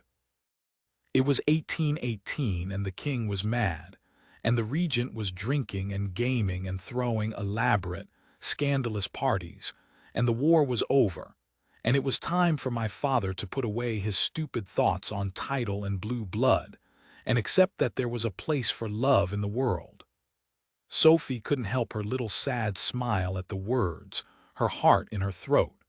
Of course there was a place for love in the world. But the aristocracy was a world far beyond normal, and their milkmaids didn't become duchesses. It was as though he heard her thoughts. I was young, and I'd never in my life been told no. Her brows rose, and the name to prove it. He did laugh then, a little chuckle that reminded her that however tragic the tale became, he was here now, hale and healthy, and hers, not hers. Hers for now, she qualified, hers for this moment. No one tells a king no. Silence fell between them, and she grew cold, knowing instinctively that the tale was about to turn. I marched her in here, into that ridiculous dining room, my father at one end of that insanely massive table, Agnes serving her famed roast goose. I presented Lorna to my father like the petulant child I was. I can still feel the tremor in my voice, my heart beating in my chest. Sophie's heart matched his. It had never occurred to her that he'd recreated the events tonight, that the entire experience had been designed to punish his father for not simply past sins, but past sins in that very room. I stood her in front of my father, and I introduced her as my future bride. Good Lord. At least when he'd done it to Sophie, she'd been prepared for it to turn sour. But poor Lorna, that poor young girl who knew nothing better, who had no doubt been quaking in her slippers at meeting the imposing Duke Sophie had met earlier. Sophie's hand flew to her chest as though she could protect herself from the rest. What happened? He eviscerated her. I've never seen a man treat a woman so poorly, milkmaid or otherwise. King shook his head, his eyes unfocused, staring into the past. He drove her away, insisting that he'd never approve, that she would never be a duchess, that she was cheap and scraping and willing to do anything to climb. He has a knack for climbing, the Duke had said earlier about Sophie's father. Climbing is his worst sin. Unforgivable, King agreed. A special place in hell for those who do it. Sophie couldn't stop herself from returning him to the story. "So you left." I should have grabbed Lorna's hand and run. Immediately, should have taken her across the border and done just what she wished. "Gretna Green is right there," he said. "But I didn't. I took her home. I left her to sleep in her bed. I wanted a night to gather funds and prepare for a journey that would keep us away from Lyne Castle until my father was dead and I was Duke. I needed a plan, and I was going to return to her in the morning with one." She nodded. That was sound logic. He looked to her at the words, and she saw the sadness in his gaze, the remorse, the regret. "It wasn't, though. I didn't think he'd go to her father." Sophie's eyes went wide. "What happened?" "The Duke of Lyne visited his first dairy that night. Told Lorna's father what had happened. Made it clear that if she set foot on Lyne land again, he'd see them both punished for trespassing." Her mouth fell open. "What did her father do?" King shook his head. "She arrived, gown torn, lip bleeding. She came to me, terrified." He paused. "Threw herself into my arms and begged me to save her. I can still feel her quaking. I packed her into a coach, her father on our heels, my father at his back, the greatest threat of all." Dread pooled in Sophie's stomach as she began to see the way the story ended. She captured his hands in hers, clutching him tightly, wishing she could take away what he was about to say. "I drove the coach. She was inside. It was dark and rainy, and the roads—" He hesitated. "Well, after this week, you know the roads." "King," she whispered, clutching his hand. "I took a corner too fast." She shook her head. "It wasn't your fault. The horses were unmatched. I'd hitched them too quickly without enough care. That was why he spent so much time checking the hitches on the carriage." "You were a child," she said, holding his hands tighter and tighter until her knuckles were white. It was his turn to shake his head. "I wasn't a child, though. I was 18, old enough to inherit an estate, to sit in Parliament. She relied on me, and I did the last thing in the world that would protect her." She lifted his hands to her lips, raining kisses down upon them. "No," she whispered between the caresses. "No, no, no." Coach toppled, bringing all of us down the coach, the horses, me into a ditch not a mile from here. I'm not even certain if we made it over the border." He shook his head. "I don't think we did." "Were you?" He looked to her. "I was fine, a few bruises, nothing to speak of." And she couldn't say the name. "She screamed," he said quietly, and she could tell that he was no longer here in the library but there on the rainy road. I could hear her as we flipped, but by the time we'd stopped, it was silent. She was silent. I climbed back, tore at the coach doors, but Sophie pressed a hand to her lips, tears coming as she imagined him screaming for the woman he loved. The way the coach fell, the doors were bent shut. There was no way in. She was stuck in there. I couldn't hear her. I broke a window, finally. He looked down at his knuckles, flexing his fingers as though the wounds from the glass were still there. Sophie had never heard anything so horrible in her life. Tears streamed down her face as she watched him as he finished his story. "She died inside the damn coach at my hand. No wonder he hated riding in coaches. That's why you race the curricles," she said. "You pay your penance, you risk yourself." He didn't reply to the words, instead saying, "I told you that my father killed her," as though he put a pistol to her head. She nodded, not knowing what to say. "It wasn't his hate that put the pistol to her head. It was my love." She reached for him then, taking his handsome, shadowed face in her hands and turning him to face her, waiting until he met her gaze, until she was certain he was paying attention. "It was an accident. I shouldn't have. You were a child, and you were doing what you thought best, what you thought right. You didn't kill her. I did." The confession devastated her, and suddenly she understood so much about him. She did the only thing she could think to do, ease the ache in her heart. In his. She drew his face to hers and kissed him, at first soft and tentative, as though he might push her away at any moment, as though she was intruding. She lifted her lips once, twice, a third time before she deepened the caress, letting her tongue slide over his bottom lip, loving the way he inhaled at the sensation, his mouth opening, his hands coming around her. And then he was kissing her back, taking and giving, stroking and sampling, groaning as he took over, turning what had begun as a tentative caress into a wicked, wonderful claiming. It was glorious. He released her lips, pressing warm, wet kisses down the column of her neck as her fingers found purchase in his hair, guiding him to places she did not even know were kissable. He licked at the place where her neck met her shoulder, his hands coming around to the front of her dress, fast and furious, working at the laces there. There was nothing controlled about this moment, nothing thought out. His hands and lips tempted and touched and promised, sending shivers of pleasure through her without thought, without hesitation. It was sheer, unadulterated desire, desire for another person who understood, who did not judge, who wanted. Sophie understood that better than anyone.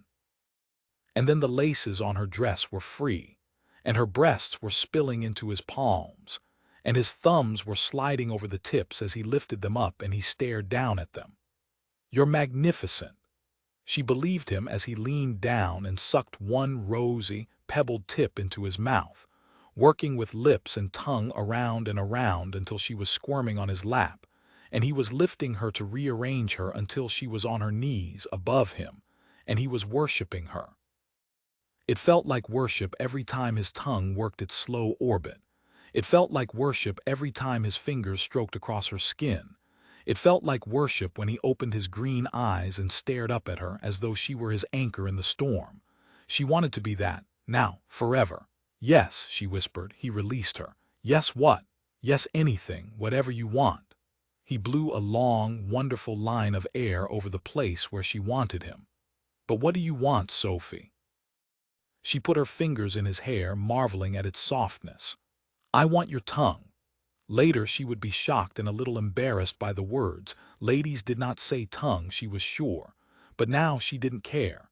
He groaned and gave it to her, long, lingering licks that threatened her sanity. "You are dangerous for me," she smiled. "Dangerous how?" His fingers slid into her hair, her pins scattering across the chair, across the floor of the library, her curls falling down around them. He stared deep into her eyes. "You make me want." She lowered herself to his lap, feeling him hard and strong beneath her. He growled low in his throat and power thrummed through her. "What do you want?" she asked, repeating his words, shocked at the sound of them on her lips, low and full of desire. She was a different woman when she was with him. He took her mouth again in a deep, shattering kiss, and when he released her they were both panting. "You make me want," he said simply. "Christ, Sophie. You make me want." The words shattered her as much as the kiss had. She nodded. "I want as well." Everything he could give her, all the bits and pieces. Even if they were just bits and pieces, she would take them. He closed his eyes. Fuck.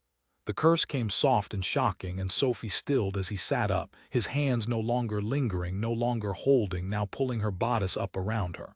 What had she done?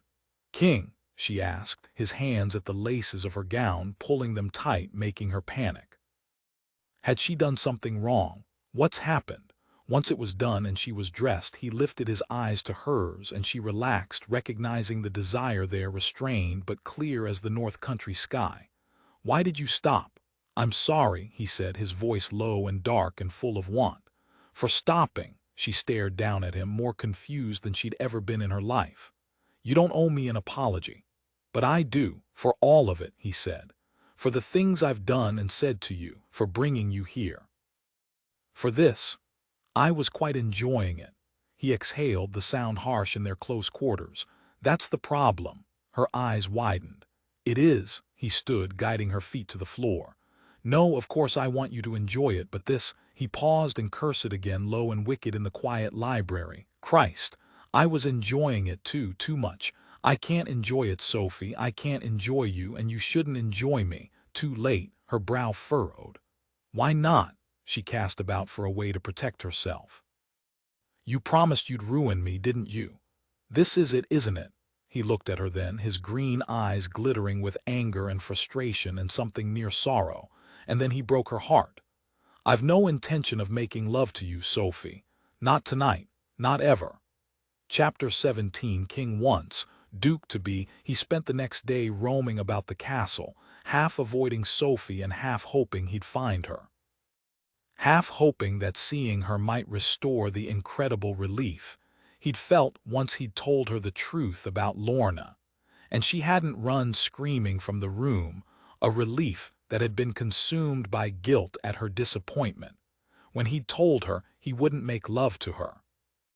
By afternoon, he'd found himself in the library once more, deep into the Scotch, seated in the chair where he'd had her the night before, torturing himself with the memory of her exploring the massive room with exhilarating pleasure, eating her tart with the same. It occurred to him that he would think of her that way now, laughing with the servants, sighing over pasties, facing him in the dining room. He'd think of her with passion. She was all passion and strength and perfection, and stopping himself from taking her there in that chair on the floor, against the shelves of the library, again and again until neither of them remembered anything but each other, had been one of the hardest things he'd ever done. But leaving her had been far more difficult, and that terrified him. As a gentleman, he should not have felt guilt. He did not ruin her despite their idiotic agreement. That was the point of it, no. It was his role as a decent man to protect her virtue, was it not? But guilty he was, and it had nothing to do with not taking her to bed. It had to do with the fact that he could not be what she wanted. He could not give her the love she desired, the love she deserved. And the best thing in the world he could do for her at this point was to pack her back to the inn in Mossbend and pretend as though they'd never met, as though he would forget her. He drank deep, guilt turning to frustration. What a damn fool he was to have brought Sophie here, to have introduced her to his demons, to have tempted them both with what could never be, because even if he did marry her, he could never love her. He'd done that once, and look where it had landed him, alone, drunk, in the library. My lord! King turned his attention to the door where Agnes stood. Agnes, who had been by his side from childhood, more mother than housekeeper, more friend than servant. She was the only person in the world who could look at him with such equal parts adoration and disdain. "Come in, Agnes," he said, waving a hand to the chair opposite. "Sit and tell me tales of the last decade." She drew closer but did not sit. "Are you drunk?" He looked up at her. "I'm working on it." She considered him for a long moment and then said, "Your father wishes to see you." "I do not wish to see him." "You don't have a choice, Aloysius." "No one calls me that," he said. "Well, I am most definitely not going to call you king," Agnes said, dry and curt. "I already have one of them." "And a monarch in London as well," King quipped. "That's the drink talking, or I'd take a switch to you for rudeness." He looked up into her pretty face. The years had been kind to her, despite the fact that he imagined his father was anything but. "I'm too old for switches, Nessie, and I'm well past the age where I mustn't disrespect the pater." She narrowed her brown eyes on him. "You may disrespect your father all you like. I won't have you disrespecting me, drunk or otherwise." The words set him back. For a boy who had grown up without a mother, Agnes had been the best possible companion, always forthright, always caring, always there. She'd been young and pretty when King was a child, always willing to play. It had been Agnes who had shown King the secret nooks and crannies of the castle, always finding time for him. When King had broken his wrist after tripping down the castle stairs, it had been Agnes who had gathered him in her arms and promised him he would be well. And it had been Agnes who had always told King the truth, even when it made him feel like an ass, like now. "I apologize," the housekeeper nodded. "And while we're at it, why not try your hand at not disrespecting your future wife either?" It was too late for that. "She's not my future wife." Agnes raised a brow. "Has she come to her senses and left you then?" Somehow she hadn't. But he was through keeping her here against her wishes, forcing her to tell a story that she didn't want to tell. He was releasing her from their agreement as soon as possible. This afternoon. The moment he next saw her, and she would leave him. "She will," he replied, hating the words. "You know that will be entirely your fault," he nodded. "I know," and he did. He'd drive her away just as he did with every other woman who had ever shown a modicum of interest in him since Lorna. Except all the other times it had been easy. A smile, a stolen kiss, a promise that they'd find someone even better. more ideal, perfect for them, but he didn't want Sophie finding someone more perfect. He wanted to be someone more perfect for her, except he didn't know how to be. "God damn it. I hate this place." "Why?" Sighed, leaning his head back on the chair and closing his eyes. "Because it makes me feel like a child. It makes me feel like the child I was when I lived here, clinging to your skirts, uncertain of what to do next. The only difference is that now I could not care less about his opinion of my actions."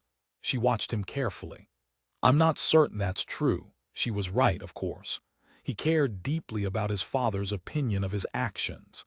He wanted him to loathe them. He stood, irritated by the revelation. "When I inherit, I'm raising the place and its memories." He moved to a low table nearby and filled his glass once more. "Lead on. Take me to the king of the castle so I may receive my instructions and leave him in peace.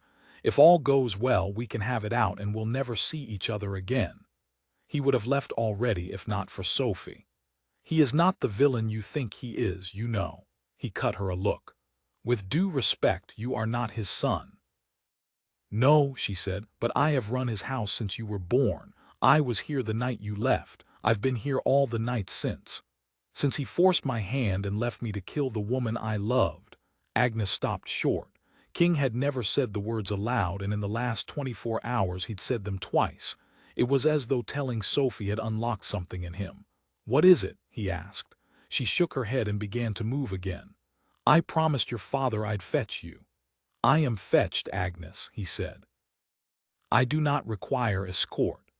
I think he is afraid you will leave if you are left to your own devices. If not for Sophie, he would have already left.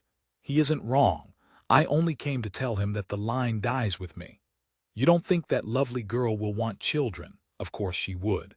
And she'd make a wonderful mother, but not to his children, to someone else's children. Someone who loved her as she deserved, her and her damn bookshop stocked with texts no one but she would ever want. That would be his gift to her, the freedom to have that bookshop, to find that happiness, that love, just as it had been his gift to all the other women whose marriages he'd stopped before they happened.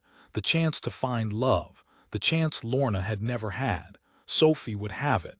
That he hated the idea of her in love with another man was irrelevant. "You'll hear what he has to say before you leave," Agnes said, as though it were her bidding that would make him. "You owe it to me." "For what?" She looked to him then, and he realized that, though 15 years had passed and she remained a beautiful woman, this place had aged her. "For all the years I've worried about you." He was ever disappointing the women around him. They were at the door to his father's study, and as he stared at it, he remembered being a child and standing here, heart in his throat, worried about what the man on the other side would say. There was none of that youthful trepidation in him now. Agnes lifted her hand to knock to announce their arrival. King stayed her. "No." He turned the handle and stepped inside. The Duke of Lyne was standing at the far end of the study, at the oriel windows that looked out on the vast estate lands. He turned at the sound of the door. His father was impeccably turned out in navy topcoat and buckskin, boots to the knee, and perfectly pressed cravat. "One would think that you would eschew formal attire this far from London in both distance and time," King said. The Duke leveled him with a long, thorough, disdainful gaze. "One would think you would remember your manners in spite of the distance, and not turn up drunk in the middle of the day." King did not wait to be told to sit, instead sprawling into a chair nearby, enjoying the way one of his father's gray brows rose in irritation. "I find that alcohol helps with my great distaste for this place. You didn't hate it when you were a child. I didn't see its truth." "And what is that?" King drank. "That it turns us into monsters." The Duke approached and sat in the chair opposite him. King considered his father, still tall and trim, the kind of man women would find handsome even as he aged. And he had aged in the last decade. The silver that had once been the purview of his temples now spread throughout all his hair, lines at his mouth and eyes that King had once heard referred to as signs of good humor. It was humorous indeed to think of his father as the kind of man who was known for such a thing. "You look well," the Duke said, "older, King drank. "Why am I here? It is time we speak." "You sent word you were dying." Lion waved a hand. "We are all dying, are we not?" King cut him a look. "Some of us not quickly enough."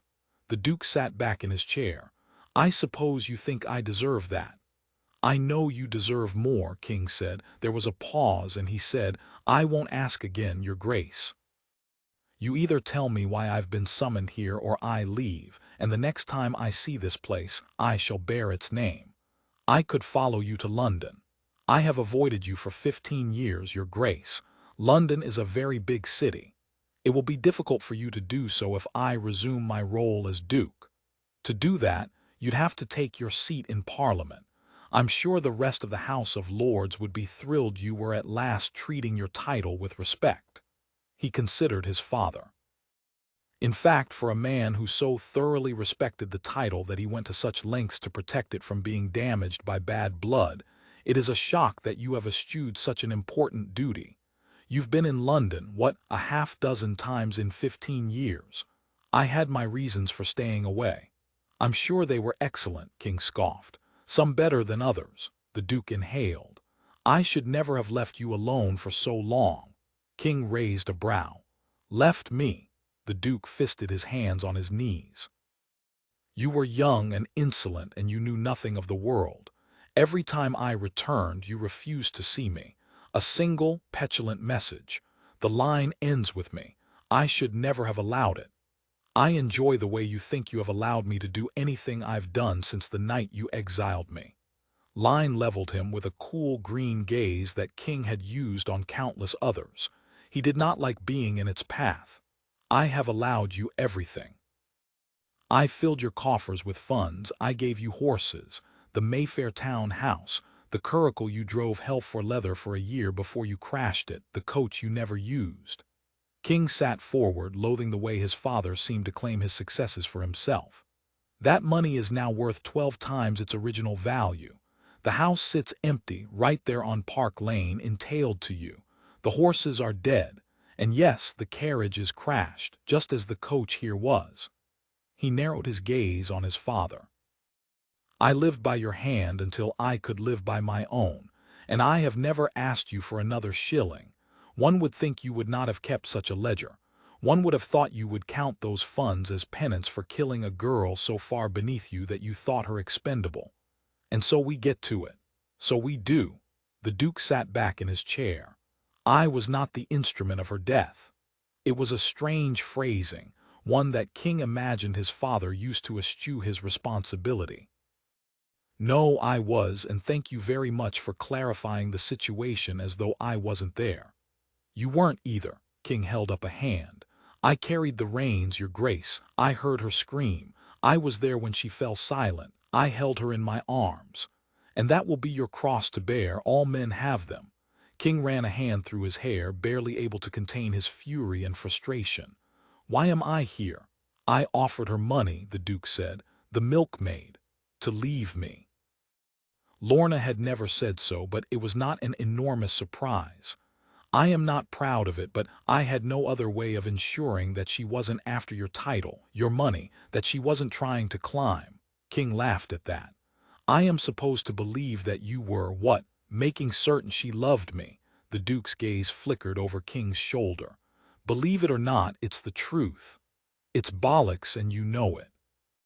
You've done nothing for your entire life but espouse the importance of blue blood and good name and strong breeding.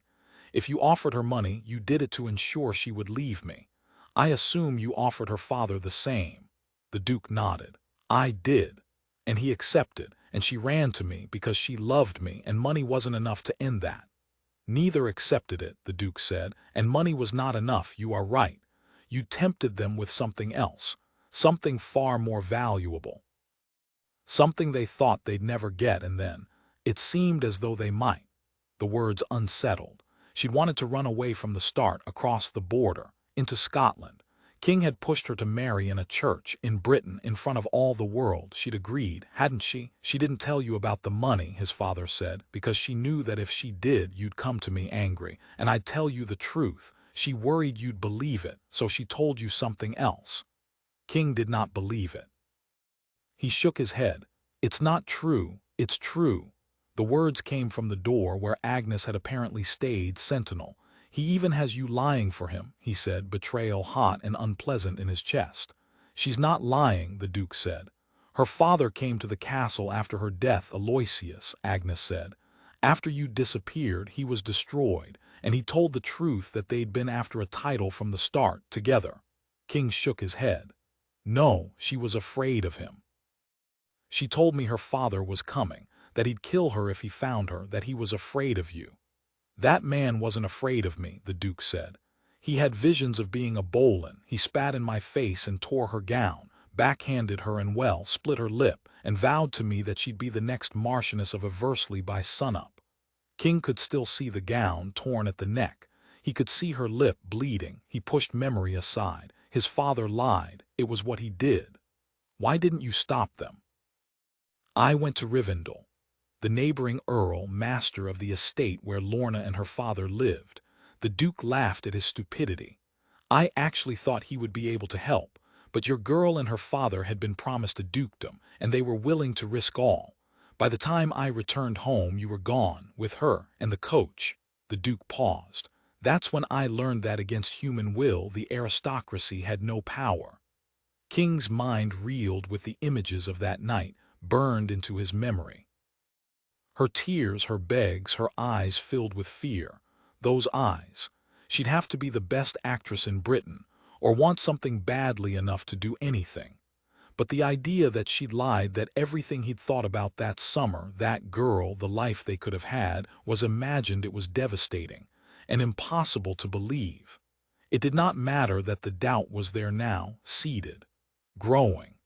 What if the only love he'd ever believed was a lie? What if the darkest pain he'd ever felt was the product of betrayal instead of love? Who was he if not the man made by that night? King stood, desperate to leave the room, to be rid of his father, to be rid of Agnes, whom he'd never thought would betray him. He leveled his accusation at her. "You're both lying to me. Call her a liar again, and you will no longer be welcome in this house," the Duke said, cold fury in his tone.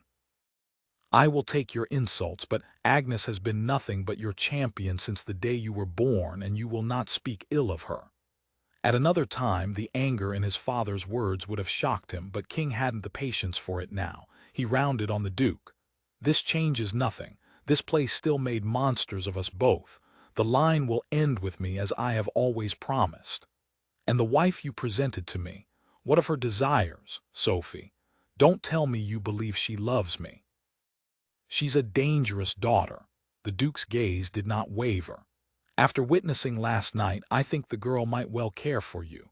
Your milkmaid would never have left you the way the Talbot girl did. Perfect, untouched Sophie, who wanted a home full of happiness and honesty. Sophie, whom he would return to the life she desired as soon as possible." King hated the thought of her here in this place with this man and his revelations.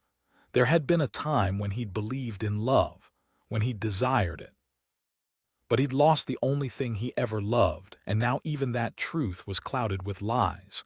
"Then her desire shall suffer along with mine." There was only one thing he could ensure remained true: this place, this line. It ended with him, even if it meant leaving Sophie.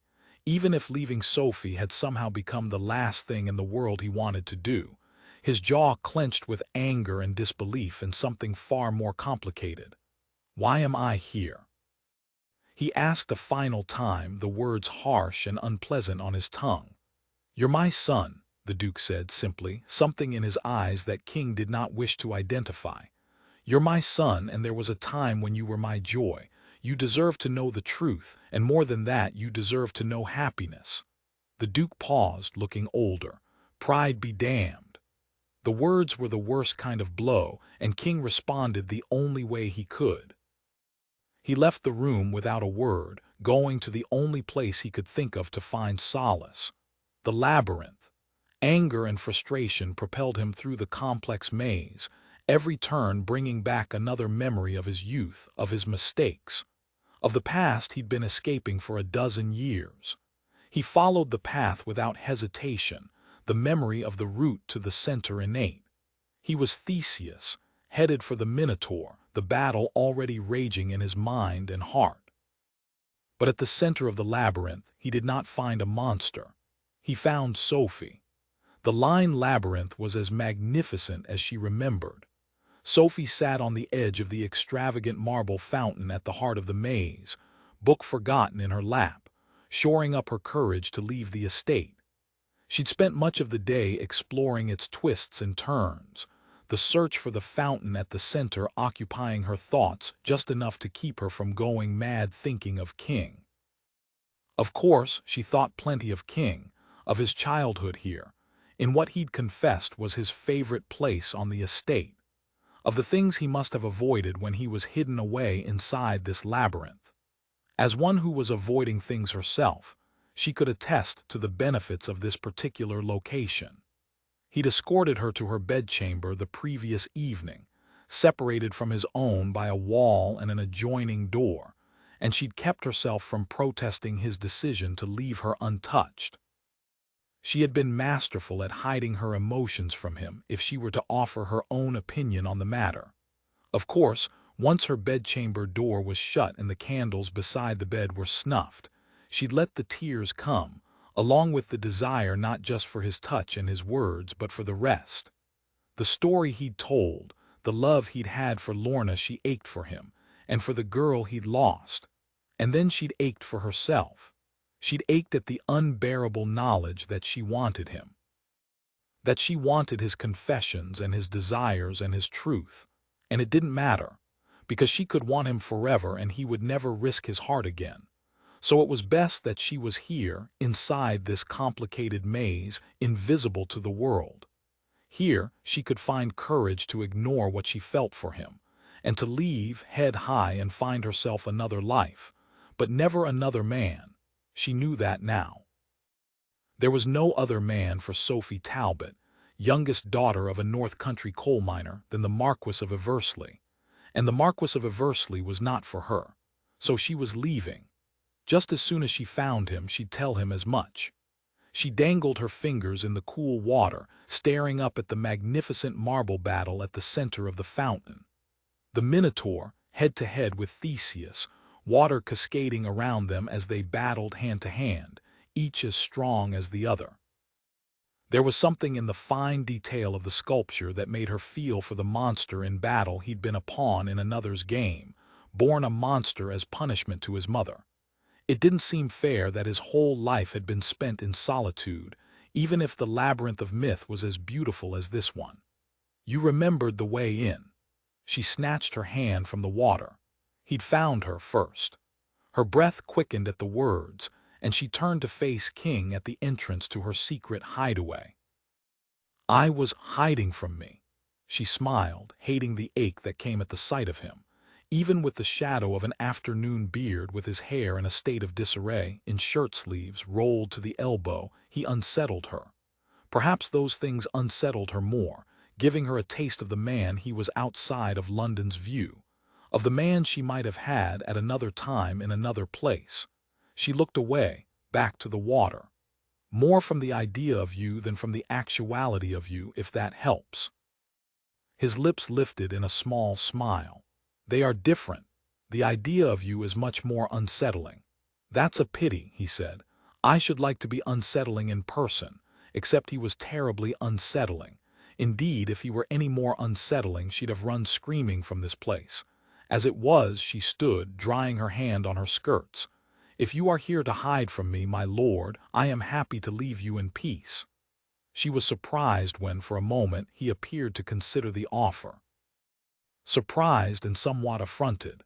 After all, it was he who had insulted her, was it not? It was he who'd made it clear that they were never meant to be. So why would she be the one who left? She'd been here first, had she not? She did not imagine that he subscribed to the rules of siblings, but he seemed to change his mind. "Stay," he said quietly. "Stay and keep me company." Something in the soft words had her sitting, turning to him, wishing she were closer. Wishing she could see the glittering green of his gaze, that she could read the emotions there. And then he added, a soft, unbearable please. Something had happened. "My lord," she said, "is all well?"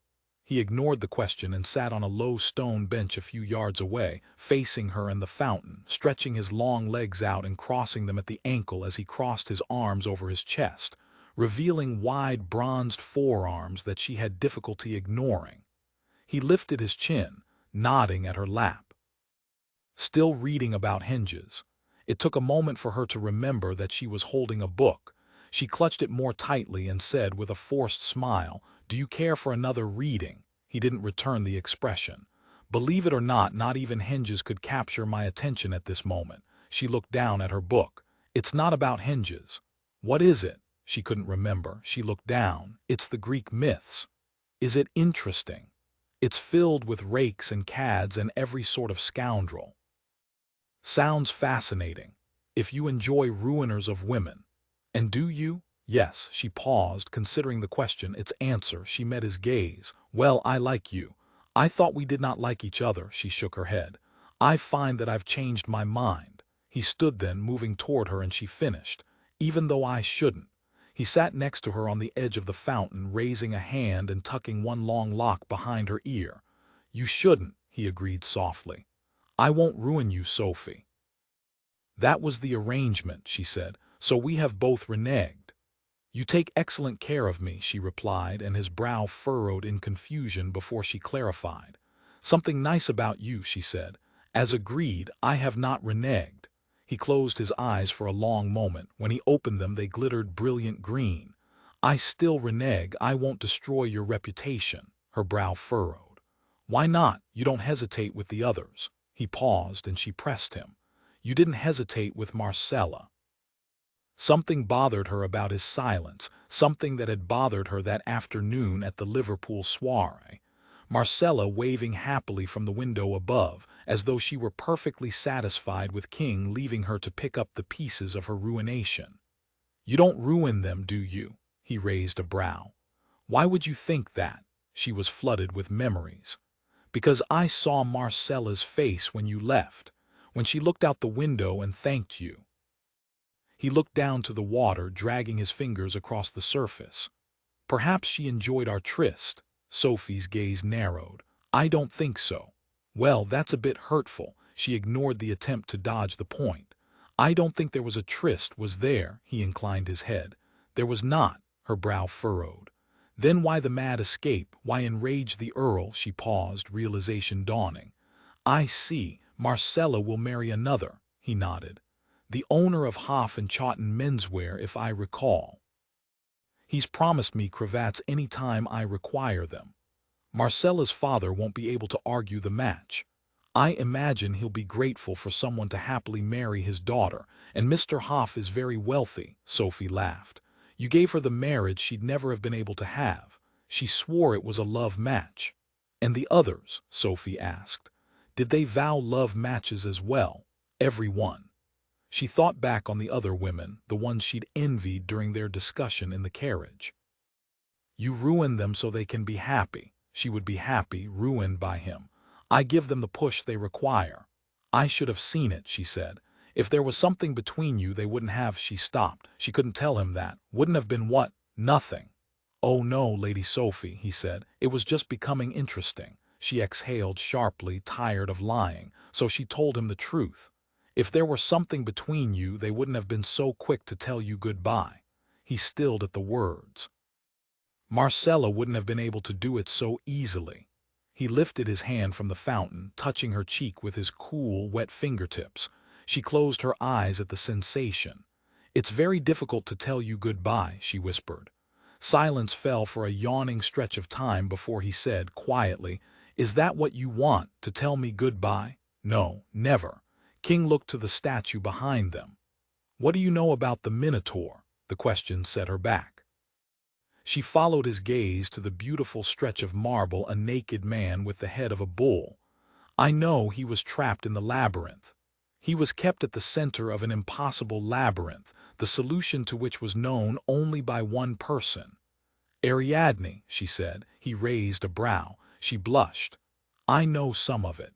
He took her hand in his, turning it so her palm was open to the air. He dipped a finger into the water and painted the center of her hand with cool drops. the sensations thrumming through her with visceral pleasure. As the only one who knew the secrets to the labyrinth, Ariadne was tasked with leading the virgin sacrifices to the Minotaur each year to keep the gods happy. "That sounds like a terrible task," Sophie said. "Her father gave it to her because she was too precious for anything else," King said, tracing the lines on her palm as though learning her own secret labyrinth. Making her so essential to the process kept her close to home. It had the added bonus of convincing her that she was not worthy of what was beyond the maze walls. Sophie raised a brow. And was she worthy? He leveled her with his green gaze. More than she could ever know, beautiful beyond imagination, brilliant and kind. Her breath caught at the words as he continued. The Minotaur never attacked her. It was said that he loved her. He was not talking about her. She was going mad. Sophie cleared her throat. Alternatively, he was intelligent enough to know that she was his line to dinner. One dark brow rose. "Are you going to let me tell you the story, or make jokes?" She put a hand to her breast. "My apologies, my lord, of course, do go on." On the third year, as the sacrifice approached, Theseus came to the labyrinth. She looked up at the statue. "It seems as though he'll be trouble." He vowed to slay the Minotaur, and Ariadne agreed to help him navigate the maze. She snatched her hand back from him, the swirling touch unsettling. "That seems rather cruel, considering the Minotaur's feelings. Love makes us do strange things." She knew that better than anyone. She'd fallen in love with Theseus. At King's nod, Sophie added, "He was most definitely trouble, the worst kind." King continued with the story. Ariadne led her love to the center of the maze where he and the Minotaur fought. "For their lives," she offered. "You see, you're not paying close enough attention." Theseus fought for his life. He shook his head. But the Minotaur, he fought for Ariadne. At the words, Sophie went still, her gaze finding King's, watching as he continued. He fought to be with her in that world he could not escape, willing to take the years of solitude if it meant that he could see her, however fleetingly. She was the reason he lived, and if he could not have her, he did not care if he died. She was the only person in the world who understood him.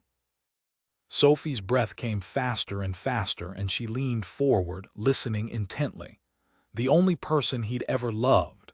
"How tragic," she whispered. "But Theseus didn't have a lock on the fight. The Minotaur was stronger than 10 men, King said, watching her intently. Theseus had brought the sword of Aegeus with him, the only weapon that could kill the Minotaur, but he lost it mid-fight. He pointed to the feet of the statue, and Sophie looked to find a sword discarded there in marble. The Minotaur would have won if not for Ariadne. She entered the fray and returned the fallen sword to Theseus. Sophie shook her head. "The poor beast." "Betrayed," King said, the word rough on his tongue. "By the woman he loved. It's said that when he saw her choose Theseus, he laid himself down and submitted to the blow." He paused. "Though I always thought the blow of the sword could not possibly have been as bad as the blow Ariadne dealt." She shook her head, tears on her cheeks. "What a terrible story." He reached up and brushed away her tears. Death was likely the best outcome. He'd never have been free of the labyrinth anyway. There was a long, silent moment before he let her go. "Suffice to say, I have always been partial to the Minotaur."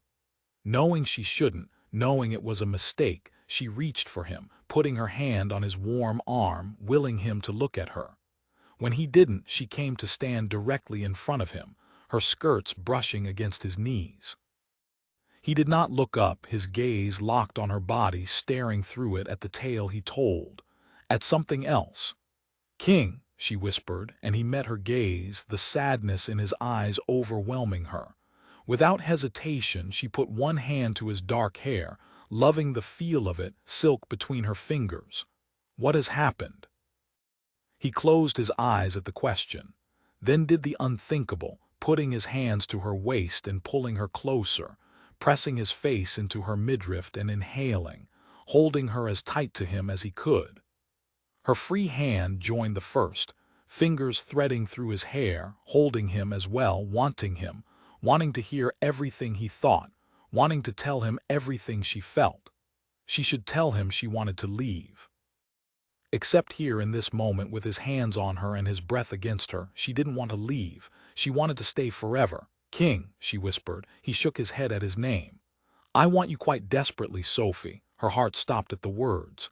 "You do?" He looked up at her, handsome and devastating. "I do," he said. "I've wanted you from the start, you know. From the moment I nearly hit you in the head with a boot." She smiled, small and sad. "No, you didn't."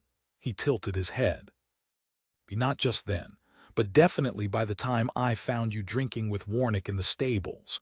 In your footman's livery." "Ah," he said, "so you admit he is my footman."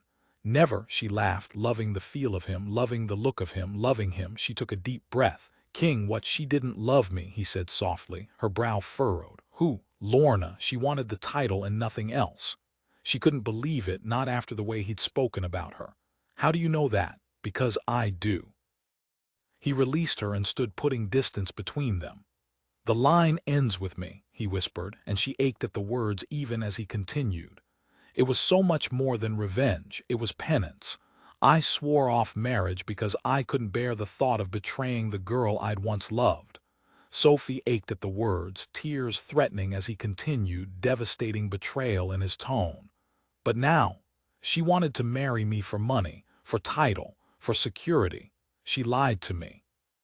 He turned away from Sophie, making his way to the labyrinth's path. He turned back before he entered the maze and looked at her for a long while, anger and frustration and disappointment in his gaze. "I thought she was the only person who had ever wanted me for me, and now I know the truth. She wanted me for my title and my fortune, not for me. There's never been anyone who wanted me." Sophie did not hesitate, a desperate need for him to hear the truth propelling her closer to him. "That's not true." She wanted him, desperately. He understood, his gaze turning predatorial, he the hunter, she the prey, and then he said, "I can't love you." A single tear slipped down her cheek as she nodded. "I know. I don't want you to leave. I want you to stay here. I want to keep you here at the center of this labyrinth. Even though it's the worst possible thing I can think to do to you. I don't think I can survive your betrayal." He came to her then, quick and purposeful, lifting her face to his, staring deep into her eyes. "I don't want you to go," he said. "I want you to stay." "And what happens if I do? What is my life if I stay?" Her throat ached with the words, because she knew the answer. She knew he'd never be able to give her what she wanted. What she'd always wanted and somehow had never realized she wanted. He would never love her. He would never marry her. They would never have children, despite her ability to see them quite clearly, little dark-haired cherubs with his beautiful green eyes and dimples that showed when they smiled. He didn't ask her what she saw. What she wanted, he already knew. "Sophie." He started and she heard the knowledge, heard the denial. She didn't want to hear the words. Instead, she reached for him, her fingers trailing down his cheek, drawing him closer to her. "Tomorrow," she whispered, so close to his lips that it felt as though he had spoken instead. "What if we return to the world tomorrow?" "Yes," he replied, the words somehow a vow and a prayer and a curse all at once. "Yes," he said again, "tomorrow." And then he lifted her in his arms and carried her back to the fountain. And she knew this place, this man, he would always be home. Chapter 18, line Labyrinth Lovers. He knew it was a mistake, that he was the worst kind of scoundrel, taking what she offered. He didn't deserve her, and she deserved infinitely better. But the knowledge didn't stop him. Instead, it pushed him forward, the knowing that he shouldn't touch her. The wanting her in spite of his keen awareness that he couldn't have her. His path had been set out for him, a long, straight road without room for diversion. No place for the emotions she tempted, no place for the beauty she brought with her, for the promises she made. She called to him from beyond his labyrinth, tempting him with the promise of something more, making him forget almost what his life was to be. "What is my life if I stay?" The question had been rhetorical when she'd asked it. She'd known the truth, that he couldn't give her what she wished. He couldn't give her love, and Sophie would want love. She'd want it pure and unfettered, given freely, along with all its trappings. She'd want the marriage and children and happiness and promise that came with it. He could see it, the life she wanted. The line of little girls, blue-eyed and brown-haired, in love with books and strawberry tarts. For a moment he imagined them smiling at him the way their mother did, filled with happiness and hope. For a moment he let himself believe he might be able to give it to her, but she would want love and he would never be able to give it. He didn't have it to give anymore. And those children, they would never be his. He set her down on the edge of the fountain, coming to his knees, as though she was Ariadne and he the Minotaur, worshipping at her feet, adoring her even as he knew she could not survive in the labyrinth, and he could not survive beyond it. "Tell me about last night," he said softly, looking up at her, his hands at the hem of her skirts. What she caught her breath as his fingers explored the skin of her ankles. "What about it?" "I hated it," he said. "I hated stopping." She pressed her lips into a thin, straight line. "I hated that you stopped." His hands were beneath her skirts, pushing them back, farther and farther up and over her knees. He pressed his lips to the inside of her knee, swirling his tongue there, loving the little gasp of surprised pleasure that came at the touch. "I hate that I will have to stop today as well," he whispered at her skin. One of her hands came to his head, fingers threading into his hair as he began to kiss over her thighs, pushing her skirts higher, bunching the fabric on her lap as he bent over her, pressing long, hot kisses to soft, undiscovered skin no one but he had ever touched. "King," she sighed, "I won't stop you." He closed his eyes at the words even as he pressed her thighs apart, making room for himself between them. He pressed a long, lingering kiss to the soft skin of her inner thigh, drawing a little cry from her as her fingers clenched in his hair and held him to her. She was perfect. He smiled against her skin, scraping his teeth there at that private, untouched place. "You won't stop me from kissing you here." She opened her thighs wider, gloriously. "No," she whispered. He stroked higher with one hand, his fingers finding soft curls that he'd touched before but never seen. "Wider," he said, and the word came like a demand. "I want you open to this place." She did as she was told, opening herself to his touch and his gaze, and he sat back on his heels, unable to stop himself from marveling at her, perfect and pink and his for the taking. His full stop. He looked up at her, loving the flames in her cheeks, loving that even embarrassment was not enough to keep her from him. "Wider," he said, letting the demand curl between them. Damned if she didn't obey, making his mouth water.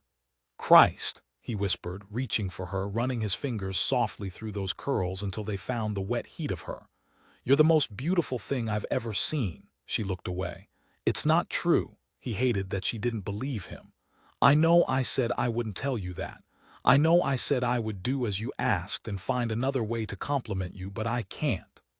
He came up on his knees again, reaching for her, lifting her gaze to his. "You are beautiful, Sophie, more beautiful than you can imagine." Before she could deny it, he took her mouth in a long, wicked kiss as though they had an eternity to explore each other, as though time did not pass in the labyrinth. And it was an exploration, a long, lingering journey of tongue and teeth and lips, of sighs and cries and growls that promised more than they could ever deliver. Because he would not ruin her. If it killed him, he would not ruin her.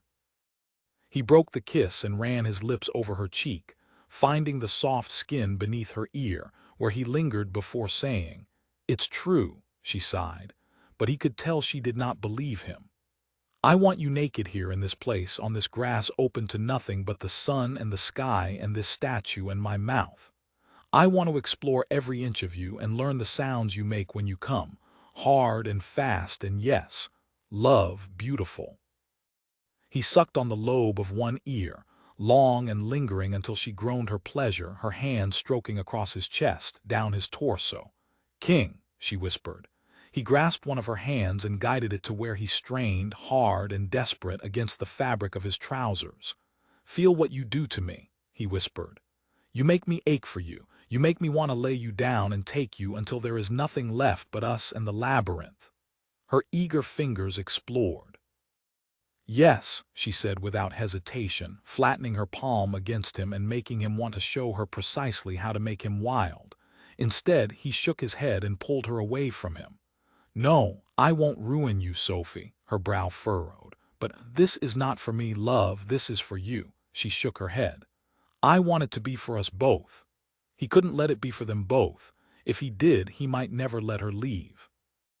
Hating the thought, King returned his touch to her core, parting the folds there, bearing her to the sun and air, loving her heat, her softness, her scent. "You're so wet," he marveled, dipping a single finger inside her, adoring the way she responded, rocking toward him, eager for more of him. And he was so eager to give her more.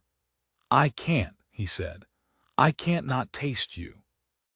He pressed her thighs wide and leaned in, painting her pretty pink center with his tongue, adoring the feel of her against him, the way she sighed and moved and guided him without even knowing what she did.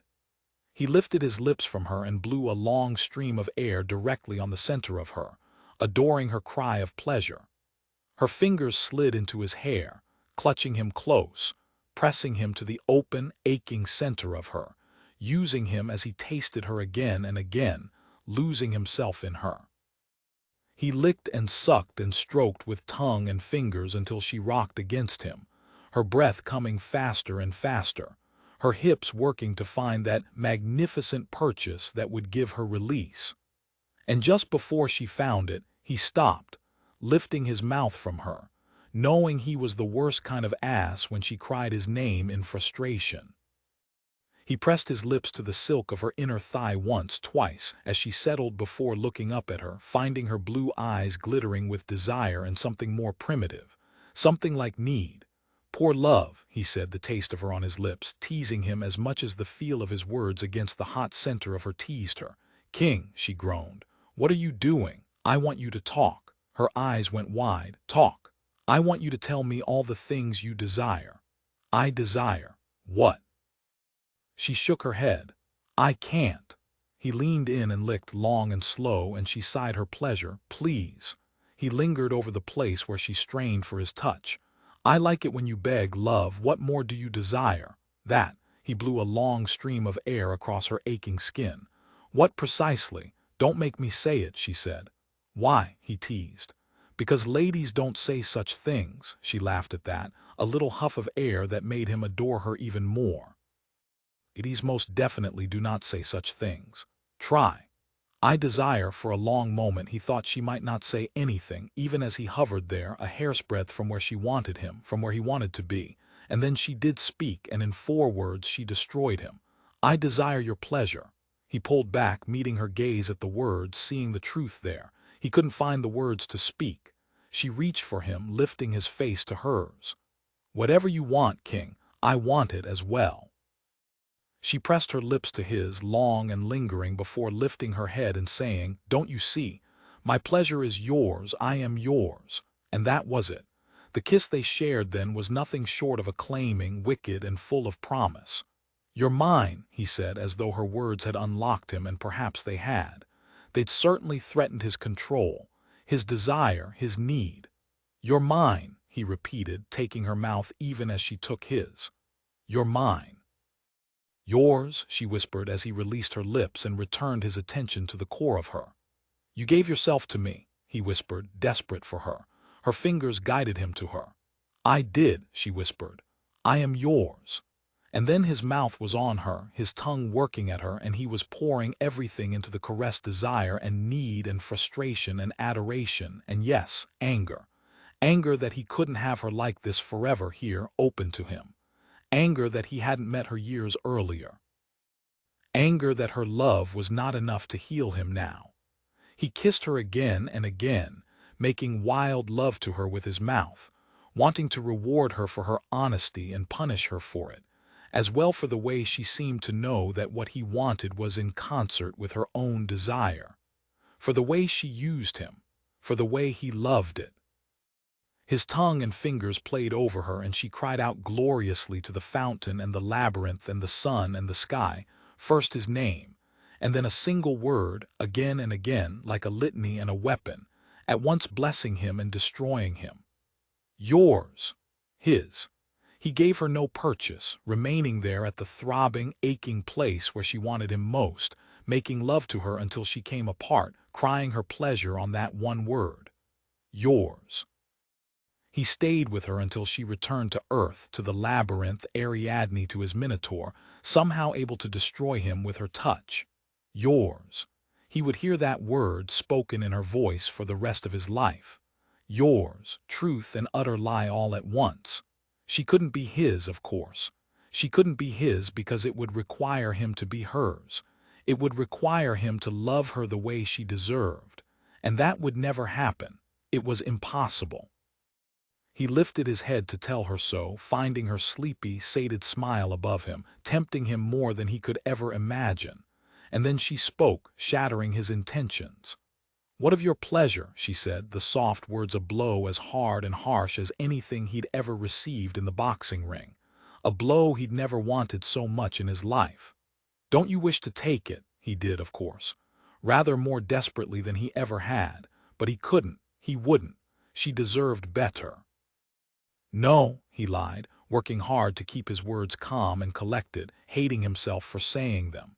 "I don't." If she'd had all the money in Britain, Sophie would have wagered it on his laying her down and taking her there, at the base of the fountain, with only the Cumbria sky to witness it. She would have lost the wager. The disappointment that rioted through her was to be expected, of course. She'd been hoping he would agree to make love to her fully, and his refusal was no kind of positive experience. She'd found a magnificent pleasure in his arms, and she wanted more. She wanted to share it with him.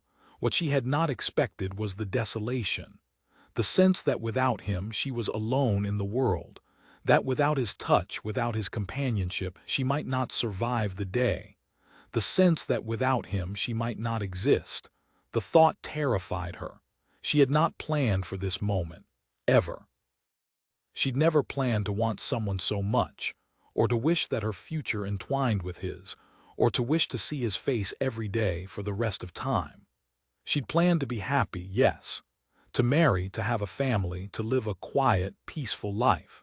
But she'd never planned to want someone so much that his refusal actually pained her. She'd never planned for a single, inaccessible path to be the only one she could imagine having. She'd never planned to love. Vaguely, it occurred to her that other people found love to be a pleasurable experience, filled with roses and doves and sweets and whatever else. Those people were obviously cabbage heads, because she loved the Marquess of Eversley quite desperately, and there wasn't anything remotely pleasurable about it. She cleared her throat and straightened, pushing her skirts down her legs, trapping his hands beneath them for one excruciating moment as she tried to escape his touch. "I see."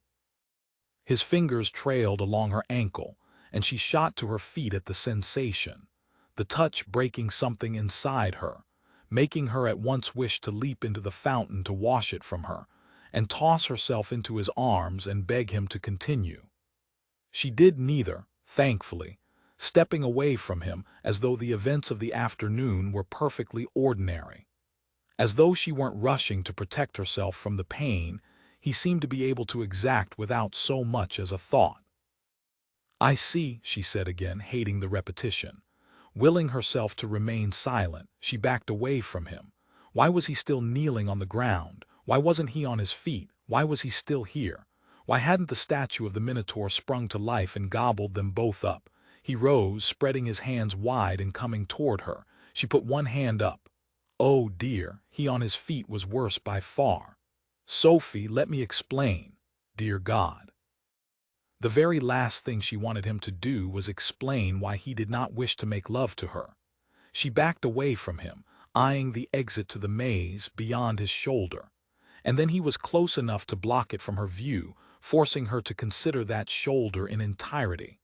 That broad, beautiful shoulder. Enough, she admonished herself. Normal women do not care about gentlemen's shoulders. Normal women were in the wrong. "Sophie, I won't ruin you," he said, approaching, giving her nowhere to go but backward.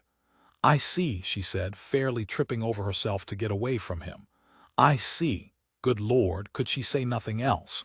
"I don't think you do see," he said. "You don't see that you deserve more." Her back came up against the hedge, prickly and uncomfortable and damn inconvenient, and still he drew closer. Close enough to raise his hand and tuck a lock of her hair behind her ear and make her quite desperate for him when he spoke, soft and lovely. "You don't see that you deserve someone who will marry you." She closed her eyes at the words, as though if she couldn't see him, he hadn't said them. She'd known he wouldn't marry her. She wasn't a fool. But still the words smarted. He didn't have to point it out, did he? "I see," she said. Apparently that was all she would ever say again. Excellent. He turned her into an imbecile. He swore roundly, making her wish that she'd been left with a fouler phrase than the one she seemed doomed to repeat for eternity. "Christ, Sophie, stop saying that. You deserve someone who can love you." She had to leave this labyrinth, this estate, this man, now, before she said, "I see," one more time, or worse, before she couldn't even say that anymore. She nodded, crossing her arms, and pushed past him, heading for the path of the maze without a word. At another time, she might have been proud of her straight shoulders and purposeful walk. At this time, however, she couldn't see past the tears to think about such trivial matters as posture. He swore again, this time at her back. She stopped but did not turn back. She couldn't. Not without risking telling him everything and making a wretched fool of herself. So she gathered the last shred of her pride and said, "I should like to return to Mossband." There was a long pause before he spoke. "When?" "As soon as possible," she said. He nodded. "We shall purchase your bookshop tomorrow. I'll connect you with my father's solicitor. You'll have all the money you require to live happily here." She didn't care about the bookshop. She didn't care about Mossband. Indeed, Mossband was absolutely not her future. She couldn't be so near to this place and its memories. She couldn't be so near to him. She took a deep breath. "I don't think I can wait until tomorrow." "Sophie," he said softly, closer than she would like, and she hated the sound of her name on his lips. "Look at me." She turned to face him, unable to deny him. He was the most beautiful thing she'd ever seen, his dark hair and his green eyes and his lips, firm and magnificent. He was far too beautiful for her, far too perfect. She swallowed around the thought. "I must leave. Now," she said. "Today." He watched her for a long moment, and she thought he might kiss her again. She wanted him to kiss her again. She loathed the idea of him kissing her again.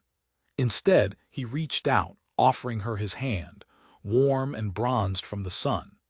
She stared at that hand for a long moment, unable to keep the tears from brimming over, hating them and then somehow loving them when he lifted that strong, perfect hand to brush them away.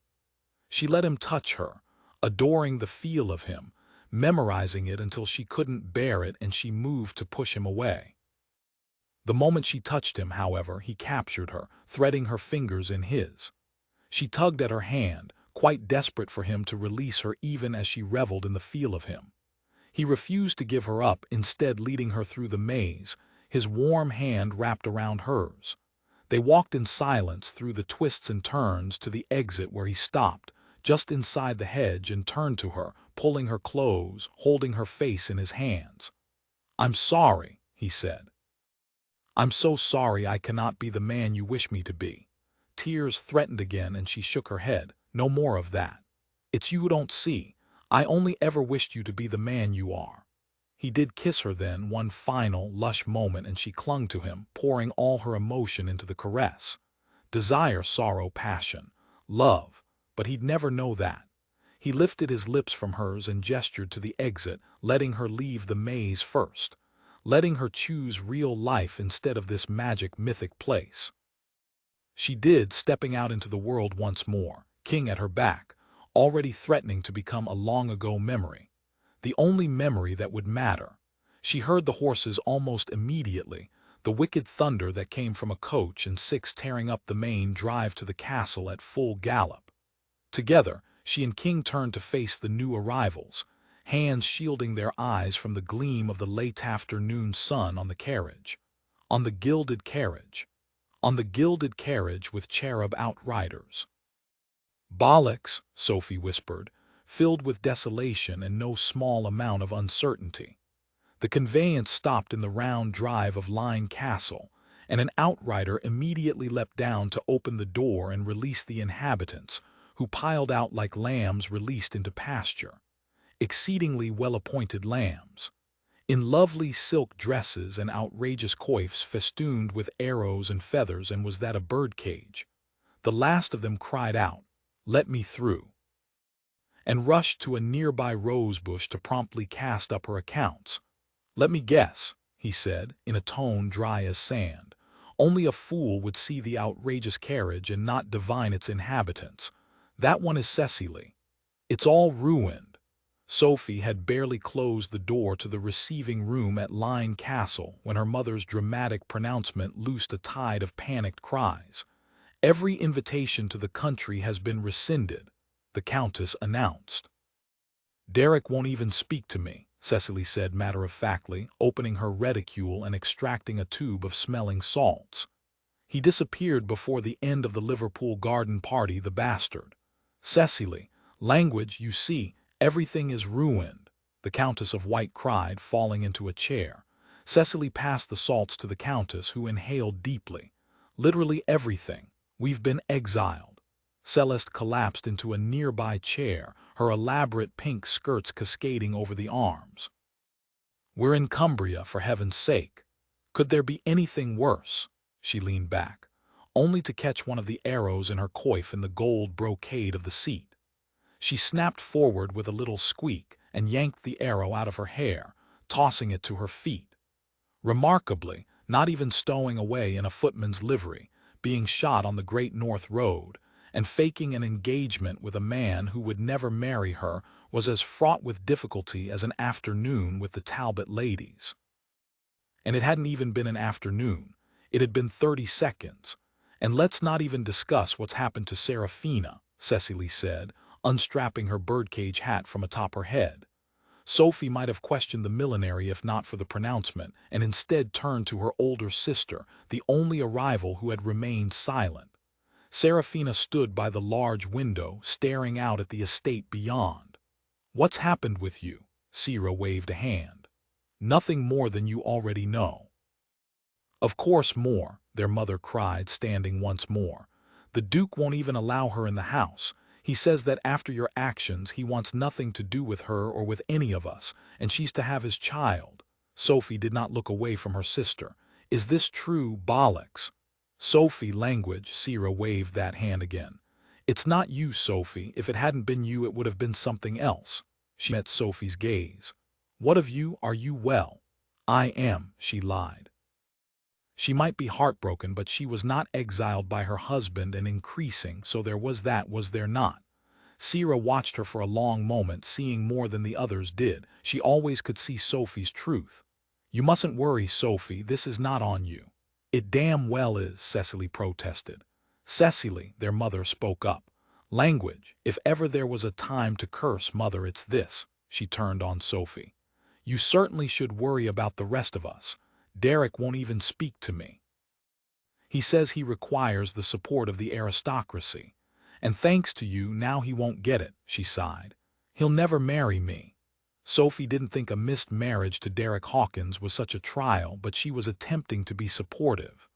"The same is true of Lord Clare. He hasn't called in a week," Celeste said, sounding quite desolate at the loss of her Earl, reaching into her bosom to extract a well-folded square of paper. "We've resorted to love letters." She paused. "It's quite romantic, actually, assuming the situation will be rectified. Consider the silver lining," Selene teased. "It's difficult for you to argue in print." Cecily snorted a laugh. "If anyone can find a way to argue in print, it's Celeste and Claire." She looked to their sister. "Have you ever gone more than 24 hours without an argument?" "Of course," Celeste said. "This week," Selene smirked. "And there is the proof. Perhaps you ought to avoid each other as a matter of course." "We can't all have Landry scaling our trellises like weeds," Celeste retorted. Selene laughed at the mention of her paramour.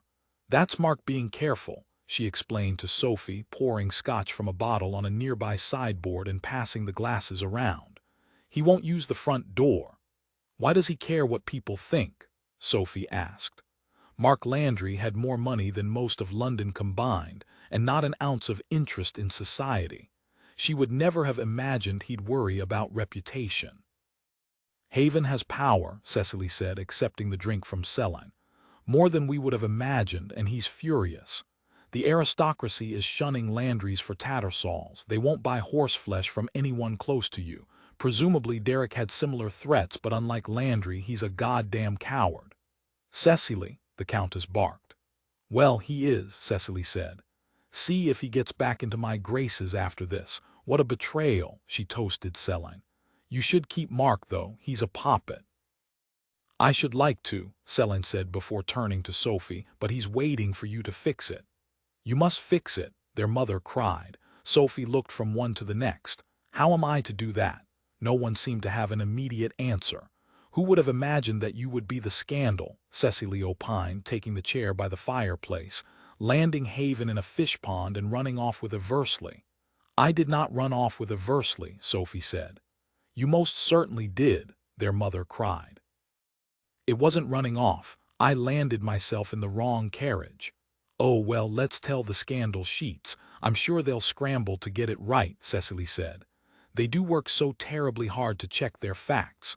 "You needn't be unkind, Cecily," Seraphina said. "We're all in a state," Cecily replied.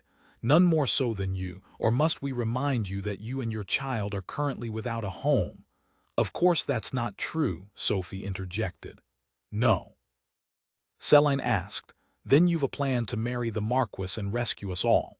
The casual question reminded Sophie of earlier in the afternoon when she'd faced the truth about King, that he'd never love her, that he was never to be hers, that she was going to leave him and spend the rest of her life wishing that their future would be different. She shook her head, swallowing around the knot in her throat. "I'm not marrying him." "Then why are you here?" Celeste asked. "Are you taking up residence as his mistress?" "That won't help at all," Selene pointed out. "We need discretion," the Countess cried.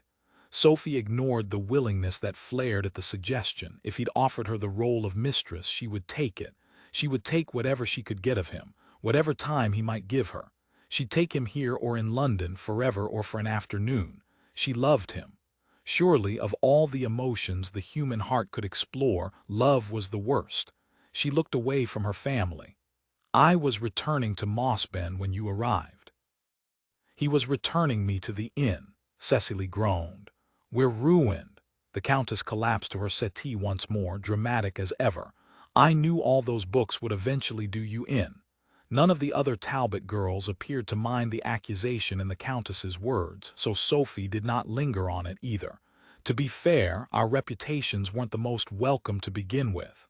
"At least we received invitations," the Countess protested. "Your sisters were all being courted."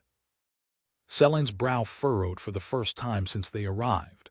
"Mark won't have me, will he?" Sophie's frustration could not be kept at bay. "Oh, for heaven's sake," she said. "It's not as though I did anything truly scandalous. The Duchess of Lamont faked her death and married the man thought to have killed her, and the Ton can't get enough of her. She didn't publicly malign the aristocracy. Oh, yes, that's quite worse than ruining a man's life. Whatever will the rich and titled do now that I've insulted them?" "They will ruin our lives," Cecily said firmly, her trademark dry wit replaced with cool honesty. "Why do you think we're here? Every one of us has lost our suitor because of you. Every one of you has been mistreated by men who could not find their spine if they were kicked directly in it. Those men were willing to have them," her mother cried. "And they were willing to take you on as well, Sophie, a welcome spinster. That's what I was, a future old aunt, destined to rooms in the castle turret. Hidden away from life." "What kind of life could you have possibly planned on?" Cecily asked. "Well, that was unkind," Sophie replied. The room grew quiet. "I apologize, but you must understand, Sophie, this is painful for everyone. I didn't mean for you all to suffer the residual effects of my mistake." Celeste again. "Except it wasn't a mistake." For all the emotion since the Liverpool Summer Soiree, Sophie had lived more in the past 10 days than ever before. It looked from one sister to the next. "I didn't ever wish to be your burden, not before this and certainly not now." "You must have seen that it was a possibility, though," said the Countess, her tone softening the sting of the words. "You're not the most," Cecily picked up where she left off, "marketable of us," Celine finished, "not beautiful, not charming, not exciting, unfun. Except in these recent days she'd been all those things, and not because she'd been shot, not because she'd dressed as a footman, not because she'd sold away a carriage full of curricle wheels and run from her father's henchmen, not even because she'd nearly lost her virtue in a hedge maze, because she'd fallen in love with King, because he'd fed her strawberry tarts and kissed her senseless and tempted her with a glimpse of a life that was more than she'd ever imagined, because he'd teased her with the idea that she was more than Sophie Talbot, the youngest and least interesting of the soiled S's. And then her family had arrived, and reality threatened. But she would not return to it without telling them the truth. She looked from one sister to the next. "If they will not have you because of me, they were not worth having." "Oh," Celine said, quick to defend her suitor, "and your Eversley who will not have you, he's worth nothing, I assume." It wasn't the same thing at all. He wasn't turning her out because she'd knocked the Duke of Haven into a fish pond. Indeed, he'd remained at her side after discovering what she'd done. He was worth everything. "You did this on purpose," Cecily was saying. "You never wanted to be an aristocrat, and now you've dragged the rest of us back into the muck with you. Look at us, faded and wrinkled after days in a carriage, in Cumbria." "It's beautiful here," Sophie said. "If you like sheep," replied Cecily.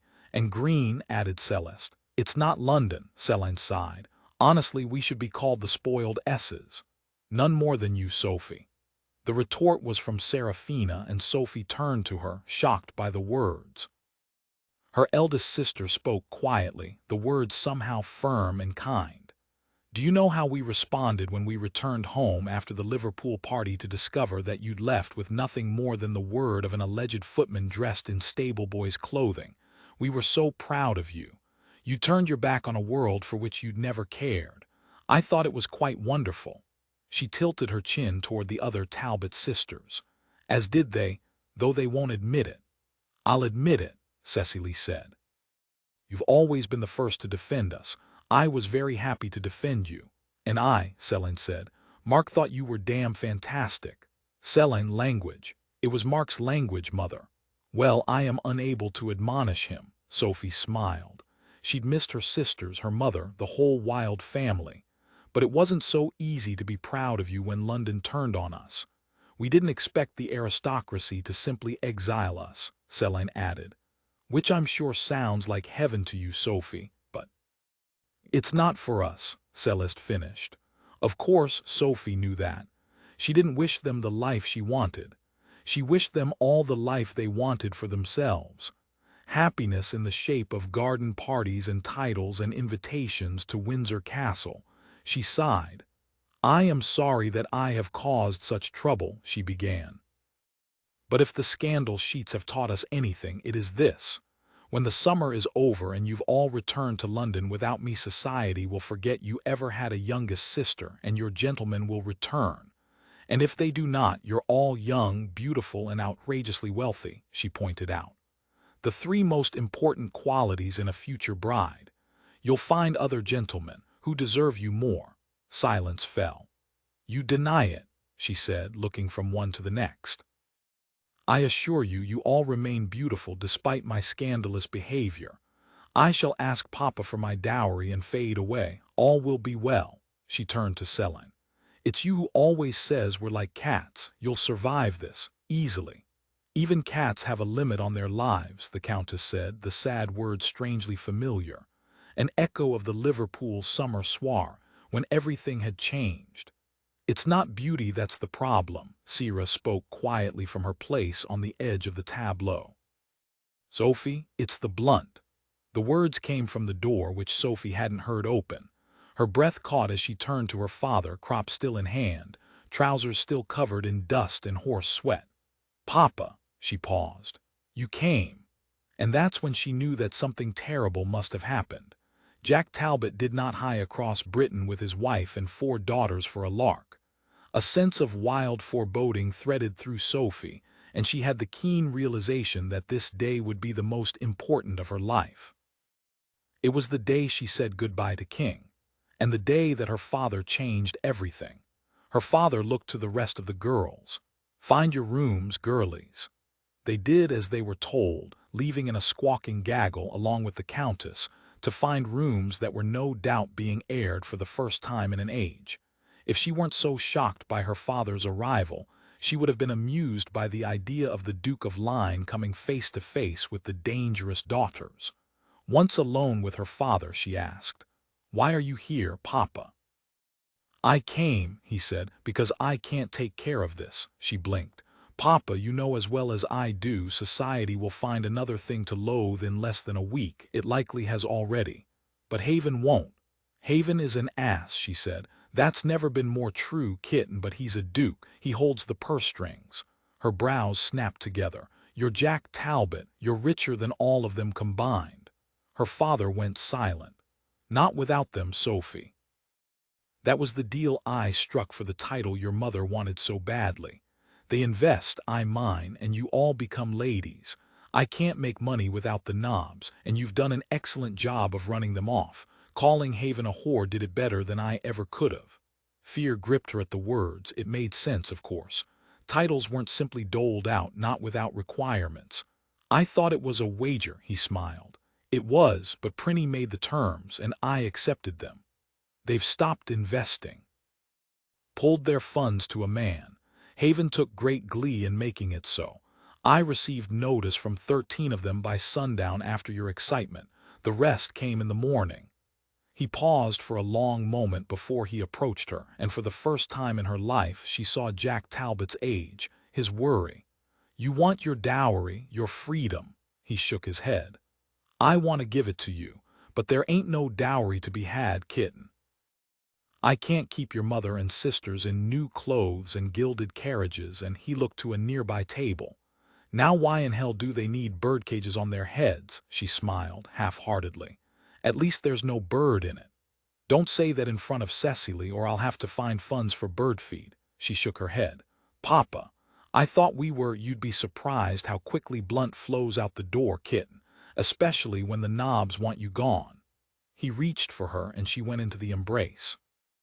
He smelled of leather and horseflesh, the scent wrapping her in memories of her childhood, when what was right was all that mattered. Jack Talbot had always been larger-than-life, a hero in every sense. He'd fostered Sophie's love of books, embraced her desire for more than the aristocracy, and in all her life he'd never once asked her for help. Perhaps she could have found a way to deny her sisters what they wished, but her father, he hadn't an ounce of the dramatic in him. And if he was concerned for their future, so too was she. He kissed the top of her head. "I was so proud of you for standing up for your sister, for yourself," he whispered there. "But now they have us by the bollocks." She pulled back, staring into his clear brown eyes. "Haven behaved abominably.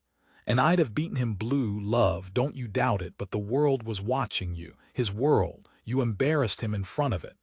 I shall destroy you." Her brother-in-law's words from the Liverpool greenhouse echoed through her, and she taunted him for them. "I'd like to see you try." He'd done it without hesitation, his name and title making him more powerful than they would ever be. She shook her head. "I didn't think." "You think now," he said. "Jack Talbot might have been given the earldom of White, but he'd never been given a son, and therefore his 5 daughters had no future without marriage. They had no future. Not now that Sophie had ruined it." She blinked up at her father. "What have I done?" He offered her a little smile. "You acted rashly, my girl. You defended your sister in the moment without thinking of the long game, and we pay the price." She knew what came next before he suggested it, and later, when she faced the dark truth of what she had to do, she would admit her most private secret, that she'd never in her life wanted anything more. "How do we survive it?" she asked. There was a long silence before her father answered. "Eversley." Chapter 19, Beyond the Bedpost, Cumbria Castle Confessions. That night, long after the house quieted, Sophie waited for her thoughts to do the same. She sat straight up on the edge of her bed, clad in one of Cecily's dressing gowns, a beautiful grass-green satin covered in pearls and feathers, with a matching silk nightdress and slippers. It was a costume more than anything else, a uniform. She was to use it to do what countless other women had done in similar frocks: land herself a husband. Willing away the distaste that came at the thought, she stared at the door between her rooms and King's. She'd done all she could to put off approaching him, bathed and changed the bandage on her shoulder, dried her hair by the fire, combed it until it gleamed. It was late enough that he was no doubt abed, no doubt asleep, without thought of her. They'd barely spoken in the hours since her family had arrived. He'd taken his leave immediately, no doubt grateful that his responsibility to her was complete. They dined with him, his father nowhere to be found, her sisters more than willing to fill whatever awkward silences arose with their chatter about London and society. King had remained quiet, answering only those questions that came directly to him. Her sisters had known better than to engage him. There'd been a moment when her mother had inquired after their journey why it had taken such a long time. King had looked to Sophie in the aftermath of the question, surprised that the countess seemed not to know that she'd been shot and convalesced in Sprotbrough. There hadn't been a time to tell her family what had happened, strangely, as a bullet wound had seemed trivial when compared to the wound her family suffered, the one she would cause for King. She'd watched him throughout dinner, memorizing his face, his eyes, the way his lips curved around his words. She wanted to remember all the little moments she could amass before tonight. Before she knocked on that door and changed their lives forever, if she could find the courage to do it, if she could find the willingness to do it. Perhaps he would refuse her. Relief flared at the idea. If he refused her, her family would have to try another way. If he refused her, she could leave and find another life. She'd never have to return to London, to Mossband. She could disappear and they could live their lives without her. He could live his life without her. She would have to live her life without him. The thought ached in her chest, her heart somehow beating there in spite of it, and she exhaled, standing and crossing to the adjoining door. She could end this now. She would knock, he would refuse her, she would leave. Even though she desperately wanted him to accept her. Not like this. No, not like this. But the idea that she would never see him again, never touch him again, never be near him again, it was torture. She put her hand to the door, palm flat against the cool mahogany, and she lowered her forehead to the door, breathing deep, imagining that she could smell him there on the other side, soap and spice and King. How much she wanted him, and how little she wanted this.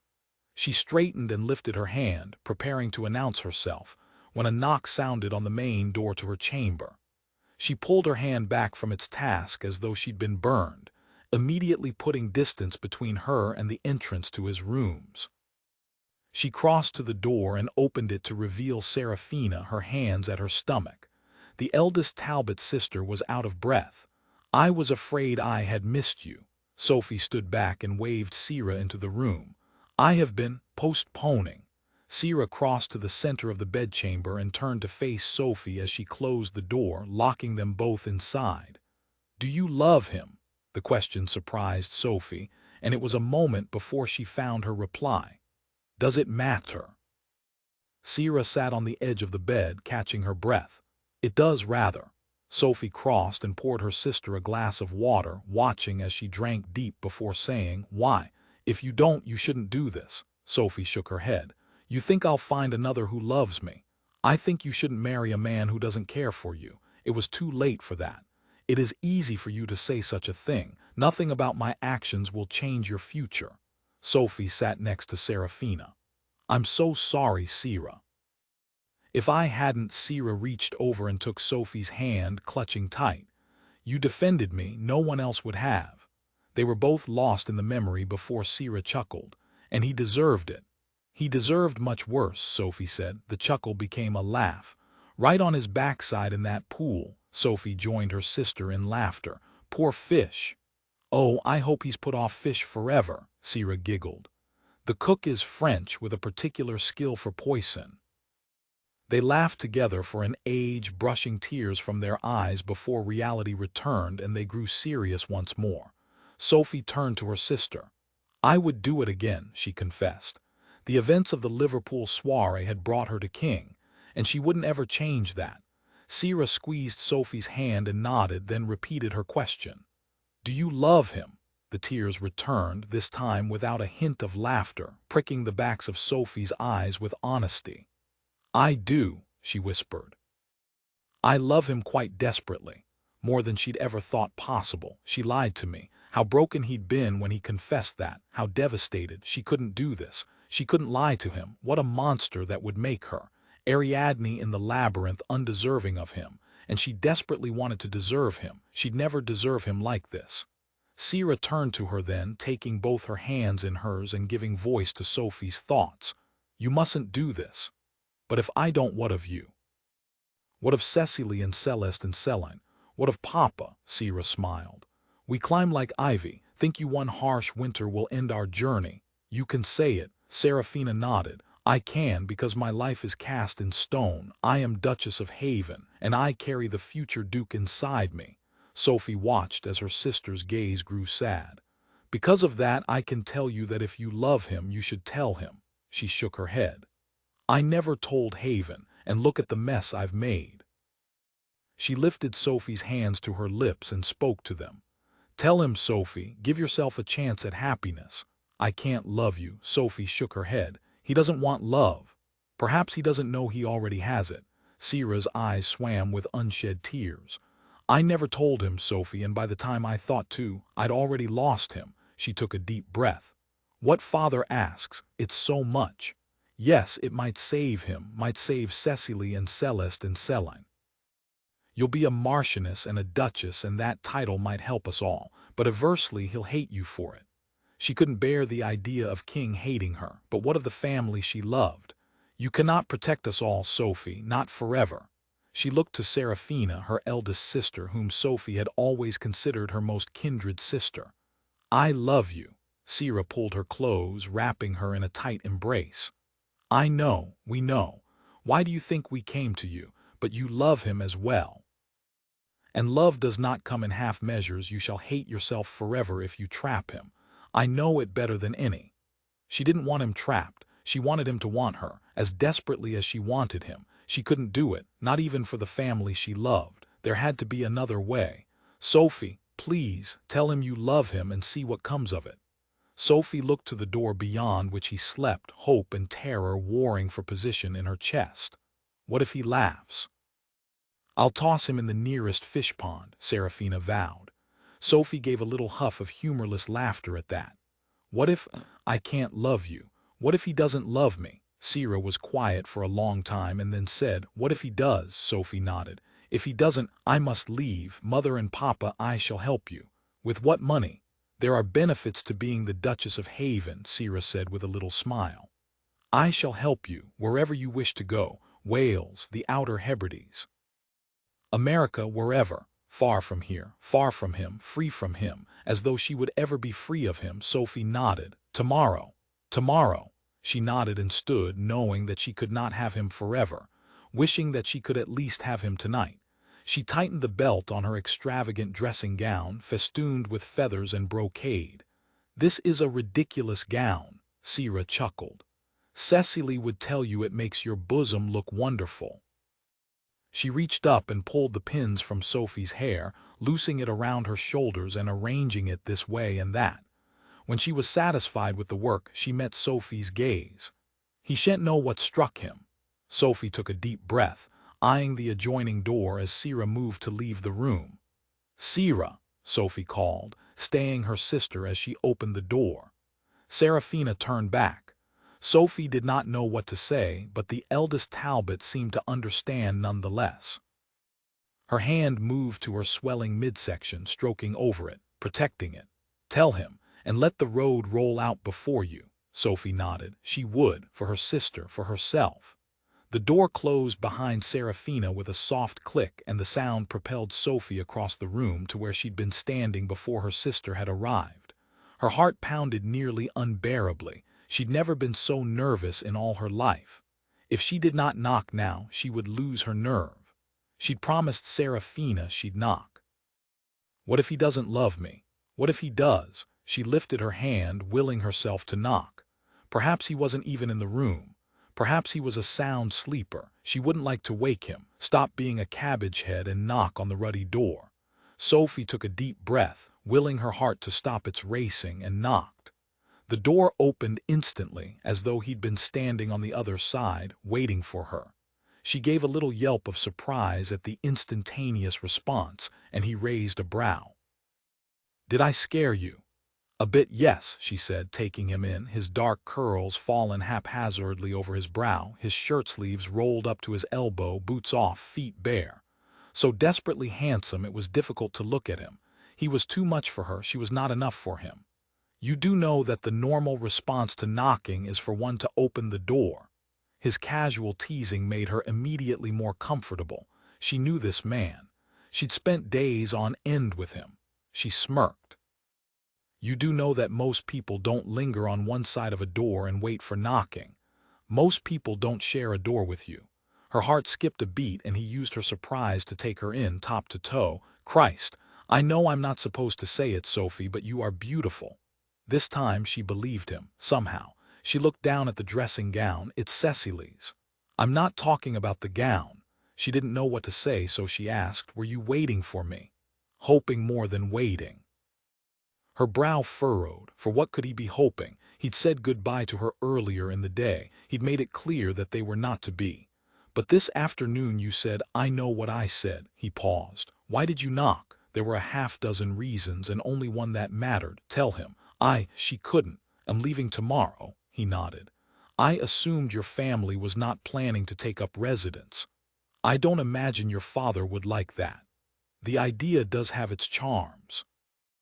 Silence stretched between them, the thought of his father reinforcing everything she knew about this man and their non-existent future. He wouldn't marry, he wouldn't have children. The line ended with him. Whether or not she loved him, tell him. She took a deep breath. "I wished to say, good Lord, it was difficult." "What is it?" She couldn't meet his eyes, her gaze falling to his hand where it was fisted at his thigh, knuckles white, as though he was holding something tightly. She spoke to that hand, beginning again. I wish to say that I am not sure I can live without you.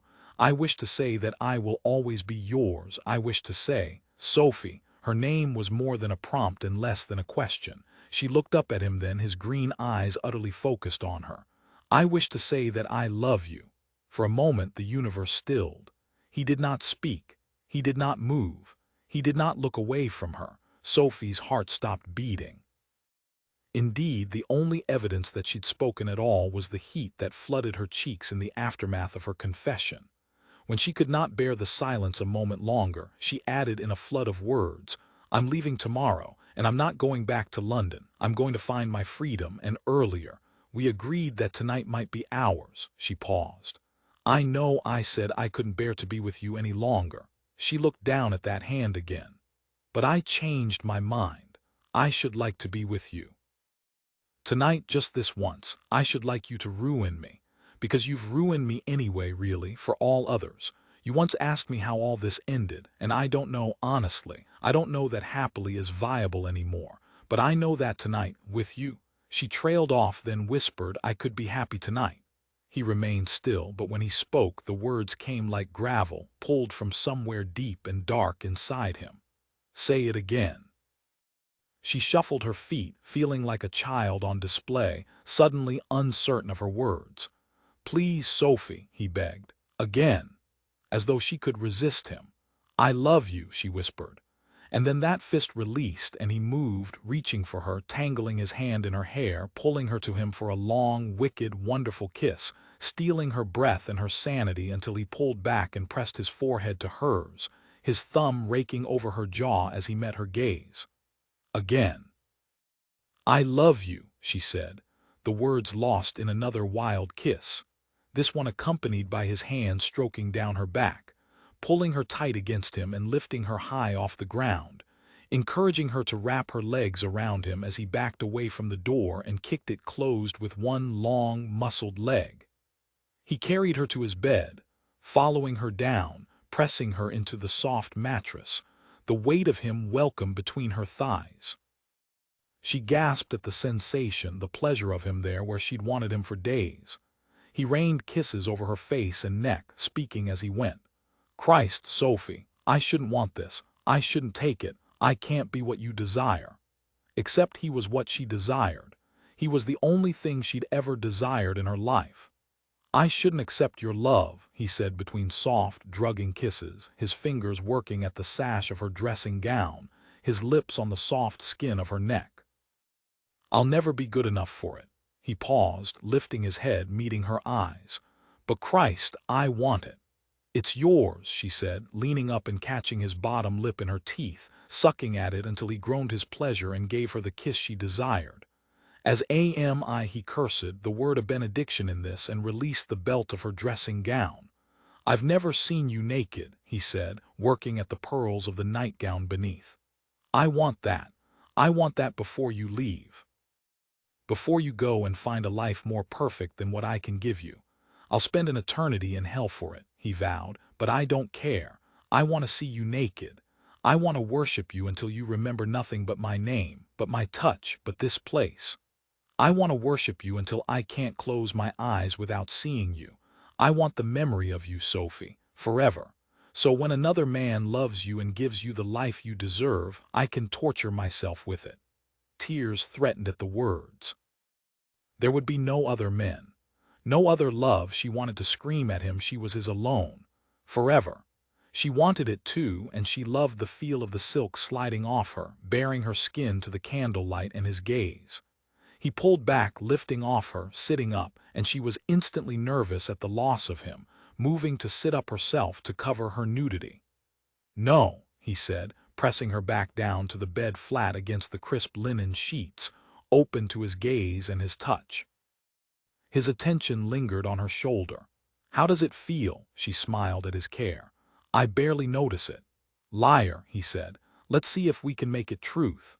His hand spread over her skin, down the sides of her torso, over the swell of her belly, down her thighs, and she forgot she even had a shoulder, let alone one that had been shot. "You're so beautiful," he said again. "So beautiful." His hands ran down her legs to her slippers, and he slid off the bed to kneel there at her bare feet. He took one in his hands, running his thumbs over the sole, sending waves of unexpected pleasure through her. "I still think of you in slippers on that road," he said softly, pressing a kiss to her ankle as he made her wild with decadent pleasure. "I hated that you mistreated yourself." He switched to her other foot and offered the same treatment as she shook her head. "They don't hurt now." "No?" he asked, kissing at her ankle, his tongue slipping out to find the sensitive skin there. She sighed her pleasure. "You feel wonderful." "Good," he whispered. "I want you to always feel wonderful." She loved his touch, but she wanted him too, wanted to explore him as he had explored her. If tonight was all they would have, then she would take her pleasure as well. She sat up, her fingers finding his soft hair, urging him up over her until she could reach his long, muscled thighs, tracing up to the waist of his trousers to work at his shirt tails. He grasped her wrists and she resisted his touch. "No," she whispered. "Tonight is for me as well." He watched her for a long moment, his green eyes darkening with each passing second. "I'm not sure I can bear it." "You shall have to," she replied. "I want my exploration." He released her, rising up on his knees over her, pulling the shirt out of his trousers and over his head, revealing his chest and torso, defined like a statue from a Renaissance master. She couldn't stop herself from running her fingers over the muscle there, loving the catch of his breath. "You're like Michelangelo's David," she marveled, exploring the dips and rises of hard muscle. "You're perfect." He watched her as she touched him, his breath ragged and glorious. "I'm not at all perfect," he said, "but Christ, if you don't make me feel so." She sat up then, wanting to get closer to him, to feel his warmth, to explore him. She flattened her palms against his chest, loving his heat and strength, and couldn't resist leaning in and pressing a kiss there, glorying in the feel of crisp hair. At the caress, his hands threaded into her hair, tilting her face up to him. "I don't think I can take much of this, love," she smiled, adoring the power that rioted through her at the words. "Surely you can, my lord. Need I remind you of your reputation?" He gave a little huff of laughter that turned into a groan as she sought out the falls of his trousers. I thought we discussed the fact that my reputation is more tale than truth. Her fingers fumbled at his buttons, betraying her own inexperience, and he cursed, stopping her movement. Sophie, I don't think it's a good idea for us to— I do, she said, surprising herself with her bravery. I think it's my turn. He raised a brow, watching her. More mine than yours, it seems, she smiled. We'll see. He leaned down and took her lips in a wild kiss, releasing her after a long moment to whisper, "You are unbearably perfect." She blushed, then found her courage. "Trousers, please," she whispered. "I've wanted them off since I saw you that first night in leather breeches, standing tall on your curricle." "You liked those," he laughed and lifted himself from the bed to remove them. She remembered the way the leather of his breeches had revealed the thick muscles of his thighs. Very much. The gray wool slid to the floor, revealing long, muscled legs, and she realized that the leather had not done him justice. And then she saw the scar. Long and thick and brutal, white with years of healing, it ran nearly the full length of his left thigh. She couldn't help but gasp at the pain it must have caused him. She reached for it and he stepped back. "I forget that it is there," he said. "It was a lie, of course. No one could forget such a thing. What happened? The carriage accident. The one that killed his love. No, not his love. The one that killed the woman who betrayed him. The woman who made him swear off love. The woman who made it impossible for Sophie to have the only thing she desired." She reached for him, eager to will away the pain from the accident. But she knew without asking that he would take any more attention to the scar as pity, and he would deny her the rest.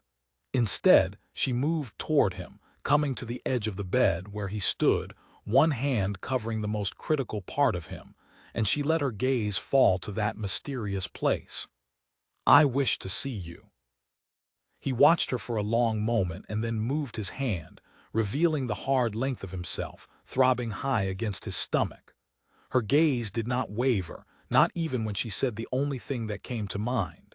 "In this, you do not look like David." He laughed and reached for her.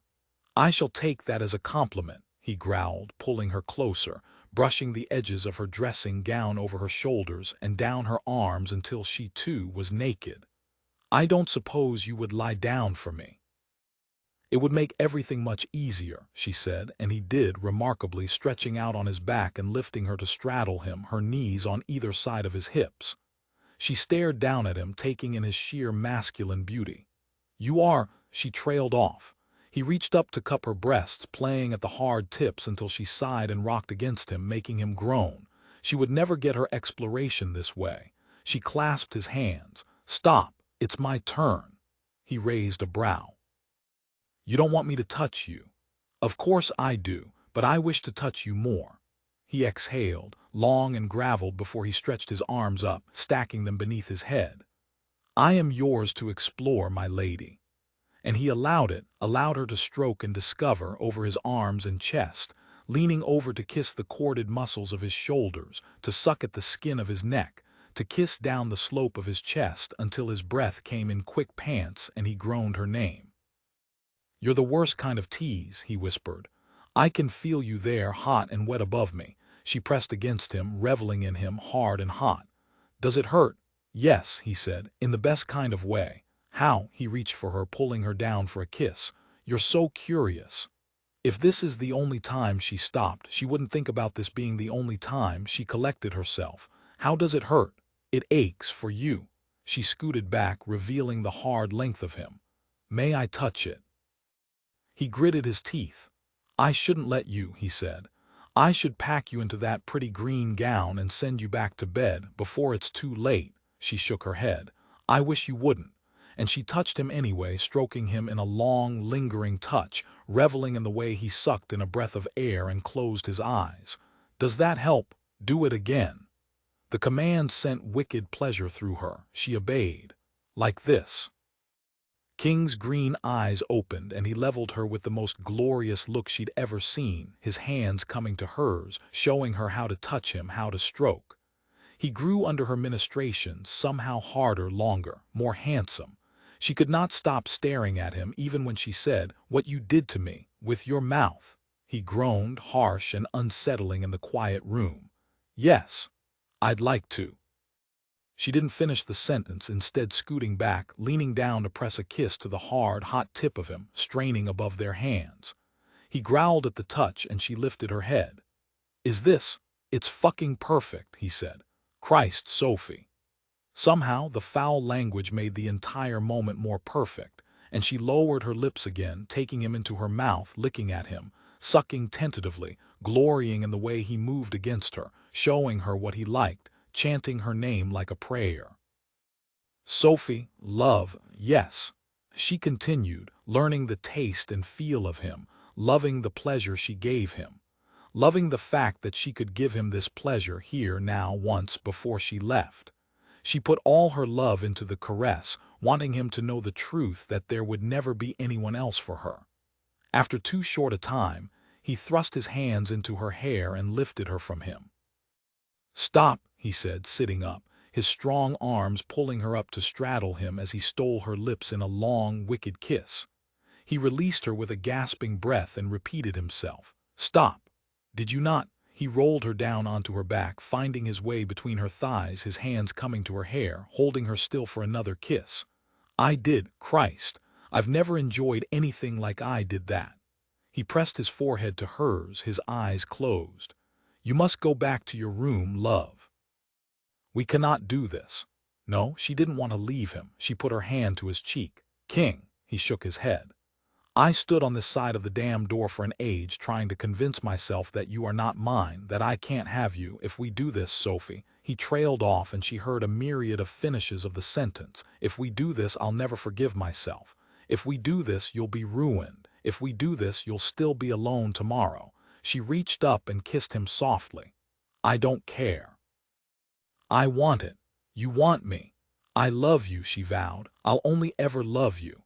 How am I to deny you anything after that?" She lifted her hips against his, testing the power of her movement, loving the way his eyes darkened at her touch. "You aren't to deny me." "Sophie," he whispered, shifting the hard length of him, finding the wet heart of her, the tip of him teasing at the place where she wanted him quite desperately. Pleasure shot through her. He repeated the motion. "Good Lord. King, don't stop." He didn't, instead pressing deeper, rocking into her, stretching her gently before he stopped and said her name. Her gaze flew to his. "You're so tight, love, is it all right?" It was strange and unsettling and somehow wicked and wonderful. She nodded.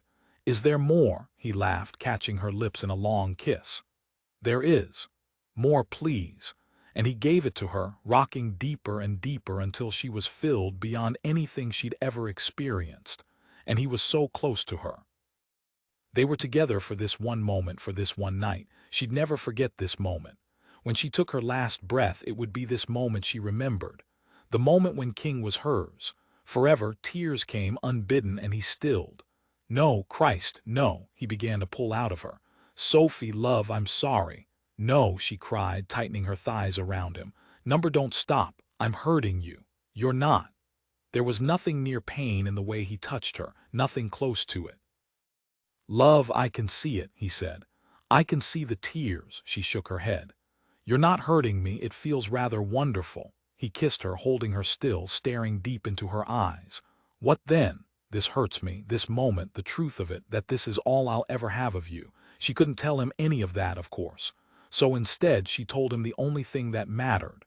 "I love you." He kissed her again, reaching between them, stroking the tender, sensitive spot above the place where they were joined. "I could listen to you say that forever," he said, running his thumb around and around the straining part of her. "I am going to make you say it tonight, again and again.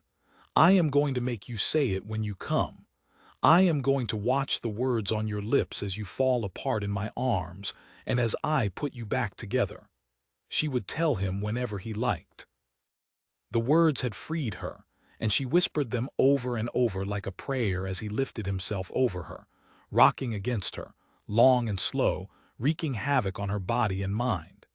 His thumb moved faster and faster in small, tight circles, playing over that glorious place, sensation building, making good on all his promises. She was drawn tight as a bow, desperate for release, and she opened her eyes, meeting his, aching for the pleasure only he could give her. "I love you," she whispered, and the words rocketed through them both, tipping her over the edge as his movements came deeper, faster, more powerful, making her forget everything but his name, but the feel of him against her, but the way she loved him. "Look at me, Sophie. I want to see it." She did, crying out as the crest came again, and she threw herself into the pleasure, the sound of her name on his lips as he tumbled into it with her. It was magnificent. He rolled away from her, clutching her to him, careful of her bandage, his fingers trailing over her good shoulder. "Sophie," he said, letting her name trail off, curl around them in this warm, dark room. He was magnificent. She sighed, curling closer to him, and he kissed the top of her head, the soft caress tempting her nearly as much as the rest of the interlude had. They were magnificent together, but they would never be together. And with that insidious thought she was returned to reality, to the arms of the man she loved, who would never love her, who had another plan for his life, a plan that did not include love. Perhaps she could have lived without love before tonight, before her confession, before knowing that she'd never be able to be with him without quite desperately wanting him to love her in return. But she couldn't, and so she would leave, tonight. Escape in the dark and hang her family and their wild plan to trap the Marquess of Eversley into marriage. She didn't want him trapped. The only way she wanted to marry the Marquess of Eversley was in a love match, and that would never happen. So she would find her way away from here and spend her life with the memory of tonight, with the memory of his pleasure when she told him the truth, when she confessed her love. The memory would be enough. What a lie that was. She slid out of his arms to the edge of the bed. It would be enough, she told herself, ignoring the truth. It had to be. Chapter 20, King conquered. He was going to marry her.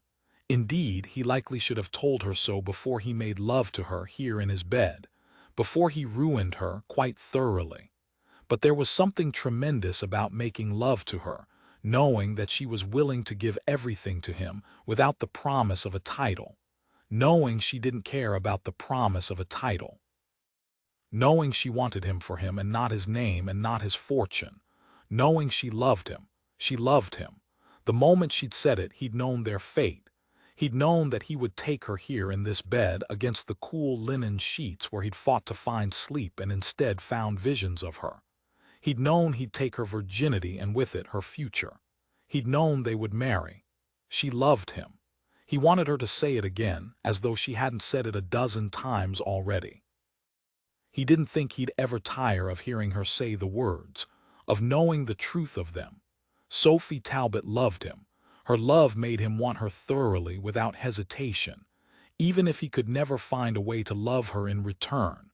He knew it was selfish and arrogant and the worst kind of greed, but he'd tasted the honesty in her words and seen it in her eyes and felt it in her touch. And he wanted it for himself, forever.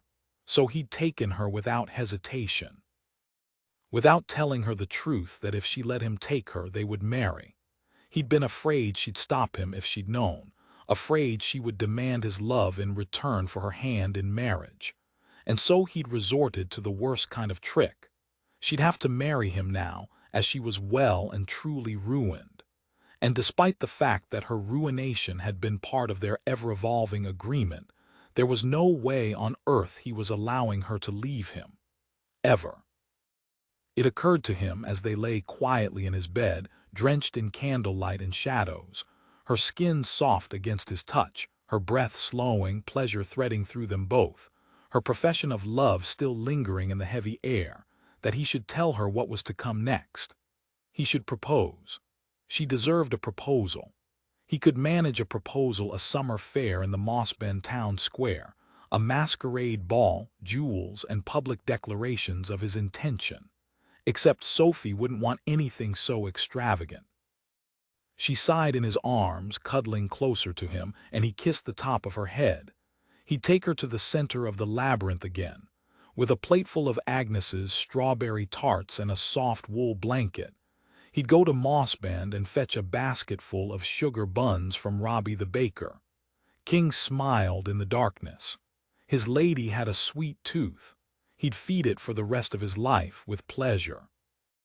Just as soon as he took her to the labyrinth and told her the truth that even as his past made it impossible for him to promise her love, he wished to promise her the rest, that he would do his best to make her happy. As meager an offer it was, she loved him, and she would say yes. She would say yes, and they would eat sweets, and then he would lower her to the blanket and strip her bare and lick the sugar from her lips with only the sky and the sun as witness. It wasn't a fair in the Mossbend town square, but it had the benefit of being quick. He'd take her over the border and marry her in Scotland. They could be wed by this time tomorrow, and she'd be his, forever. She stiffened in his arms, pulling away from him, moving to the edge of the bed. Where was she going? It was the man who was destined to skulk off in the dead of night, was it not? He had plans for her. They involved more kissing, more touching, more of her telling him she loved him, and she was leaving him. He reached for her, catching her hand before she could escape. "Where are you going?" She reached down for her dressing gown, lifting it up and covering herself. You don't need the gown, Sophie," he said, letting all his desire into his tone. "I shall keep you warm." She dipped her head, embarrassed by the words. He'd take great joy in teaching her not to be ashamed of desire. Someday she'd come naked to his bed. The thought had him instantly hard again.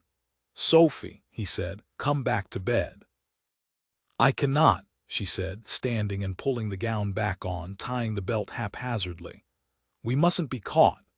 "We shan't be caught," he said, moving across the bed, reaching for her, pulling her back to him as he knelt before her. It didn't matter if they were caught anyway. He was going to marry her. He tucked a strand of glorious brown hair behind her ear, running his thumb over the high arc of one cheek. She was the most beautiful thing he'd ever seen.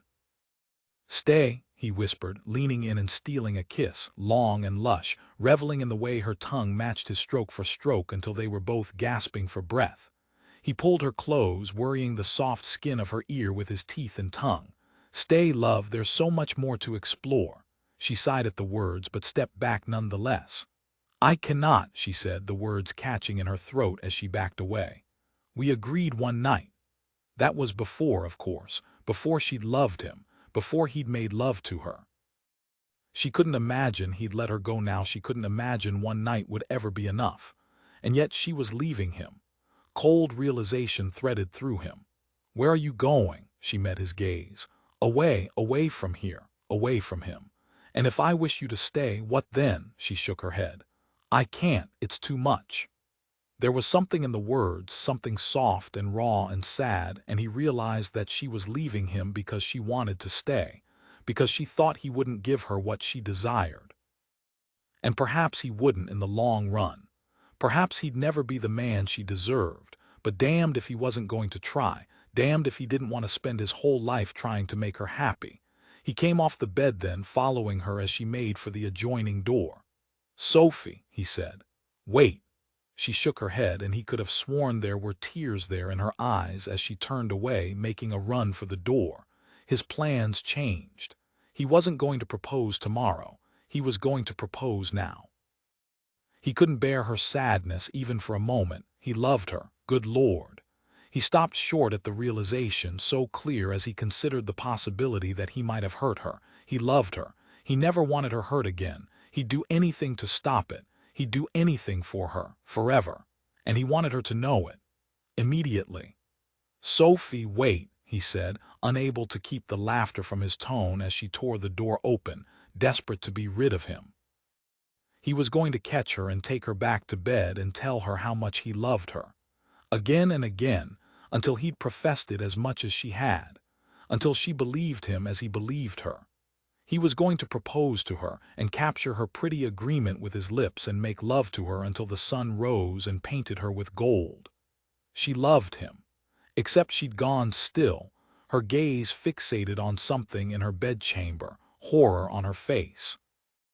King stopped as well, dread twisting in his gut as she shook her head. "No," she whispered, her hand clutching the edge of the door. "No," she said again louder. I changed my mind, changed her mind. Jack Talbot stepped through the doorway, his gaze finding the bed and sliding back to where King stood, naked. The Earl's brow rose. Eversley.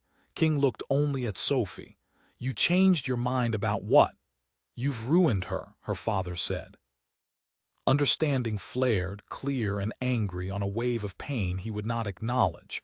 King spat his reply. Except it seems she had quite a hand in the ruination. Pain flashed in her blue eyes, and he almost believed it. King, I don't want this. You did, though, didn't you? You wanted to trap me. Betrayed by the woman he loved, she shook her head. I didn't, I swear. You wanted to trap me, he repeated, hating the way his throat tightened around the words. The way they reminded him of another woman. Another time, another love that wasn't love at all. You wanted to be a duchess. No, she said, I was leaving. He could hear the distress in her voice. It sounded so honest. I told you I was leaving. You were leaving to be caught, he said, so I could be caught. No, she cried, you lied to me. She wasn't leaving. She hadn't planned one final night. She didn't love him. It was the last that destroyed him. He met her gaze. You lied to me. Her eyes went wide at the words, at the anger in them. I didn't, she said, coming toward him, reaching for him. He stepped back. If she touched him, he did not know what he would do. He'd never felt so broken. Not even the night Lorna had died. He'd never loved Lorna like he loved Sophie. The realization stung worse than any blow. You wanted to marry me, she swallowed. No, she said. He heard the lie and it wrecked him. He was unable to keep himself from thundering, Stop lying to me. Her father stepped between them. Shout at her again and you won't be alive to marry her. You arranged to trap another duke using your daughter as bait, and now you rush to protect her. King did not have a chance to punctuate the question with a fist into his future father-in-law's face, however, as Sophie was shouting herself now. Fine, I did want to marry you. He shouldn't have been shocked, but he was. He shouldn't have been devastated, but he was. Even as he'd heard the lie, he'd hoped it was true. I wish to say that I love you. What an idiot he'd been. He'd never in his life wanted to believe something as much as he wanted to believe that she did love him, but he couldn't. She betrayed him, Ariadne and the Minotaur in the labyrinth, and like the goddamn monster, he never saw it coming. I wanted to marry you, yes.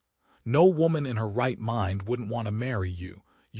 She paused, her eyes glistening with unshed tears. You're perfect. She was destroying him with her simple words, with the way she spoke them, her voice rising just slightly as though she couldn't quite believe them herself. You don't have to marry me. Think of all the others, you never married them. He hadn't ruined the others. He'd never touched them. He'd never known the feel of their soft skin, or the way their hair fell across his bedsheets, or the way their lips looked, red and lush, covered in strawberry tart and kisses. He hadn't loved the others. He considered her for a long moment, hating her for her tears, for the way they clawed at him even as he dealt with her lies. Hating her for making him love again, for making him love her, for making him hate loving her. You might not be the prettiest or the most interesting, but you're the most dangerous of all the daughters, aren't you, Sophie? He said, hating himself for the words as she went rail straight. He imagined he'd be hating himself a great deal over the course of this marriage. He wanted to punish her as she had punished him, to give her everything she'd ever wanted and then snatch it all away. King looked to his future father-in-law. You'll have your wedding, he said, before turning away, stalking to his desk, extracting paper and pen. Now get out.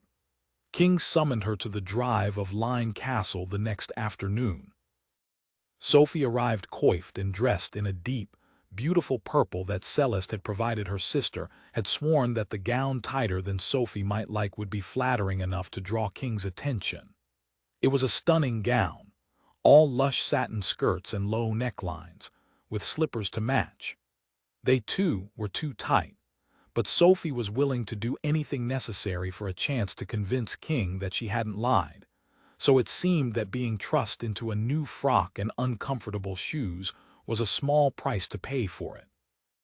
Perhaps if he found the dress attractive, he'd allow her to explain what had happened, why she'd come to him in the night, why she'd left. Perhaps he'd let her go, Let her walk away and free him of her. Give him a chance to find another woman, one whom he believed. He waited for her on the riding block of his curricle, two perfectly matched handsome black horses stomping in the dirt. She looked up at him, jaw set, hat low over his brow, reins in hand. Your curricle is returned. Not the wheels, he replied without looking at her. Guilt flared. I am sorry. I find your apologies rather vacant, Lady Sophie, he said casually, setting the reins for driving. Come on then, we haven't much daylight. It was 3 in the afternoon. Where are we going? He turned to her then, his gaze cool and unmoved and unkinglike. In, my lady. This man, this tone, none of it was familiar. Sadness consumed her, along with no small amount of frustration. She looked for a block to climb up. There wasn't one. He did not reach over to help her in. She met his gaze, and he raised a brow in challenge. She wouldn't back down. Not now. Instead, she lifted her skirts higher than any proper lady should, revealing her legs and knees, and taking hold of the massive curricle wheel, hauling herself up next to him. He said nothing about her movement, instead flicking the reins expertly and setting them on course. After long minutes of silence, Sophie decided that this was a perfectly reasonable time to explain herself. I'm sorry, he did not reply. I never intended for this to happen. I didn't care that you were a marquess, or that you were to be a duke. She paused, but he gave no indication that he had even heard her. I realize you don't believe me, but everything I told you was the truth. I never wanted to return to London. I never wanted to marry an aristocrat. And then I fell in love with you. She wanted to say that to him, but she couldn't bear his disbelief. She couldn't blame him for not believing her either. I ruined my family, she said. Seraphina has been exiled from Haven's house with child. None of my other sisters has a suitor worth his salt. My father's lost the titled investors for his mines, because I acted rashly. Yes, for a moment I considered trapping you into marriage, but only because I wanted you so desperately. It never had to do with the title, never with my family, never for any reason but that I wanted you. She paused and whispered the last, forever. Don't ever say that word to me again. The reply was cold and angry. We do not have a forever, neither of us deserves it. The word stung, but she refused to cry. Instead, she watched the road rising and falling before them. When I knocked on the door last night, I only wished to tell you I love you. She didn't say it. I'd already changed my mind. I don't wish to marry you, she said instead, not knowing if the words were true or false. I don't wish for you to be saddled with me. I shan't be, he said, the words cold and distant. You needn't worry. She did not care for the certainty in his words. Where are we going? He did not reply, instead turning off the road and onto a smaller road, and then a drive that wound up to a great stone castle that rose up out of the landscape like something out of the Knights of the Round Table. Outside the keep was a coach and 6, hitched and ready, as though someone had just arrived. King pulled the curricle to a stop behind the coach and leapt down to bang on the door to the keep. Seconds later, the door opened to reveal the Duke of Warwick and a young woman draped in a green and black plaid.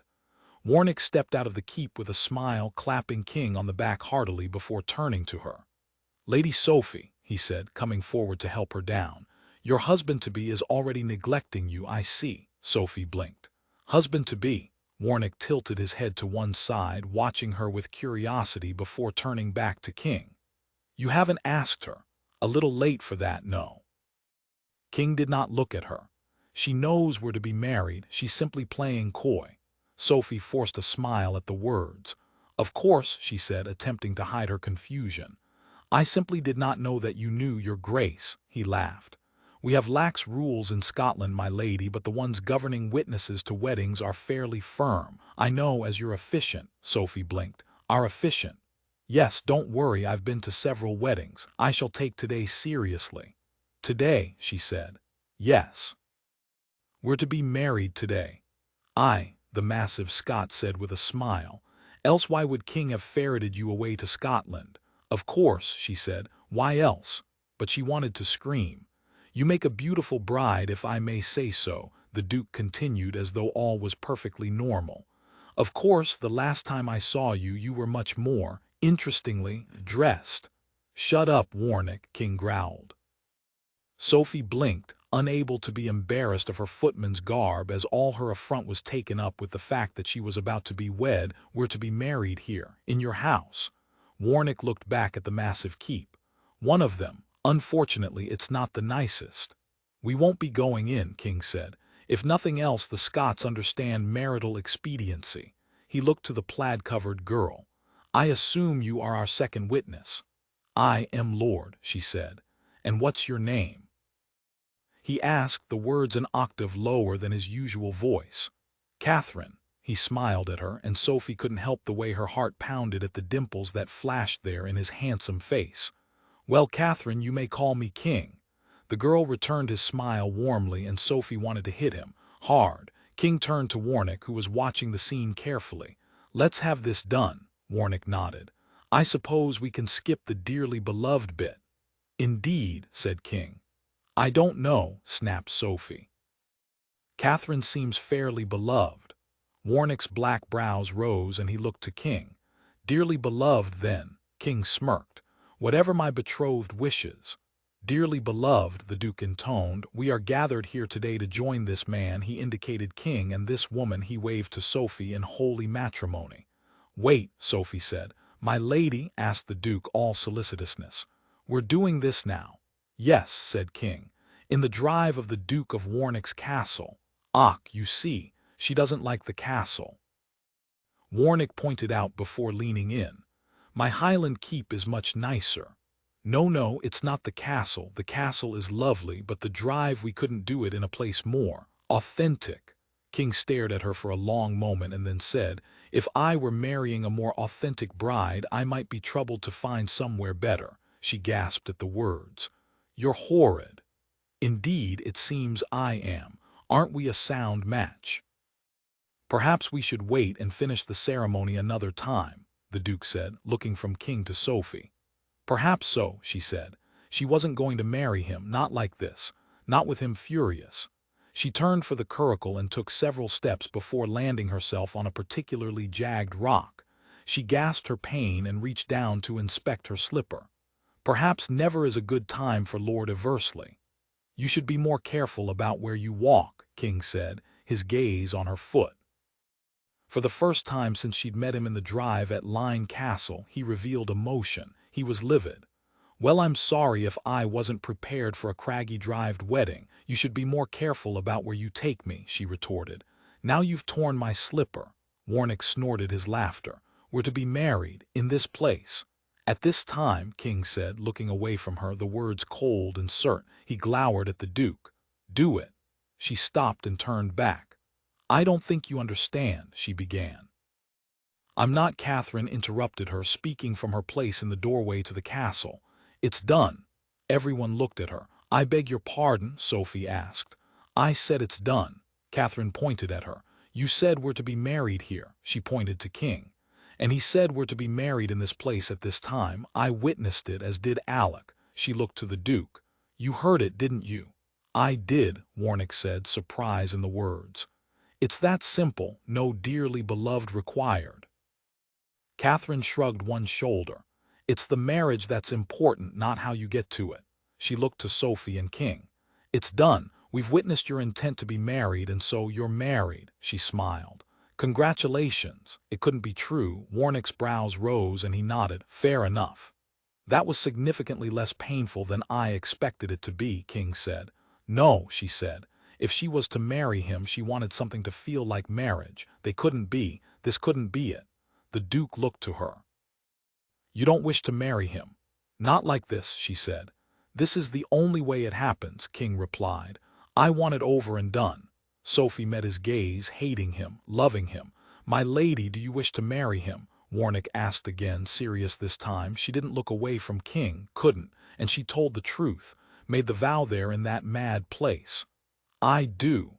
Fury flashed in King's eyes before he looked away. He collected a box from the floor of the curricle and left to deliver it to the floor of the coach.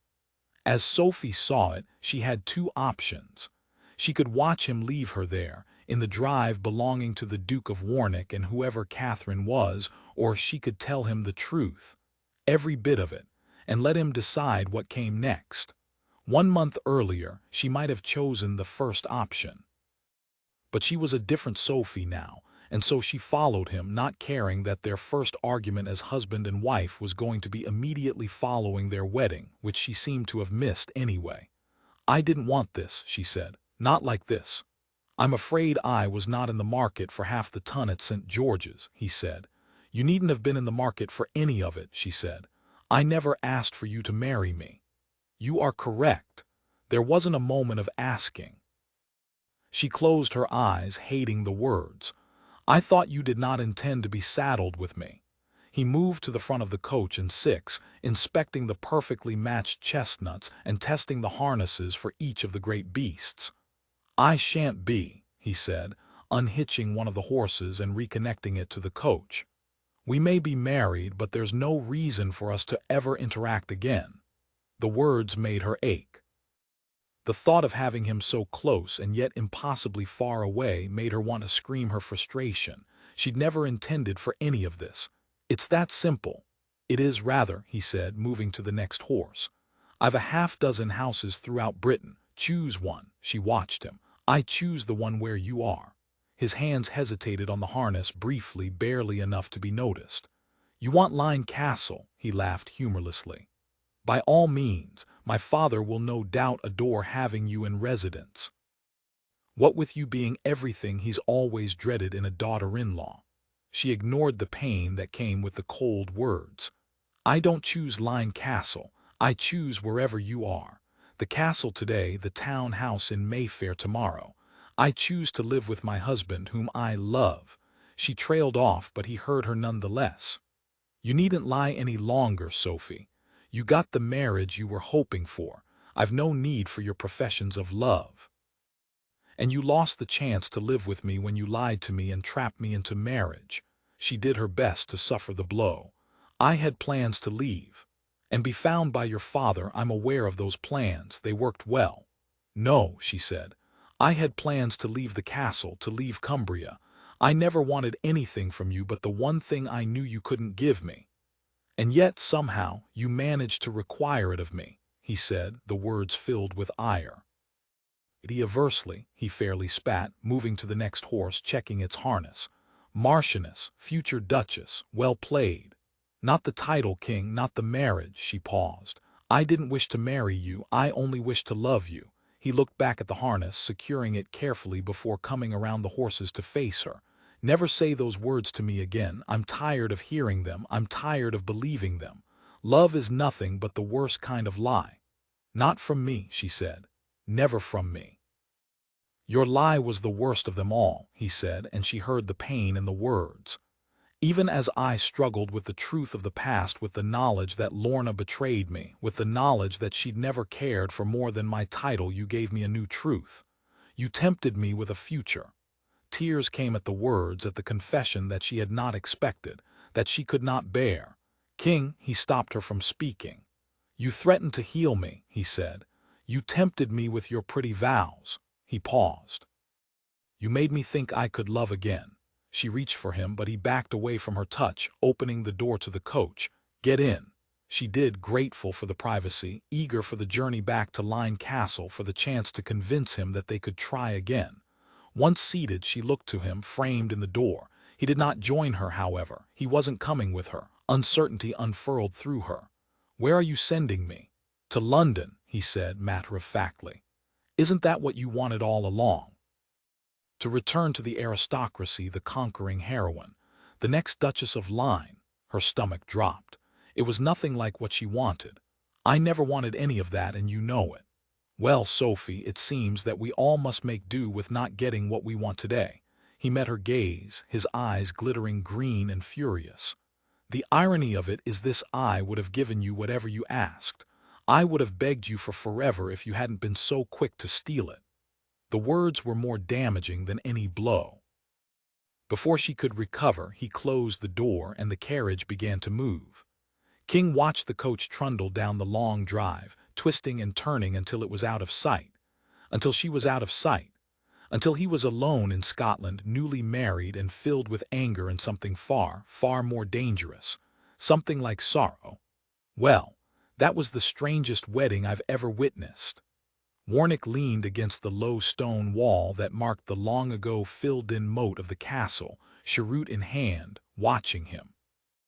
"You don't seem to have witnessed many weddings," King said, "considering what a hash you made of it. I was trying to give you some pomp and circumstance, to remember the occasion." King did not think he'd ever forget this occasion. What a fucking nightmare. He'd married her. She was his wife. Christ. What had he done? "I'll say this," Warwick began. "Please don't," King replied, unable to take his gaze from the crest where the carriage had finally disappeared. "I am not interested in what you wish to say." "I'm afraid you're on my land, mate," the Scot drawled. "At your own request, I arranged a wedding for you. I gave you a coach and 6 of my finest horses."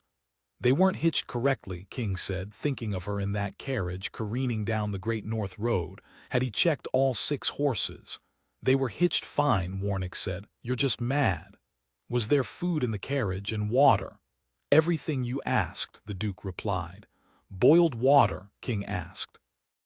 "She'd need it for her tea, which she would find in the box he'd brought from Lyne Castle. Clean bandages, she might need them. And honey, just as requested," Warwick said. "A strange collection of items, but every one in there. She's all the comforts of home." Home. The word brought an image of Sophie, leaning over the upper walkway of the library at Lyne Castle, laughing down at him. Of her in the kitchens, eating pasties with the staff. Of her at the edge of the labyrinth fountain, book in hand. In his bed, pleasure in her eyes, pleasure and her pretty lies. He shoved a hand through his hair, hating the way she consumed his thoughts. She was gone. He looked to Warwick. "I'm ready for the next race." Warwick raised a black brow. "After your wife," King swore at him, low and wicked. "North, let's for Inverness." "That's a long race. The roads are dangerous." Perfect. Something to keep him from thinking of her. "Are you not up for it?" "I'm always up for it," Warwick boasted. "And with you so distracted, I might actually win this one. I'll send notice to the lads. When would you like to leave?" "Tomorrow," King said, "as soon as he could be rid of this place and its memories." Warwick looked to the curricle. "I see your darling is repaired." King followed his friend's gaze, hating the look of the carriage he'd once loved so dearly, now rife with memories of her. "No thanks to you," the Duke smiled. "She was a clever girl selling your wheels." "They weren't hers to sell. She's a thief." "You think I didn't know that? She's very convincing." "I wish to say that I love you." He'd never been so convinced of anything in his life. He'd never wanted something to be more true. The damn curricle was full of her. Of wagered carriage wheels and her glorious defiance earlier when she lifted her skirts high and climbed up on the seat. He'd been an ass, not helping her up. And now, as he faced a drive back to Lyne Castle, those memories marred the perfection of his curricle, no longer a place of safety, empty of all but thoughts of speed and competition. Instead, it was filled with thoughts of her, with her pretty lies. "I wanted you, forever." "I'll sell it to you," he said. Warwick blinked. "The curricle." "Right now," King said. The Duke watched him for a long moment. "How much?" It was worth a fortune, the custom box, the high, special wheels, the perfectly balanced springs designed to keep the seat as light and comfortable as possible on long races. It was several stones lighter than other curricles. Built to King's exact specifications by the finest craftsmen in Britain. But he couldn't look at it any longer. She'd ruined it. He shook his head. "Nothing. I don't want it any longer." He considered the horses and turned back to the Duke. "I require a saddle." "You are giving me your curricle," Warwick said, "for a saddle." "If you don't want it," King said. "Oh no, I want it," Warwick replied, shock in his Scots burr, moving to the door to send a servant for a saddle. "Good," King said, moving to unhitch one of the blacks. "You can return the other horse when you've time." The 2 men stood in silence for the long minutes it took for a saddle to arrive from Warwick's stables, until the Duke spoke. "If I may." "I thought I made it clear that I wish you wouldn't." Warwick did not seem to care for King's wishes. I've never seen a man brought so low by love. I don't love her, he snapped, and what a lie that was. It's too bad that, Warnick said, crushing the remainder of his cheroot beneath his boot. As she seemed to love you quite a bit. She'd betrayed him for his title, which he would have given her freely, without hesitation, along with his love. Love is not everything. The saddle arrived then, and King made quick work of fitting it to his horse. Warnick was quiet for a long time, watching him work before replying. That may be the case, but with the way you look, I wouldn't believe it. And with the way you look, I'm damn grateful I've escaped it myself. That you should be, King said, pulling himself into the saddle. She want children, you know, Warnick said. They all want children. The words brought back the vision of those little blue-eyed girls. The ones he'd been sure he'd never know. He'd been right all along. The line ended with him. She should have thought of that before she married me. Chapter 21, Miserable Marquess makes massive mistake. He returned to Lyne Castle as darkness fell, the dwindling light having already seen the house and its residents to their chambers sun set late during a north country summer. He was happy for the quiet and the dark, the best conditions for getting drunk. He would leave on the morrow to his house in Yorkshire. The library was obviously out of the question, as it was filled with her memory, and so he took himself to the only place he knew there was decent Scotch, his father's study. He did not expect to find his father in residence, and he certainly did not expect to find Agnes in his father's arms. They broke apart the moment the door opened, Agnes immediately turning away from the door. Good Lord, she was relacing her bodice. Good Lord. King turned his back on the tableau as quickly as he could. Christ. I beg your pardon. And then he realized just what he'd seen. His father in flagrante with Agnes, his father the Duke in the arms of his housekeeper. You may look Aloysius, she said quietly. He turned back to them both, standing at separate ends of the great window at the far end of the study. He considered the duo, his father silver-haired and distinguished, and Agnes as beautiful as she'd ever been. He glared at his father. What in hell are you doing? The Duke raised a black brow, a smirk on his lips. I imagine you're well able to divine it. Agnes blushed. George, she admonished. King couldn't believe he'd heard it correctly. He'd never heard anyone refer to his father as anything other than his title. In honesty, it would have taken King a moment to remember his father's given name. Agnes did not even hesitate over it. His father turned and winked at her. We aren't children, Nessie. He needn't be so shocked. I am indeed shocked, King said. How long has this? He shook his head and looked to Agnes. How long has he been taking advantage of you? They both laughed at that, as though King had told a wonderful joke, as though he did not want to kill someone, as though this day were not the single worst of his life. I do not jest, he said. What in hell is going on? What is going on is that we've a house full of visitors, and Agnes insists on our skulking about rather than telling the truth. His father moved to a sideboard and poured 2 tumblers of scotch. He looked up at King. Drink. King nodded, watching, flabbergasted, as the Duke poured a 3rd glass and delivered it to Agnes with a warm, unfamiliar smile before crossing to offer the remaining scotch to him. What is the truth, father? The Duke of Lyne met King's gaze. I love Agnes. If his father had sprouted wings and flown about the room, King could not have been more shocked. Since when? Since forever. Forever. God, how he hated that word. How long is that? King drank, hoping the spirits would bring reason. Agnes replied, nearly 15 years. As though it were the most ordinary thing in the world, he looked to his father. 15 years.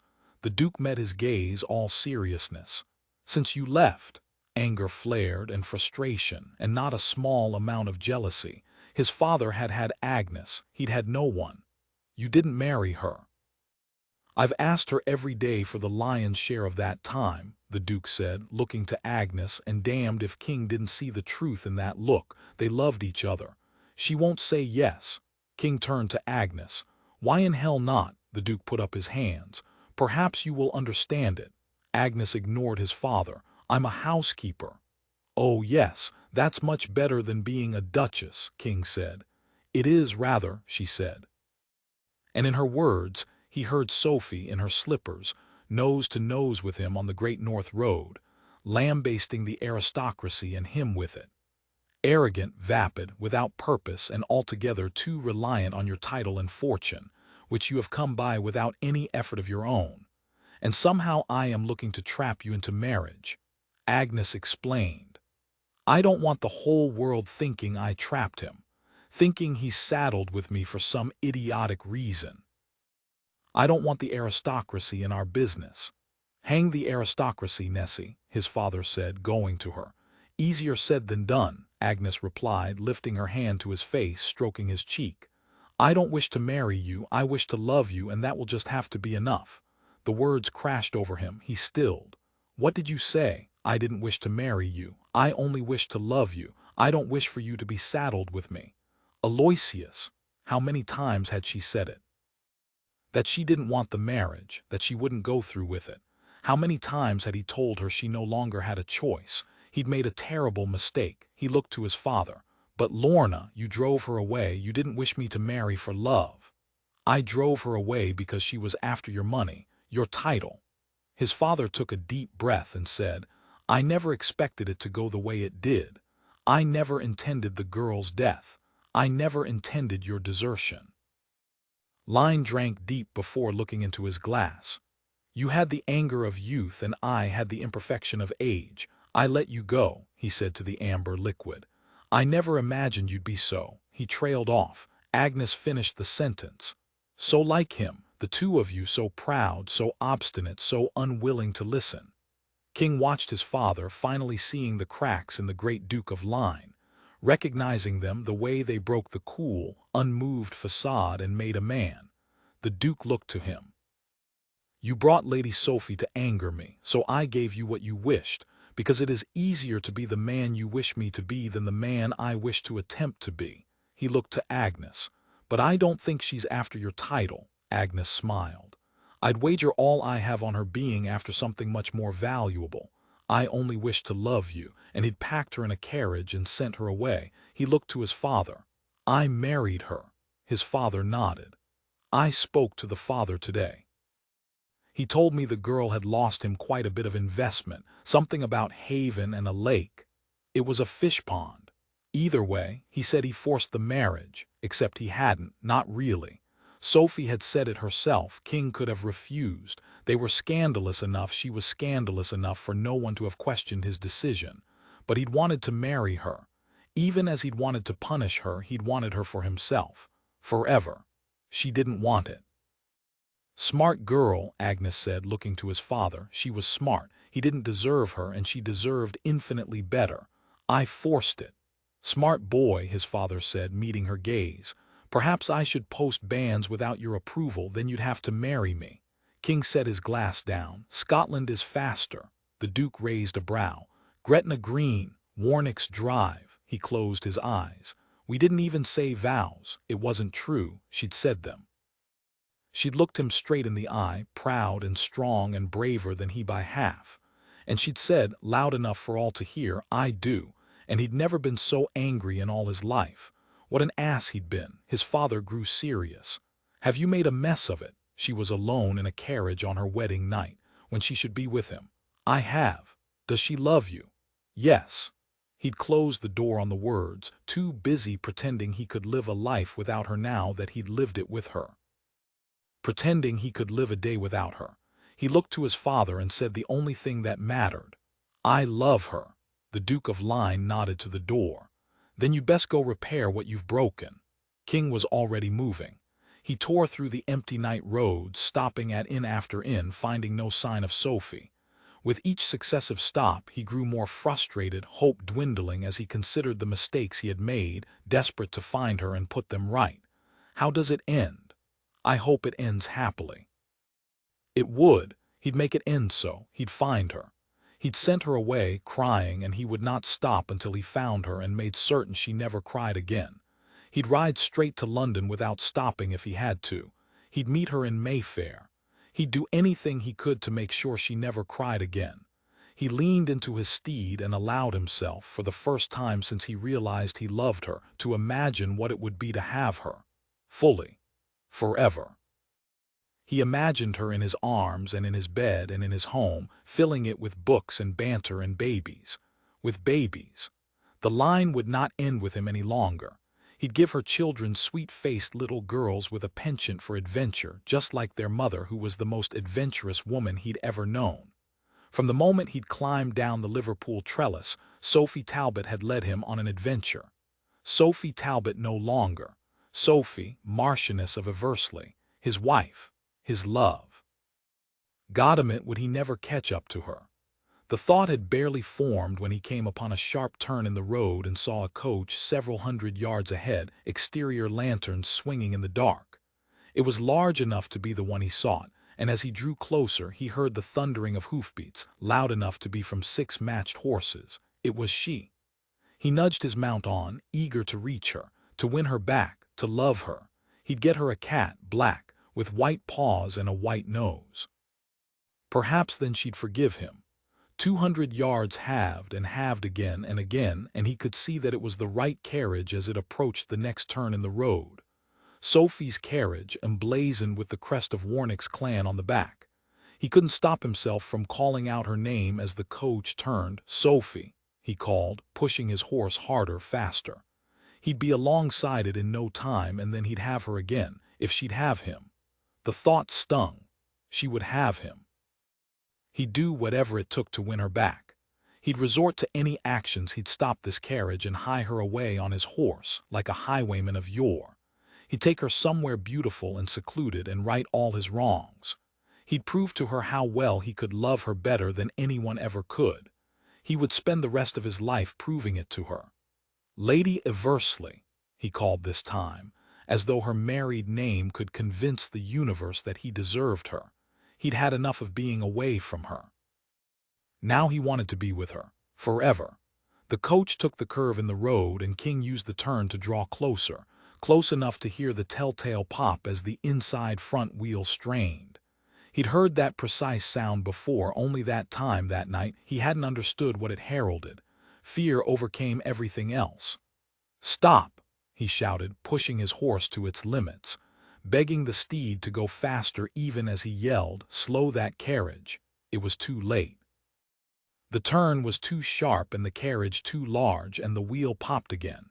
He screamed, "No," desperate for the driver to hear him, but the word was lost in a mighty crack, followed by the screech of horses as the coach tipped, sending the coachman flying from the block before the vehicle toppled onto its side and was pulled along the road for a dozen yards before the terrified horses came to a stop.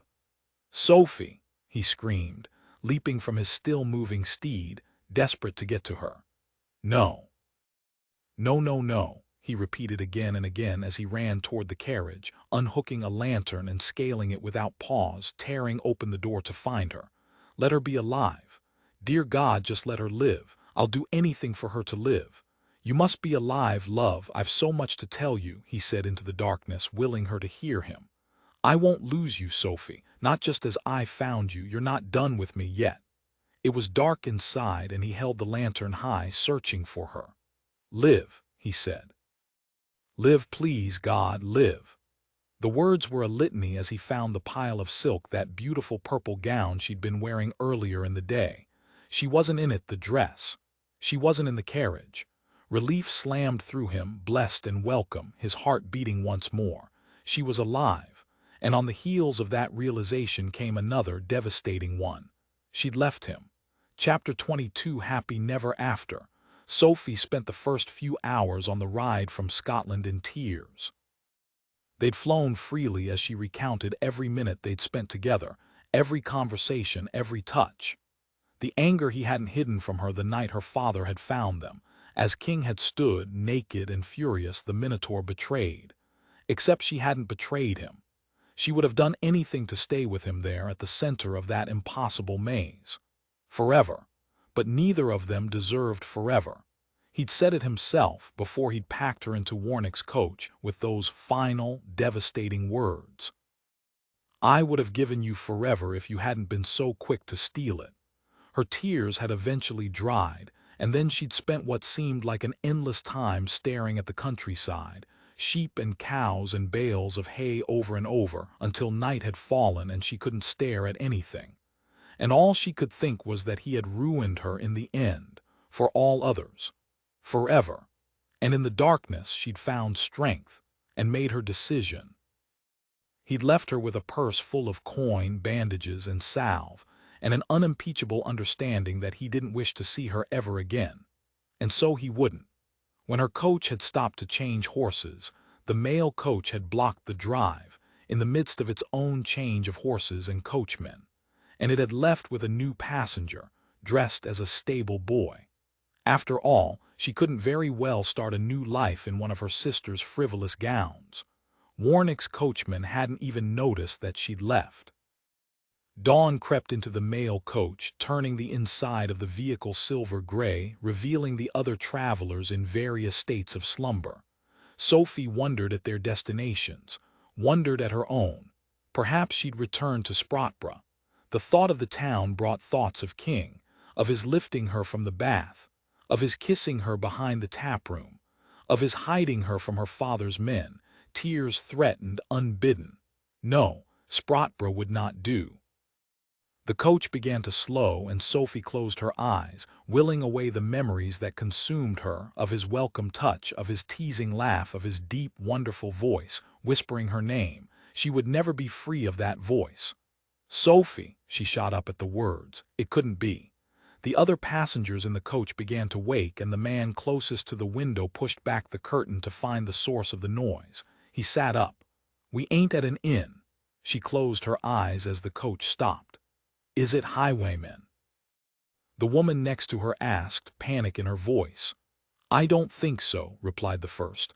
"Looks like a madman." Sophie craned to look out the window. Her heart began to pound. He didn't look like a madman. He looked rather perfect, but he sounded rather furious. "Sophie Talbot, come out of that damn coach now before I come in and fetch you." The man by the window nudged the woman next to him. "You called Talbot?" She shook her head. He asked the other women in the coach one by one, ignoring Sophie altogether. When they'd received denials from all wearing frocks, the man lowered the window and shouted, "There ain't no misnamed Talbot in this coach." He turned back and said to the now rapt audience, "He don't believe me." Sophie shrank back against the seat and lowered her cap, willing herself invisible. The door burst open, heralding early morning light, and her husband, whose gaze immediately found her, then scanned her clothing. "Does no one in the goddamn country look at footwear?" She looked down at her too tight slippers. There were no boots that fit. The man at the window started back. "He's a girl." "He is indeed," King said dryly, clearly unamused. "What have I said about mail coaches, Sophie?" She scowled. "As you packed me off to London mere hours ago, with a promise never to see me again, I'm not terribly interested in what you have to say about my means of travel." "Ah. Lovers quarrel," explained the woman next to her, sounding rather gleeful. "We're not lovers," Sophie snapped. "If he's chasing after the mail coach to fetch you, you will be," said the man by the window, lowering his cap over his eyes and leaning back in his seat, "except they wouldn't. Little do you know, he doesn't even like me. Get out of the coach, Sophie." "Go on, Sophie, we've all places to be," said another passenger. "As do I," she insisted. King raised a brow. "Oh, where are you headed?" She didn't know that bit, not yet. Still, she wasn't about to say as much to him. "Sprotbrough, perhaps you remember it, handsome doctor." "I remember it, love, every minute of it." "Don't call me that." "Why not? I love you." She caught her breath at the words. He was a beast. "Get out," she said softly, hating him for saying them, for making her wish they were true. "In or out, my lord," the coachman said from King's shoulder. "I've a schedule to meet." He didn't look away from her when he said softly, "Shall I get in, or will you come out?" "I'll go if she won't," said another woman in the carriage. "Go, girlie," said the man at the window. She ignored him. "You sent me away." "I was an ass." "You were rather." "That's it, lass," her neighbor said. "You stand for yourself." King reached in, one strong hand extended to her. "Please, Sophie, I've so much to say. Come out and hear me." To the immense gratitude of the driver, the mixed feelings of the passengers, and her own significant doubt, Sophie exited the coach. The coach was in motion in seconds, leaving her and King alone on the Great North Road, with none but his mount as witness. She turned to him as the sound of the mail faded into the distance. What he stopped the question with a kiss, deep and long, and with an urgency that unsettled even as it tempted, his hands cupping her face. She lost herself in the caress almost instantly, devastated by it, by the fact that she'd never imagined he'd kiss her again. She shouldn't let him kiss her.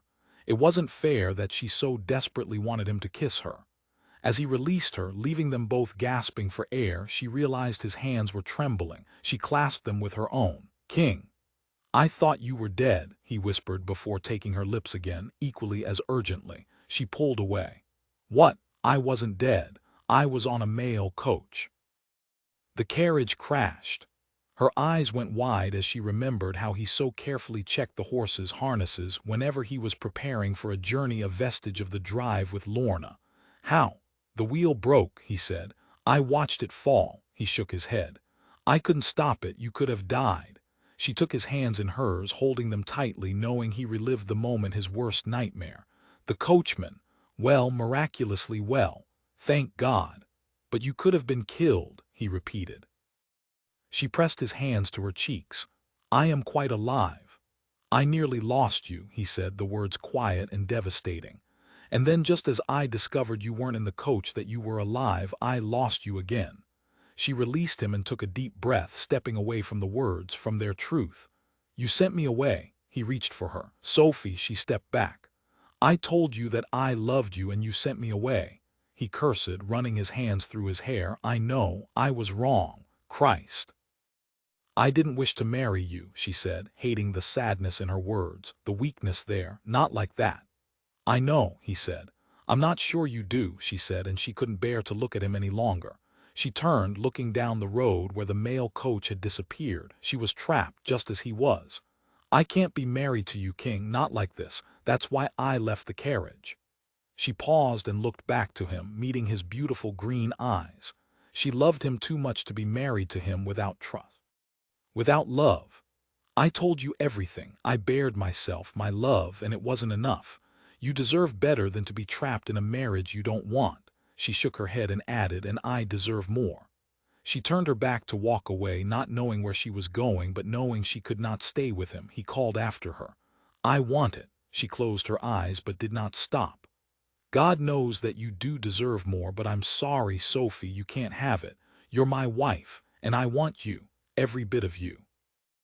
I love you more than you could possibly know, and I was a proper ass. I should have listened to you. I should have believed you." She turned back to face him, unable to stop herself. He was coming for her, the words pouring out of him. "I should have proposed to you last night, before I made love to you, but like an imbecile I wanted to propose properly. I was going to take you to the labyrinth, love, with strawberry tarts. Would you have liked that?" He stopped in front of her. "Please, Sophie." "I would have liked that," she said softly. "I'll do it," he vowed. "As soon as we're home, I'll take you there. I'll do it. I don't need it. We're already married."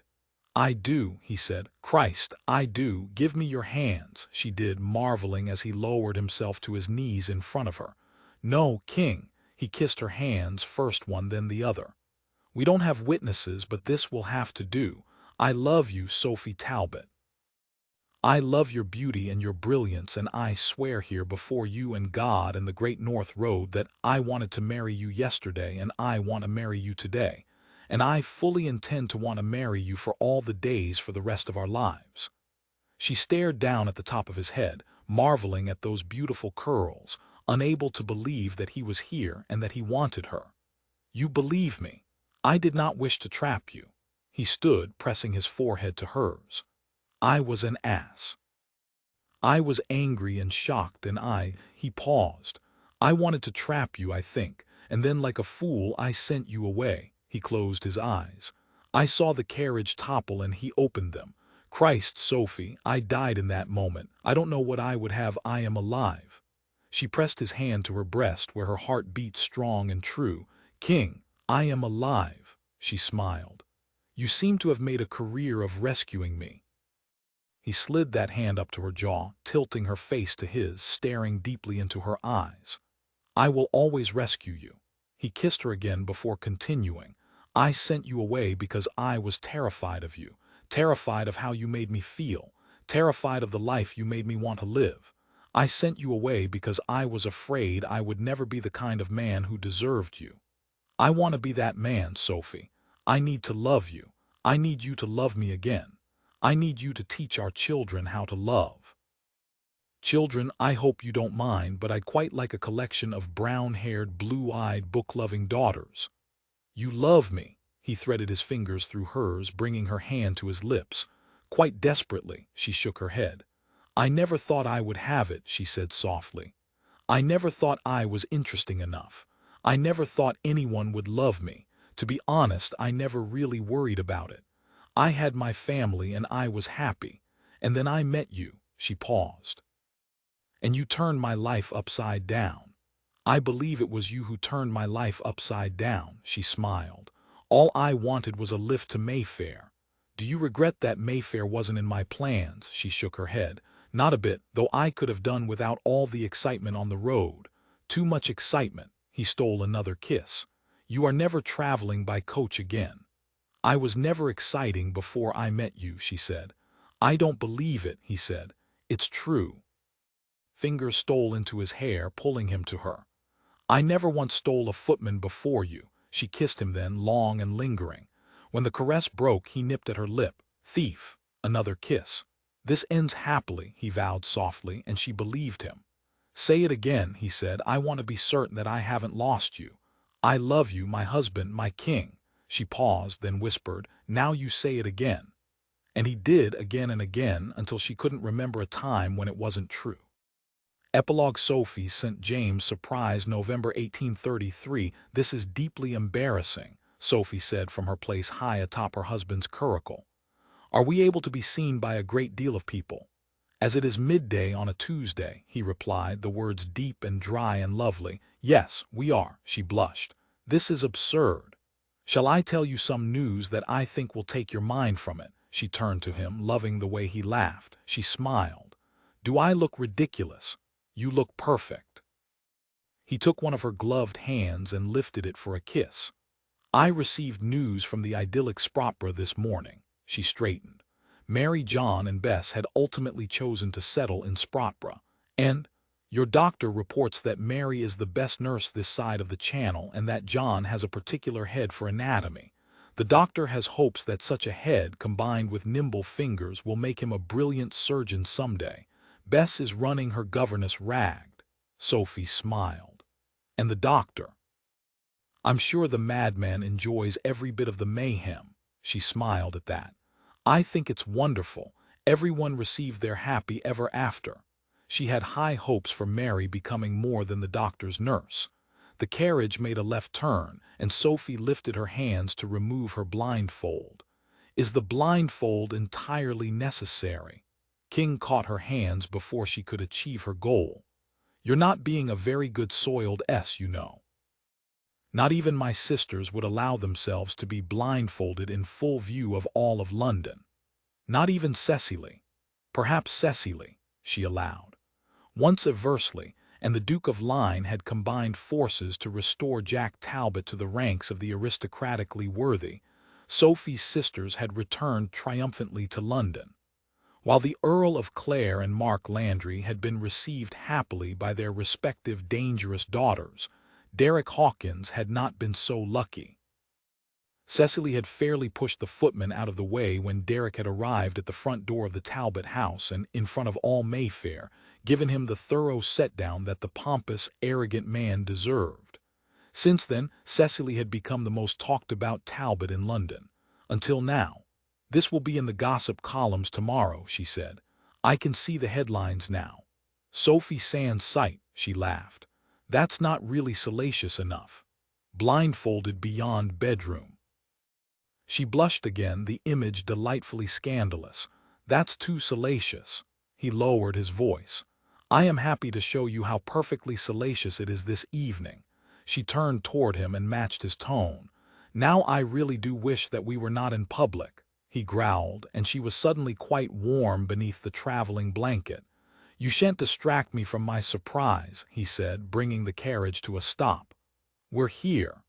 She reached for the blindfold. "May I? Not yet," he said, and the curricle moved as he descended. "King," she squeaked, "don't you dare leave me here in front of the whole world." And then the vehicle moved again, and he was leaning over her, whispering low and dark, "Never, I shall never leave you." She turned toward the words as he untied the blindfold, and she found him close enough to touch, to kiss. Her gaze fell to his lips, and he smiled, then promised, "When we get inside, love." She raised her eyes to his. "You are a rogue." "And you aren't." Before she could answer, he backed away and helped her down onto the street where a collection of bystanders watched her, no doubt calculating the speed with which they could deliver this tale to the scandal sheets. The Marquess of Eversley, delivered blindfolded and by curricle to a perfectly ordinary location in St. James by her possibly mad and most definitely madly in love husband. But Sophie didn't care a bit about them now that she could see the excitement in his gaze. She shook her head. "I don't understand. Where are we?" She looked away to the storefront. "A bookshop." "Not just any bookshop," he said, and the look he gave her was full of arrogant pride. She looked up to the shingle hanging above. "Matthew and Son's bookshop." She stilled, then turned to him, surprise and glee overwhelming her. "Matthew," he grinned. "The first name we ever shared." She raised a brow. "The name we shared with my footman." "I think you mean my footman, but yes." Matthew was their footman now, happily employed in their Mayfair home. Sophie laughed. A bookshop. That smile again. The one that made her love him more every day. "Would you like to go inside?" She was at the door before the question was finished. He slipped a key from his pocket and put a hand to the door. "You should know it's empty. I thought you would like to stock it yourself." He opened the door, letting it swing open into the dark, quiet room that she was already planning to fill with books from all corners of the world. She didn't enter, instead stepping into the jam and turning to face him in full view of all of St. James. "It's perfect." Happy confusion flooded his face. "You haven't seen it." She shook her head. "I don't have to, it's perfect." He leaned in close. "You're perfect." She lifted her hand to his face, not caring that ladies did not touch their lords in public, not caring for anything but him. "Matthew and Sons." She tilted her head. "It might not be the right name." "We can change it," he said quickly. "If you don't like it." "Matthew doesn't mind. I think he's rather chuffed to call it his namesake, but it could certainly be something else." "It's not that." He shook his head, and she could see that he was becoming frustrated with her. "Sophie, it doesn't matter. Don't you wish to see inside?" She did, quite desperately, but the moment was too perfect. "I do," she said, feigning doubt. "But I think it's important to note that we won't know for sure what the name of the shop is for a few months." "Who cares about the damn?" He stopped. "Months?" It was her turn to grin. He stepped closer, and if she were more of a lady she would have put distance between them. There were benefits, however, to being a soiled S. What might the name be? Sophie. She did love that growl. "Well," she said, "I cannot be certain, but do you have an aversion to the possibility of Matthew and daughters?" When the scandal sheets reported the events of that afternoon, it was not the blindfolded Marchioness that dominated the headlines. Indeed, it was the deeply in love Marquess, who, in a fit of unbridled adoration, eschewed propriety and kissed his wife in broad daylight, in the doorway of a new bookshop in front of all St. James. All that before he lifted her in his arms, carried her over the threshold, and slammed the door with one great black boot.